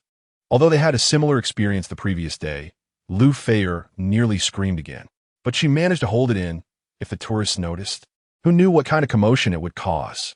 At this time, it was still dark and with a mist on the mountain. As long as no one was specifically looking their way, tourists would never guess that there were people climbing a 5-meter-high tree to watch the sunrise. How go? Can I start a live stream? Lu Feier asked after calming down. Lin Hao nodded slightly. Lu Feier smiled widely, took out a selfie stick and her phone, and started the live stream. Since it was too early, there were hardly any viewers except for a few night owls. I just finished a game and was about to sleep, but I didn't expect Goddess Feier to start streaming now. I'm having lunch overseas, so I'm not stressed at all. I just want to ask, have those who are sleeping ever seen the sun in Xiaowa at 3 or 4 in the morning? Funny, the sun at 3 or 4 in the morning? Are you watching it from Mars? What is Feier doing? This angle looks a bit strange. There are so many people below. Although there weren't many fans, the comments were quite lively. Chapter 62, The Coffin Board of Newton, moved a little. I was with Brother Hao at the sun viewing peak of Mount Tai, preparing to watch the sunrise. Lu Feier looked at the bullet comments and explained. Hearing that the sunrise was being viewed at the sun viewing peak, many fans became interested. As most of them had never been to Mount Tai, let alone seen the sunrise there. Lu Feier chatted quietly with the fans, and the fish belly white on the horizon gradually turned red, the morning glow illuminating the land of Xia country. Watching the sunrise. I never expected that my first sunrise would be with Goddess Feier. How happy I am. I suggest the ones upstairs hurry up and sleep. It's dawn, and daydreaming can begin. By the way, where exactly is Goddess Feier? Why does it feel like she's in midair? There are still many leaves in the shot, and little birds flying around. Could she be in a tree? The goddess climbing a tree? You really dare to think. But this perspective is indeed very open, and there is some distance from the crowd, so it's not that noisy. Lu Feier glanced at the bullet comments. She wanted to say, you guessed it right, I'm in a tree, but she felt embarrassed to say it out loud. Furthermore, the cypress tree where she and Lin Hao were staying was nearly 5 meters high. If the fans asked her how she climbed up, how would she respond? So she chose to ignore those comments. As time passed, the sun gradually revealed its majestic appearance. Lu Feier was leaning in Lin Hao's arms, her face bearing a serene smile. Brother Hao, I wish it could stay like this forever, Lu Feier murmured. I will always be with you, Lin Hao replied. I believe you. Lu Feier gazed affectionately at Lin Hao. Although the fans couldn't see Lin Hao and Lu Feier's faces, they could hear their conversation very clearly. I just cooked instant noodles and haven't eaten yet. I'm already full now. This dog food is making me feel heavy-hearted. Mushroom. Feeling blue. I once said something like that to my girlfriend, but then I accidentally woke up and she was gone. No, your girlfriend is still here. Just look at your left hand and right hand. They have always been with you. Sigh, what happened to watching the sunrise? Now I don't even feel like seeing the sunrise. I just want to know, is Goddess Feier secretly kissing the rich delivery guy? I don't care about the traffic. I'm looking forward to the next 2 hours of drama. The bullet comments were lively, but at this moment, Lu Feier had long lost interest in what the fans were saying. She just wanted to quietly stay in Lin Hao's arms. Tourists were focused on taking pictures, afraid of missing the spectacular moment of the first ray of sunlight. Lin Hao and Lu Feier were only a dozen meters away from the tourists. It was incredibly quiet, far from the hustle and dust. Time seemed to stand still, and this moment was eternal. As the sun rose, the fog gradually dissipated, and finally, some tourists noticed the figures in the tree. "Wow, you guys are amazing. You actually climbed a tree to watch the sunrise," someone shouted from below. Once that loud voice came out, everyone around turned to look. Lu Feier was startled and quickly got up from Lin Hao's embrace. Lin Hao, on the other hand, glanced subtly at the person who shouted. It was annoying to have the atmosphere disrupted by such loudness. However, he didn't intend to do anything to that person. Just feeling a bit dissatisfied, he shot him a glare. Before anyone could react, Lin Hao quickly wrapped his arm around Lu Feier and darted into the forest. In just a few leaps, the two figures disappeared. What the heck? What just happened? The loud person was completely bewildered. Ghost? No, wait, believe in science. It must be fake. I must be seeing things. It's dawn. Where would a ghost come from? The person pinched his thigh hard, murmuring in panic. As for that person's feelings, the other tourists were dumbfounded. Although it was just a fleeting glimpse, they definitely saw the general appearance of two young people. And right under the noses of hundreds of people, Lin Hao just flew away while stepping on leaves. Could it be the legendary lightness skill? The key was that the young man seemed to be holding someone, right? There really are martial arts masters. Mom, I want to learn martial arts. Oh my God, Chinese Kung Fu. The tourists were astonished. If it weren't for the hundreds of people witnessing it together, they would have thought they were mistaken. Moreover, some people who were originally filming the sunrise inadvertently captured the scene of Lin Hao using his lightness skill. Thus, several short videos popped up online, along with various catchy titles. Mysterious young man on Mount Tai demonstrates lightness skill. Foreigners are amazed. Solid evidence. Martial arts master from Xia country accidentally exposed. These titles were very attractive and quickly went viral, with the view count skyrocketing.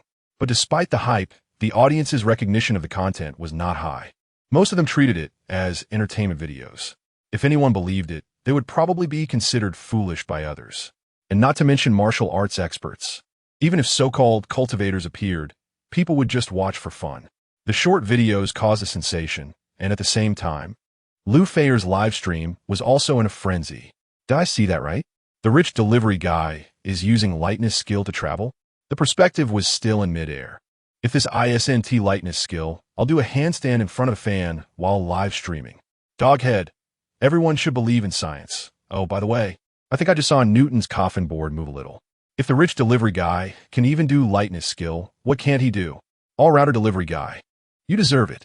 The rich delivery guy can't have a baby, funny. Rich delivery guy. I'll give you one right here to see. Lu Feier quickly realized what was happening and hurriedly ended the live stream.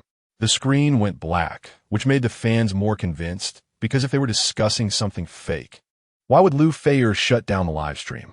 Initially, they thought it was just a strange perspective, but Lu Feier's hasty actions reminded them that perhaps Lin Hao really could do lightness skill.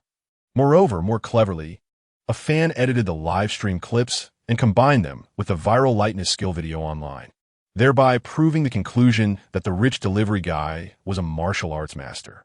To be honest, the attention was very high, and once the edited video was released, it instantly went viral, surpassing 10 million views in just one morning.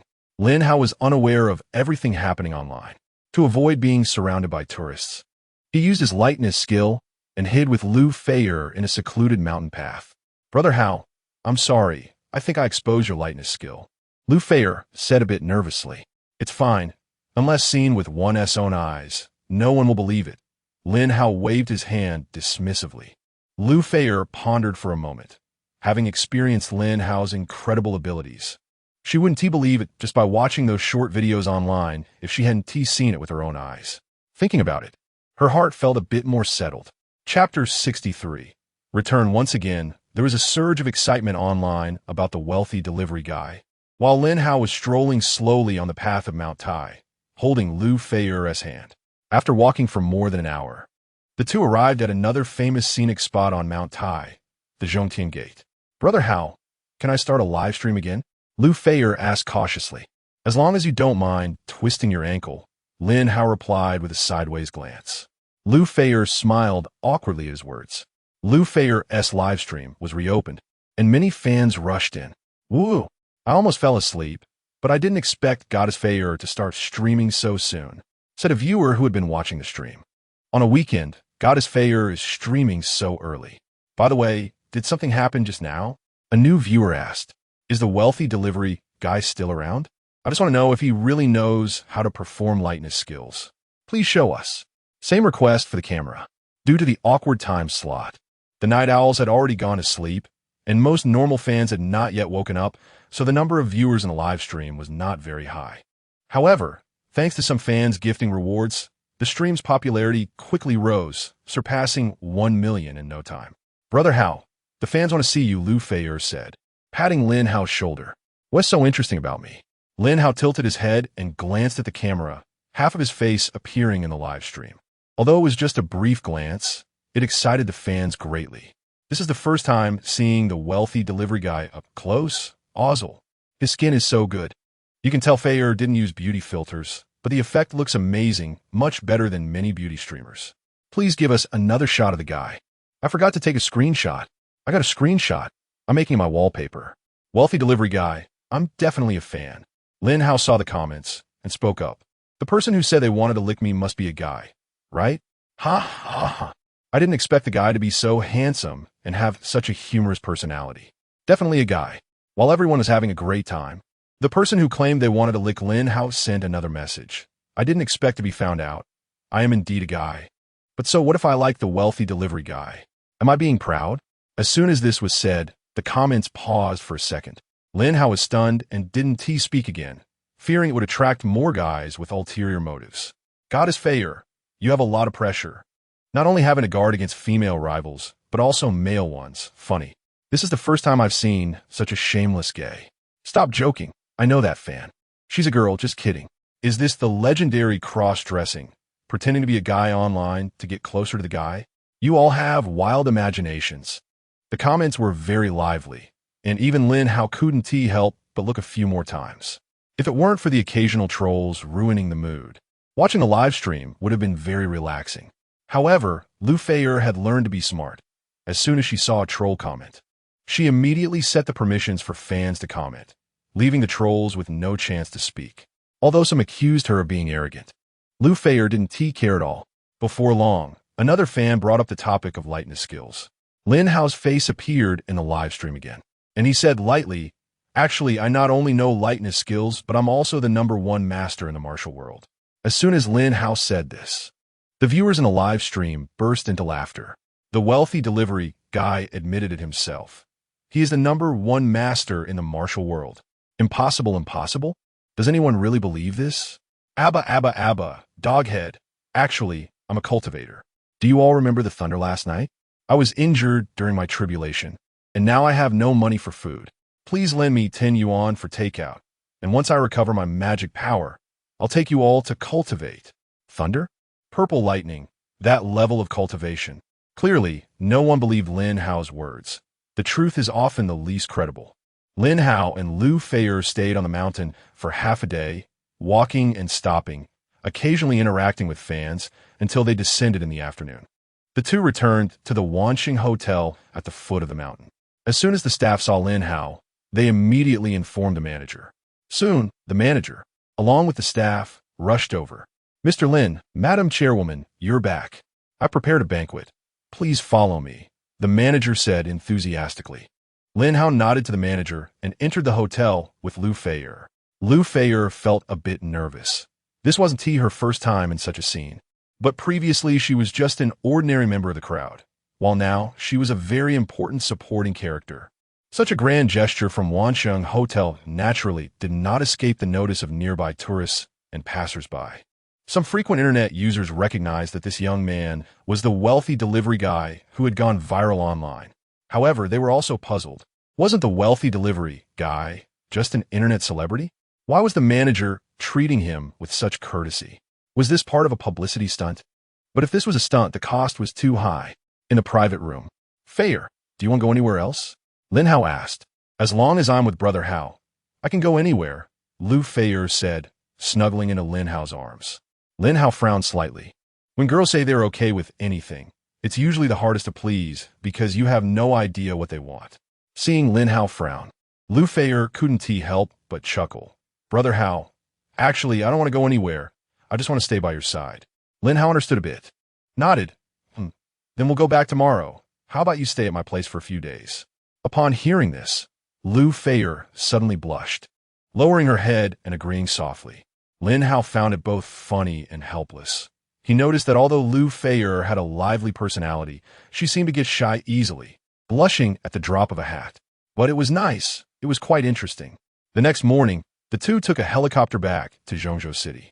Around 11 in the morning, the helicopter landed on the rooftop helipad of the Imperial Hotel. Passers-by looked up in amazement. They initially thought the helicopter was just passing by, but they didn't expect it to land right on the hotel rooftop. Some people had already guessed that this helicopter should belong to the wealthy delivery guy, but unfortunately, it landed on the rooftop, and they couldn't enjoy the excitement.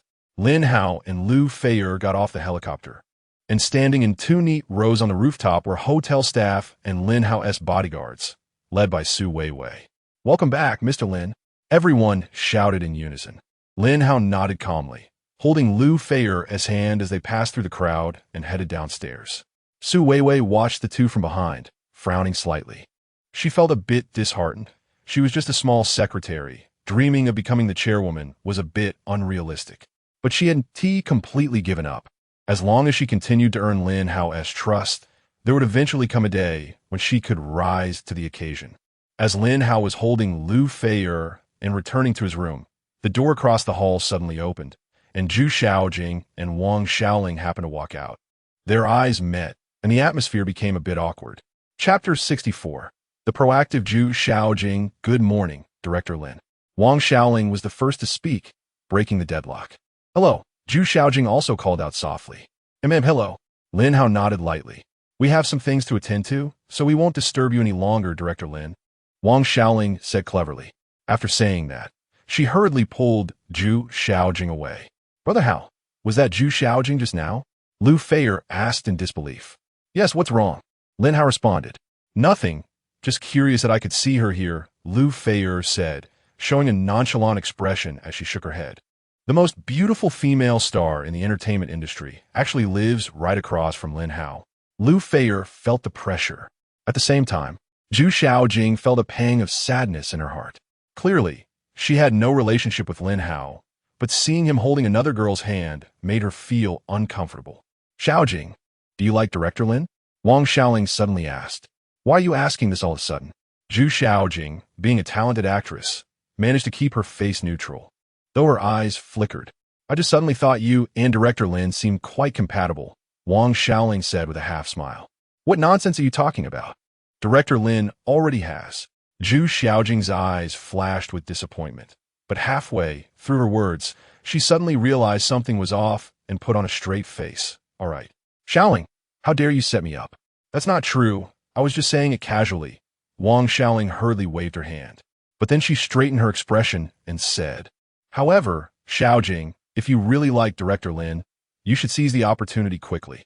An excellent young man like Director Lin will have many beautiful girls actively pursuing him every day.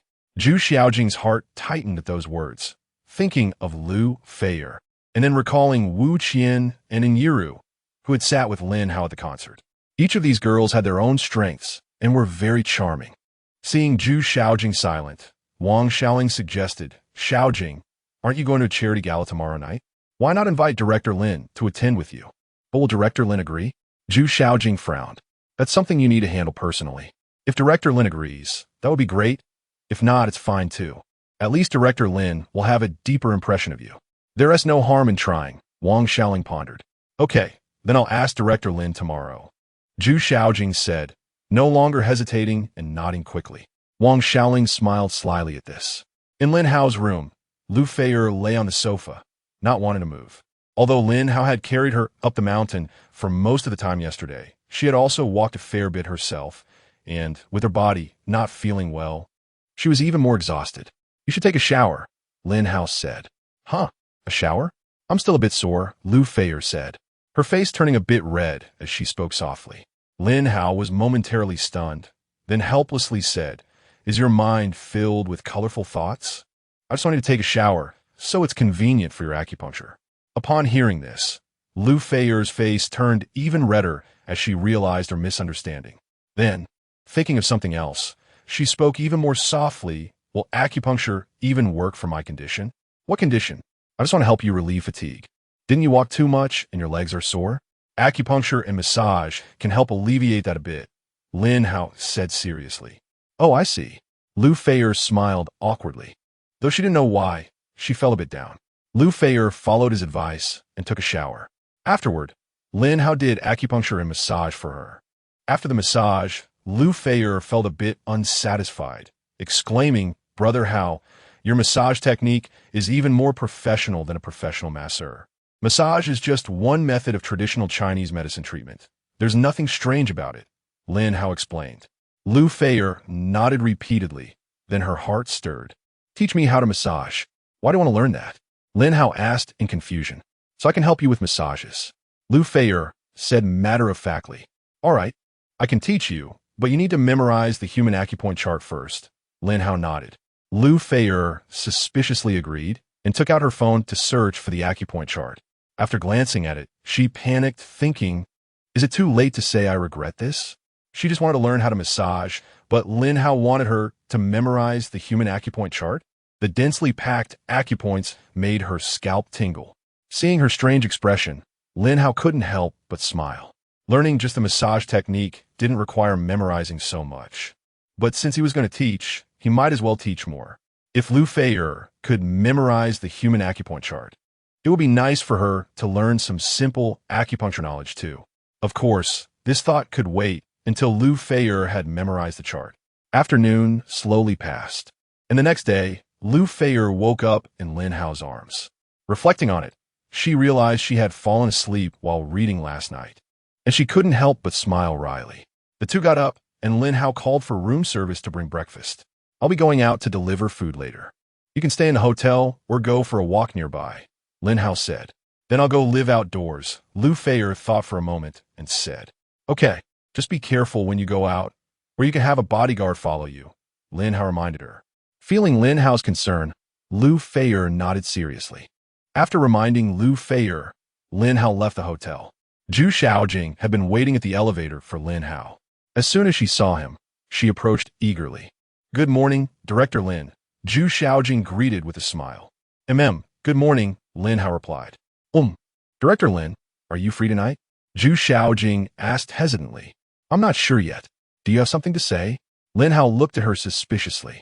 Well, there's a charity gala tonight, and I would like to invite you to attend, Zhu Xiaojing said, looking at Lin Hao hopefully. A charity gala? Lin Hao became a bit interested. He had seen scenes of charity galas and dramas, but he had never attended one himself. Sure, let's add each other on WeChat. You can send me the specific time and address, and if I'm free, I'll come by. Lin Hao nodded. Upon hearing this, Zhu Xiaojing felt a bit excited. Director Lin actually took the initiative to add me on WeChat. Does he have some thoughts? Zhu Xiaojing's mind was very active, but on the surface, she remained calm and smiled as she added Lin Hao on WeChat. All right, I'll get back to work now. After adding each other, Lin Hao put away his phone and directly entered the elevator. Take care, Director Lin, Zhu Xiaojing waved. Lin Hao left the hotel and went straight to the delivery company. As soon as he entered, Yiru hugged him tightly. Before Lin Hao could say anything, Yiru lightly punched his chest a few times and angrily said, Master, what's going on with that female anchor?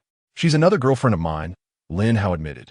Although Yiru was mentally prepared, she was still taken aback by Lin Hao's direct confession. Chapter 65. Delivering takeout to the end, you bastard. I told you not to find a girlfriend. And you actually found two. Are you doing this on purpose?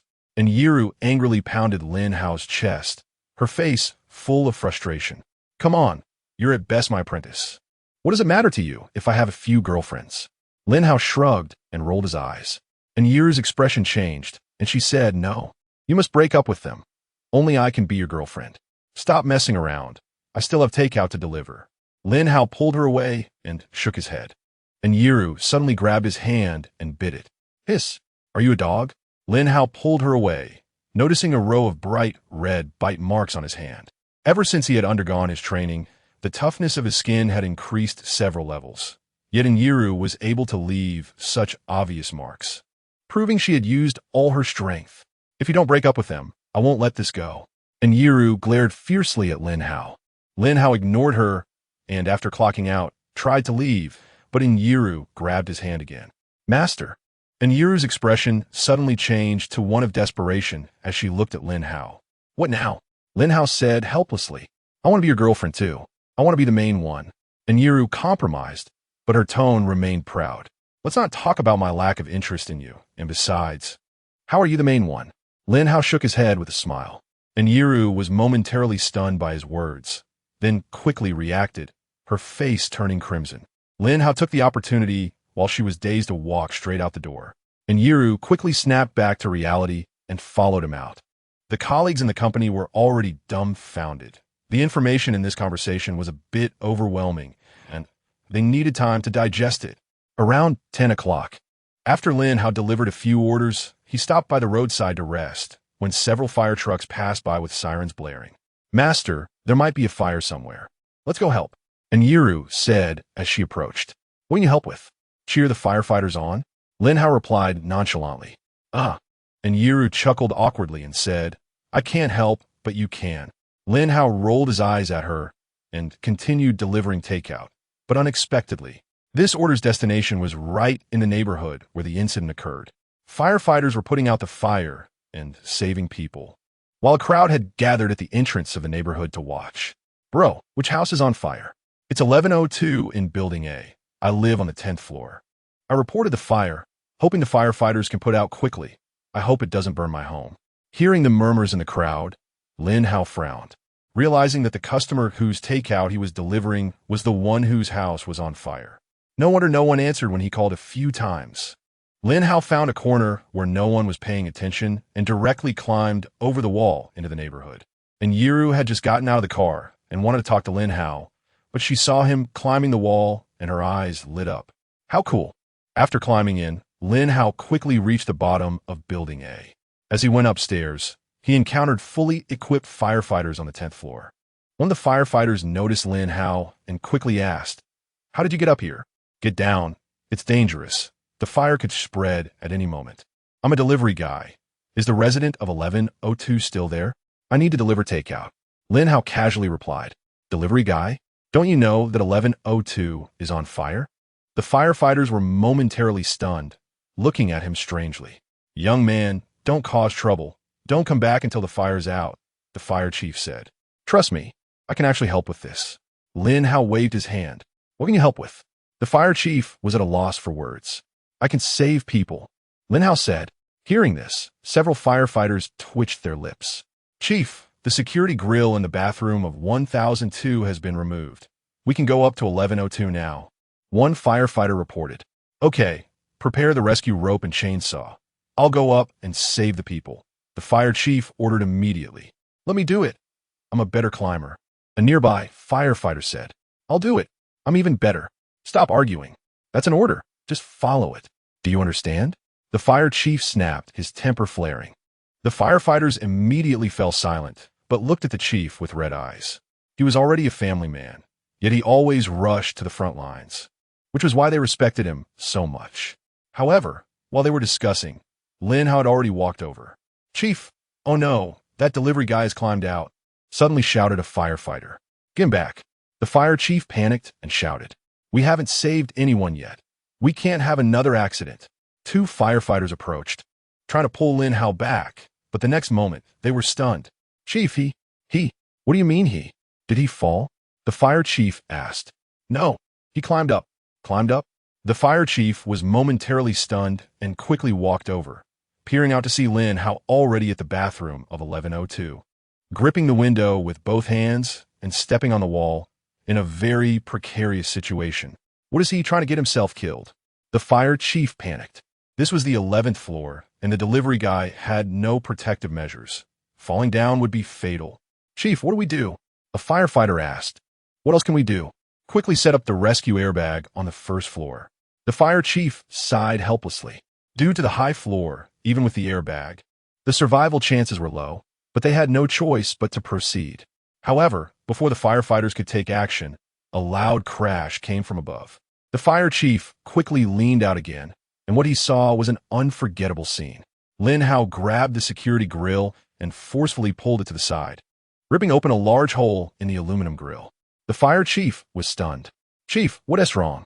A firefighter asked. "In nothing. Don't set up the airbag.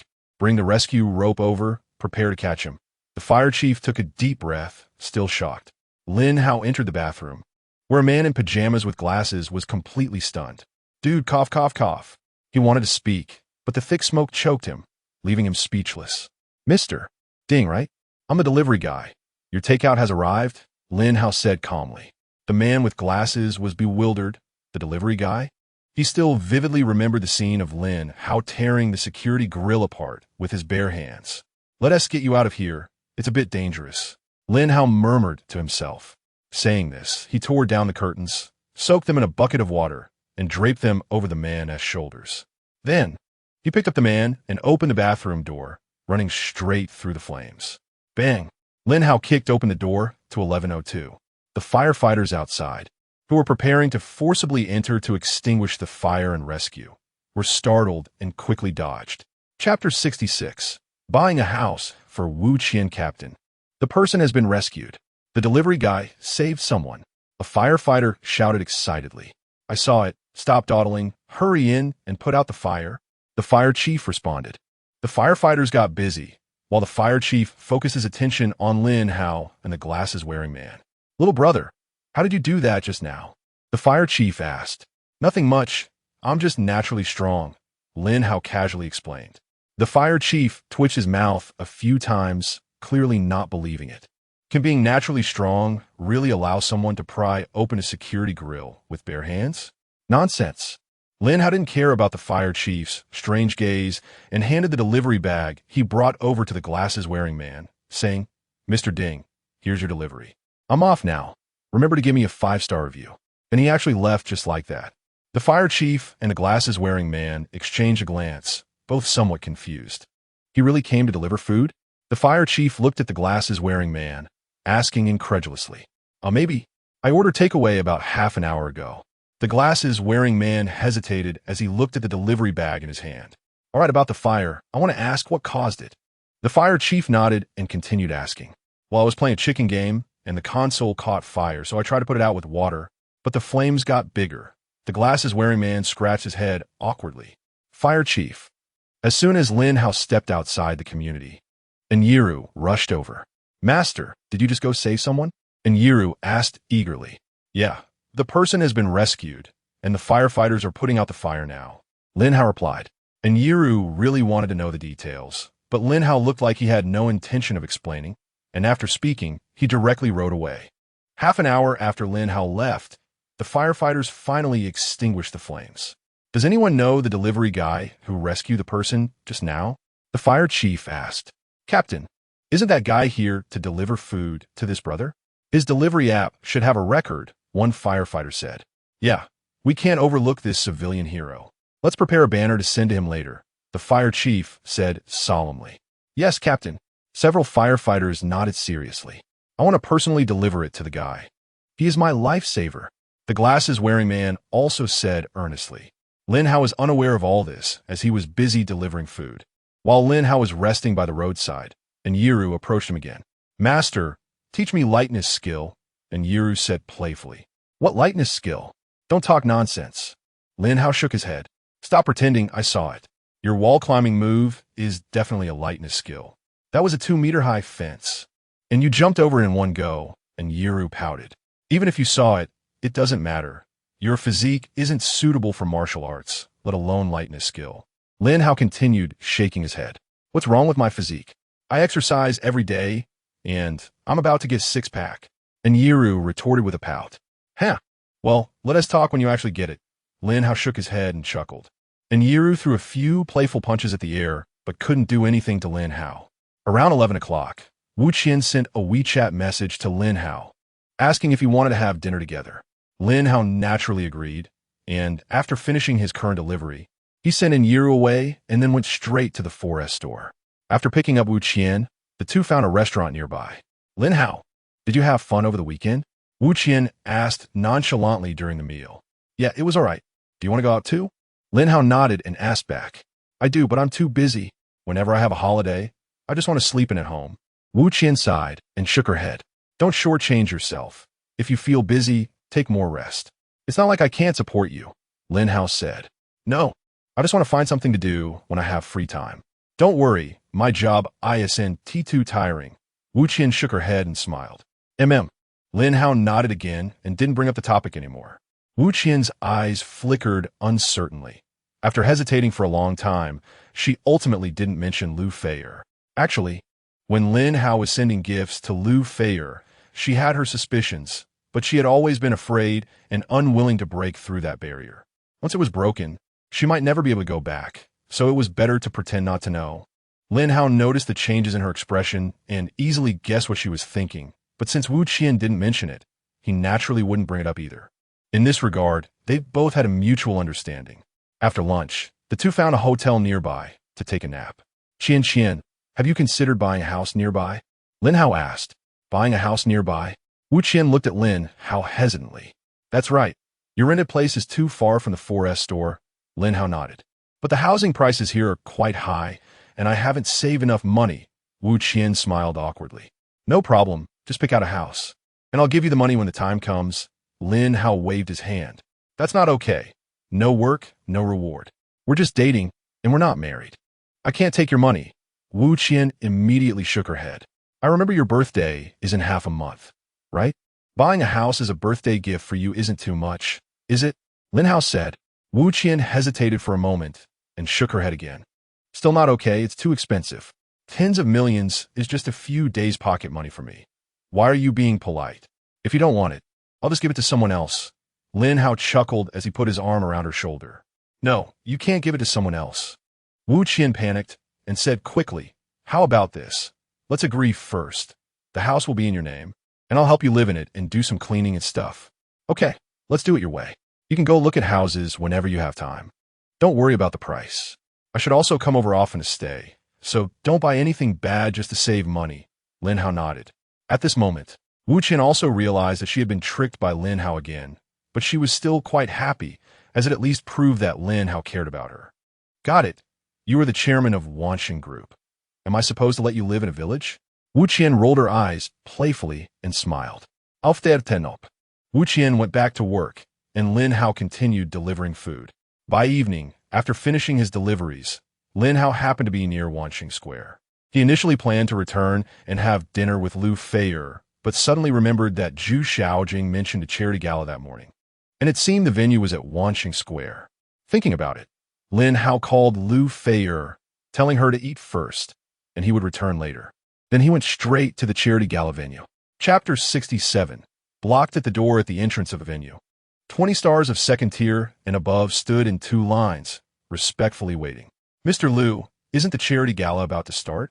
What's going on with these stars? Why are they just standing at the door? How would I know? I just got here, I thought they were welcoming guests, but when I walked through, they didn't even react, Mr. Lu said, feeling frustrated. The person who asked the question smiled awkwardly. He had a similar thought earlier and had straightened up as he walked, only to be ignored. They might be waiting for some leader. This charity gala is quite large, and elites from all walks of life are here. It's possible the officials arranged for a leader to come as a guest. It's hard to say. The officials are becoming increasingly cautious. Who would dare participate in such commercial activities now? So who do you think they're waiting for? We'll find out soon. The gala is about to start anyway. Whoever it is, they should be here by now. The invited social elites whispered among themselves, all very curious about who had such an impressive presence. Outside the venue, Lin Hao was stopped at the security booth. Sir, this venue is closed to unauthorized personnel, the security guard politely said. I'm here to attend the charity gala. Lin Hao replied. The security guard was somewhat surprised but shook his head, saying, Sir, I don't care where you heard that from. Please don't cause trouble. Don't you recognize me? Lin Hao asked. Before the security guard could answer, a passerby exclaimed, You're the delivery guy from the rich guy? The passerby's voice was loud, and many nearby turned to look. So it's really the rich guy's delivery guy. I didn't expect to run into such a big internet celebrity on the street. What's so strange about it? I heard the rich guy's delivery guy often hangs around Wanxing Plaza. He might have appeared before, but we just didn't notice. He's quite handsome, but too bad he's just an internet celebrity. If he were really rich, That would be great. Everyone was discussing, and they were indeed very interested in the internet celebrity. The security guard also said, "Sir, even if you're a big internet celebrity, you still cannot enter without an invitation." Lin Hao frowned upon hearing this. He thought the security guard was an employee of Wanshan Group and should recognize him. But not only did he not recognize him, it also attracted the attention of passersby. At the entrance of the venue, as the gala time approached, Lin Hao still had not arrived, and the organizer, Supervisor Gu, was getting anxious. Supervisor Gu approached Zhu Xiaojing and quietly asked, "Xiaojing, is your information reliable? Is Mr. Lin really coming?" "He should be coming," Zhu Xiaojing answered uncertainly. She was a bit nervous because after she sent Lin Hao the time and address, he did not reply. "Why don't you call Mr. Lin and ask?" Gu Junbo suggested. Zhu Xiaojing hesitated for a moment and then nodded. She didn't have Lin Hao's phone number, so she could only call him via WeChat voice. When Lin Hao heard the ringing, he took out his phone and glanced at it. It was Zhu Xiaojing's WeChat call. When the call connected, Zhu Xiaojing politely said, "Mr. Lin, sorry to bother you. Haven't you arrived yet? I'm at the security booth outside the venue," Lin Hao coldly said before directly hanging up the phone. Although the call was cut off, Zhu Xiaojing felt no dissatisfaction. Instead, she breathed a sigh of relief, as long as Mr. Lin could come. The reason for such a grand welcome today was that she had told Supervisor Gu that Lin Hao was coming. If Lin Hao didn't show up, she would bear the main responsibility. Others might not say anything, but it could leave a very bad impression. "Supervisor Gu, Mr. Lin is at the security booth outside. Let's go out and welcome him," Zhu Xiaojing said. "Okay, that makes sense. Let's go out and welcome Mr. Lin together," Supervisor Gu said loudly. He then called the stars who were welcoming guests to walk out together. "Who is this Mr. Lin? Is welcoming at the door not enough? We have to go outside to welcome him. There are many CEOs with the surname Lin in Zhongzhou, but I really don't know anyone with such a presence. Let's go take a look. Maybe he really is a big shot, and it's never wrong to make connections." Most of the social elites were very interested in this Mr. Lin and followed out to see the excitement. Outside the security booth, Lin Hao stood expressionless. Although the rich guy's delivery guy was quite famous, his character seemed to be lacking. The security guard said that without an invitation, he couldn't enter, but he was still blocking the door. What good is fame? It's all just hype. I saw someone say at noon that he bought a private jet, and I laughed at that. If he had a private jet, would he still be delivering food? Exactly. Today's internet celebrities are all about hype. Not long ago, there was a star with tens of millions of fans who flopped, right? It hasn't even been a few days since he was popular, let alone an internet celebrity.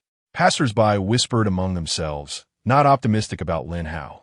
Supervisor Gu and the others jogged over and finally reached the vicinity of the security booth.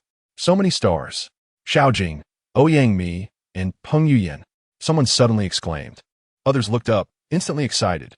Xiaojing is so beautiful. My goddess. Ouyang Mi is so fair. Even though there was a metal fence blocking them, a few enthusiastic fans rushed forward regardless. Where are the security guards?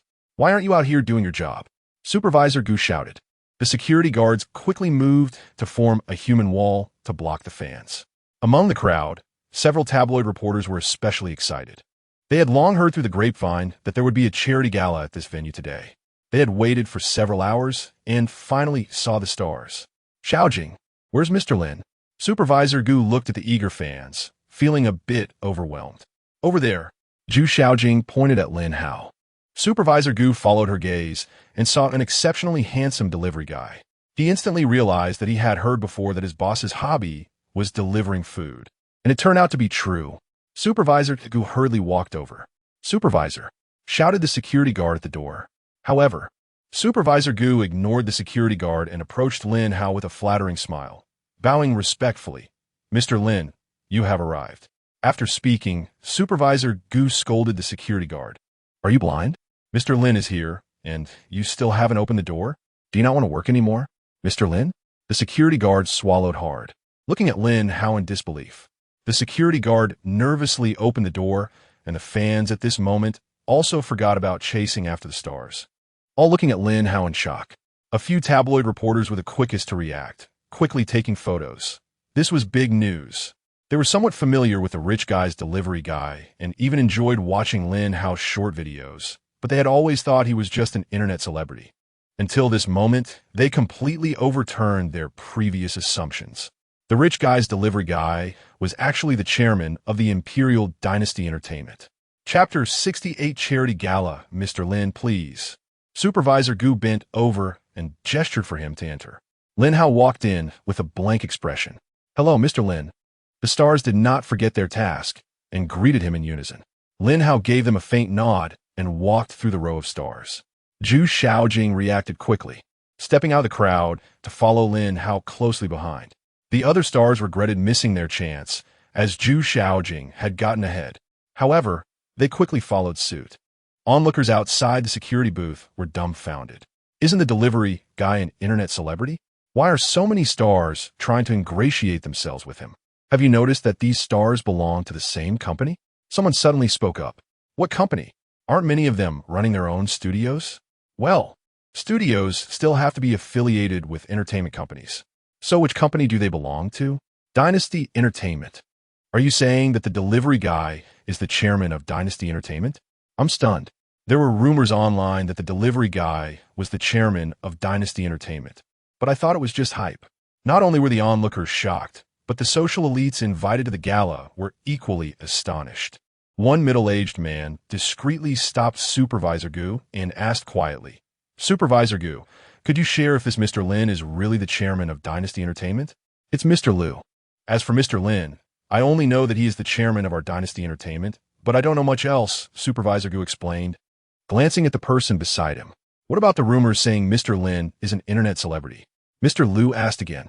I've heard of that internet celebrity too, but I really don't know the reason. It's probably just some gossip spread by busybodies. Supervisor Gu shook his head. That's true. Many website editors will write anything for clicks. Mr. Liu nodded in agreement, deep in thought. While a few people were whispering, Lin Hao had already entered the venue.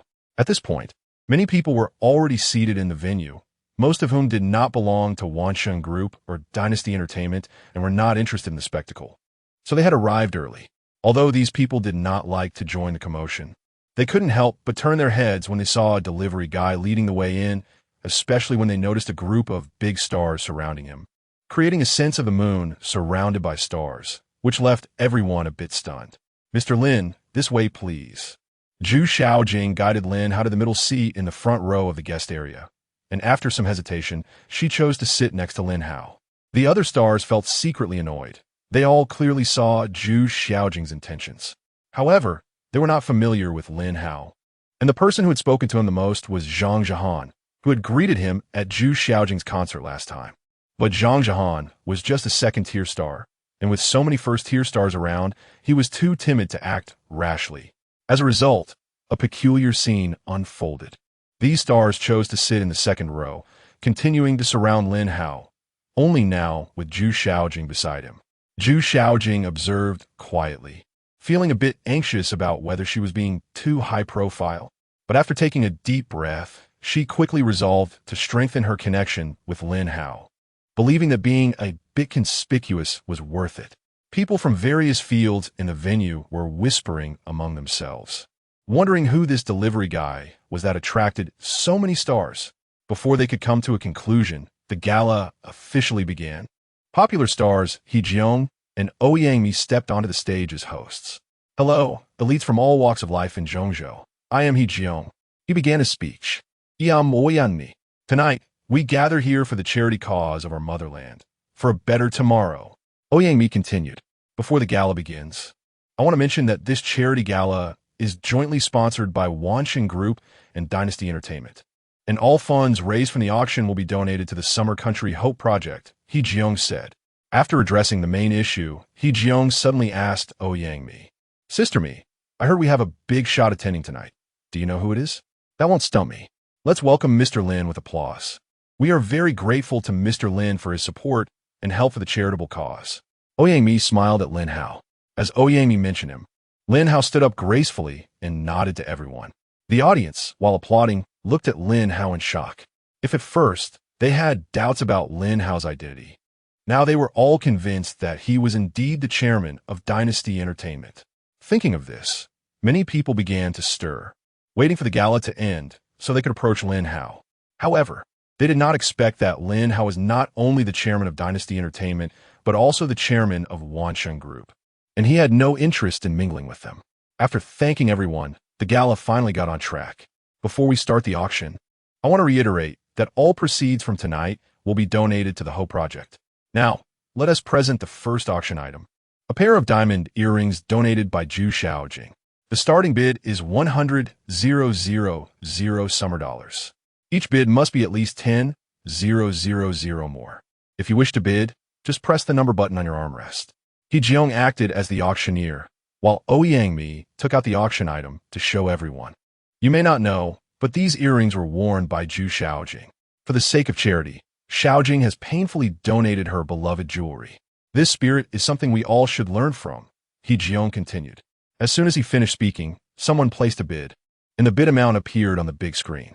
All right, Mr. Liu at seat 129 bids, 110,000. The charity gala was in full swing, and over a dozen items were auctioned off within an hour, raising more than 5 million. However, Lin Hao had not placed any bids. He was just observing the charity gala and realized it was just like that. Aside from auctioning items, it was just stars singing with nothing particularly special. Taking advantage of a moment after the auction of an item, Lin Hao suddenly stood up and walked straight to the stage. All eyes turned to him. He Jiong quickly handed the microphone to Lin Hao. Lin Hao took the microphone and said, "Hello everyone, I just want to say one thing. I personally will donate 500 million for the Hope Project. Although it's just a small amount, I hope it can bring a bit of hope to the poor around the world." After finishing, without waiting for the crowd to react, he directly left the stage and walked out. Chapter 69, donating 500 million for charity, with a loud applause led by He Jiong and Ouyangmi. The crowd quickly responded, clapping energetically. The applause continued without end, echoing until Lin Hao exited the venue. Unbeknownst to Lin Hao, just as he stepped out, Zhu Xiaojing also got up and hurriedly followed him out. Although the crowd was momentarily stunned, they quickly recalled that Lin Hao was the boss of Huangqiao Entertainment, while Zhu Xiaojing was the star of Huangqiao Entertainment, making it seem less strange. Lin Hao arrived at the parking lot and found his electric bike. Just as he was about to ride off, a voice came from beside him. "Mr. Lin," Zhu Xiaojing called out timidly, wearing a baseball cap and a mask. Only her bright eyes were visible, but her eye-catching dress made it easy for Lin Hao to recognize her at a glance. "Why did you follow me?" Lin Hao asked, puzzled. I. Zhu Xiaojing was unsure how to explain. She couldn't just say she followed him on a whim. "Have you had dinner?" Lin Hao waved his hand, interrupting her. I'm not hungry yet." Zhu Xiaojing shook her head, but just as she finished speaking, her stomach let out a loud growl. Zhu Xiaojing felt embarrassed. Although her mask covered her face, her eyes betrayed her flustered state. "I've been dieting lately," Zhu Xiaojing explained quietly. "All right, no need to say more." "Get in the car," Lin Hao said, patting the back seat. Zhu Xiaojing nodded gently and sat down in the back seat. Lin Hao drove to a barbecue restaurant near the university town. "Okay, I don't think anyone will recognize you here," Lin Hao said as he got out of the car. Zhu Xiaojing glanced around the environment. Since it was summer vacation, there were few students, and most of the customers on the street were local working-class people. These grassroots individuals worked tirelessly every day to make a living, hardly having time to chase after stars. Many probably hadn't even heard her name. Thinking this, Zhu Xiaojing felt a bit relieved. The two found an empty table to sit down. "Hey, it's little Hao. You haven't been here in a while. Is this your girlfriend?" "She looks really nice," a middle-aged man with a bare upper body approached, marveling. Zhu Xiaojing's beautiful eyes flickered as she quietly glanced at Lin Hao. Seeing no change in his expression made her feel a little disappointed. Lin Hao didn't respond to Uncle Zhang, ordered some barbecue, and waved him off. "The barbecue here is quite good. When I used to deliver takeout at night, I would occasionally come here for a late-night snack," Lin Hao said. "Mr. Lin, why did you deliver takeout?" Zhu Xiaojing asked. "It was just a hobby. I enjoy the process of delivering food," Lin Hao replied. Zhu Xiaojing thought more deeply about it. Mr. Lin must be experiencing life, right? She had seen many wealthy people, and whether humble or arrogant, most were primarily pleasure seekers. It was rare to find someone like Lin Hao who wanted to experience life. As for the stories online about billionaires working as security guards or millionaires selling duck rice, perhaps such people existed, but she had never seen one. Lin Hao was the first. When the barbecue was served, Zhu Xiaojing took off her mask. Uncle Zhang exclaimed, "Little Hao, your girlfriend is so beautiful, even better looking than the stars on TV. You're really lucky." Lin Hao chuckled at this remark, wanting to say that Zhu Xiaojing was already a star. However, he held back. After all, he and Zhu Xiaojing were just boss and employee, and any explanation could easily lead to misunderstandings. Zhu Xiaojing secretly sighed in relief and felt a bit of joy. She was relieved that the boss did not recognize her identity, and she was pleased that Lin Hao did not deny Uncle Zhang's comment. The two were leisurely eating barbecue when suddenly a few tattooed men at the next table turned to look at them. "Hey kid, want to drink with us?" One of the men raised an eyebrow. "Kid, after seeing your girlfriend, I've decided on you as a friend." "Ha ha ha. Girl, want to join us for a drink?" No one leaves sober. They began to make increasingly vulgar remarks. "Brother Hu, we have surveillance here." Uncle Zhang quickly came over to remind them. "Get lost. I'm not fighting or breaking the law. I'm just inviting these two young people for a drink. I won't skimp on your share of the bill." Brother Hu waved his hand loudly. "Exactly. Lao Zhang, do you have to manage everything? We're regulars here. Have we ever caused trouble?" Brother Pao added. Uncle Zhang could only smile bitterly, thinking to himself that while they might not fight or cause trouble, they had scared away many of his customers. "What's it going to be, kid? Care for a drink?" Brother Hu grinned. Lin Hao frowned slightly. He had encountered these men before, but they had always been well-behaved. The loudest they got was when playing cards. Now, they were actively looking for trouble. Lin Hao didn't want to engage with them, and took out his phone to call Su Weiwei. "I'll send you a location. Bring some people over," Lin Hao said before hanging up. Seeing Lin Hao act this way, everyone around was a bit confused. They hadn't even started yet, and he was already calling for help. "Brother Hu, this kid seems to be fearless." Brother Pao hesitated. "Who cares? We haven't done anything wrong. Maybe he's just trying to scare us." Brother Hu waved his hand dismissively. Suddenly, Brother Hu slammed the table and said loudly, "Hey girl, how about you drink with me? 1 drink for 100. As soon as this was said, other girls in the vicinity were intrigued. A drink for 100? If they had a good tolerance, they might even make a few thousand. As for what Brother Hu might do, not to mention there were many people watching, the surveillance in the restaurant was also quite intimidating. If Brother Hu tried anything forcibly, he might end up in jail. Others were very interested. But Zhu Xiaojing couldn't help but twitch her mouth several times. As a first-tier star, how could she be treated as a drinking companion? 100 per drink? She wouldn't even consider it for 1,000,000. Seeing that neither Lin Hao nor Zhu Xiaojing spoke, the tattooed men were at a loss. They couldn't resort to violence in public, and their temptation had no effect, but they were also reluctant to offer more money. After a stalemate of nearly 30 minutes, car headlights shone from the roadside. A row of Rolls-Royce cars parked next to the barbecue restaurant. The surrounding people were stunned. What was going on? Which big shot was here for a late-night snack? Everyone stopped eating and turned to look. Su Weiwei got out of the car with bodyguards and lawyers, locking her gaze on Lin Hao and Zhu Xiaojing. "Hello, Mr. Lin." The group lined up behind Lin Hao, their synchronized greeting making everyone's hearts tremble, especially Brother Hu and his crew, who were now completely dumbfounded. Check on those tattooed guys and see if they've done anything illegal." Lin Hao nodded and raised an eyebrow. "Understood, Mr. Lin." His subordinates nodded seriously. Brother Hu and his crew panicked, hurriedly trying to flee, but they were no match for professional bodyguards and were quickly apprehended. Uncle Zhang approached nervously, stammering, cough, cough, Mr. Lin, our little shop didn't serve well." "Uncle Zhang, your barbecue is delicious. If you want to expand your business, I can give you an opportunity." Lin Hao waved his hand. "Expand? Strengthen?" Uncle Zhang was stunned. He thought he was going to be in trouble, but the turn of events was so sudden. Chapter 70. Identity confirmed. Uncle Zhang was very moved, but after hesitating for a long time, he shook his head and said, "Director Lin, you're joking. This is just a small business for me. It's enough to make a living. I've never thought about getting bigger or stronger." It wasn't tea that he didn't want to grow, but he found it too unbelievable. Besides, he wasn't related to Lin Hao, so he didn't trust him. "Are you sure you want to give up this opportunity?" Lin Hao said, slightly disappointed. He thought the boss was quite nice, and since he liked the barbecue here, he wanted to lend a hand, but it seemed the boss wasn't interested. "I remember now. You are the rich delivery guy," someone suddenly exclaimed from the crowd. The rich delivery guy? Is he the one who has gone viral online? Rich delivery guy? He is a billionaire.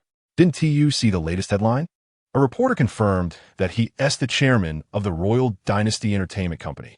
His net worth is in the billions. Wow, a net worth of billions. Everyone around was shocked, and some of the onlookers who didn't usually go online took out their phones to search, confirming that it was indeed the rich delivery guy. The few tattooed men who had been caught by the bodyguards were completely stunned. They thought Lin Hao and his companion were just ordinary college student couples, but they didn't expect them to be the legendary rich delivery guy. Suddenly, a young man in the crowd recognized Zhu Xiaojing. "I got it," the young man exclaimed. "Mushroom head, what do you know?" Someone asked. The rich delivery guy's girlfriend is Zhu Xiaojing. Zhu Xiaojing? Is she famous? You don't even know Zhu Xiaojing? She is a big star who has acted in many TV dramas. They're even showing her drama in the nearby dessert shop. Listening to their conversation, Zhu Xiaojing slightly lowered her head, her heart racing a bit, but when she secretly glanced at Lin Hao and saw he had no reaction, she felt a bit disappointed. Although Lin Hao and Zhu Xiaojing's identities were exposed, the people around still didn't dare to approach, as Lin Hao's bodyguard were right beside them, exuding a fierce aura that made ordinary people not even want to make eye contact. "Director Lin, I've thought it over. I've decided to trust you. But how can I grow my business?" Uncle Zhang suddenly said. "This is simple. I'll give you a shop at Wanxing Plaza. You could do barbecue there. And how big you want to grow depends on you," Lin Hao said, patting Uncle Zhang on the shoulder. The scene was a bit strange, with Lin Hao, a young man in his 20s, patting Uncle Zhang, who was in his 50s, while Uncle Zhang looked at him with a sincere expression. "Director Lin, is what you said true? You want to give me a spot at Wanxing Plaza?" Uncle Zhang asked nervously. "Not a spot, but a store around 200 square meters." Lin Hao shook his head. "A 200 square meter store?" Uncle Zhang was shocked, and everyone around was stunned too. "This has to be worth several million, right?" "Not just that. I heard that over there, land is extremely valuable. The monthly rent could be tens of thousands, and a store could cost at least tens of millions, if not over 100 million.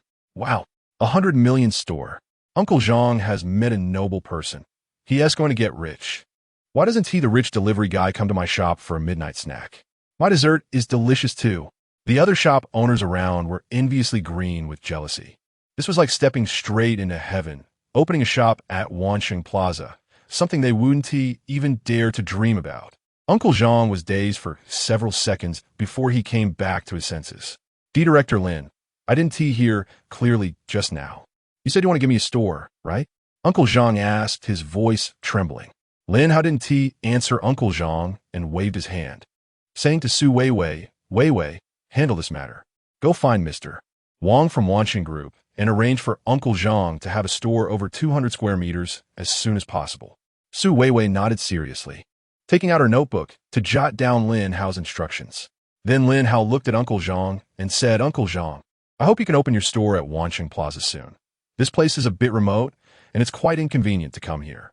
After saying that, Lin Hao lost interest in the barbecue and walked straight out. Zhu Xiaojing quickly followed him. Watching Lin Hao and Zhu Xiaojing leave on an electric scooter, everyone was a bit dumbfounded. Was this a rich person's quirk? A billionaire still delivering food? A billionaire still riding an electric scooter? They glanced at the Rolls-Royce convoy by the roadside and couldn't help but swallow hard. If it were them, they would want to ride in luxury cars every time they went out. They thought to themselves, perhaps this was the gap between them and the wealthy. Most people didn't notice that the young man who recognized Zhu Xiaojing was secretly filming with his phone. The mushroom head was very excited. Not only had he seen the legendary rich delivery guy, but he had also met the big star Zhu Xiaojing, and he had captured very explosive content. Now he was just one step away from going viral online. As long as he uploaded the video to various platforms, it would definitely be a hit. Thinking this, he promptly uploaded the video. As he expected, within 10 minutes of uploading, the views surpassed 10,000, and it even received recommendations on the front pages of major platforms. Lin Hao was unaware of all this, and even if he knew, he probably wouldn't care. He still hadn't had his fill and was planning to go to Detonates music restaurant for more food. The two arrived at the music restaurant, where not only were all the seats full, but there were also several tables set up outside. A resident singer was performing, and with the lighting effects, The atmosphere was very nice. As Lin Hao and Zhu Xiaojing approached the entrance of the restaurant, the receptionist recognized Lin Hao. "Brother Lin, this way, please." The receptionist immediately came over and led Lin Hao and Zhu Xiaojing inside. The customers here often went online, and soon someone recognized Lin Hao's identity and exclaimed, "It's the rich delivery guy." Hearing this, most of the customers turned their attention to him, and they were also interested in Zhu Xiaojing. Although she was wearing a hat and mask, just by her figure, one could guess that she must be a very beautiful young woman. Once Lin Hao and Zhu Xiaojing entered the private room, people in the hall discussed, "Did you see the latest trending search?" A reporter filmed celebrities greeting the rich delivery guy, confirming his identity as chairman. Maybe it's just hype. How could they gather a bunch of celebrities for hype? They're not international superstars. Who has that kind of pull to get celebrities to cooperate? That's true. It's very likely real. But even if he is rich, he is probably a second-generation rich kid. It would be strange if he weren't a second-generation rich kid. Becoming a billionaire through your own efforts in your 20s? Even novels wouldn't dare to write that. The customers discussed Lin Hao's identity for a while, initially thinking he was an internet celebrity. But now they firmly believed he was a second-generation rich kid. Not only the people in the restaurant thought so, but many netizens also believed this.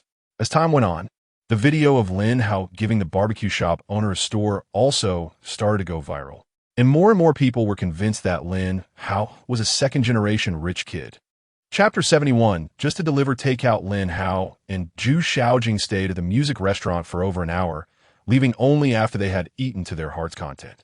However, Zhu Xiaojing felt a bit embarrassed when she glanced at the barbecue skewers on the table, as she remembered telling Lin Hao that she wanted to lose weight, but ended up overeating. The two returned to the Royal Hotel, and it was already past 11 at night. "Mr. Lin, see you tomorrow," Zhu Xiaojing said with a smile as she bid farewell. See you tomorrow," Lin Hao nodded, watching her close the door. As Lin Hao turned around to enter his room, Lu Feier rushed over and hugged him. "Sorry, I attended an event tonight and came back a bit late," Lin Hao explained. Lu Feier, however, didn't want to hear much, lightly bit Lin Hao's ear and whispered, "You go take a shower." Lin Hao understood her meaning. Seemingly out of intentional revenge, Lu Feier left several hickeys on Lin Hao's neck. However, Lin Hao didn't mind. He was in good spirits, and as long as he practiced Tai Chi a few times, he could easily disperse those hickeys. The next morning, Lin Hao wanted to get up, but Lu Feier clung to his arm and murmured, "Brother Hao, let's sleep a bit more. I'm so sleepy." "All right, then let's sleep a bit more," Lin Hao chuckled, not rushing to deliver takeout, and instead accompanied Lu Feier for a little more sleep. Around 9 in the morning, Lin Hao was awakened by the ringing of his phone. He picked it up and was puzzled to see it was a call from Supervisor Liu of the Takeout company. "Hello, Supervisor Liu, I'm taking a leave this morning," Lin Hao said as soon as he answered. We can discuss the leave later. You need to hurry to the company.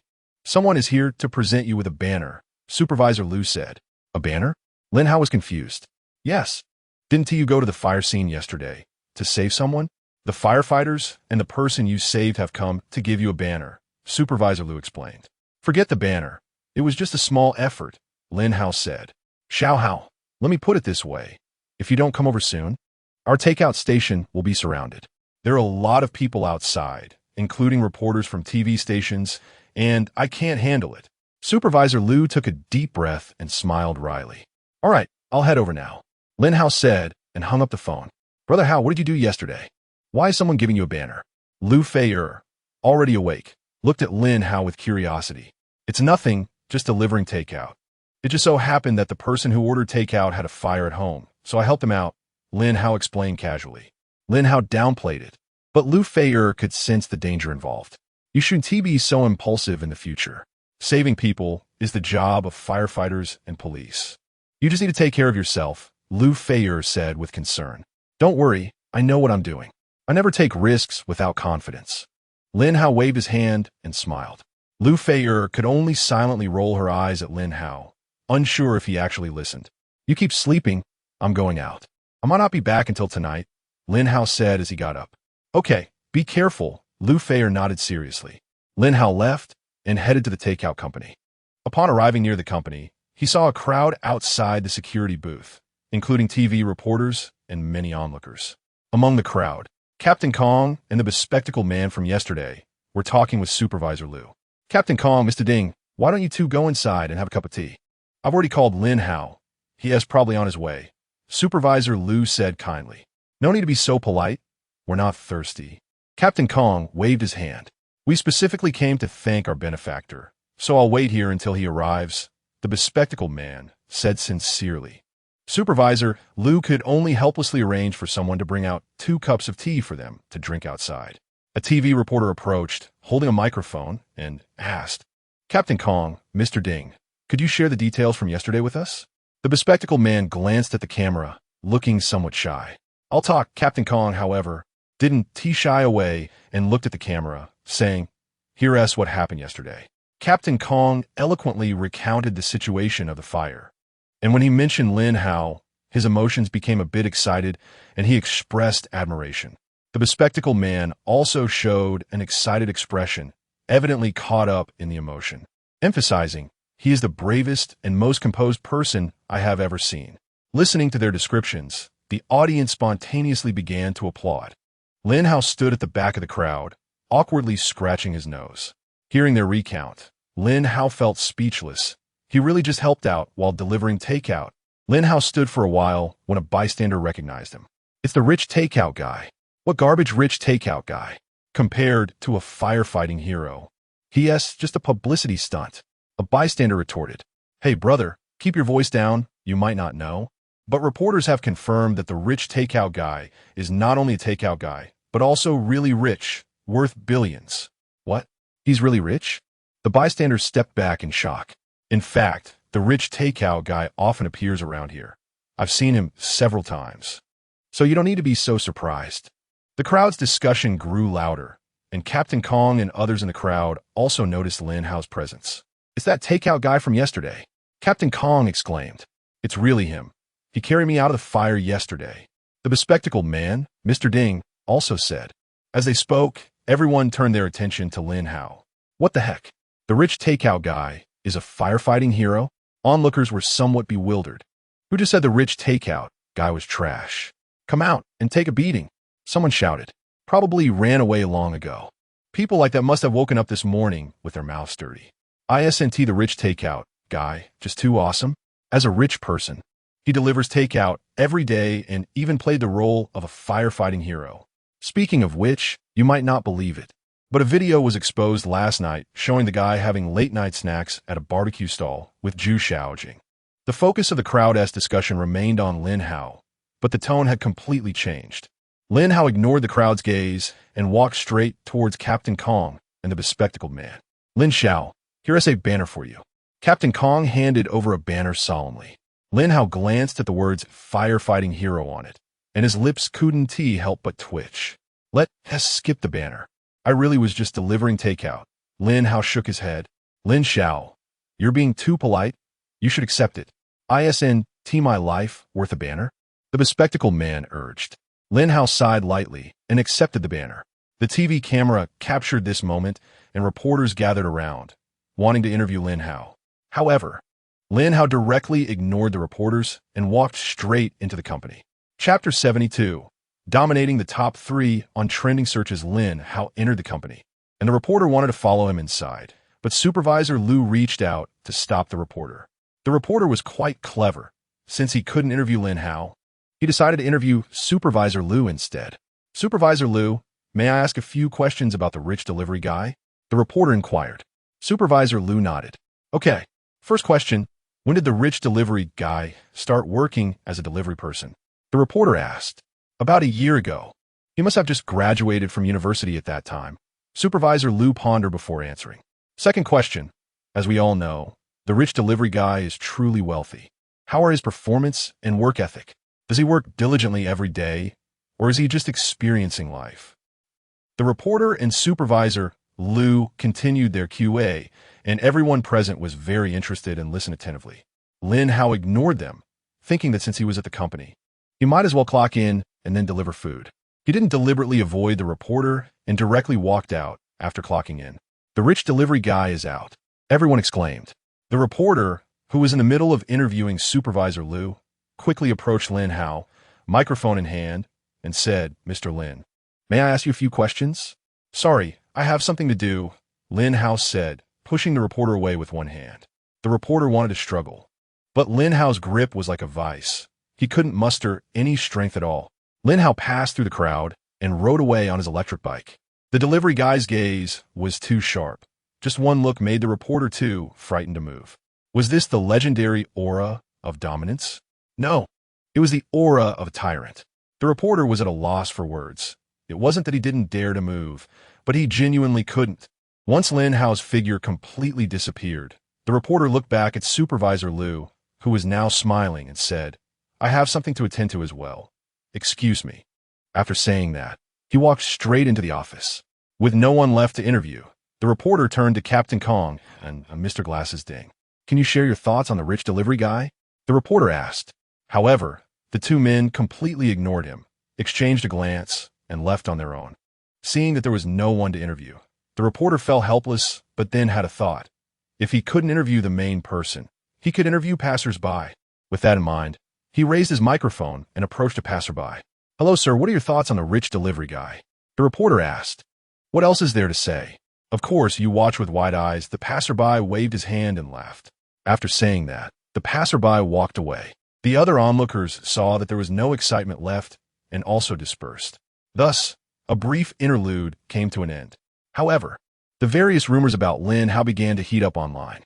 After the video of the mushroom head went viral last night, fans quickly analyzed that the girl next to Lin Hao was Zhu Xiaojing. As a result, rumors started circulating online that the rich delivery guy was already in a relationship with Zhu Xiaojing. Moreover, with the recently leaked video of the rich delivery guy singing together with Zhu Xiaojing at a concert, many onlookers began to believe that the two might really be a couple. But this wasn't surprising. After all, the rich delivery guy was the chairman of the Royal Dynasty Entertainment, and Zhu Xiaojing was one of the company's artists. It was quite reasonable for the chairman to be with a beautiful artist. However, many netizens felt that the rich delivery guy was too much of a playboy, with several known girlfriends, one of whom was suspected to be a minor. While everyone was discussing the rich delivery guy, another piece of news about him broke out. Shocking. The rich delivery guy becomes a hero. The fire chief and those he saved personally awarded the delivery guy banner. The news included pictures and a short video. As a result, the rich delivery guy directly took over the top 3 trending searches. Trending search now. 1. The rich delivery guy and Zhu Xiaojing eating barbecue at a roadside stall. Trending search number 2. The rich delivery guy's true identity exposed. Trending search now. 3. The rich delivery guy becomes a hero. In addition to these top 3 trending searches, there were other topics about the rich delivery guy also trending, but they weren't as hot as these 3. Many traffic stars spend a lot of money to buy traffic and fans, yet they still can't make it to the trending searches, while the rich delivery guy, even without a verified account, has become a household name online. Truly, traffic stars watched in silence, internet celebrities wept, and netizens were ecstatic. Some netizens even expressed that the rich delivery guy's popularity surpassed that of many international superstars, as no international superstar had managed to dominate the trending searches for such a long time. Of course, this was just online popularity. In real life, if one didn't deliberately think about the rich delivery guy, very few people could recognize Lin Hao. Just like when Lin Hao visited Mount Tai, among hundreds of tourists, only a few fans recognized him in Liu Feier. While the discussions were heating up online, Lin Hao was quietly delivering food. Not long after he started, he received a call from Wu Qian. "Qian, what's up?" Lin Hao asked. "Lin Hao, I found a house. Come and see if you like it," Wu Qian said. That was quick. Lin Hao was a bit surprised. Actually, it's Xiaoya who helped me pick it. She originally planned to buy a house, so she had already looked at nearby properties. She recommended a place to me. Wu Qian smiled. "Okay, but I'm not going over. Just tell me the price, and I'll transfer the money to you," Lin Hao said. "You said you would help me pick a house. How can I not see it?" Wu Qian immediately retorted. "It's fine. I trust your judgment," Lin Hao replied. With such a straightforward answer, Wu Qian was momentarily at a loss for words. "Then can you have lunch with me, and we can go see the house afterward?" After a moment of silence, Wu Qian suggested. "Sure, how much is the house?" "I'll transfer you the money," Lin Hao said. "A total of 40 million. It's a 400 square meter independent villa," Wu Qian replied. That's so cheap. Lin Hao asked, confused. 40 million is cheap? Wu Qian was taken aback and retorted. Never mind. I'll transfer you the money, Lin Hao said. Lin Hao actually thought a 40 million villa was cheap, leaving Wu Qian speechless. Having a boyfriend who was too wealthy was also a kind of distress. Of course, Wu Qian only thought this in her heart. If she actually said it out loud, others might think she was trying to show off. After hanging up the phone, Lin Hao quickly transferred the money to Wu Qian. Meanwhile, on the other end of the line, Su Xiaoya looked at Wu Qian with a complex expression, feeling that having a good boyfriend was truly a blessing. She had saved for 10 years. Yet her savings didn't even compare to the amount Wu Qian transferred to Lin Hao for a single phone call. Qian, can you ask your boyfriend if he minds having another big sister? Su Xiaoya said with a hint of jealousy. Xiaoya, that's enough. Wu Qian thought to herself that she felt like she had eaten honey, but on the surface, she just rolled her eyes at Su Xiaoya without expression. Chapter 73. The aftermath of buying a house at noon. Lin Hao arrived at the Lamborghini 4S store to accompany Wu Qian for lunch. Lin Hao, should we eat first or go see the house I bought for you? Wu Qian asked. Let's eat first. We can take our time looking at the house. Lin Hao waved his hand. All right, then let's eat first. Wu Qian nodded and took the initiative to sit in the back seat of the electric car. Sigh. I really want to find a rich second-generation boyfriend, a female staff member whispered. Didn't President Zhao invite you to dinner yesterday? A colleague chimed in. Don't mention it. President Zhao's son is about to go to college, the first girl replied. What about the young Master Deng from a few days ago? Huh. Young Master Deng has more girlfriends than I know. Just say you want to find a rich delivery guy as your boyfriend. Cough, don't say that. Qian is still here. Although the two female colleagues were speaking softly, Wu Qian heard them clearly since they were not far away. Her face turned slightly red, and she subtly pinched Lin Hao, signaling him to drive away quickly. Lin Hao felt helpless. This could be considered a case of innocent misfortune. After having lunch at a nearby restaurant, Wu Qian eagerly pulled Lin Hao to her newly purchased house. However, they were stopped by the security guard. Delivery personnel are not allowed to enter the community. Please call outside to pick up your order, the security guard reminded them seriously. Hello, I just bought a house here today. Here is the property certificate, Wu Qian said as she got out of the car. The security guard took the property certificate and examined it carefully, confirming it was genuine. This is a pass, miss. You can scan the QR code on it to bind your personal information, he said, returning the certificate. Okay, please give me another pass. Wu Qian handed the pass to Lin Hao and added. The security guard was taken aback, but handed over another pass, looking at Lin Hao with a complex expression. He thought to himself that although he might not be as handsome as Lin Hao, he was not bad either. Why hadn't any rich woman noticed him? Unaware of the security guard's thoughts, Lin Hao and Wu Qian took the pass and walked in. The security guard continued to play on his phone, and, suddenly, he stumbled upon a video of Lin Hao. The rich delivery guy? That delivery guy is the rich delivery guy? The security guard looked at the background of Lin Hao and Wu Qian, realizing that it wasn't just a delivery guy dating a rich woman, but rather a rich delivery guy buying a villa for a beautiful woman. Lin Hao and Wu Qian arrived at the villa Wu Qian bought. It was a 400 square meter, 3-story villa with a small yard, designed in European style, looking magnificent. Lin Hao, this house was originally bought by someone else, and it was just renovated. But because that person suddenly needed money, it was sold a low price. The furniture is worth 1 to 2 million, which is essentially a gift to us. Wu Qian explained. Yeah, it's pretty good. Lin Hao nodded slightly. After a while, Wu Qian hesitated and said, Lin Hao, what do you think about financial investment? Why the sudden question? Lin Hao asked, puzzled. Wu Qian's expression changed several times before she finally said, Actually, the seller of this house is Xiao Ye's boyfriend. He lost $1 billion in investments and had to sell the house at a low price. Oh, and then? Lin Hao nodded again and asked, Xiao Ye asked me to see if you would be interested in developing in financial investments. Wu Qian said with a dry laugh. I'm not interested in that field. But since Xiao Ye's boyfriend is in trouble, I could invest some money to help him out. Lin Hao initially shook his head, then nodded. Really? Xiao Ye has been really worried lately. Her boyfriend has been depressed, and she can barely console him.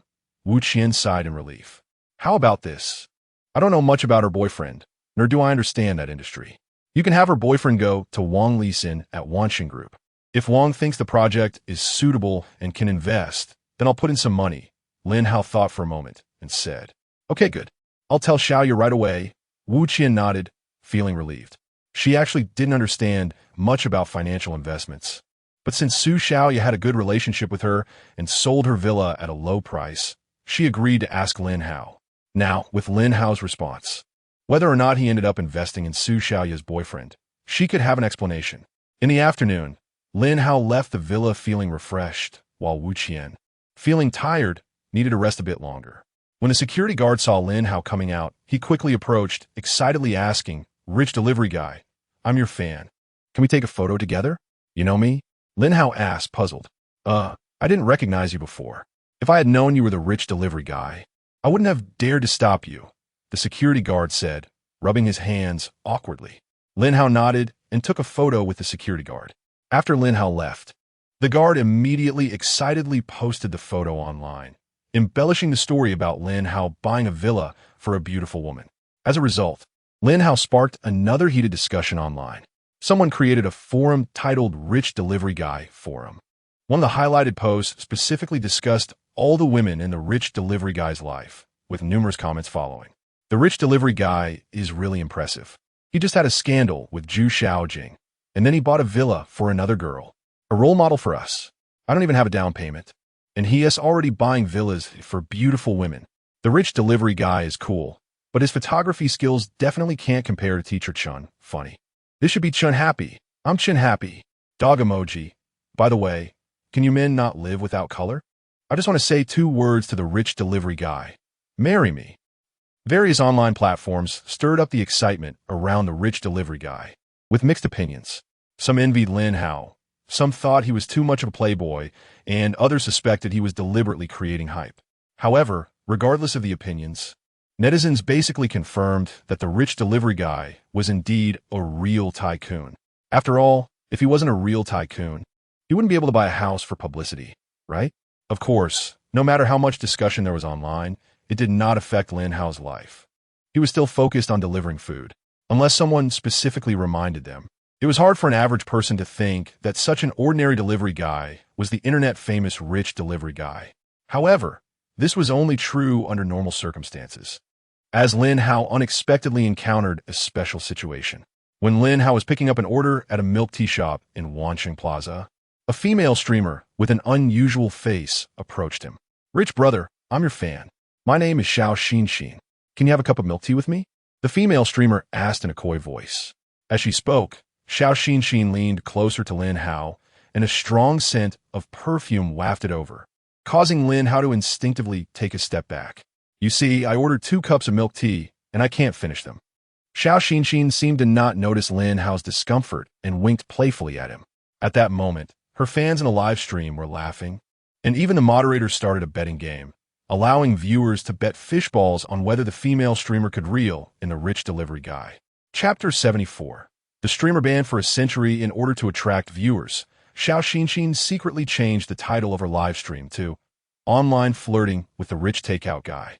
Many unsuspecting viewers were drawn in, and after seeing what the property management had to offer, they eagerly placed their bets. With the rich takeout guy's flirtatious style, I believe the female streamer will succeed soon. Brother, before you say that, take a look at what the female streamer looks like. With that face. Who would take her on, except for nice guys? Haha, I think she's not bad. After all, she's definitely better looking than my wife. I feel sorry for you. It's true that all sorts of monsters are coming out now. A bunch of people were cursing the rich takeout guy before, but now that he's popular, many want to ride his coattails. At this moment, I just want to fey her goddess, wondering what she would think after seeing the live stream. Of course, she would choose to forgive him. Funny. The viewers teased, enjoying themselves, as the most popular figure online right now is indeed the rich takeout guy. As long as it involves Lin Hao, many people want to see the excitement. Rich brother, am I really that scary? Xiao Xinxin flirted, blinking her eyes sweetly. No, you're not scary, Lin Hao replied. Upon hearing this, Xiao Xinxin showed a proud smile and raised her eyebrows at the camera. It seems there is no suspense. The rich takeout guy is truly a man who can be compared to Chin Happy, and his speed in flirting with girls is faster than my ability to make money. What flirting? It's clearly the female streamer who is throwing herself at him. You can't pass up something that's delivered to your door. I have to say, the rich takeout guy's charm is truly significant. He's handsome and hardworking, delivering takeout every day. It's really heart-wrenching. Is there a girl upstairs? Did you forget the most important point? The rich takeout guy is really wealthy. He can give away a shop and a villa worth tens of millions just like that. Upon hearing Lin Hao's words, the netizens felt that Lin Hao had almost fallen for it. It was likely that soon there would be scenes that couldn't be broadcasted. However, Lin Hao suddenly continued, "You're not scary, but you're too ugly. You're really ugly to me." Ugly to you? The female streamer pointed at herself in disbelief, looking at Lin Hao. Lin Hao nodded seriously and pinched his nose, saying, "You're not just ugly. You also smell bad. Your perfume is overwhelming, but it can't cover up your stench." The female streamer's mouth dropped wide open, completely stunned. I knew it. How could the rich takeout guy like this kind of flashy woman? Ha! What a great line. You're ugly to me. The rich takeout guy has gained fans. You've provided me with a day's worth of laughter. Ha! What should I do if I laugh so hard I leak? Brother, wake up, you're a man. People like this still want to ride the rich takeout guy's popularity. They must be dumbfounded now, right? I recorded it just now. It was Xiao Xinxin, right? Just wait to become famous all over the internet. Looking forward to another female streamer becoming famous after Xiao Biluo. The comments in the live stream completely changed direction. Xiao Xinxin glanced at the comments and felt like dying. Not only was the live stream room joyful, but the onlookers near the milk tea shop were also about to burst out laughing. After taking a deep breath, Xiao Xinxin still forced a hideous smile. Rich brother, you're joking, right? Xiao Xinxin blinked and asked, "Please move aside. You're blocking my food pickup," Lin Hao said expressionlessly. Xiao Xinxin's expression changed repeatedly, and in the end, she couldn't stay any longer. She shot Lin Hao a fierce glare before lowering her head and leaving. The waiter handed Lin Hao the takeout bag, stifling a laugh, and said, "Rich guy, you're much more handsome than the video." "Thank you, you're very pretty too," Lin Hao replied gratefully and then left directly. The waiter watched Lin Hao's back, her face slightly flushed. "Xiaoyu, don't take it seriously. The rich takeout guy was just being polite." A colleague of the milk tea shop patted the waiter's shoulder and said with a laugh, "Ha! The people around couldn't help but laugh out loud." "Humph, you're jealous of me." The waiter huffed shyly, then took a deep look at the direction Lin Hao disappeared before returning to her work. Lin Hao didn't expect that a casual comment would stir the waiter's heartstrings. He really just replied out of politeness. As for whether the waiter was beautiful or not, he didn't take a close look. Anyway, she wasn't as good-looking as the women around him. While Lin Hao was delivering takeout, the video of his confrontation with the female streamer was edited and released on various video platforms, undoubtedly going viral again. Although the video was only a few minutes long, the female streamer's expressions changed repeatedly, contrasting sharply with the rich takeout guy's consistently indifferent demeanor, creating a visually striking effect. And just as some netizens had predicted, the female streamer, like Xiao Biluo, began to explode in popularity online, with many onlookers rushing to her livestream to check in. The number of followers in the livestream room was steadily climbing, but the viewers were all there to mock her. However, for the sake of popularity, Xiao Xinxin endured. As long as someone came in, no matter what they said, she responded with a smile, her thick skin leaving netizens in awe. But just when Xiao Xinxin thought she was about to become famous, the super admin took action, directly banning the live stream and marking the unbanned time as 100 years later. 100 years? I'm laughing. This female streamer is definitely finished. If there are still any viewers alive 100 years later, they can come back and see if it really gets unbanned. Then I'll take your good wishes. If I'm still alive in 100 years, I'll definitely come back to dig for artifacts.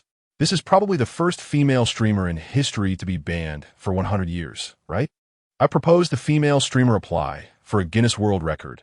Manual funny. Female streamer. Got it. I'm applying now, funny. A large group of viewers spammed the comments on a black screen, and they were having a great time. The news about female streamer Xiao Xinxin being banned for 100 years spread quickly, and those who hadn't checked in yet were delighted. The topic of the rich takeout guy kept coming up online. Anyone who went online would see related news and hot topics. For instance, in Yiru, although she didn't frequently browse Weibo, was directly pushed a news article about Lin Hao by the headlines. This morning, Enyiru went to the takeout station and waited for over an hour, only to find that Lin Hao didn't show up. She thought Lin Hao would rest in the afternoon, but not only did he go out to deliver takeout, but he also had a run-in with the female streamer. What was even more infuriating was that Lin Hao had bought a villa for another woman. Enyiru couldn't wait to run to Lin Hao and question him about what was going on, but she didn't know Lin Hao's exact location. Calling him went unanswered, so she could only ask him where he was on WeChat. The problem was, Lin Hao didn't reply to her at all. Enyiru felt both anxious and exhausted. Chapter 75. Enyiru's method. Half an hour later, Lin Hao finally replied to Enyiru. It was just a. Seeing Lin Hao's reply, Enyiru immediately called him.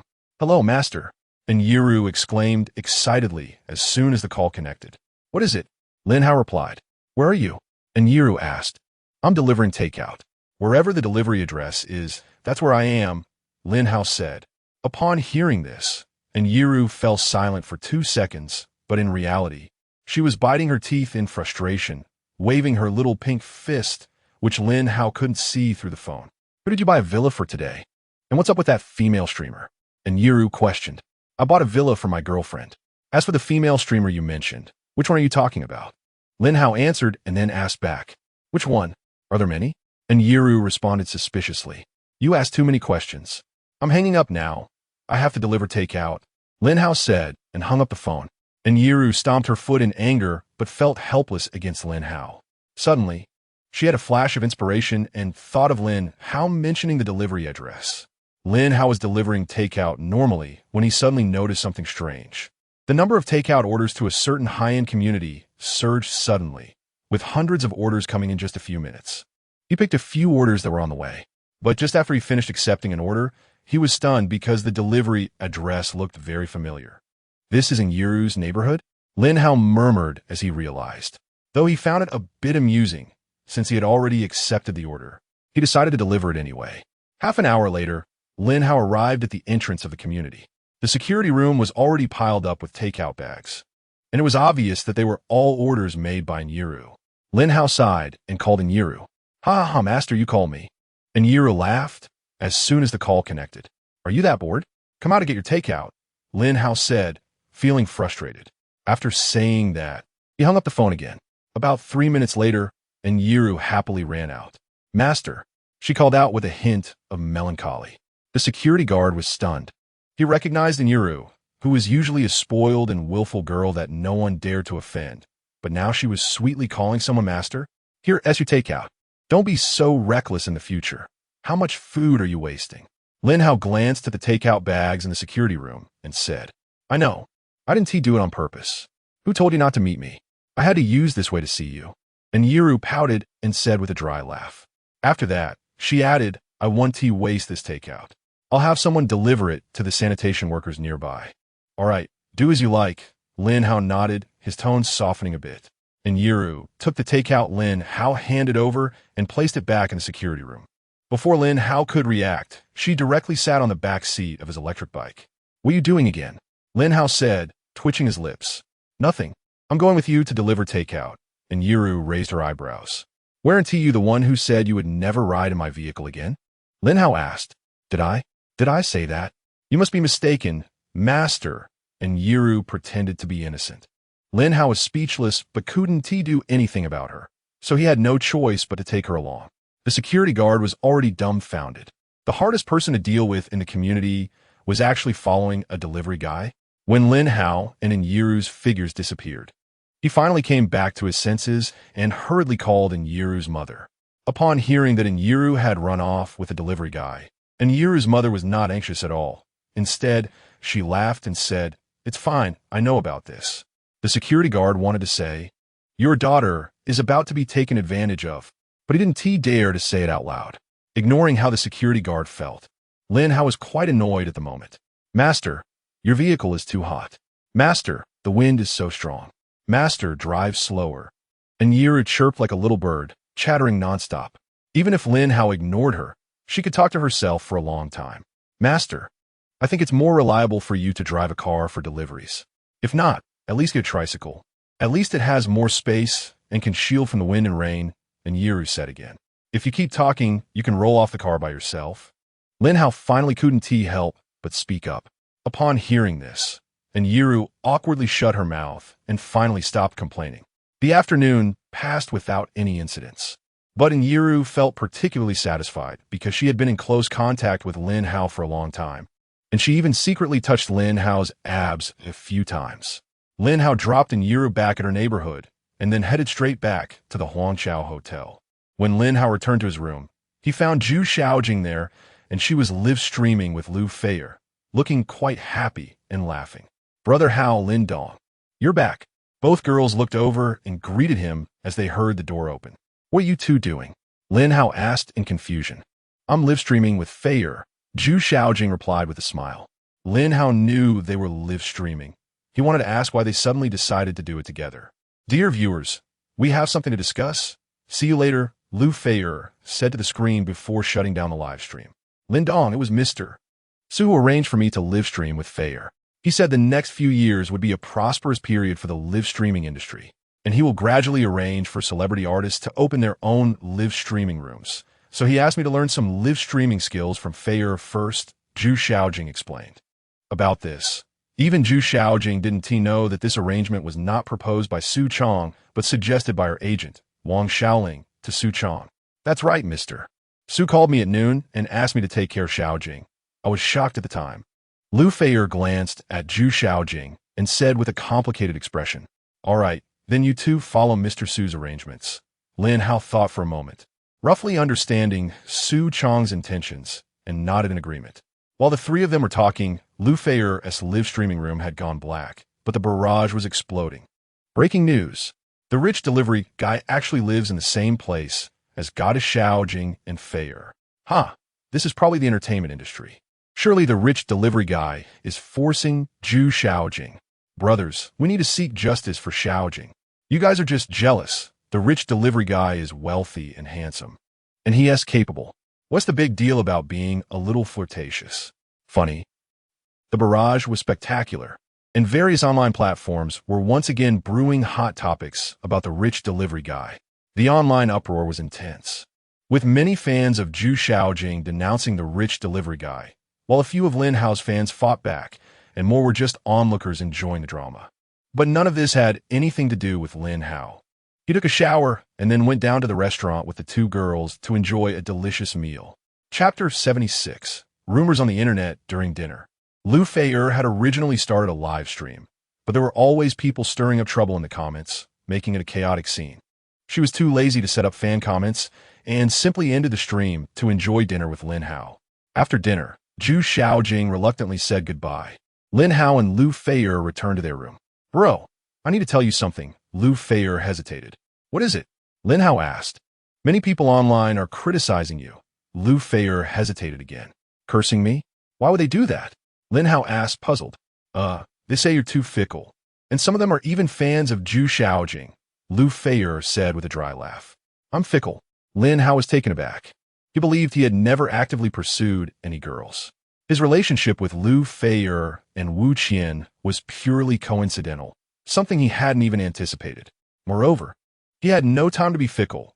Every day he was either delivering takeout or spending time with the two girls, leaving him hardly any free time. "By the way, why are Zhu Xiaojing's fans cursing me?" Lin Hao continued to ask. "They say you forced Zhu Xiaojing, otherwise she wouldn't be with you," Lu Feier explained. "I forced Zhu Xiaojing?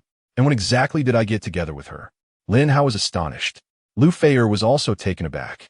Even she thought Lin Hao must have secretly gotten together with Zhu Xiaojing, but she didn't expect him to deny it. As for whether Lin Hao was lying, Lu Feier believed he was telling the truth, just like last time when he generously admitted his relationship with Wu Qian. It must be those people online making things up. "But, bro, should we do something about it?" Lu Feier nodded first, then hesitated. "No need. It's up to others what they want to say. I don't go online anyway, so let them say whatever they want." Lin Hao waved his hand dismissively. Lu Feier, however, smiled bitterly. Although Lin Hao didn't go online, she did. And her live stream and Weibo were often bombarded with comments that stir up trouble. It really proved the saying, "Fame brings trouble." Are you facing some trouble? Lin Hao noticed the change in her expression and asked. Not exactly trouble. I should be able to handle it myself. Lu Feier forced a smile. With our relationship, is there anything you can't say? Lin Hao frowned at her.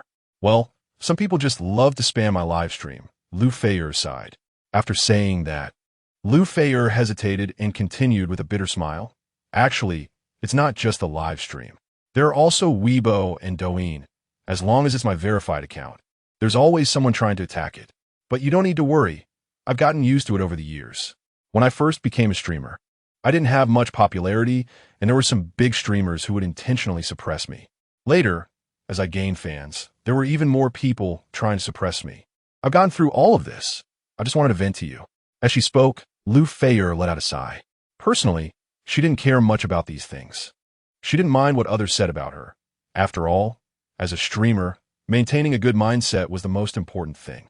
However, recently, the comments online often involved Lin Hao, which made her very uncomfortable. Hearing Lu Feier's slightly sad words, Lin Hao felt a pang of heartache and hugged her tightly. Don't worry, as long as I'm here, I won't let you suffer any grievances, Lin Hao whispered in her ear. Upon hearing this, Lu Feier smiled brightly.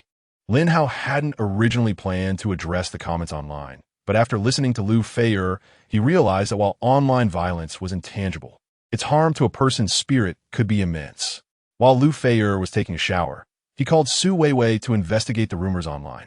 If it was merely a coincidence, that would be fine, but if there was truly someone behind the scenes stirring up trouble, they could not be let off easily. Just as Lin Hao was about to hang up, Su Weiwei said, "Bro, Richard Mille will be attending the International Watch Exhibition held in Zhengzhou soon. I want to ask if you have any arrangements. International Watch Exhibition? Just let them handle it themselves. Remind me when the time comes. If I'm free, I'll go take a look," Lin Hao said before hanging up. Lu Feier seemed to have heard Lin Hao talking, and after finishing her shower, she asked, "Bro, were you on the phone just now?" "Yeah, just some business matters," Lin Hao nodded lightly. Upon hearing this, Lu Feier nodded and said, "Why don't you focus on managing the company? Wanxin Group and Huangxiao Entertainment are both your businesses. You should be quite busy." Lin Hao was indeed busy, but he was busy delivering takeout. He shook his head and said, "Let's not talk about that. I'm going to take a shower. You sit for a while." Lu Feier's face turned slightly red upon hearing this, and she lowered her head and replied softly. The two didn't fall asleep until late, and the next day, they woke up past 9 in the morning. And Yiru had called Lin Hao several times early in the morning, but since Lin Hao had set his phone to silent, he missed them. It wasn't until after 10 that Lin Hao arrived at the takeout company to clock in. To his surprise, and Yiru was still waiting in the office. "Master, if you keep this up, I'm going to come to your house to find you," and Yiru said as she habitually rushed into Lin Hao's arms, pouting. "Isn't it normal for me to come to the company a bit late if I have something to do?"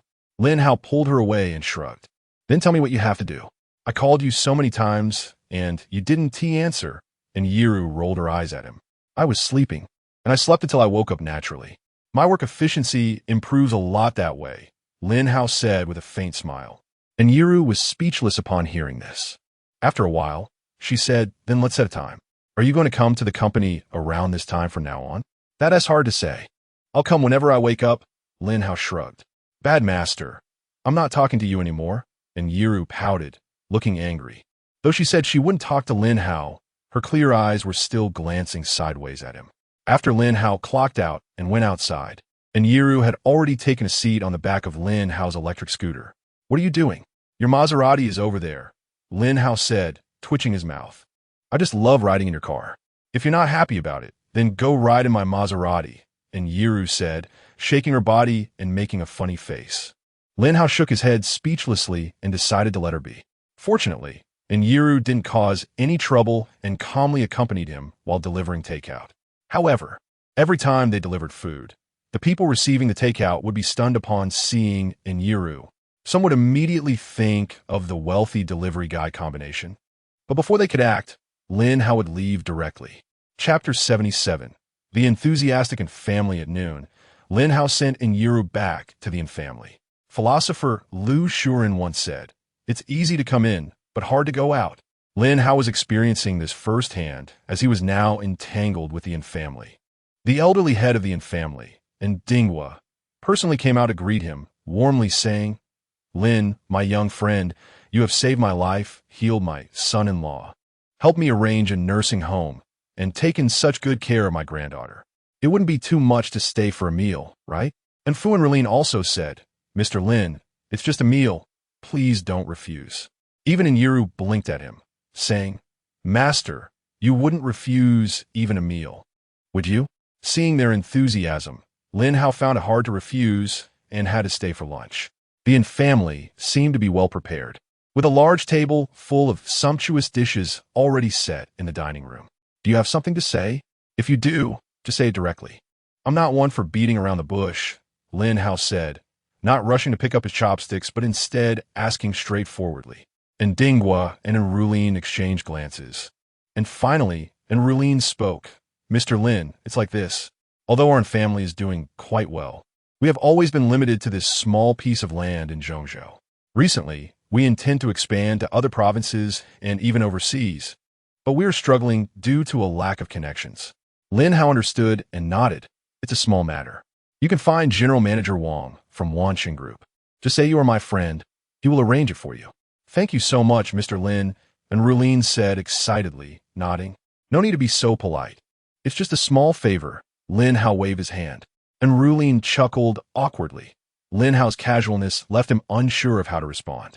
Although the Yin family was large and prosperous, it was relative. For an ordinary family, their 100 billion fortune was indeed remarkable, but compared to Lin Hao's trillion wealth, it was like an ordinary person facing 100 billion tycoon. With the business matter resolved, the Yin family members were quite happy, frequently chatting with Lin Hao, and Yiru kept serving him food. And Relene even brought out a bottle of 1982 Mao Tai, but unfortunately, Lin Hao said he had to drive and couldn't drink.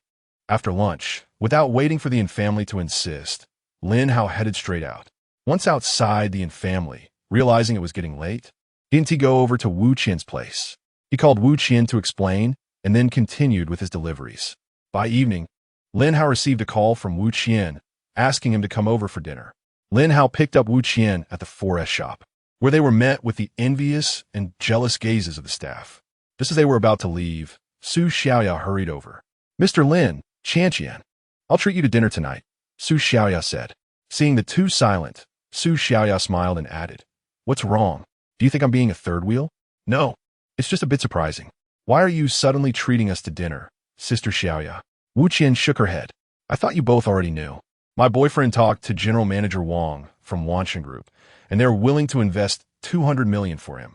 So, given such a big deal, shouldn't I treat you to dinner? Su Xiaoya said with a smile. 200 million? Wu Qian was a bit surprised, glancing sideways at Lin Hao. Lin Hao recalled that earlier in the afternoon, while he was making deliveries, Wang Lisin had called about Su Xiaoya's boyfriend, asking how much investment would be appropriate.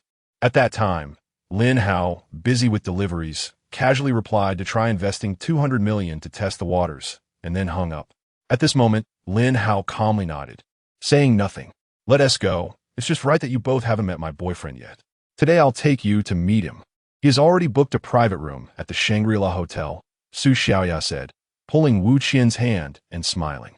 Su Xiaoya drove a BMW Mini in front, while Lin Hao and Wu Qian followed behind on an electric bike. As the three left, the staff at the 4S shop began to whisper among themselves. I had heard that Sister Xiaoya had a boyfriend, but I didn't expect it to be true. You're missing the point. The focus should be on the fact that Sister Xiaoya's boyfriend got 200 million investment from Wanxin Group. I just don't know how the rich delivery guy is involved in this. If you ask me, your focus is even more off. It's just 200 million. The rich delivery guy is a billionaire. The entire Huangchao Entertainment belongs to him. 200 billion is the market value of Huangchao Entertainment, not liquid funds. The rich delivery guy might not even be able to come up with 200 million. The employees discussed quietly. Half an hour later, the three arrived at the Shangri-La Hotel. Su Xiaoya's boyfriend was already waiting at the hotel entrance. To Lin Hao and Wu Qian's surprise, Su Xiaoya's boyfriend turned out to be a middle-aged man in his 40s. Although he was well-maintained, the wrinkles on his face revealed his age.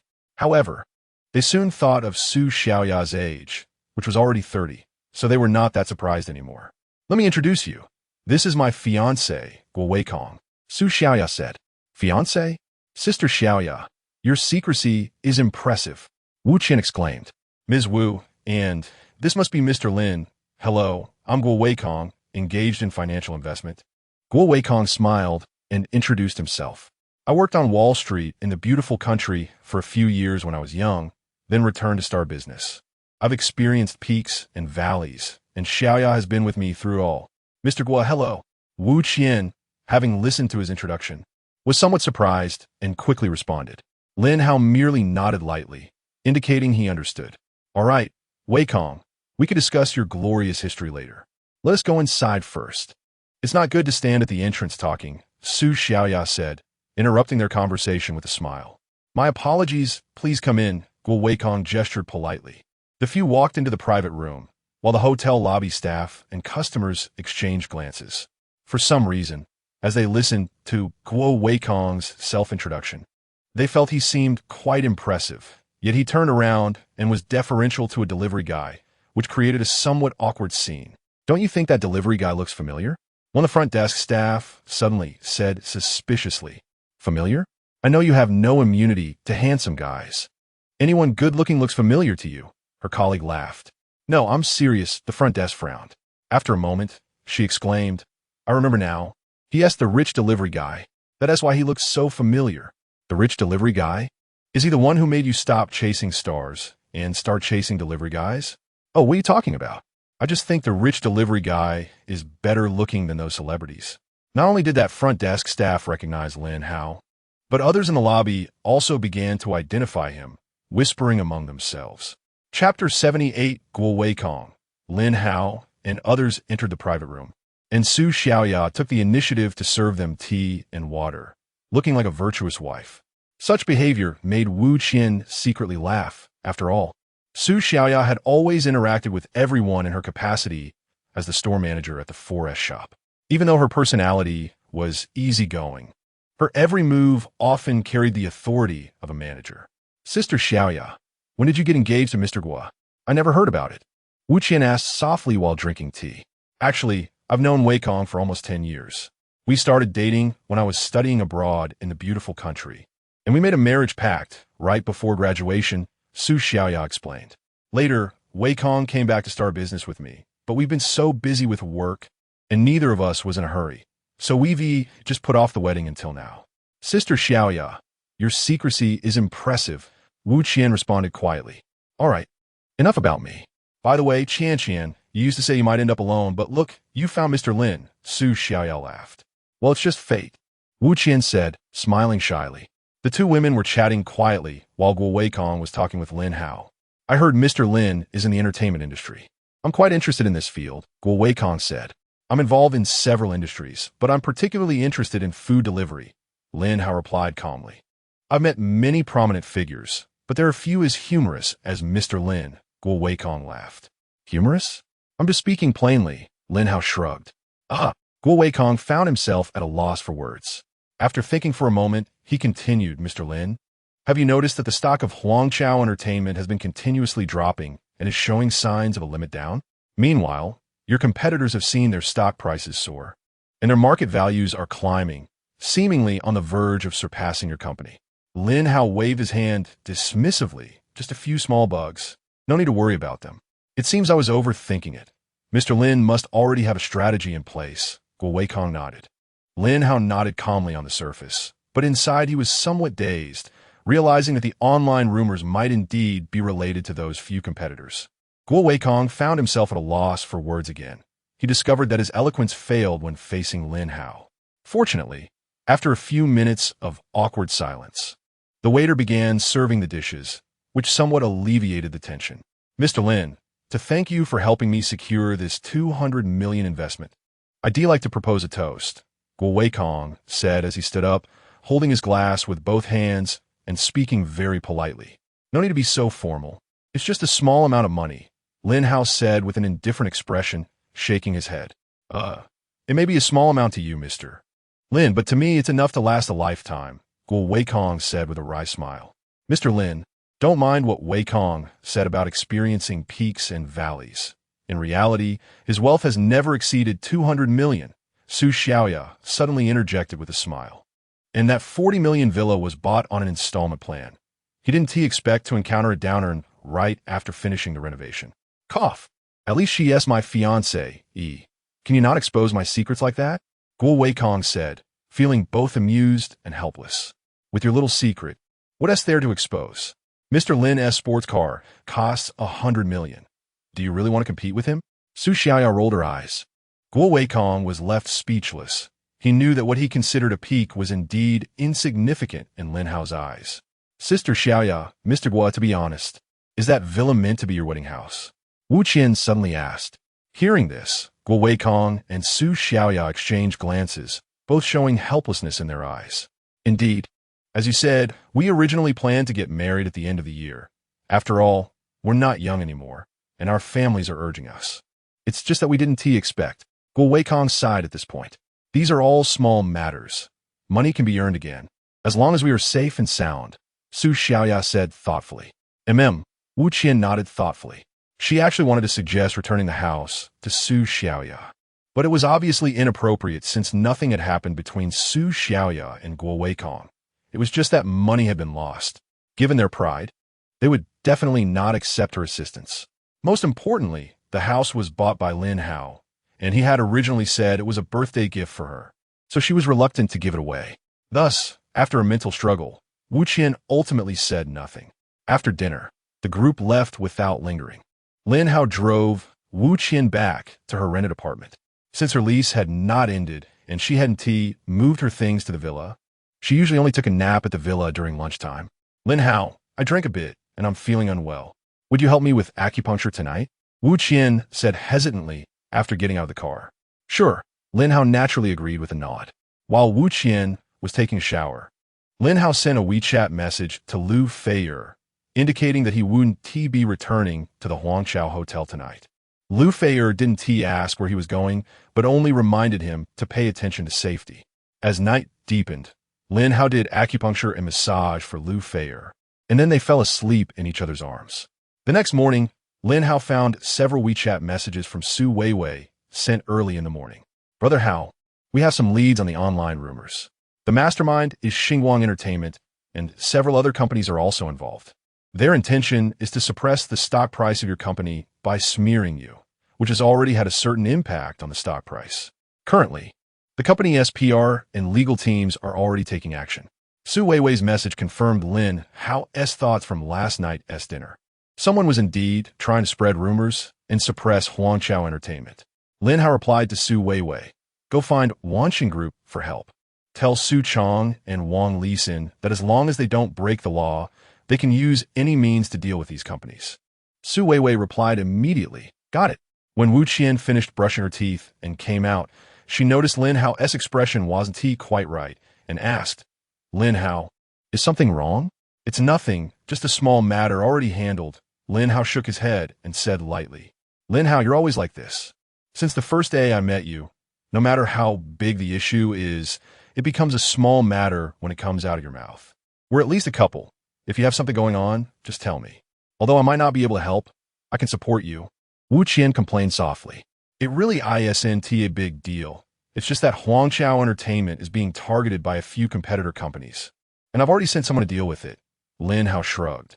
Although Lin Hao spoke lightly, Wu Qian couldn't help but frown. However, since this was a company-level issue, she couldn't help much and could only nod without saying anything further. Chapter 79, Counterattack. Turmoil in the business world, while Lin Hao and Wu Qian were chatting and laughing. Wanxin Group had already received news from Su Weiwei and began to take action against the companies targeting Huangqiao Entertainment. As the leading enterprise in Xia country and primarily focused on real industry, it was exceedingly simple for Wanxin Group to deal with a few entertainment companies. The first to suffer was the major mastermind, Starlight Entertainment, whose upcoming films and television series were all halted and all ongoing productions were stopped. Wanxin Group terminated all cooperation with Starlight Entertainment, even publicly announcing that anyone cooperating with Starlight Entertainment would be opposing Wanxin Group. The dire situation of Starlight Entertainment shocked everyone in the business world, and even the executives at Starlight Entertainment were unaware of what they had done to offend Wanxin Group. However, that was not the end of it. Other companies involved in spreading online rumors were also targeted and suffered massive stock price drops within 2 hours. One of these companies, Extraordinary Investment, was familiar to Lin Hao, as they had initially attempted to seize Huangqiao Entertainment's office building, but ended up being expelled from Zhengzhou City. However, Liang Bufan, the son of the chairman of Extraordinary Investment, was unwilling to accept defeat and allied with Starlight Entertainment and other companies to jointly oppose Huangqiao Entertainment. Little did they expect that just after stirring up a wave of online sentiment, they would be uprooted by Wansheng Group. What surprised them even more was that Huangqiao Entertainment had massively bought their stocks, and within a day, Huangqiao Entertainment completed the acquisition of these companies. When the acquisition contracts were presented to the chairman of these companies, they realized that their enemy was not Wansheng Group, but Huangqiao Entertainment. They just couldn't understand why Wansheng Group would assist Huangqiao Entertainment to such an extent. This series of events represented a monumental shift for both the business and entertainment worlds, but had no impact on the daily lives of ordinary people. The only thing that puzzled them slightly was that the discussions online about the wealthy delivery guy seemed to have decreased, even when they did appear. They were focused on promoting positive energy. For example, stories about heroic firefighters, or donating $500 million to the Hope Project, or helping a struggling barbecue restaurant owner set up shop in Wansheng Square, were among the positive events. Topics like scandals and bad men had completely vanished. Although netizens found this strange, they didn't dwell on it, as new topics quickly captured their attention. Multiple projects were halted, and Starlight Entertainment was targeted by Wansheng Group, with underlying issues worth pondering. Huangqiao Entertainment's acquisition of several entertainment companies could potentially push its market value beyond $200 billion. A certain female star had a peculiar dining posture. The hot search list featured a variety of new content, and netizens, being forgetful, were soon captivated by these new topics. The event online had no effect on Lin Hao. After delivering takeout all day, he returned to Huangqiao Hotel in the evening, only to find Su Weiwei, Lu Feier, Zhu Xiaojing, and Wang Xiaoling all in the room. Lin Hao was somewhat puzzled and asked, "Are you discussing something?" "Boss Hao, Director Lin," the girls called out. "Director Lin, I came to report that the companies targeting Huangqiao Entertainment have been dealt with," Su Weiwei said first. "Well done." Lin Hao nodded in acknowledgement. Then, Wang Xiaoling spoke up, "Director Lin, I have something I would like your help with." "What is it?" Lin Hao asked. "It's about my personal matters," Wang Xiaoling said somewhat shyly. "I want to borrow some money from you." "Borrow money?" Lin Hao glanced at Zhu Xiaojing. Given Zhu Xiaojing's wealth, if Wang Xiaoling needed to borrow $1 or $2 million, she could easily ask Zhu Xiaojing. However, since Zhu Xiaojing remained silent, it indicated that the amount must be substantial. Lin Hao patiently asked, "How much do you need to borrow?" Wang Xiaoling held up 5 fingers. "$500 million?" Lin Hao asked suspiciously. Cough, cough. The girls almost choked. Indeed, Director Lin's level was different from theirs. "It's 500,000. Director Lin, you think too highly of me. 500 million would last me several lifetimes." Wang Xiaoling said, speechless. The other 3 girls also wore expressions of disbelief. 500 million? Not to mention spending several lifetimes. But it would at least be enough for them to spend 1 lifetime. "All right, I'll transfer it to you shortly," Lin Hao agreed without asking for the purpose. Wang Xiaoling was overjoyed, but then felt a bit guilty and said, "Director Lin, aren't you afraid I'll just disappear with this 500,000? You would run away with 500,000? Is that all you're worth?" Lin Hao waved his hand casually. Wang Xiaoling found it even more amusing. She wanted to say that with her salary, she might not earn 500,000 even after working for 50 years. "Actually, it's because my father is seriously ill." Wang Xiaoling wanted to explain something. "Your father needs 500,000? What illness does he have?" Lu Feier interjected, as she found it unbelievable. She had heard of exorbitant medical fees, but 500,000 was too exaggerated unless they were hiring a famous international doctor. However, judging by Wang Xiaoling's attire, she didn't seem like someone who could afford a renowned doctor. "Cough, that's not it. I haven't finished. My dad has asthma, and he's had it for several years. Over the years, to treat him, we borrowed a lot of high-interest loans, and the interest compounded, eventually reaching 500,000. Wang Xiaoling shook her head, looking troubled. "How much did your family originally borrow?" Lu Feier asked. A total of 500,000, but after 5 years of interest, it ballooned to 500,000.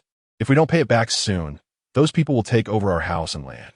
I really had no choice but to ask Director Lin for help. Wang Xiaoling said with a grim face. Borrowing 500,000 and having to pay back 500,000? 10 times the profit. This high-interest loan is too outrageous. Lu Feier became a bit angry and said indignantly, "Actually, it wasn't that much at the beginning. It just piled up because we couldn't repay it on time. Next month, they would recalculate the interest based on the principal plus interest, but my dad's health always required money. And we didn't have any to pay back the high-interest loans." Wang Xiaoling's voice turned a bit choked. Lu Feier fell silent upon hearing this. "Xiaoling, I'll give you the money shortly. When you're free, you can bring your dad over here, and I'll help him check his health." Lin Hao waved his hand, interrupting their conversation. "Director Lin, you can treat illnesses?" Wang Xiaoling asked in surprise. "Yes." Lin Hao nodded without elaborating. Then, Lin Hao asked Wang Xiaoling for her bank account and transferred 10 million to her right away. "Director Lin, this is too much money." Wang Xiaoling was surprised and deeply moved at the same time. "Pay off the high-interest loans and keep the remaining money as a backup." Lin Hao waved his hand casually. Lin Hao's words were quite subtle, but the girls sensed a different meaning. After all, while Lin Hao was generous, he wouldn't just give money to unrelated people.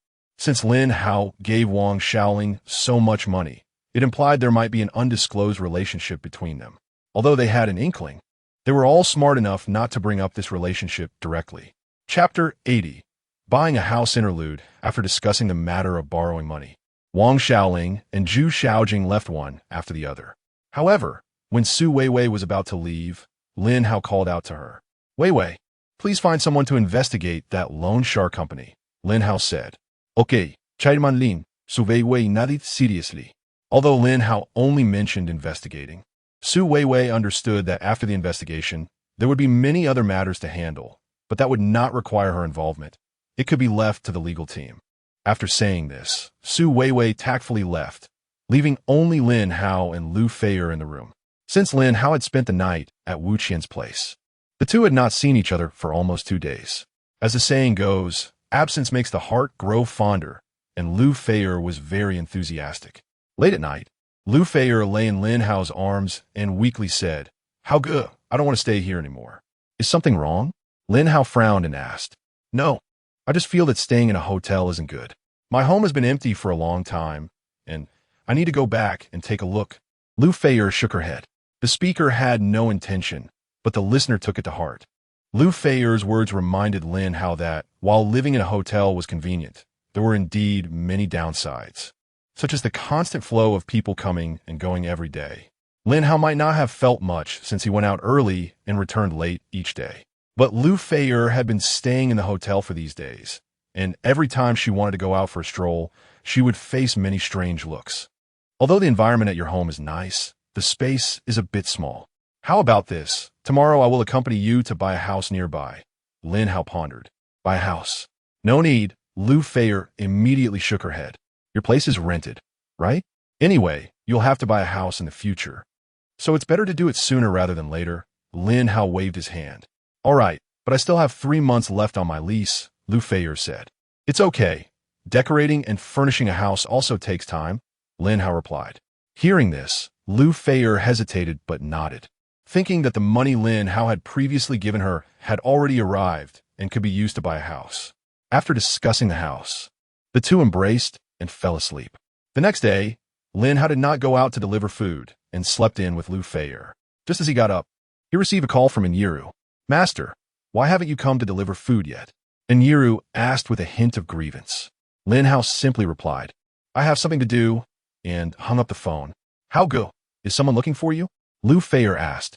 "Just that girl who often delivers food with me. I've sent her away." Lin Hao waved his hand casually. Lu Feier felt a little relieved upon hearing this. She had seen Yiru in Lin Hao's videos a few times. She was just a young girl who was not much of a threat. After the two had breakfast, they went to a nearby real estate sales office. "Hello, we have newly developed properties within the second ring road. Are you interested?" A young salesperson approached them enthusiastically. "New community? What type of houses?" Lu Feier asked with interest. "They are apartment style, with sizes ranging from 50 to 100 square meters. and layouts from 1 bedroom and 1 living room to 3 bedroom and 1 living room, very suitable for use as a marital home. The salesperson introduced, showing them a model. Marital home? Lu Feier's face turned slightly red as she glanced at Lin Hao. Seeing that Lin Hao and Lu Feier were silent, the salesperson assumed they found it expensive and continued. We also have houses in the third ring, priced between 30,000 to 50,000, with nearby subway and shopping malls. Do you have properties nearby? Lin Hao waved his hand. Nearby properties? The salesperson was taken aback, as this area was the city center. We do have some, but the prices are a bit high, averaging around 100,000. The salesperson hesitated. Well then, let us look at the nearby standalone villas, preferably over 500 square meters. The bigger the better, Lin Hao said. You want to look at villas over 500 square meters? The salesperson was shocked, raising his voice significantly. People around who were looking at houses turned to look. Since Lin Hao was not wearing a delivery outfit, they did not recognize him first. What, don't you have any? Lin Hao asked.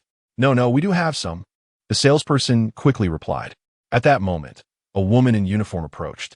Xiao Zhang, go attend to the other customers, the woman said. Her gaze was very sharp. She determined at first glance that these two must be wealthy. But Sister Zhao, what about the commission? Xiao Zhang scratched his head, looking a bit troubled. What commission? You haven't sold any houses yet. Where's the commission coming from? Sister Zhao said sternly. Upon hearing this, Xiao Zhang was stunned, and his expression turned sorrowful. All right, stop dawdling. Sister Zhao waved her hand.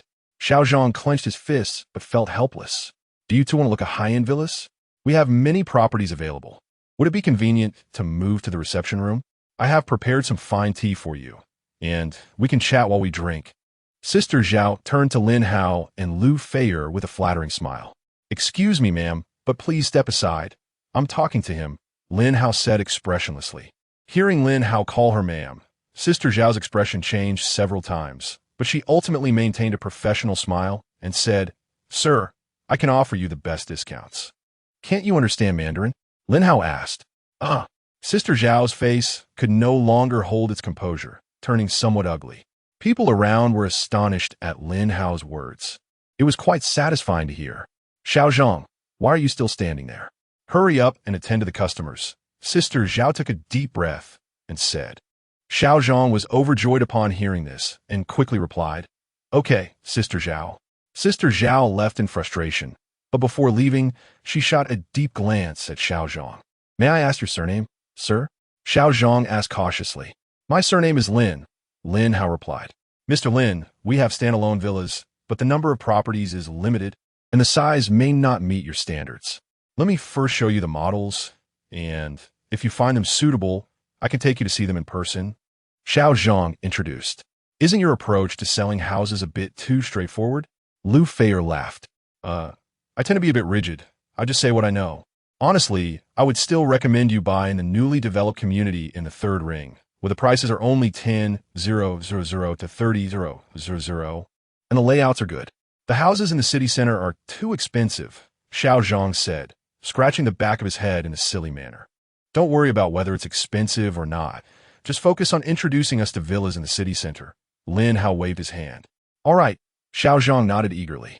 10 minutes later, Lin Hao selected a standalone villa near Zhongzhou City and was about to go see it in person when the woman returned, this time accompanied by a middle-aged man with a big belly. Xiao Zhang, I'm very sorry, but you have been terminated due to not meeting the performance standards during your probation period, the middle-aged man said expressionlessly. Chapter 81, I buy my own house, I was fired? Xiao Zhang pointed at himself in disbelief. You've been on the job for over 2 months now, and you haven't made a single deal. You tell me, are your performance metrics up to standard? The middle-aged man sneered. But when I started, didn't you say that I could receive a guaranteed salary without any performance in the first 3 months? Xiao Zhang said with a dark face. That was based on your positive work attitude, but according to my observation, you don't meet the criteria, the middle-aged man replied. You're lying. You just want to fire me because you see I'm about to close a deal. You don't want me to get my commission, Xiao Zhang said angrily. Say what you want, but you're fired, the middle-aged man shrugged.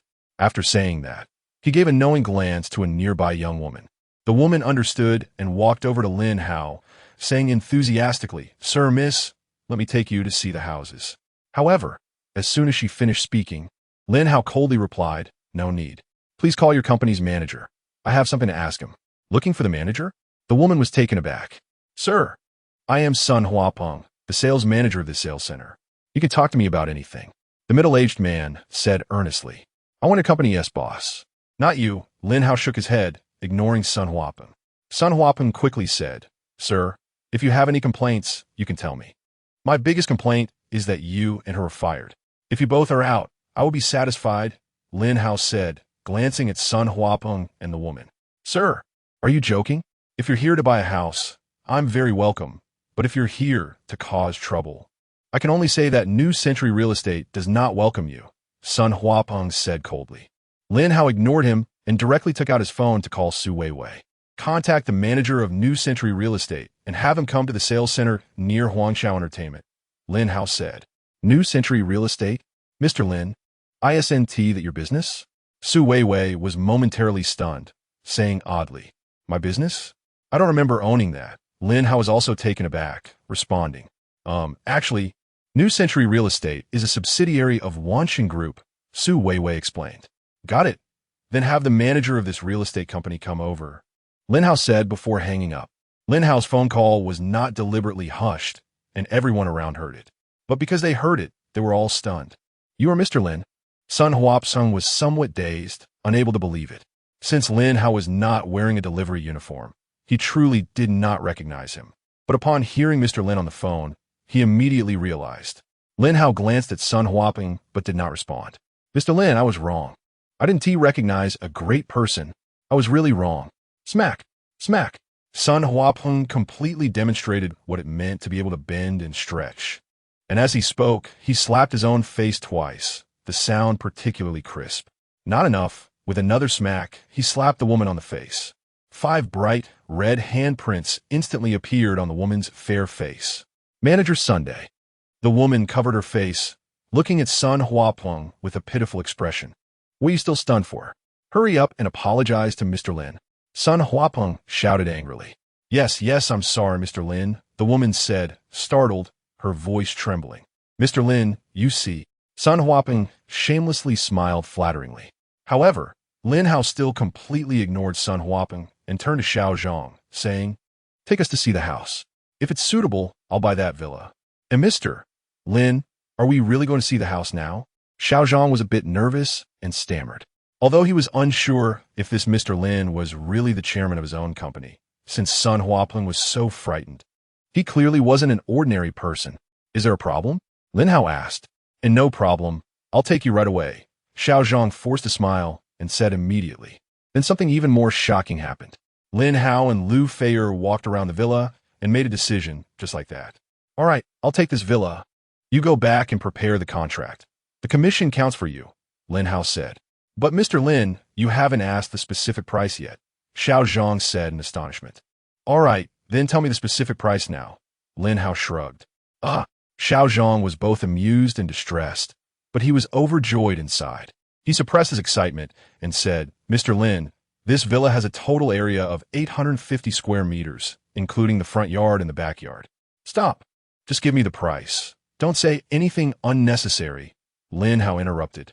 Hearing this, Xiao Zhang found it even more amusing, but he quickly adjusted and continued. The total price of this villa is 136 million xiaohua. After stating this astronomical figure, Xiao Zhang took 2 deep breaths. He had never dealt with so much money in his life. Not very expensive. Let us take this one, Lin Hao decisively said. Not very expensive? This time, even Lu Feier was taken aback. Originally, Lu Feier was still thinking about buying the house herself, but after hearing this price, she completely gave up the thought. After finalizing the house deal, they returned to the sales center. At this time, the company's higher-ups had arrived, and all the people looking at houses had been cleared out, leaving only the employees. Mr. Lin, a capable-looking man in his 40s, led the way, shouting. The employees followed suit, shouting, Hello, Mr. Lin. Hello, Mr. Lin. I am Hu Xiangyang, the general manager of New Century Real Estate. You can just call me Xiao Hu. The capable man stepped forward, eagerly saying, Xiao Hu. Lin Hao's eyelids couldn't help but twitch. Hu Xiangyang did not feel ashamed at all. Instead, he smiled brightly, continuing, Mr. Lin, I have already dismissed Manager Sun and Zhao Yali, who offended you before. I wonder if you have any other instructions? No, I just want to buy a house now. You all go do something else, and don't disturb me. Lin Hao shook his head. Mr. Lin, you want to buy a house? But all the houses belong to you. Hu Xianyang frowned. Upon hearing this, everyone present was somewhat stunned. If they heard correctly, was Mr. Lin buying his own house? What do you mean? Lin Hao asked suspiciously. It's like this. The houses of New Century Real Estate are all developed solely by Wanxin Group. And you're the chairman of Wanxin Group. So that's why I said these houses are yours, Hu Xianyang explained. So you mean I don't need to buy a house and can just move in? Lin Hao asked. Correct. You don't need to pay to buy a house. But you still need to go through the check-in procedures. Hu Xianyang nodded seriously. All right, then I want to pay, but this Xiao Zhang has been busy helping. It would be fair not to give him a commission. Lin Hao patted Xiao Zhang's shoulder and said, Mr. Lin, since the former sales manager was fired, I think Xiao Zhang should replace him, Hu Xianyang proposed. As soon as Hu Xianyang said this, everyone was shocked, especially the employees at the sales center. They had watched Xiao Zhang join the company, and it hadn't even been 3 months. He was going to be promoted directly to sales manager. Chapter 82. Lu Fei's sister. Everyone's gaze fell on Xiao Zhang, who was feeling very nervous at the moment. Mr. Lin, Mr. Hu, I don't think I'm qualified for this job yet. I admit that my personal abilities are lacking, Xiao Zhang said, taking a deep breath and speaking timidly. Observant people would notice that his palms were already sweaty and soaked with cold sweat. What's the big deal? Abilities are developed through practice. As long as you work as a sales manager for a while, you will naturally know what to do, Hu Xianyang said with a smile. But Xiao Zhang was still a bit anxious. No buts. Let's go with what Mr. Hu said. Lin Hao waved his hand and decisively stated. All right, Mr. Lin. Hu Xianyang respectfully nodded. Thank you, Mr. Lin. Thank you, Mr. Hu. I really appreciate it, Xiao Zhang said excitedly, rubbing his hands together. Don't get too excited yet. First, help me with the check-in procedures, Lin Hao said. Okay, Mr. Lin, please wait a moment. I will handle it right away. Xiao Zhang nodded vigorously. Seeing Xiao Zhang so enthusiastic, his colleagues cast looks of either envy or jealousy. Mr. Lin, you haven't visited New Century Real Estate, have you? How about I take you to tour the company? Hu Xianyang tentatively asked. No need. I don't want to interfere in company matters. Just do your own jobs well. Lin Hao said, disinterestedly, waving his hand. Upon hearing this, Hu Xianyang showed a look of regret, but felt relieved inside. As a manager, the worst thing is to have a boss who likes to meddle. Fortunately, Lin Hao was not that kind of boss. Xiao Zhang quickly completed the procedures. After Lin Hao signed, he did not linger at the sales center.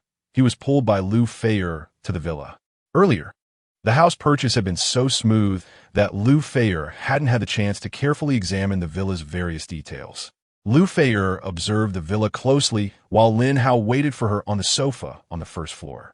After examining everything, Lu Fei returned to Lin Hao, excitedly saying, Brother Hao, I love this house so much. There's even a swimming pool on the roof. Huh?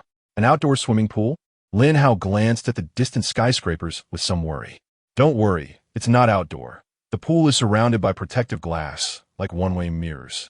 You can see outside from inside, but outside can't see in, Lu Fei explained. Then, Lu Fei continued to talk to Lin Hao about other things, such as how beautiful the decor was, how spacious it was, how they could grow vegetables, and that there was a garden. However, she also mentioned a few drawbacks. The biggest issue being that the place was too large with too many rooms, making it difficult for her to clean and organize by herself. Is that so? I can hire some maids, Lin Hao suggested. Let us skip the maids. I don't like having outsiders living with me. Lu Fei shook her head. Then what do you suggest? Lin Hao shrugged. I have a sister. She just finished her college entrance exams and got into Zhongzhou University. She wants to come over and play for a while. Brother Hao, what do you think? Lu Fei said cautiously. Your sister? Lin Hao looked at her suspiciously. Yes, my biological sister. Lu Fei nodded. All right then, it's up to you. After all, this house is bought for you, Lin Hao said nonchalantly. Brother Hao, don't say that. It's a villa worth over 100 million.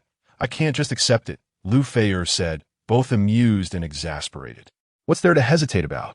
Money is just a material thing. Besides, it's not that expensive. Lin Hao shook his head and smiled. Lu Feier smiled awkwardly but didn't respond. The logic was sound, but she wasn't foolish. Over 100 million was still a huge amount. Many people might not earn that much in their entire lives. Brother Hao, let us talk about my sister. Her name is Luciener. When you meet her, don't be fooled by her name and appearance. She is just a wild girl, very clever. Lu Feier changed the topic. When is she coming to Zhongzhou?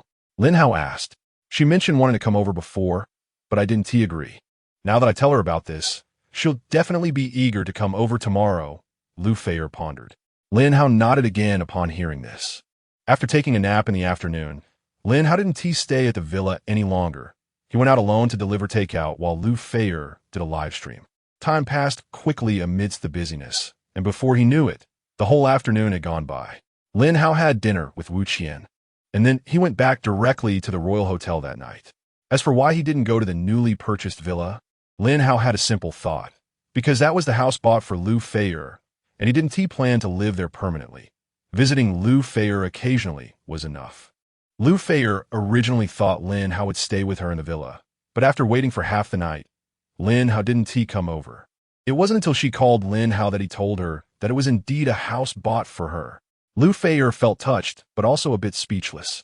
If she had known it would be like this, she might as well have just stayed with Lin Hao in the hotel. That night, after Lin Hao finished his shower and was lying on the sofa playing with his phone, someone suddenly rang the doorbell. He thought it was Lu Feier or Wang Xiaoling. But when he opened the door, it turned out to be Zhu Xiaojing. What brings you here so late? Lin Hao asked in surprise. Mr. Lin, there will be an international watch exhibition this weekend, and I will be attending as a guest.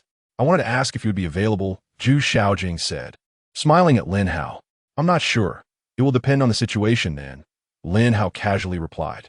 Zhu Xiaojing's eyes flashed with a hint of disappointment upon hearing this, but she quickly composed herself and continued to smile. I see. If you're free, I recommend you go take a look. It's quite lively. Lin Hao casually nodded and was about to close the door when he suddenly paused and asked. It seems Xiaoling isn't here today. Did she go back to her hometown? Yes, Xiaoling took a 3-day leave. Zhu Xiaojing nodded. All right, if there is nothing else. You should rest early, Lin Hao said, then directly closed the door.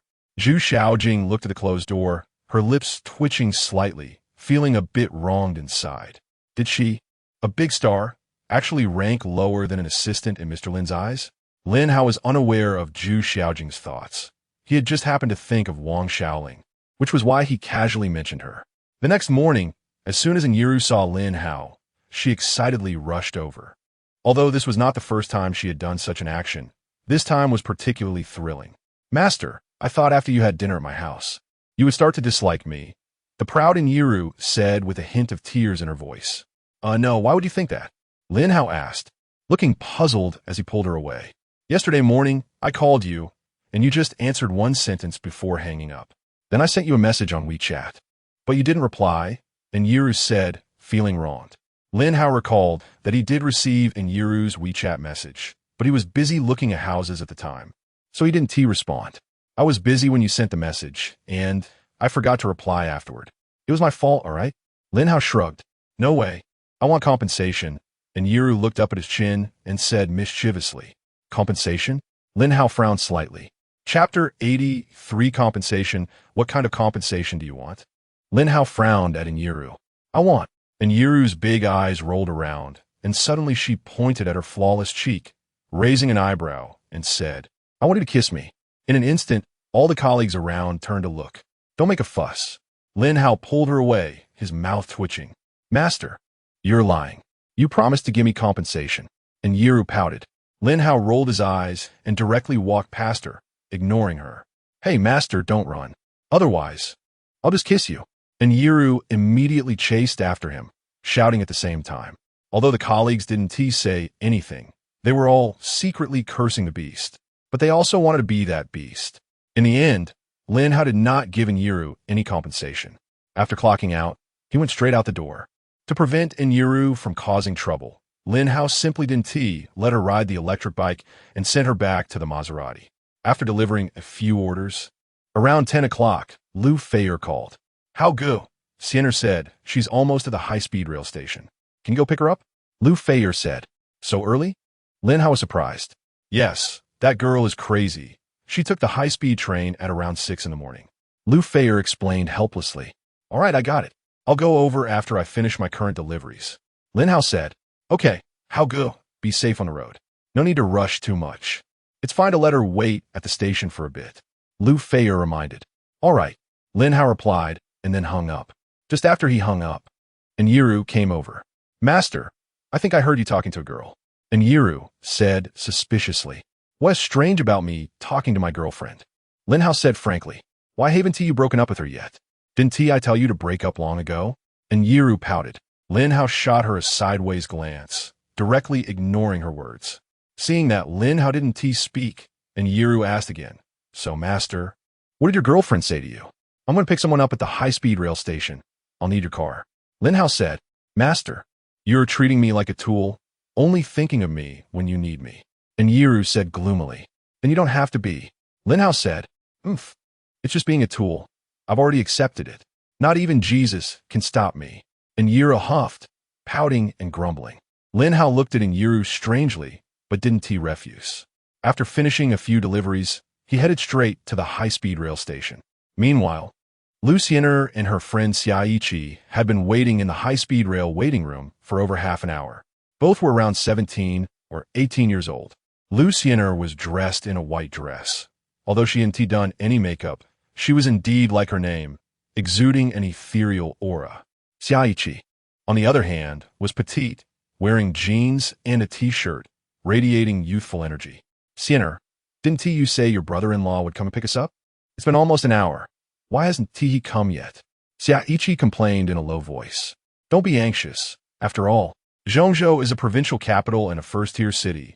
There are definitely a lot of cars, and traffic jams are quite normal. Lucianer pretended to be knowledgeable, waving her hand.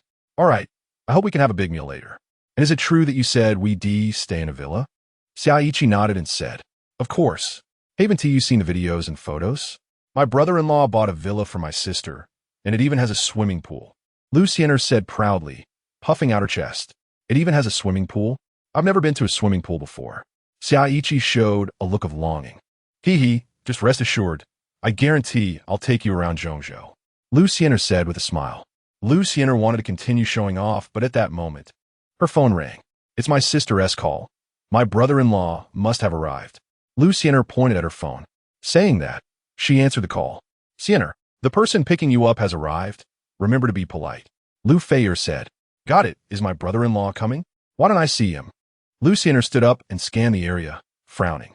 P.S. wearing delivery clothes, easy to recognize. Lu Feier said. Delivery clothes?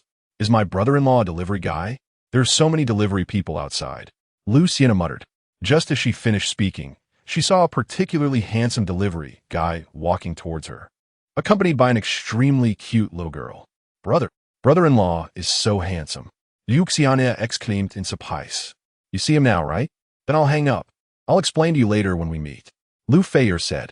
Lucianer put away her phone and looked at Lin Hao. This brother-in-law is indeed handsome, but it's a pity he's just a delivery guy. But then she felt something was off because if her brother-in-law was really a delivery guy, how could he buy her sister a villa? Lucianer, your brother-in-law looks a bit familiar. Xiaiqi said hesitantly. You're not allowed to have ideas about my brother-in-law. Lucianer said warily, looking at Xiaiqi. No, I really think he looks familiar. Xiaiqi scratched her head, frowning. Lucianer's wary gaze intensified. All right, it's not certain if he's your brother-in-law yet. Xiaiqi said. He's so handsome. He must be my brother-in-law. Lucianer said proudly. If he's your brother-in-law, why is he with a girl? Xiaiqi said suspiciously. What girl? Can't you see that as a little girl? Her figure is even worse than yours, and she might be my brother-in-law's sister. Lucianer shook her head. Xiaiqi couldn't argue with Lucianer, so she directly shut up, but her eyes kept secretly watching that handsome delivery guy. And that delivery guy and the little girl were Lin Hao and Yiru. Master, where's the person you're looking for? As Yiru spoke, she tried to hold Lin Hao's hand, but was dodged. Right in front, I can see them. Lin Hao said. Lucianer looked quite similar to Lu Feier, and Lin Hao recognized her at a glance. See them? And Yiru followed Lin Hao's gaze and happened to meet Lucianer and Xiaiqi's eyes. When Lin Hao and Yiru approached, Lu Xian'er tentatively opened her mouth. Brother-in-law? Let us go. Lin Hao nodded and then turned directly to walk outside. Lu Xian'er really wanted to say, "Can you help me carry my luggage?" But Lin Hao had already taken several steps away, so she could only hurriedly carry her bag and pull her suitcase to chase after him. "Xian'er, wait for me." Xiaiqi quickly followed as well. When they got to the parking lot, Lu Xian'er and Xiaiqi were already slightly sweating. "Which car are we getting into?" Lin Hao pointed to the Maserati. "What a beautiful car. Xian'er, what is this car called?" Xiaiqi excitedly whispered in Liu Xian'er's ear. "I think it's called Maserati or something. Anyway, it's very valuable." Lu Xian'er waved her hand, pretending to be knowledgeable. The two girls were still discussing the car when they saw Lin Hao sitting in the delivery vehicle. And Yiru was also very straightforward, directly sitting behind Lin Hao, her small hands tightly wrapped around Lin Hao's waist. "Brother-in-law, what is going on here?" Lu Xian'er asked strangely. "I still have to deliver food. The driver will take you to your sister's place." Lin Hao replied and drove away. Lu Xian'er and Xiaiqi looked at their retreating figures, instantly dumbfounded. Chapter 84. The identity of the brother-in-law. After Lin Hao and Yiru left the high-speed railway station, they quickly received a new delivery order and became busy again. By the time he had some free time, it was already close to noon. Lin Hao dropped Yiru off at the entrance of her community, and without waiting for her to keep him, he left directly. And Yiru looked at Lin Hao's back and couldn't help but mutter, "Am I really that scary?" Lin Hao headed straight to Lu Feier's villa, because Lu Feier had called him, saying that she had prepared the meal and was waiting for him to come back. As soon as Lin Hao appeared, it was not Lu Feier who came to greet him first, but her younger sister, Lu Xian'er. "Brother-in-law, you're back," Liu Xian'er shouted. "Cough, Xian'er, just call him Hao Ge." Lu Feier interrupted, her face turning red. "Sis, why are you shy?" Lu Xian'er said with a laugh. "You're still young and don't understand these things," Lu Feier replied. "How can I not understand? I receive a lot of love letters every year." Lu Xian'er said proudly. "No dating before you graduate from college," Lu Feier warned, glaring at her. "Got it. I'm not a kid anymore. And those boys are too immature. I prefer someone like brother-in-law." Lu Xian'er laughed. "Don't talk nonsense, or I'll send you back home," Lu Feier continued to warn. "Fine, I won't say anything." Lu Xian'er shrugged. After Lu Feier finished talking with her sister, she turned to Lin Hao and said, "Hao Ge, sorry for making you laugh. This girl is small but mischievous. Don't take her words seriously." Lin Hao nodded lightly, not caring much. The few of them entered the house, and Lu Feier said, "Hao Ge, you should go take a shower first. The food is ready, and I'll heat it up. It'll be perfect timing when you finish showering." "Okay, I'll go take a shower," Lin Hao nodded. As soon as Lin Hao entered the bathroom, Xiaiqi, who had been silent, suddenly said, "I remembered." "What did you remember?" Lu Xian'er asked with a smile. "I remembered who your brother-in-law is," Xiaiqi said confidently. "Okay, then tell me who my brother-in-law is," Lu Xian'er said. "Wait a minute, I'll find a video," Xiaiqi said. "You always love playing on your phone, and your grades are getting worse. If it weren't for your luck during the college entrance exam, your family would have scolded you to death." Lu Xian'er shook her head. "Got it. Xian'er, you're more nagging than my mom." Xiaiqi made a funny face and laughed. While the two were talking, Xiaiqi found a video of Lin Hao. "Look quickly. Doesn't he look like your brother-in-law?" Xiaiqi handed over her phone. Lu Xian'er looked over and saw Lin Hao sitting in a Rolls-Royce Phantom in the parking lot in the video. Then Xiaiqi scrolled through her phone and played several more videos about Lin Hao. "Stop playing with your phones and come help me serve the dishes." Lu Feier's voice suddenly came from the kitchen. The two girls put down their phones and went to the kitchen to help. "Sis, is my brother-in-law that famous Takeout guy online?" Lu Xian'er asked tentatively. "Aren't you the one who usually doesn't like going online? How do you know about this?" Lu Feier asked in surprise. "I don't like going online, but Ichi likes to scroll through Douyin." Lu Xian'er glanced at Xiaiqi and said. Xiaiqi chuckled at this. "Okay, how good is indeed that famous Takeout guy?" Lu Feier shrugged. "Is my brother-in-law really an internet celebrity?" Lu Xian'er asked eagerly. "Whatever you do, don't mention the words internet celebrity in front of Hao Ge," Lu Feier warned. "I want to mention it, but my brother-in-law is indeed very famous. I saw that some of those videos have nearly 100 million views," Lu Xian'er said. "Feier, I saw someone online saying that Hao Gu is a billionaire. Is that true? Xiaiqi suddenly asked. Hao Gu is indeed very rich, but he is not a billionaire. Lu Feier shook her head. When saying this, Lu Feier actually wanted to say that Lin Hao was not a billionaire, but a trillionaire, but she wanted to keep a low profile, so she changed her wording. Hearing that Lin Hao was not a billionaire, both Lu Xianer and Xiaiqi felt a little disappointed. Lu Feier could see their thoughts, but she didn't want to explain anything. If there was a chance in the future, they would naturally know the real situation. About half an hour later, Lin Hao finished his shower. Hao Gu, you must be hungry. Hurry up and eat, Lu Feier called out. You don't have to wait for me. If you're hungry, just eat first. Lin Hao waved his hand. Brother-in-law, that is not right. You're the head of the family. If we don't wait for you to come out, my sister wouldn't dare to eat first. Lu Xianer suddenly interjected. Lu Feier coughed lightly, her face slightly red, and glared at Lu Xianer, saying, What did I just say to you? If you dare to talk nonsense again, I'll send you back. Got it, sis, I didn't say anything wrong. ISNT, brother-in-law, the head of the family? Lu Xianer stuck out her tongue playfully. What a pretty girl. Too bad she is not mute. With that mouth of yours, I wonder how you'll ever get married. Lu Feier rolled her eyes.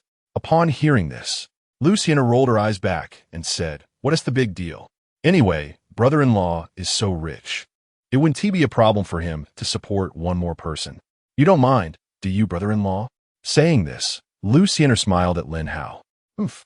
You better keep your mouth shut, or I'll send you back this afternoon. Lu Feier was getting angry and glared at her. All right, I won't talk anymore. Lu Xianer chuckled and obediently fell silent. Hao Gu, sorry for making you laugh. This girl just likes to challenge me. Lu Feier explained to Lin Hao with a smile. It's nothing. She is quite a lively little girl. Lin Hao nodded and said nonchalantly. Lu Xianer wanted to say something again, but Lu Feier immediately glared at her, so she could only awkwardly shut her mouth. Lunch was spent in a strange atmosphere, during which only Lin Hao and Lu Feier spoke softly, while Lu Xianer and Xiaiqi focused on eating. Xiaiqi was genuinely eating seriously because she was really hungry, and Lu Feier's cooking was too delicious. Lu Xianer, however, was completely distracted. She really wanted to talk to Lin Hao, but she was intimidated by Lu Feier's authority and didn't say a word. After lunch, while Lu Feier went to wash the dishes, Lu Xianer immediately leaned closer to Lin Hao. Brother-in-law, are you really the chairman of the Dynasty Entertainment? Lu Xianer asked. Yes. Are you looking for a celebrity-s autograph, or do you want to be a celebrity? Lin Hao nodded and asked back. Neither. I'm just curious. How much is your company worth? Lu Xianer shook her head. Well, specifically, I'm not sure, because Dynasty Entertainment is just one of my companies, Lin Hao said hesitantly. Do you have many companies, brother-in-law? Yuxiana Usketin Sapais. Not many, but indeed quite a few. Lin Hao waved his hand and changed the subject, asking, Let's not talk about this. Have both of you been accepted into Zhongzhou University? Both Lu Xianer and Xiaiqi nodded. Speaking of which, it's quite a coincidence. I just graduated from Zhongzhou University last year, Lin Hao said. That is such a coincidence. Brother-in-law, you're actually our senior. Lu Xianer exclaimed in surprise. Chapter 85. Zhu Xiaojing knocks on the door. Lu Xianer and Xiaiqi were both quite surprised by Lin Hao's senior status. After a while, Lu Xianer said, Brother-in-law, I've actually been wanting to visit the university beforehand. Shouldn't you, as a senior, take us for a walk around the campus? That's not a problem, but you'll have to wait until I'm free. Lin Hao nodded, hesitantly replied. Brother-in-law, you don't have anything else to do this afternoon besides delivering food, right? Why don't we just go down and head over? Lu Xianer blinked her big eyes and said. At that moment, Lu Feier walked out and said, Hao Gu, don't mind this girl. She always likes to be mischievous and never acts serious. Sis, you're being biased. I just want brother-in-law to take me for a walk around the school. Lu Xianer pouted, feeling annoyed. Your brother-in-law is busy with work. If you want to go to school, I can accompany you. Lu Feier waved her hand. No way. Sis, if you're going with me, I'd rather go by myself. Yuxian immediately replied. You said it yourself. If you're going by yourself, then don't bother your brother-in-law. Lu Feier raised her eyebrows and smiled. Upon hearing this, Lu Xianer was stunned for a moment, quickly realizing she had been tricked by Lu Feier. Ichi, no matter where Xianer goes, keep an eye on her for me. Don't let her cause trouble. Lu Feier then instructed Xiaiqi. Xiaiqi nodded seriously in response. Why do you talk about me like I'm a child? I'm already an adult. Lu Xianer couldn't help but mutter. You're only 18. What kind of adult are you? Wait until you graduate from university to talk to me like that. Lu Feier glared at her. Lu Xianer rolled her eyes in frustration, but didn't say anything to retort. After their little argument, Lu Feier returned to the room with Lin Hao. How go? Don't take it to heart. Xianer is just like that. She likes to argue back no matter what I say, but her nature is really good, Lu Feier explained. It's nothing, I can understand. But the way you two sisters interact is quite interesting. Lin Hao waved his hand dismissively and smiled. It's mainly because my mom passed away early, and my dad is busy with work. No one really supervises her, so if I, as the sister, don't educate her, she would be completely unruly, Lu Feier sighed. You never mentioned your family situation to me, Lin Hao said. There's not much to say. My mom passed away during childbirth when she had my sister, and my dad is a village teacher who raised us. Although life has been tough, it's manageable, Lu Feier forced a broad smile and said casually. Seeing Lu Feier's expression was not good, Lin Hao didn't bring up the topic again. After taking a nap, when Lin Hao was getting ready to go out, Lu Xianer clung to him again, wanted to go out to play, but was stopped by Lu Feier. Lin Hao didn't take this little episode to heart. He went to the delivery station to clock in and indeed saw Enyiru again. As soon as Enyiru saw Lin Hao, she directly jumped into his arms, which had almost become her unique way of greeting him. Lin Hao pushed Enyiru away again, but she re-wrapped her arm around his elbow and asked, Master, are you free this weekend? Not necessarily free. What do you want to do? Lin Hao asked back. Nothing much, just a watch exhibition. I thought it would be nice to go with you. Don't all you boys like watches? This exhibition is international, with many well-known brands participating. There will definitely be a lot of new models, Enyiru explained. As she spoke, she raised her delicate arm, showing off a Richard Mille watch on her wrist, which she had specially bought to match with Lin Hao. Let's talk about it later. Although Lin Hao was indeed slightly interested in this exhibition, he still shook his head. Master, are you thinking of doing it like last time at the concert? Sneaking off with someone else? Enyiru looked at Lin Hao warily. If I have time, it should be fine. You can just wait for me at the exhibition. Lin Hao waved his hand. I knew Master wouldn't be able to refuse me. Enyiru nodded heavily, her lips curling up. Lin Hao silently rolled his eyes. He had never encountered anyone more difficult than Enyiru. Time always flies when busy. In the evening, Lin Hao went to have dinner with Wu Qian. Lin Hao mentioned the watch exhibition to Wu Qian, but she said that weekends were the busiest time for car viewing, and she really couldn't get away. Seeing this, Lin Hao didn't bring it up again and just said he would take her out to have fun when she was done. In the blink of an eye, another day passed. On Friday night, Lin Hao was alone at the Huangqiao Hotel. He sent Lu Feier a WeChat message, asking if she was free the next day. However, Lu Feier said she would be going out to play with Lu Xianer, so Lin Hao simply didn't mention the watch exhibition. Just after Lin Hao finished chatting with Lu Feier, Su Weiwei came to the room. How go, mister? Yang from Richard Mille asked me to bring you a few of the latest watches.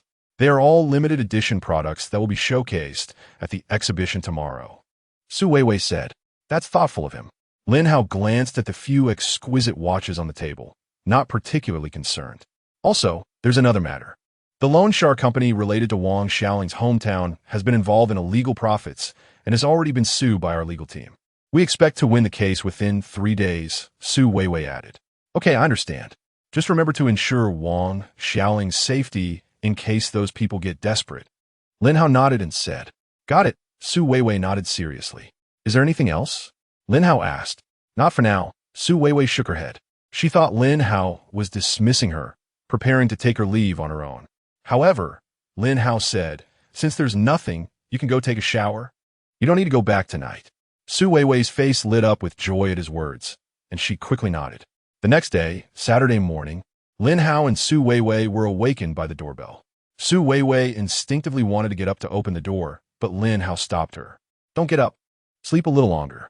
I'll go check, Lin Hao said gently. Upon hearing this, Su Weiwei felt touched, obediently nodded, and then burrowed back into the blanket.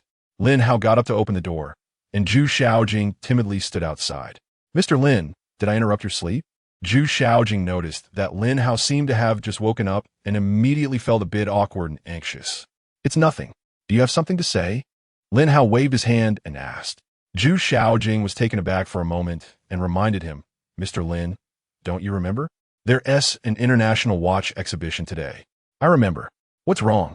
Lin Hao nodded and continued to ask. Zhu Xiaojing was momentarily stunned again, then revealed a slightly awkward smile.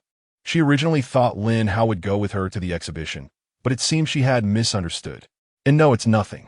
I just happened to remember and mentioned it casually." Zhu Xiaojing chuckled and shook her head. "Oh." Lin Hao nodded, closed the door, and went back to continue his nap. Chapter 86 International Watch Exhibition after a long sleep.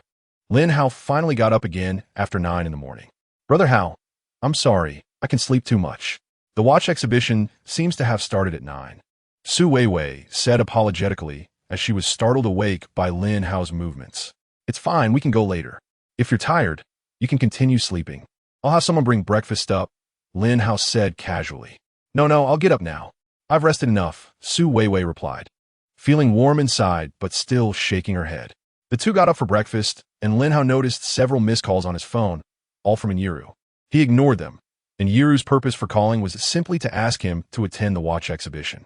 Lu Feier also sent several WeChat messages, saying she had gone out to play with Lu Xiener and Xia Yiqi. Lin Hao replied, "Be safe and have fun," then put his phone down and continued having breakfast with Su Weiwei. Around 10:30, the two set off in a stretch phantom. On the way to the watch exhibition, Lin Hao sent a WeChat message to Yiru, saying he was on the way. Upon receiving his message, Yiru immediately called. When the call connected, Yiru elongated her tone and complained, "Master, why aren't you here yet? I've been waiting for you for over an hour." What drove Yiru crazy was that Lin Hao simply replied, "Got it," and hung up the phone. She continued to call Lin Hao, but he rejected the call, and Yiru gritted her teeth, muttering softly, "Bad master, stinky master. Little sister, are you alone?" Suddenly, a man asked Yiru, and Yiru glared at him and coldly replied, "Get lost." The man was taken aback. Tourists nearby who were looking at watches turned their heads in surprise at the commotion. The man quickly regained his composure, awkwardly smiled, and hurriedly walked away. Such a fierce little girl is truly not to be messed with. Others who wanted to strike up a conversation with Yiru also withdrew their thoughts. After all, they liked cute little girls, not tough girls. And Yiru had no idea that others regarded her as a tough girl. She just felt wronged, thinking her stinky master was too much. About half an hour later, Lin Hao and Su Weiwei finally arrived at the venue of the watch exhibition. Since this was an international exhibition, there were many participants. And even though the exhibition had already started for 2 hours, there were still many people queuing at the entrance, including foreign friends. Fortunately, the scene was orderly. The tourists were well-mannered, and with security maintaining order, everyone was queuing in an orderly fashion. However, what surprised everyone was that Lin Hao and Su Weiwei did not queue, but walked directly towards the staff passage with the security guard. "Security, what's going on? Why don't they have to queue?" A dissatisfied tourist called for security, questioning. This tourist question drew the attention of others, and many turned to look. "Everyone be quiet. Those two are guests of this exhibition, so they naturally don't need to queue," the security guard explained loudly. "I think I know who they are," someone in the crowd said. "Who?" "It's the rich delivery guy." With this reminder, many realized that it was indeed the rich delivery guy. But since he wasn't wearing his delivery uniform today, they hadn't recognized him immediately. People from Xia country naturally knew who the rich delivery guy was. But many foreign friends in the venue looked confused. "Hey, I'm Thompson Titch from Australia. What are you talking about?" A bearded foreigner asked in broken Mandarin. How to explain? "Wait, let me show you a video." The person being asked hesitated and took out his phone, finding Lin Hao's video to show the foreign friend. After watching several related videos, the foreign friend became interested and said, "Can you send me that video? I really like it."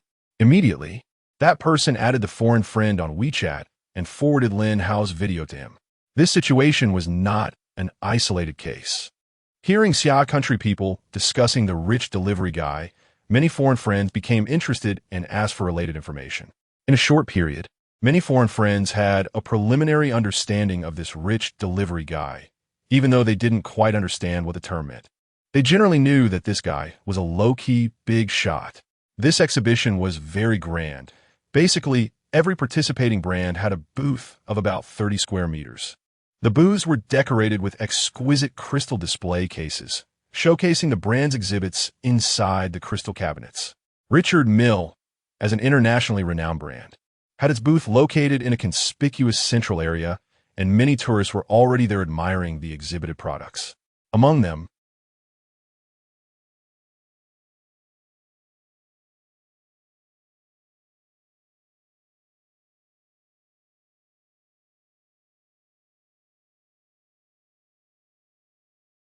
but this 99 million xia coins price is really not worth it.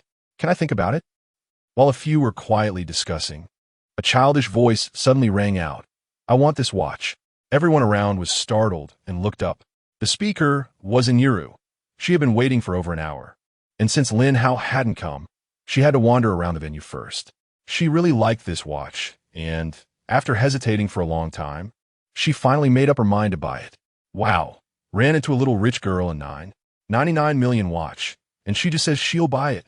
The doctor told me my stomach isn't good, and I should eat soft rice. Brothers, I need to take action. Bro, there's a mirror in the store. I suggest you look in the mirror before you daydream. Although they all had eager expressions, no one dared to approach Yuru. A staff member from Richard Mille walked over upon hearing the commotion and smiled, asking, Miss, are you sure you want to buy this limited edition watch for the Qixi festival? Yes, I'm sure. I want it now. Do you have it in stock?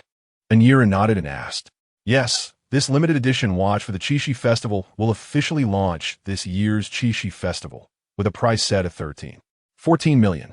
We brought a total of 9 watches to this exhibition, all priced at 99 million, and once they are sold out, they are gone.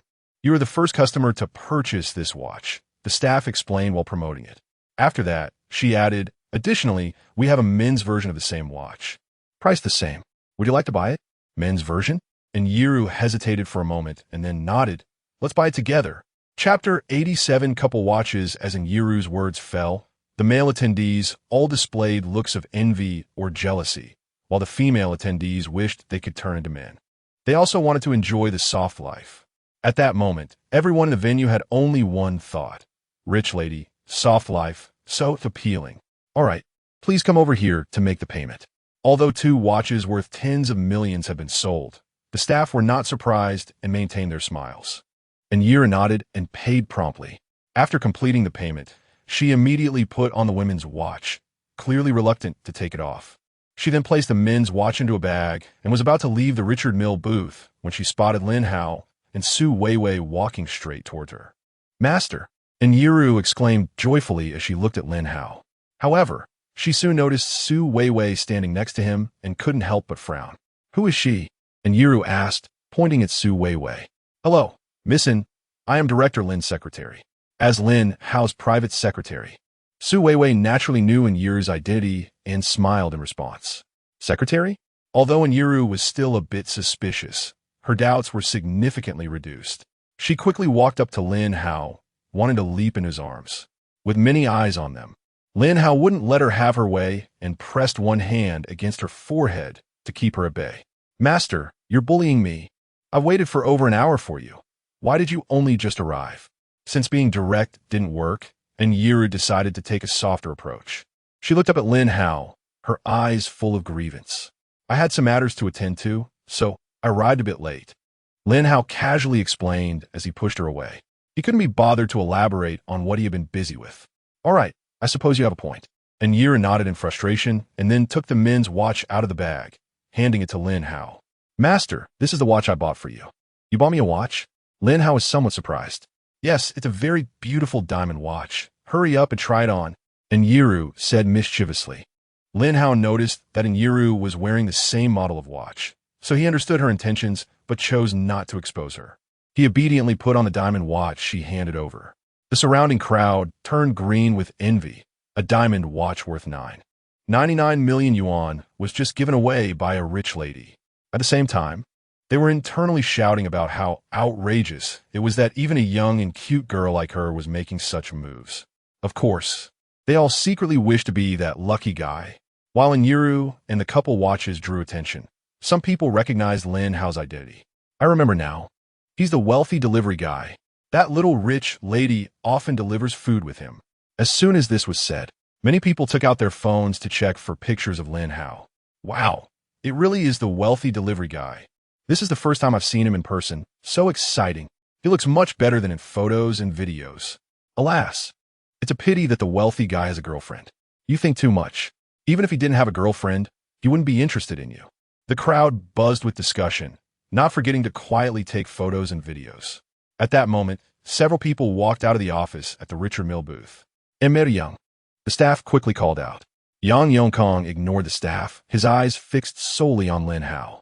Director Lin, you've arrived, he said respectfully, his gaze intense. Don't mind me. I just happened to pass by. Lin Hao waved his hand dismissively. All right, Director Lin, if you have any instructions, just let me know. Yang Yongkong nodded earnestly. Lin Hao nodded in response, and then didn't pay Yang Yongkong any more attention. Yang Yongkong was astute enough to stay in the booth, watching Lin Hao without approaching or daring to leave. Master, isn't he the general manager of Richard Mill? Why is he calling you Director Lin? And Yiru asked quietly, puzzled. Richard Mill is my business, Lin Hao simply explained. Richard Mill is actually your business? And Yiru was astonished. What's so surprising about that? Lin Hao smiled lightly. Not only was Yiru surprised, but the onlookers who had been secretly watching were also stunned. According to their knowledge, Lin Hao was the chairman of Imperial Entertainment, but he shouldn't have any connection to Richard Mill. Why did the general manager of Richard Mill suddenly come out and call Lin Hao Director Lin? No, master. Did you acquire Richard Mill as well?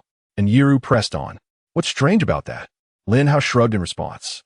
Lin Hao's statement was quite shocking, causing those nearby to pause in disbelief. And Yiru found herself at a loss for words to counter him. In fact, she wanted to say, if I had known, I wouldn't have rushed to buy the watch. I could have just let Lin Hao gift me one. She had spent all her pocket money for the year to buy the 2 watches, but she didn't have the courage to say that out loud and could only let out a frustrated sigh. At that moment, Lin Hao suddenly heard the system's notification sound in his mind. Ding! 7 days have passed. The host can sign in again. Would you like to sign in now? Sign in, Lin Hao thought, issuing the command. Ding! Congratulations, host. You have obtained 100 ownership of Patek Philippe.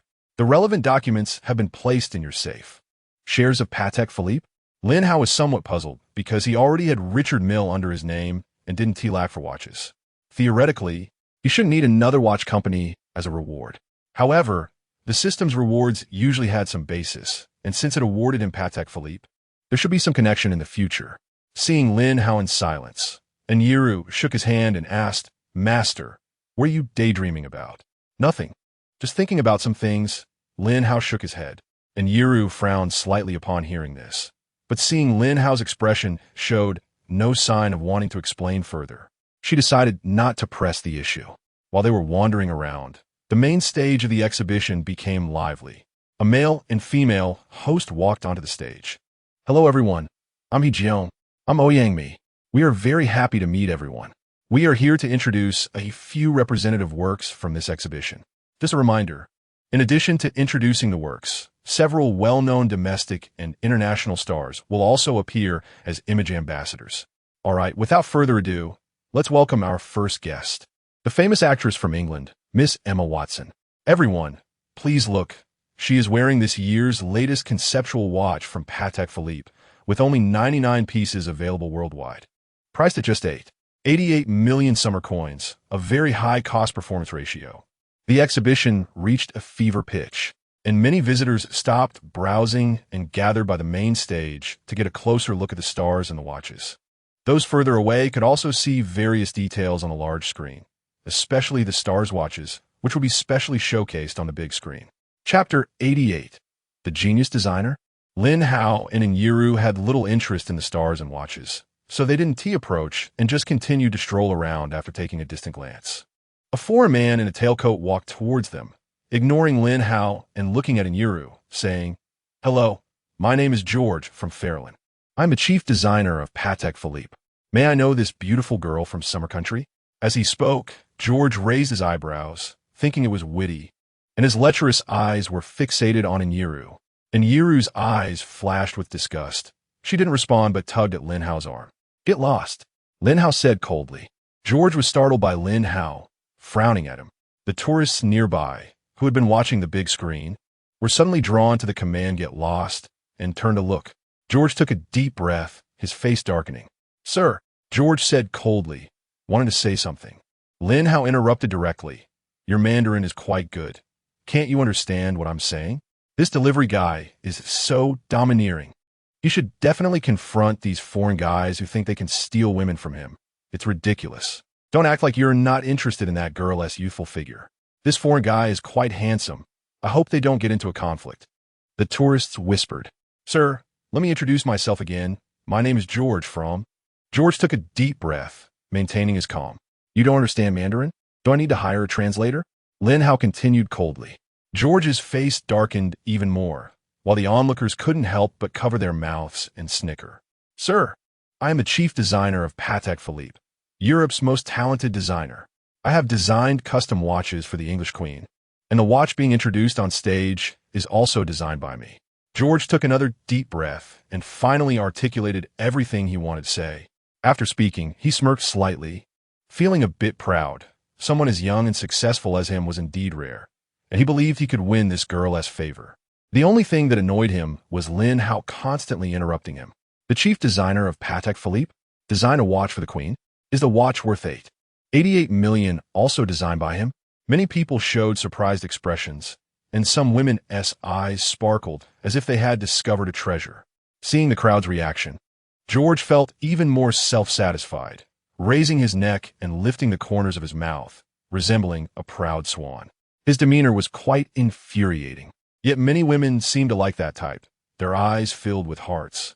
Lin Hao could no longer tolerate it, turning to Su Weiwei, saying, "Go find the person in charge of Patek Philippe." Su Weiwei nodded and left without saying a word.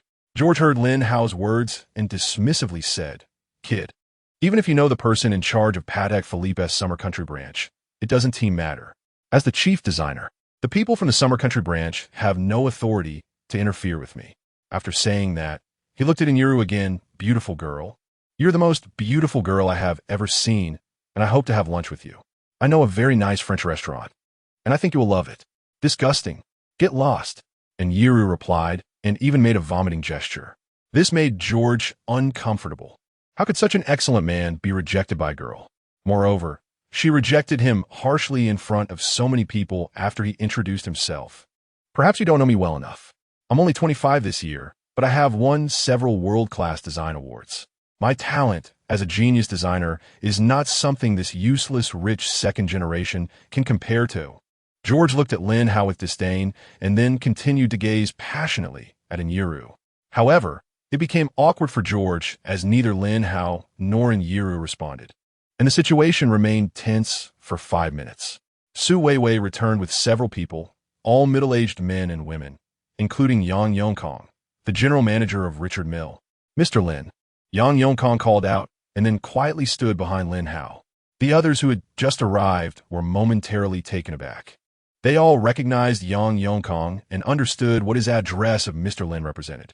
The onlookers, who didn't know Yang Yongkong's identity, assumed he was an employee of Dynasty Entertainment, so they didn't find it strange when he referred to the delivery guy as Mr. Lin.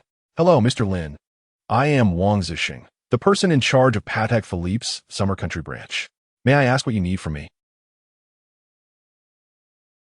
But since George was a member of the headquarters, he, as the branch manager, only had supervisory rights and no authority to control or fire him. Nothing much. As soon as Lin Hao finished speaking, everyone present showed a look of astonishment. If it weren't for confirming that the person in front of them was the delivery guy, the chairman of Dynasty Entertainment, many would have thought he was a lunatic.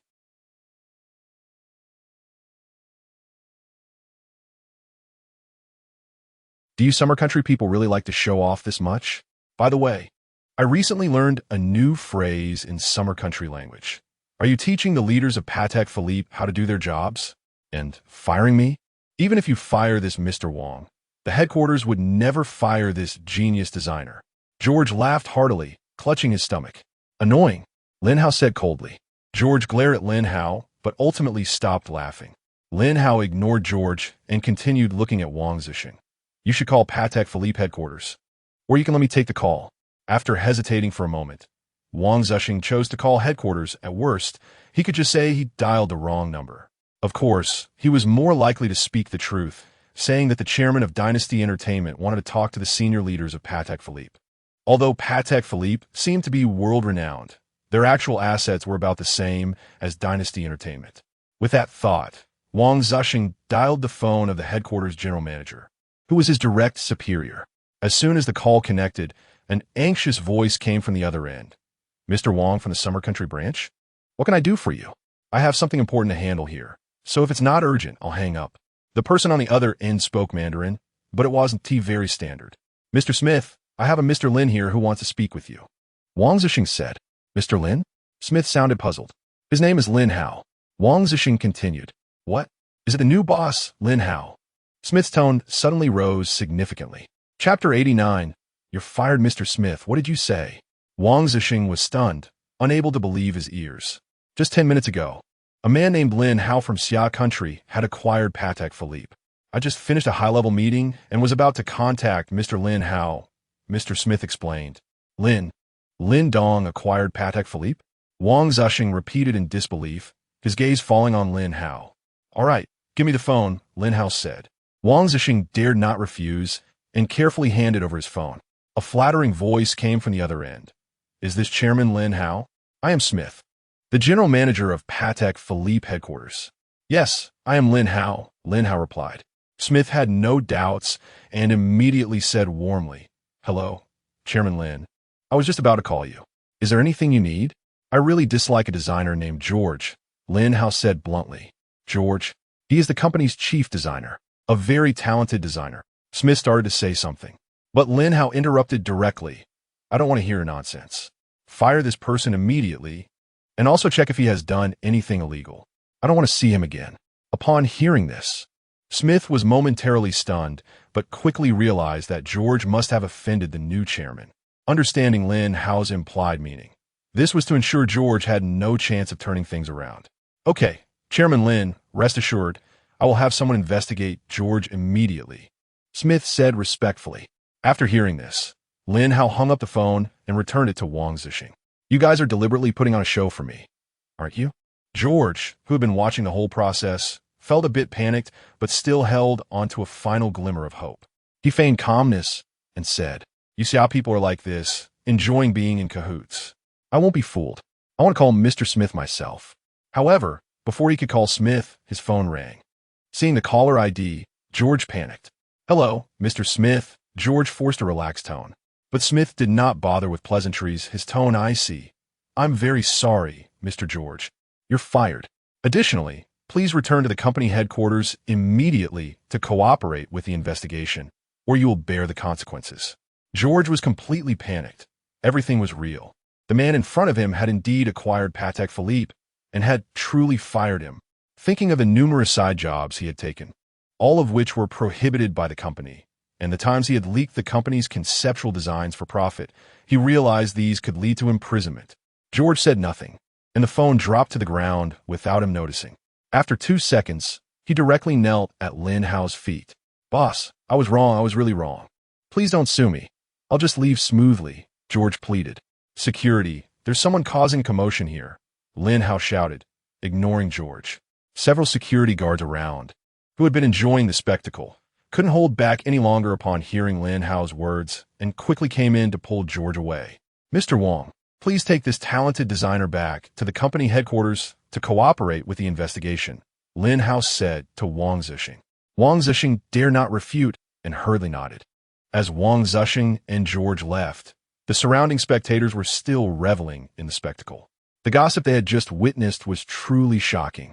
The delivery guy, who was a wealthy tycoon, was not only the chairman of the Dynasty Entertainment, but had also acquired Patek Philippe and become its chairman. News of this had already begun to spread online, and many people had secretly recorded videos, though it hadn't gone viral yet. But it wouldn't be long before everyone on the internet knew that the delivery guy was much more impressive than they had imagined. After this episode, the tourists continued to watch the star models on stage, with only a few witnessing the conflict between Lin Hao and George. Most were focused on the exhibition. Though the onlookers had dispersed, they were still secretly observing Lin Hao. After all, celebrities weren't that interesting. They preferred to watch the wealthy delivery guy and the beauties around him. On the main stage, it was finally time for Richard Mills products to be showcased. Zhu Xiaojing came out, immediately drawing gasps from the crowd. Unlike other stars, although she was famous, most of them were already taken. Zhu Xiaojing, despite having had rumors, had not publicly confirmed any relationships, so everyone believed she was single. Of course, many people looked towards Lin Hao, as he was one of Zhu Xiaojing's rumored boyfriends and the most talked about one. Not only were some tourists watching Lin Hao, but Zhu Xiaojing was also searching for him in the crowd. She had wanted to invite Lin Hao to the exhibition that morning, but hadn't had the chance to say it before he politely declined. After scanning the crowd, Zhu Xiaojing finally spotted Lin Hao at the back. However, when she saw two women surrounding him, her heart tightened. But she also understood that many people were watching her at that moment, so she quickly adjusted her mindset and restored her nonchalant expression. "Master, I feel like Zhu Xiaojing was just looking at you on purpose," and Yiru said, her eyes turning suspiciously. "Really? You must be mistaken," Lin Hao shrugged and replied. He had indeed made eye contact with Zhu Xiaojing earlier, but there was no need to explain this to Yiru. Seeing Lin Hao deny it, Yiru pouted in frustration, but without concrete evidence, she could only huff a few times and let it go. After watching Zhu Xiaojing's showcase, Lin Hao decided not to stay at the exhibition any longer and headed straight for the exit. "Master, aren't we going to watch anymore?" Yiru hurriedly asked. "I'm done watching.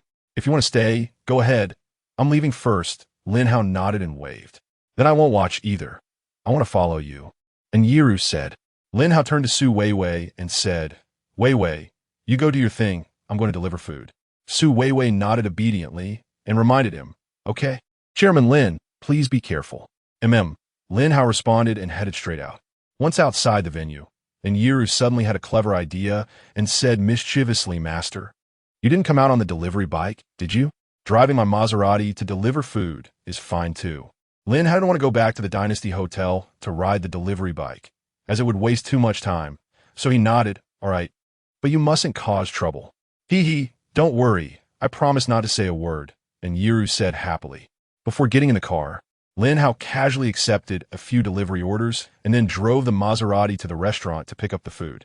However, as soon as he drove onto the elevated road, a car accident suddenly occurred ahead. A bus collided with a large coach and overturned, the two vehicles crumpling together to form a triangle with the ground, sliding several dozen meters and completely blocking the road. "Master, should we take a detour or look out to take a look?" Yiru frowned. As soon as she finished speaking, there was a loud bang, and the car shook as it was hit from behind, moving forward several meters. Clearly, it was a rear-end collision, but fortunately, the speed wasn't too fast, and they were unharmed, though it startled Yiru. Chapter 90. The scene of a major car accident not only was Lin Hao's car rear-ended, but many surrounding vehicles also experienced varying degrees of rear-end collisions due to the abruptness of the accident. Within just a few minutes, the elevated road was filled with cars, many of which were connected in a chain, making rear-ending and being rear-ended the main theme. Fortunately, apart from the bus and large coach at the front, there were no further casualties. Many car owners got out of their vehicles, wanting to determine responsibility and seek compensation from others. But at that moment, someone shouted from the front, "Call an ambulance. There's a lot of blood up ahead. An ambulance can't get in, right? It must be blocked for over 100 meters. The entire elevated road is jammed." Someone expressed concern. "There's an open space at the front. If we use a helicopter, we might be able to save people," someone suggested. "Helicopter? Which hospital uses a helicopter as an ambulance? Let's call the police and let them handle it." "Sigh, I've really run into bad luck. I was on my way to sign an important contract. What are you complaining about? My goddess is waiting for me to take her on a date." The car owners were quietly complaining, and a kind-hearted person called the police, as well as an ambulance and fire truck. However, due to the blockage on the entire elevated road, rescue personnel couldn't arrive in time. "Master, don't you know medicine? Let's hurry and save people." Yiru was not panicking. Instead, she looked spirited. "You stay in the car and don't follow me." Lin Hao glanced at her and said, "No, I need to be your assistant." Yiru shook her head stubbornly. Since Yiru wouldn't listen, Lin Hao didn't persuade her further and directly got out of the car, walking forward. A crowd had gathered near the bus and coach, but no one dared to help. This was mainly because the bus and coach had overturned and were intertwined, and since the people inside were trying to rescue themselves, the vehicles were swaying, causing bystanders to fear for their safety and not approach. Some people had broken the windows of the vehicles, trying to crawl out. It was evident that many inside were injured, with blood already flowing onto the road. Sigh, this is probably the biggest car accident of the year, right? I don't know how the casualties are. I just witnessed the whole thing. Both vehicles were traveling at around 100. After colliding, they dragged for dozens of meters. It's probably serious. It was so dangerous. Luckily, I hit the brakes in time. While talking, some people were secretly filming videos to post online.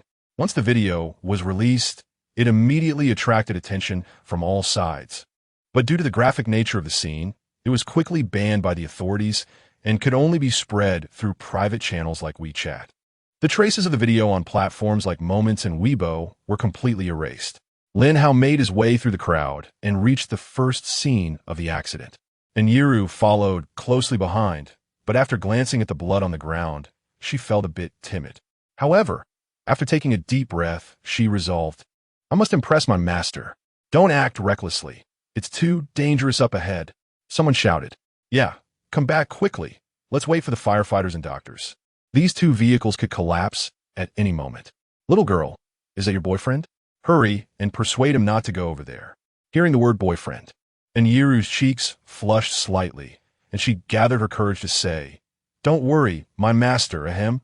My boyfriend is amazing. He will definitely be able to save the people inside. And Yiru shouted loudly, but it was clear that no one believed her. Yet, no one dared to approach, because it was indeed very dangerous. Lin Hao seemed to ignore the crowd's words and walked straight into the space between the two vehicles. Help me. I'm still young. I don't want to die. My leg is broken. Mom, I want to go home. Whoa, I'm only 18. I've never had a boyfriend. Whoever saves me, I'll be his girlfriend. Many people inside the vehicles were wailing. A few managed to break the windows and crawl out, but they were covered in blood from being cut by the glass, and they didn't even look at Lin Hao as they rushed out. Lin Hao disregarded these people and walked directly to the middle of the two vehicles, silently practicing his Tai Chi breathing method. Gather the sparrow's tails. Lin Hao silently called out in his heart while striking both vehicles with his hands. Bang! With a loud noise. The two vehicles that were originally overturned and leaning against each other suddenly shook violently and then surprisingly righted themselves.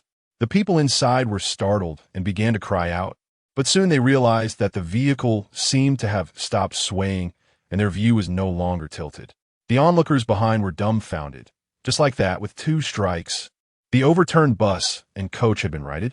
This is too fake, right? The force of those 2 strikes must have been at least 8,000 pounds. If not 10,000. Don't just stand there. Let's hurry and save people. Does anyone have bandages? I'm a doctor. I can help them with dressings. After the initial shock, everyone reacted and realized that saving people was the most important thing. However, as they passed by Lin Hao, they all took a deep look at him. Then they noticed that the 2 strikes Lin Hao had just made had actually left 2 deep handprints on the steel bodies of the vehicles. A crowd rushed over, working together to pull people out from the 2 vehicles. Those with minor injuries were quickly bandaged and were up and about, but there were also several with serious injuries, some with broken arms and legs, but fortunately, their lives were not in danger. There's a patient here with a major arterial hemorrhage in the thigh. He might not make it, someone exclaimed. At this time, Lin Hao and Yiru had made it to the outskirts of the crowd, hearing the cries for help. And Yiru's heart tightened, and she looked at Lin Hao and said, Master, everyone, clear the way. Lin Hao shouted, returning to the center of the crowd. Seeing that it was Lin Hao, they quickly made way for him.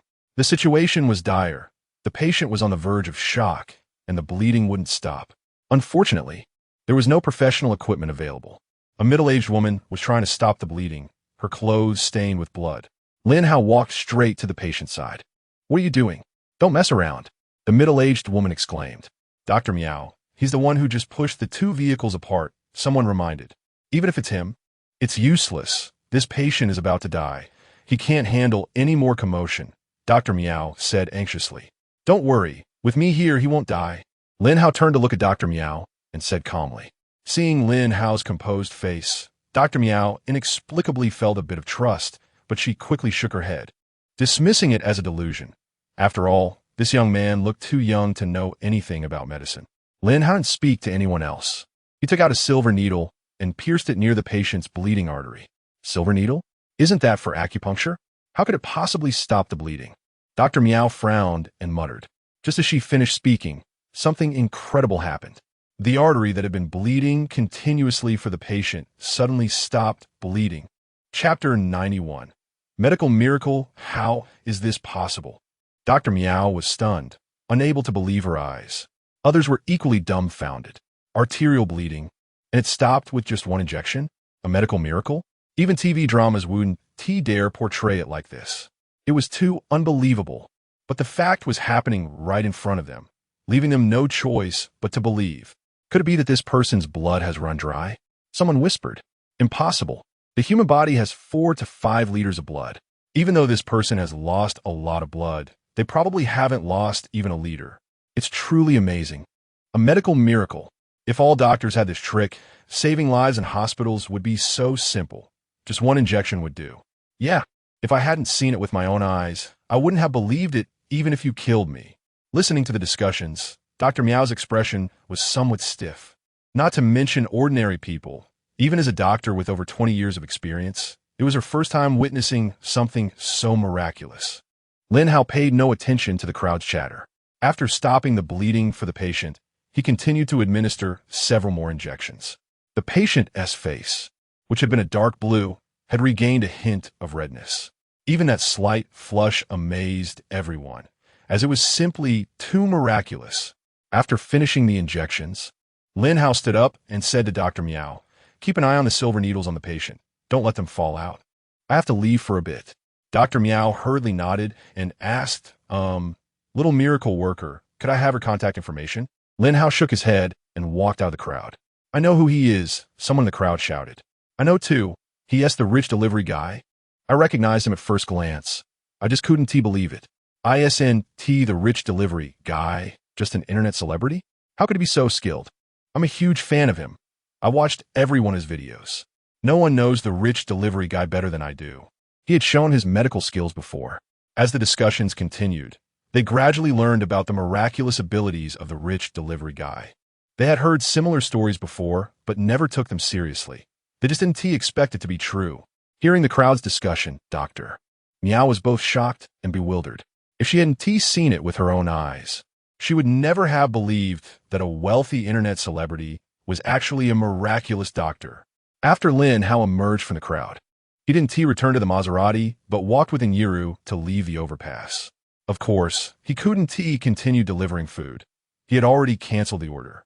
And Yiru was very happy. Although she hadn't personally helped save anyone, she felt she had played a significant role because she had encouraged Lin Hao to help. Shortly after they left, the police really did send a helicopter to the overpass for rescue. Because many people had called the police at the same time, and the situation was urgent, the police used a helicopter to airlift doctors and firefighters to the accident scene. However, when the rescue personnel arrived, they found that the situation was not as severe as they had imagined. The bus and coach had not overturned, and there were not many casualties. To be precise, there were indeed many lightly injured people, dozens of them, but only 5 were seriously injured, and not a single person had died. A fellow doctor found Dr. Miao and said excitedly, "Director Miao, I was wondering why the casualties were handled so well. It turns out you were here. It's old Zhang. Some of the injured only received simple bandaging from me. I'll need you and the nurses to do some disinfection and care for them to prevent bacterial infection and greater suffering," Dr. Miao said, waving her hand, showing no signs of pride despite the compliment. "Don't worry, I'll take care of it," old Zhang replied, nodding seriously. Just as old Zhang was about to attend to the injured, he suddenly noticed the patient beside Dr. Miao. "Director Miao, this patient seems to have arterial bleeding, right? They've lost so much blood. Do you need my help?" Old Zhang asked. "Not for now. The bleeding has stopped and the heartbeat is normal. We'll deal with it when we get to the hospital." Dr. Miao shook her head. "Director Miao, you truly are the head of surgery at our city's people's hospital. You managed to stop such a massive arterial hemorrhage without professional equipment. Old Zhang said, nodding in admiration. This heavily bleeding patient wasn't tea saved by me, Dr. Miao suddenly retorted. Not you. Old Zhang was taken aback and asked, who else here has the ability to save them besides you? It was a young man who saved him, Dr. Miao said. A young man? Director Miao. You can't be joking.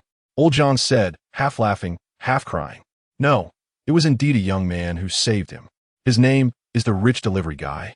Dozens of people saw it, and someone even recorded a video. If you don't believe me, you can ask them to show you the video, Doctor. Miao shook her head. Upon hearing this, Old Zhang was skeptical. The subsequent events at the accident scene had no impact on Lin Hao. After he and Yiru got off the overpass, they hailed a taxi and headed straight to the in-family villa.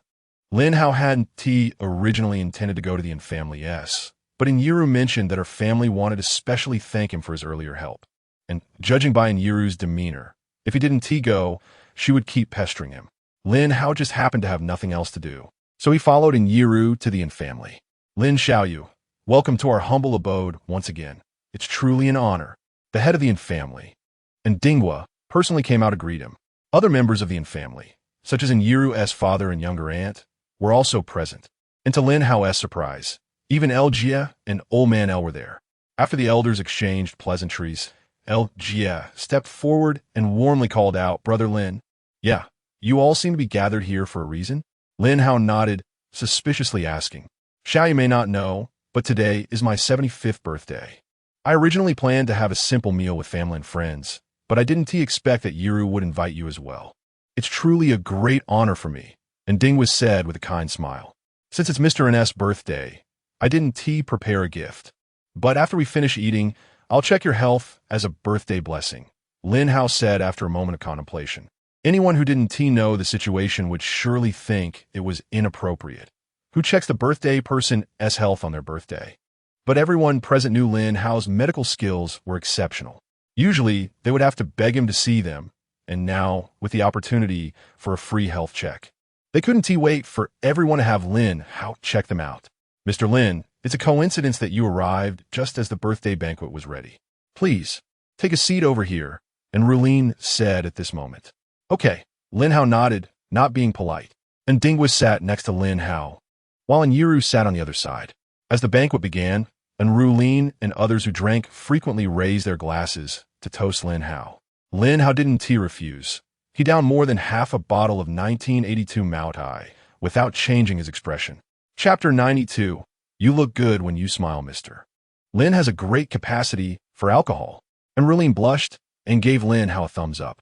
Not only Rulin was red-faced, but everyone who toasted Lin Hao was also flushed. The 1982 Mao Tai had a strong kick, and after one cup, they all fell a bit tipsy. Only Lin Hao and a few others who didn't drink remained composed. And Yiru initially wanted to try the red wine, but was stopped by Lin Hao. In Lin Hao's words, it was, minors are not allowed to drink alcohol. During the birthday banquet, everyone wore smiles, and even Lin Hao showed a faint smile. Master, you actually look pretty good when you smile. Why do you always keep a straight face? And Yiru mumbled and asked, just eat your meal. Can't you keep your mouth shut with so much food? Lin Hao replied harshly without giving her a good expression. Upon hearing this, and Yiru didn't argue back, but pouted in frustration. This scene left the family members stunned. Even her father and Rulin rarely dared to speak to her like that, as she would definitely explode. Yet now, facing Lin Hao's reprimand, and Yiru actually held it in. Although she looked a bit unwilling, there was no sign of her losing her temper. Then family members all had a thought in their minds. Truly, opposites restrain each other. The birthday banquet lasted for over an hour, and after it ended, the family members looked eagerly at Lin Hao. Lin Hao knew their thoughts. They were merely waiting for him to check on Dinghua. Lin Xiaoyu, why don't we move to the living room? I recently collected some exquisite Dahong Pao, which is perfect for digestion, and Dinghua said politely. Lin Hao had no objections and followed the family to the living room. Drinking tea was just a minor thing, but the exquisite Dahong Pao was indeed a rare good tea. After a few sips, Lin Hao felt refreshed and his mouth felt moist. Lin Xiaoyu, I still have 50 g of unopened exquisite Dahong Pao at home. If you like, I can give you some, and Dinghua said with a kind smile. No need. Let's get straight to the point. Lin Hao shook his head in refusal. Upon hearing this, Ndingwa did not insist.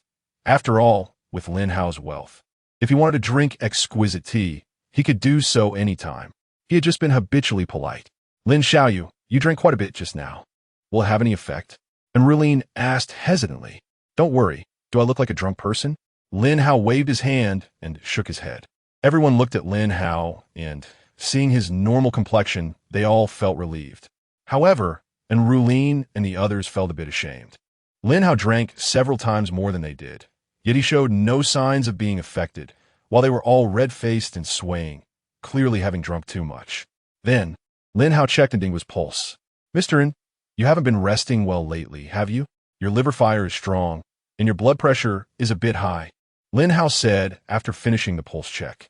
Lin Xiaoyu is indeed a divine doctor. Just a simple pulse check, and you can tell such detailed things. Ndingwa complimented Lin Hao politely, but then revealed her expression, as if there was something difficult to say. Since Ndingwa didn't elaborate, Lin Hao didn't ask further and continued. Your condition is actually not bad.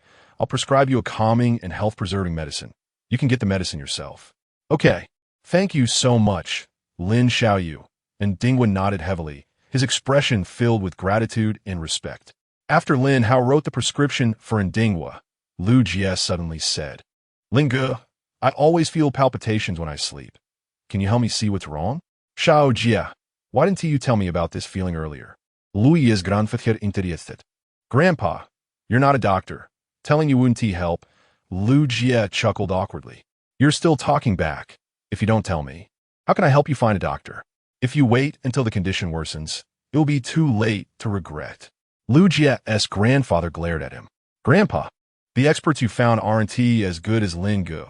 I was already planning to ask Lin Ge, so I didn't tell you, Lu Jie explained, still somewhat afraid of his grandfather. Hearing this, Lu Jie's grandfather's expression softened.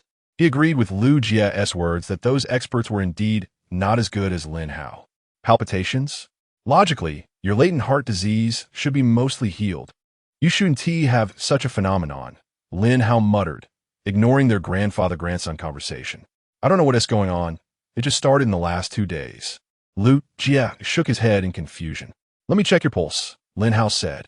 Lu Jie nodded and came over to let Lin Hao check his pulse. After a moment, Lin Hao released his hand and looked at Lu Jie with a strange expression. What's wrong with me? It can't really be a recurrence of heart disease, right? Lu Jie asked nervously. Your body is fine. Just avoid staying up late and keep a regular schedule. Lin Hao waved his hand. Huh? Lu Jie didn't quite understand. Have you been staying up all night recently? Lin Hao asked. Lu Wushuang asked me to go racing a couple of days ago, and I got so excited that I drove all night. Lu Jie scratched the back of his head awkwardly. That makes sense. It's normal to have palpitations when you stay up late like that, Lin Hao said. Lin Hao didn't continue on this topic. However, Lu Jie's grandfather was somewhat angry, his cloudy eyes staring like a bull's, and his gaze on Lu Jie instantly made Lu Jie tremble. Sorry for making you laugh. I'll teach this brat a good lesson when we get back. Lu Jie's grandfather sighed. Old Lu, don't be so angry. Young people staying up all night is normal. Back in the day when we were starting our business, we often stayed up until dawn, and Ndingwa said with a smile, not caring. It's different. This kid's health is already poor. I'm afraid he might suddenly die one day, Lu Jie's grandfather said. Lin Hao ignored their conversation and continued. Does anyone else need a checkup? Mr. Lin, please check my husband, and Yiru's aunt quickly said. Sure, Lin Hao nodded and didn't refuse. For the next half hour, Lin Hao checked everyone present. Even Yiru came over for a pulse check. However, none of them had any serious health issues. At most, they had some minor problems. Lin Hao casually wrote them prescriptions and was about to get up to leave. All right, if there is nothing else, I'll head back. I wish Mr. And a long life on this day, every year, Lin Hao said his farewells. Then I'll accept Lin Xiaoyu's good wishes. Take care, Lin Xiaoyu. And Ndingwa replied politely. Finally, everyone accompanied Lin Hao to the door. And Yiru wanted to follow Lin Hao, but he said, I might not be delivering takeout this afternoon, so you don't need to follow me. Besides, today is your grandfather's birthday. You should spend time with him. With no choice. And Yiru could only nod and watch Lin Hao leave. After Lin Hao went out, He hailed a cab and headed straight to Wu Qian's house. Chapter 93. Alcohol aftermath. Lin Hao was unaware that while he was attending a birthday banquet, he had once again gone viral online. His videos of saving people on the overpass were everywhere on various platforms. Although the bloody scenes were pixelated, the general process was preserved. There were also videos of him confronting a foreign guy at the watch exhibition, but they didn't garner nearly as much attention as the rescue videos. As the saying goes, amateurs watch the excitement, while professionals see the tricks. Netizens felt that Lin Hao was incredibly strong and had superb medical skills, which was particularly impressive. His immense strength was easy to explain. Everyone just assumed he was naturally powerful. However, the scenes of him using silver needles to stop bleeding were too outrageous. If the videos hadn't been so realistic, combined with the testimony of Dr. Miao, the head of surgery at the municipal hospital, many medical professionals would have thought it was a drama, especially those traditional Chinese medicine experts. They were dumbfounded. Was acupuncture really that powerful? Why didn't they learn such techniques after decades of studying traditional medicine? The online buzz didn't significantly affect Lin Hao's life. After leaving the family home, he took a taxi and soon arrived at Wu Qian's villa. Wu Qian was just about to leave for work when she saw Lin Hao enter the house. She was a bit surprised, but she quickly caught a whiff of alcohol on him and frowned, asking, "Lin Hao, have you been drinking?" "Yeah. It was in Yiru's grandfather's birthday. Had a bit too much." Lin Hao nodded. Wu Qian nodded, thinking he meant just a little, and didn't pay much attention. Because of Lin Hao's arrival, Wu Qian had to call Su Xiaoya to ask for a leave of absence. Lin Hao had drunk quite a bit. Although he appeared normal on the surface, after taking a shower, his body began to exhibit some instinctive reactions. By the time Lin Hao and Wu Qian came to their senses, it was already late at night. "Lin Hao, it's all your fault. I'm so tired and hungry now," Wu Qian complained weakly. Lin Hao was fully awake by this point. The alcohol in his system had worn off. Looking at the exhausted Wu Qian, he felt a bit regretful, realizing he had perhaps taken things a bit too far. The next day, Sunday, Wu Qian went back to work. Lin Hao initially planned to deliver takeout, but he received a call from Lu Feier, who said she needed his help with something. So, he temporarily decided not to return to the Crown Hotel and took a taxi directly to Lu Feier's villa. The first person to greet him wasn't Lu Feier, but Lu Xiener, brother-in-law. "My sister agreed to let me go with you to Zhongzhou University," Lu Xiener said happily upon seeing Lin Hao. Lin Hao looked at Lu Feier in confusion. Just yesterday, she had strongly opposed this. It had only been a day, and she had changed her mind. Lu Feier exchanged a glance with Lin Hao and smiled wryly. "This girl is too much. I took her hiking yesterday, then she rode a bike. And then she went on a pirate ship. My legs are so weak now. I can only rely on you today." Just listening to Lu Feier recount the day made Lin Hao feel the exhaustion. Yet Lu Xiener seemed lively and showed no signs of fatigue. "Sis, your physical fitness is too poor. You need to exercise more. Look at me and Ichi. We're perfectly fine," Lu Xiener teased Lu Feier with raised eyebrows. "Haha." Xia Ichi chuckled and nodded, wanting to say her legs were also quite weak. After a full day of fun yesterday, she felt just as exhausted. But she had promised Lu Xiener to cooperate well with her, and Lu Xiener had repeatedly assured her that there would be no more intense activities today. "By the way, brother-in-law, I watched the video from yesterday. It was so cool," Lu Xiener added. "What video?" Lin Hao was momentarily confused. He didn't recall filming anything. Seeing Lin Hao in a daze, Lu Xiener was also taken aback. Before she could say more, Lu Feier pulled Lu Xiener aside and whispered, "Your brother-in-law rarely goes online. The videos are all taken by others without him knowing. Don't mention them in front of him." Lu Xiener nodded seriously, but her eyes sparkled with excitement. Lin Hao then recalled that he had indeed been filmed by quite a few people yesterday, especially during the rescue on the overpass. Many were recording videos. However, he quickly shook his head, dismissing the thoughts. What others thought or discussed was their business, as long as it didn't interfere with his life. He couldn't be bothered. "Brother-in-law, have you eaten? I'll treat you to breakfast." Lu Xiener returned to Lin Hao's side, changing the subject. "I've already eaten, but you and your friends haven't tea, right? You should go eat first. I'll stay here with your sister for a bit." Lin Hao waved his hand. "All right then. Ichi, let us go eat first." Lu Xiener nodded, and before leaving, she asked Lu Feier, "Sis, what do you want to eat? We can pack it for you." "Anything is fine," Lu Feier replied. "Okay, then I'll pack whatever." Lu Xian nodded and went out with Xiaiqi. Lin Hao returned to the living room with Lu Feier. "You must be quite tired from yesterday, right? Let me give you acupuncture. It can help relieve fatigue." This early in the morning. Isn't that a bit inappropriate?" Lu Feier said, her face turning slightly red. Lin Hao was taken aback for a moment. Then he realized, ruffling her hair, he joked, "What are you thinking? I really mean to give you acupuncture." Upon hearing this, Lu Feier's face turned even redder, realizing she had misunderstood. Although Lin Hao found it amusing, he didn't tease her further and seriously performed acupuncture on her. The acupuncture lasted 10 minutes, and when Lu Feier stood up again, she felt all her fatigue fade away, radiating energy as if she had just soaked in a hot spring. "Brother Hao, your acupuncture is amazing," Lu Feier exclaimed in surprise. "Traditional Chinese acupuncture has health benefits. It's nothing strange." Lin Hao shook his head and smiled lightly. While Lin Hao spoke casually, Lu Feier knew he was just being modest. After all, no one else had such miraculous medical skills as he did. Lu Xianer and Xiaiqi returned quickly, just about half an hour later, bringing several takeout boxes with them. "Brother-in-law, let's go quickly," Lu Xianer said eagerly as she set down the takeout boxes. "Xianer, wait a moment. I'll go with you after I finish breakfast," Lu Feier immediately said.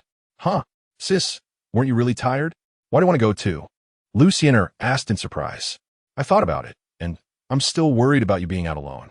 It's more reliable to go together," Lu Feier casually explained, not wanting to admit she had already recovered. "Sis, are you implying that brother-in-law isn't reliable?" he asked with me. Lu Xianer pouted. "Are you not listening to me now?" Lu Feier shot a glare at Lu Xianer, asserting her authority. Lu Xianer clearly had some fear of Lu Feier and immediately fell silent. But she was quietly tugging at Lin Hao's sleeve, hoping he would speak up. Lin Hao thought for a moment and said, "Feier, you're feeling better now, but you still need to rest more. Maybe you shouldn't go out today. See, even brother-in-law says so." "Sis, you were exhausted from climbing yesterday. Just rest a bit more today," Lu Xianer quickly chimed in. Seeing Lin Hao speak up, Lu Feier didn't argue anymore. She continued to glare at Lu Xianer, but nodded in agreement. Chapter 94. Sense of Security, Zhongzhou University. Lin Hao, Lu Xianer, and Xiaiqi strolled leisurely along the campus path. Since it was summer vacation, there weren't many people on campus, and the three of them formed a beautiful scenery. Whenever someone passed by, they couldn't help but turn their heads to look at them. "Brother-in-law, does our school have any special attractions?" Lu Xianer asked. "Actually, there aren't many scenic spots in the university, just some buildings and trees. The real scenery lies in the cultural atmosphere," Lin Hao casually replied. "Cultural atmosphere? Where can we experience that?" "Liu Xian e Plesiton." "I know. We can go to the library, right?" Xiaiqi interjected. "Yes, let's go to the library. I've never been to a library in my life. Our high school's library was more like a book exhibition room. It couldn't even be called a library." Liu Xian exclaimed excitedly. Since both Lu Xianer and Xiaiqi insisted on going to the library, Lin Hao didn't refuse and directly led them there. At the entrance of the library, there was a duty teacher. The teacher initially thought they were just ordinary students, paying little attention, but after glancing at Lin Hao, her expression suddenly changed. "You are Lin Hao," the duty teacher exclaimed in surprise. Lin Hao focused on the duty teacher and recognized her as well. "I didn't expect teacher one still remembers me," Lin Hao said, somewhat astonished. The teacher, named Wen Zhuiying, was Lin Hao's Chinese teacher during his freshman year. But they didn't have much interaction. "I recently watched your videos online, and that's when I remembered I taught you a few years ago," Wen Zhuiying said warmly. "Lin Hao, you are now considered one of our outstanding alumni. I hope you can come back to visit during the anniversary celebration." "Sure, I'll come back if I'm free then." Lin Hao nodded. The school's anniversary celebration usually takes place 1 or 2 weeks after the semester starts. "Remember to come if you have time," Wen Zhuiying said, exchanging a few pleasantries with Lin Hao. Then, her gaze fell on Lu Xianer and Xiaiqi. Wen Zhuiying frowned slightly. She had heard that Lin Hao was a flirt, but she didn't expect him to be this much of a flirt, bringing 2 young women with him, both of whom looked quite innocent. "Teacher, these 2 are incoming students at Zhongzhou University. They want to go into the library to experience the atmosphere." Lin Hao explained casually upon noticing her gaze on the two girls. Incoming students? When Zhu expression grew even stranger. Teacher? Lin Hao felt that her gaze was odd, although he didn't know what she was thinking. Oh, it's nothing. You can go in, just don't make noise and don't disturb others. When Zhu snapped back to reality and said, Lin Hao nodded and entered the library with the two girls. When Zhu watched their backs and couldn't help but sigh. Although Lin Hao's behavior was inappropriate, it was a matter of morality, and it seemed that the two girls were willing, so she had no right to interfere. Lin Hao was unaware of being misunderstood by Wen Zhu. He was currently showing the two girls around the various floors of the library. After wandering for more than half an hour, the two girls finally calmed down from their excitement. The university library is indeed much bigger than the high school library, and there are so many books, but unfortunately, there isn't much fun, Lu Xian'er said softly. A library is a place for reading. If you want fun, you can go to an amusement park, Lin Hao replied. Then after we finish exploring the campus, can we go to the amusement park? Yesterday, my sister wouldn't let us ride the roller coaster, but I have to try it today, Lu Xian'er said, her eyes sparkling. Before Lin Hao could respond, Xia Ichi said, Xian'er, how about we ride the roller coaster another day? Why? The roller coaster is so much fun. I promise to take you to experience all the thrills in Zhongzhou, and I have to let you experience ultimate happiness. Liu Xian'er shukiahit. Xia Ichi wanted to say that her legs were weak. The three chatted quietly and returned to the entrance of the library. Brother-in-law, we agreed that after we go out, we will go to the amusement park to ride the roller coaster, Lu Xian'er said. Since they were already at the door, Lu Xian'er didn't lower her voice. And when Zhu, who was on duty nearby, heard her words, brother-in-law, upon hearing this term, when Zhu was taken aback. Did she misinterpret the situation? It seemed that these two young women were not Lin Hao's lovers or girlfriends, but rather his younger sisters-in-law. All right, you can go wherever you want to play, but you need to get your sister's permission. Lin Hao waved his hand and replied perfunctorily. Oh, brother-in-law, why do you have to listen to my sister about such small matters? Lu Xian'er began to act spoiled. Watching Lin Hao and the two girls gradually disappear, Wen Zhu felt even more helpless. She had really misunderstood Lin Hao. He was clearly a family-oriented and loving husband. Yet she thought he was a playboy. Indeed, rumors on the internet shouldn't be trusted. Lin Hao, unaware of Wen Zhu's thoughts, was being pestered by Lu Xian'er as they arrived at a nearby amusement park. After much pleading from Lu Xian'er, Lin Hao finally agreed to her request to ride the roller coaster. However, Xia Ichi stubbornly refused to ride, stating that her body couldn't handle it. Lu Xian'er knew that Xia Ichi was indeed very tired, so she didn't insist. In the end, only she and Lin Hao rode the roller coaster together. What Lin Hao didn't expect was that while waiting in line to enter, Lu Xian'er became a bit timid. Brother-in-law, this is my first time riding a roller coaster, and I'm a little nervous. Then you could try other rides, Lin Hao said calmly. Brother-in-law, shouldn't you say something encouraging or comforting at this time? Lu Xian'er said oddly. Go for it, Lin Hao encouraged. Hearing his words of encouragement, Lu Xian'er was a bit taken aback. Brother-in-law, how did you pursue my sister back then? You're way too straightforward. Before Lin Hao could respond, Lu Xian'er continued to herself. I understand now. My sister must be a face lover. With a handsome brother-in-law like you, maybe my sister even pursued you. But I'm different. How are you different? Lin Hao asked. Being handsome can't put food on the table. I prefer a man who gives me a sense of security, Lu Xian'er said, shaking her head. Lin Hao nodded lightly. There were quite a few people waiting to ride the roller coaster. After a few minutes, it was finally Lin Hao and Lu Xian'er's turn.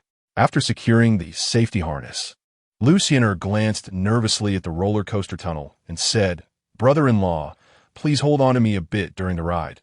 I'm scared. Don't worry, Lin Hao nodded. As the roller coaster started with a clattering sound, Lu Xian'er tensed up, gripping the safety bar tightly. As the roller coaster gradually accelerated, screams erupted. Lu Xian'er's emotions were stirred as she began to scream along. However, gradually, Lu Xian'er realized something was off. It wasn't as terrifying as she had imagined. Her body didn't shake much at all, and there was a force keeping her firmly in her seat. Even when going through a 360-degree loop, she didn't experience any jostling. Lu Xian'er turned to look at Lin Hao, who showed no signs of panic on his face and didn't exhibit any emotional fluctuations. The reason she wasn't shaking was that Lin Hao's right hand rested on her shoulder. A feeling called security began to grow in Lu Xiener's heart. Chapter 95, Don't let them taste the sweetness, sis-in-law. You're just too amazing. Lu Xiener attempted to talk to Lin Hao, but her voice was drowned out by the wind as the roller coaster sped along. However, Lin Hao heard her. It's nothing, just a bit of application of power. Lin Hao replied, That's really wonderful. Lu Xiener clearly heard Lin Hao's voice, which was no different from their usual conversations. If it weren't for the scenery rapidly retreating in front of her, she would have thought she was having a normal conversation with Lin Hao. The roller coaster lasted for 3 minutes, and when it returned to the starting point, many tourists had vomited and many looked pale. But Lin Hao and Lu Xiener remained calm. As soon as they got off, Xiaiqi immediately approached them. Xiener, you're so impressive. Why do I feel like you're not scared at all? Xiaiqi wondered. Actually, it's fine, as long as you calm down and enjoy. The scenery on the roller coaster is quite nice, Lu Xiener said, glancing at Lin Hao and smiling. Calm down to enjoy the scenery on a roller coaster? Xiaiqi found it hard to believe. Her friend was indeed not an ordinary person, with such unique thoughts. Lin Hao accompanied the two of them at the amusement park until noon, and they only left when it was time for lunch. After leaving the amusement park, they went straight to the Sky Garden restaurant near Zhongzhou Tower. Lu Feier had already ordered the food and was just waiting for them to arrive. How good? You've worked hard. This girl must have caused you a lot of trouble, right? Lu Feier habitually glared at Lu Xiener and then apologized to Lin Hao. It's fine. She's just a kid. It's normal for her to want to have fun. Lin Hao waved his hand dismissively. Lu Feier nodded in agreement, but Lu Xiener pouted in frustration. She was already 18 years old and still treated like a child by her brother-in-law. But with Lu Feier present, she didn't dare to say anything in rebuttal. Xiaiqi was very perceptive and completely refrained from participating in the conversation, quietly enjoying the food. As they ate, most of the waitstaff in the restaurant cast envious glances at them. Lin Hao was considered a regular at the restaurant, and he usually dined with beautiful women. But this time, it was even more outrageous, as he was eating with 3 beautiful women at once. Lin Hao and Lu Feier were already used to such gazes, but it was the first time for Lu Xiener and Xiaiqi to be secretly looked at like this. Sis, are we too good looking? I feel like a lot of guys are staring at us, Lu Xiener said with a grin. Just focus on your food. You think you're that good looking? I've never seen anyone so narcissistic, Lu Feier joked while waving her hand. I'm not bad looking either. Is it really that bad to think so? Lu Xiener scratched her head, feeling a bit down. Cough. Focus on your meal. Lu Feier shot her a glare. If you don't want to say anything, then why be so fierce? Lu Xiener didn't dare to argue, but mumbled quietly, casting a glance at Lin Hao. She was intentionally mumbling for Lin Hao to hear. Unfortunately, Lin Hao acted as if he didn't hear it and continued eating. After finishing lunch, when it was time to pay the bill, Lu Xiener stared wide-eyed at the string of numbers on the receipt. Sis, is everything here too expensive? Over 50,000 for lunch. Lu Xiener exclaimed in shock. Try to contain her excitement. The food isn't that expensive, just a few thousand, but that bottle of red wine isn't cheap. It's 50,000, Lu Feier explained casually. 50,000 for a bottle of wine. If I had known, I would have drunk more. Oh wait, I think there's still a glass left. Lu Xiener exclaimed.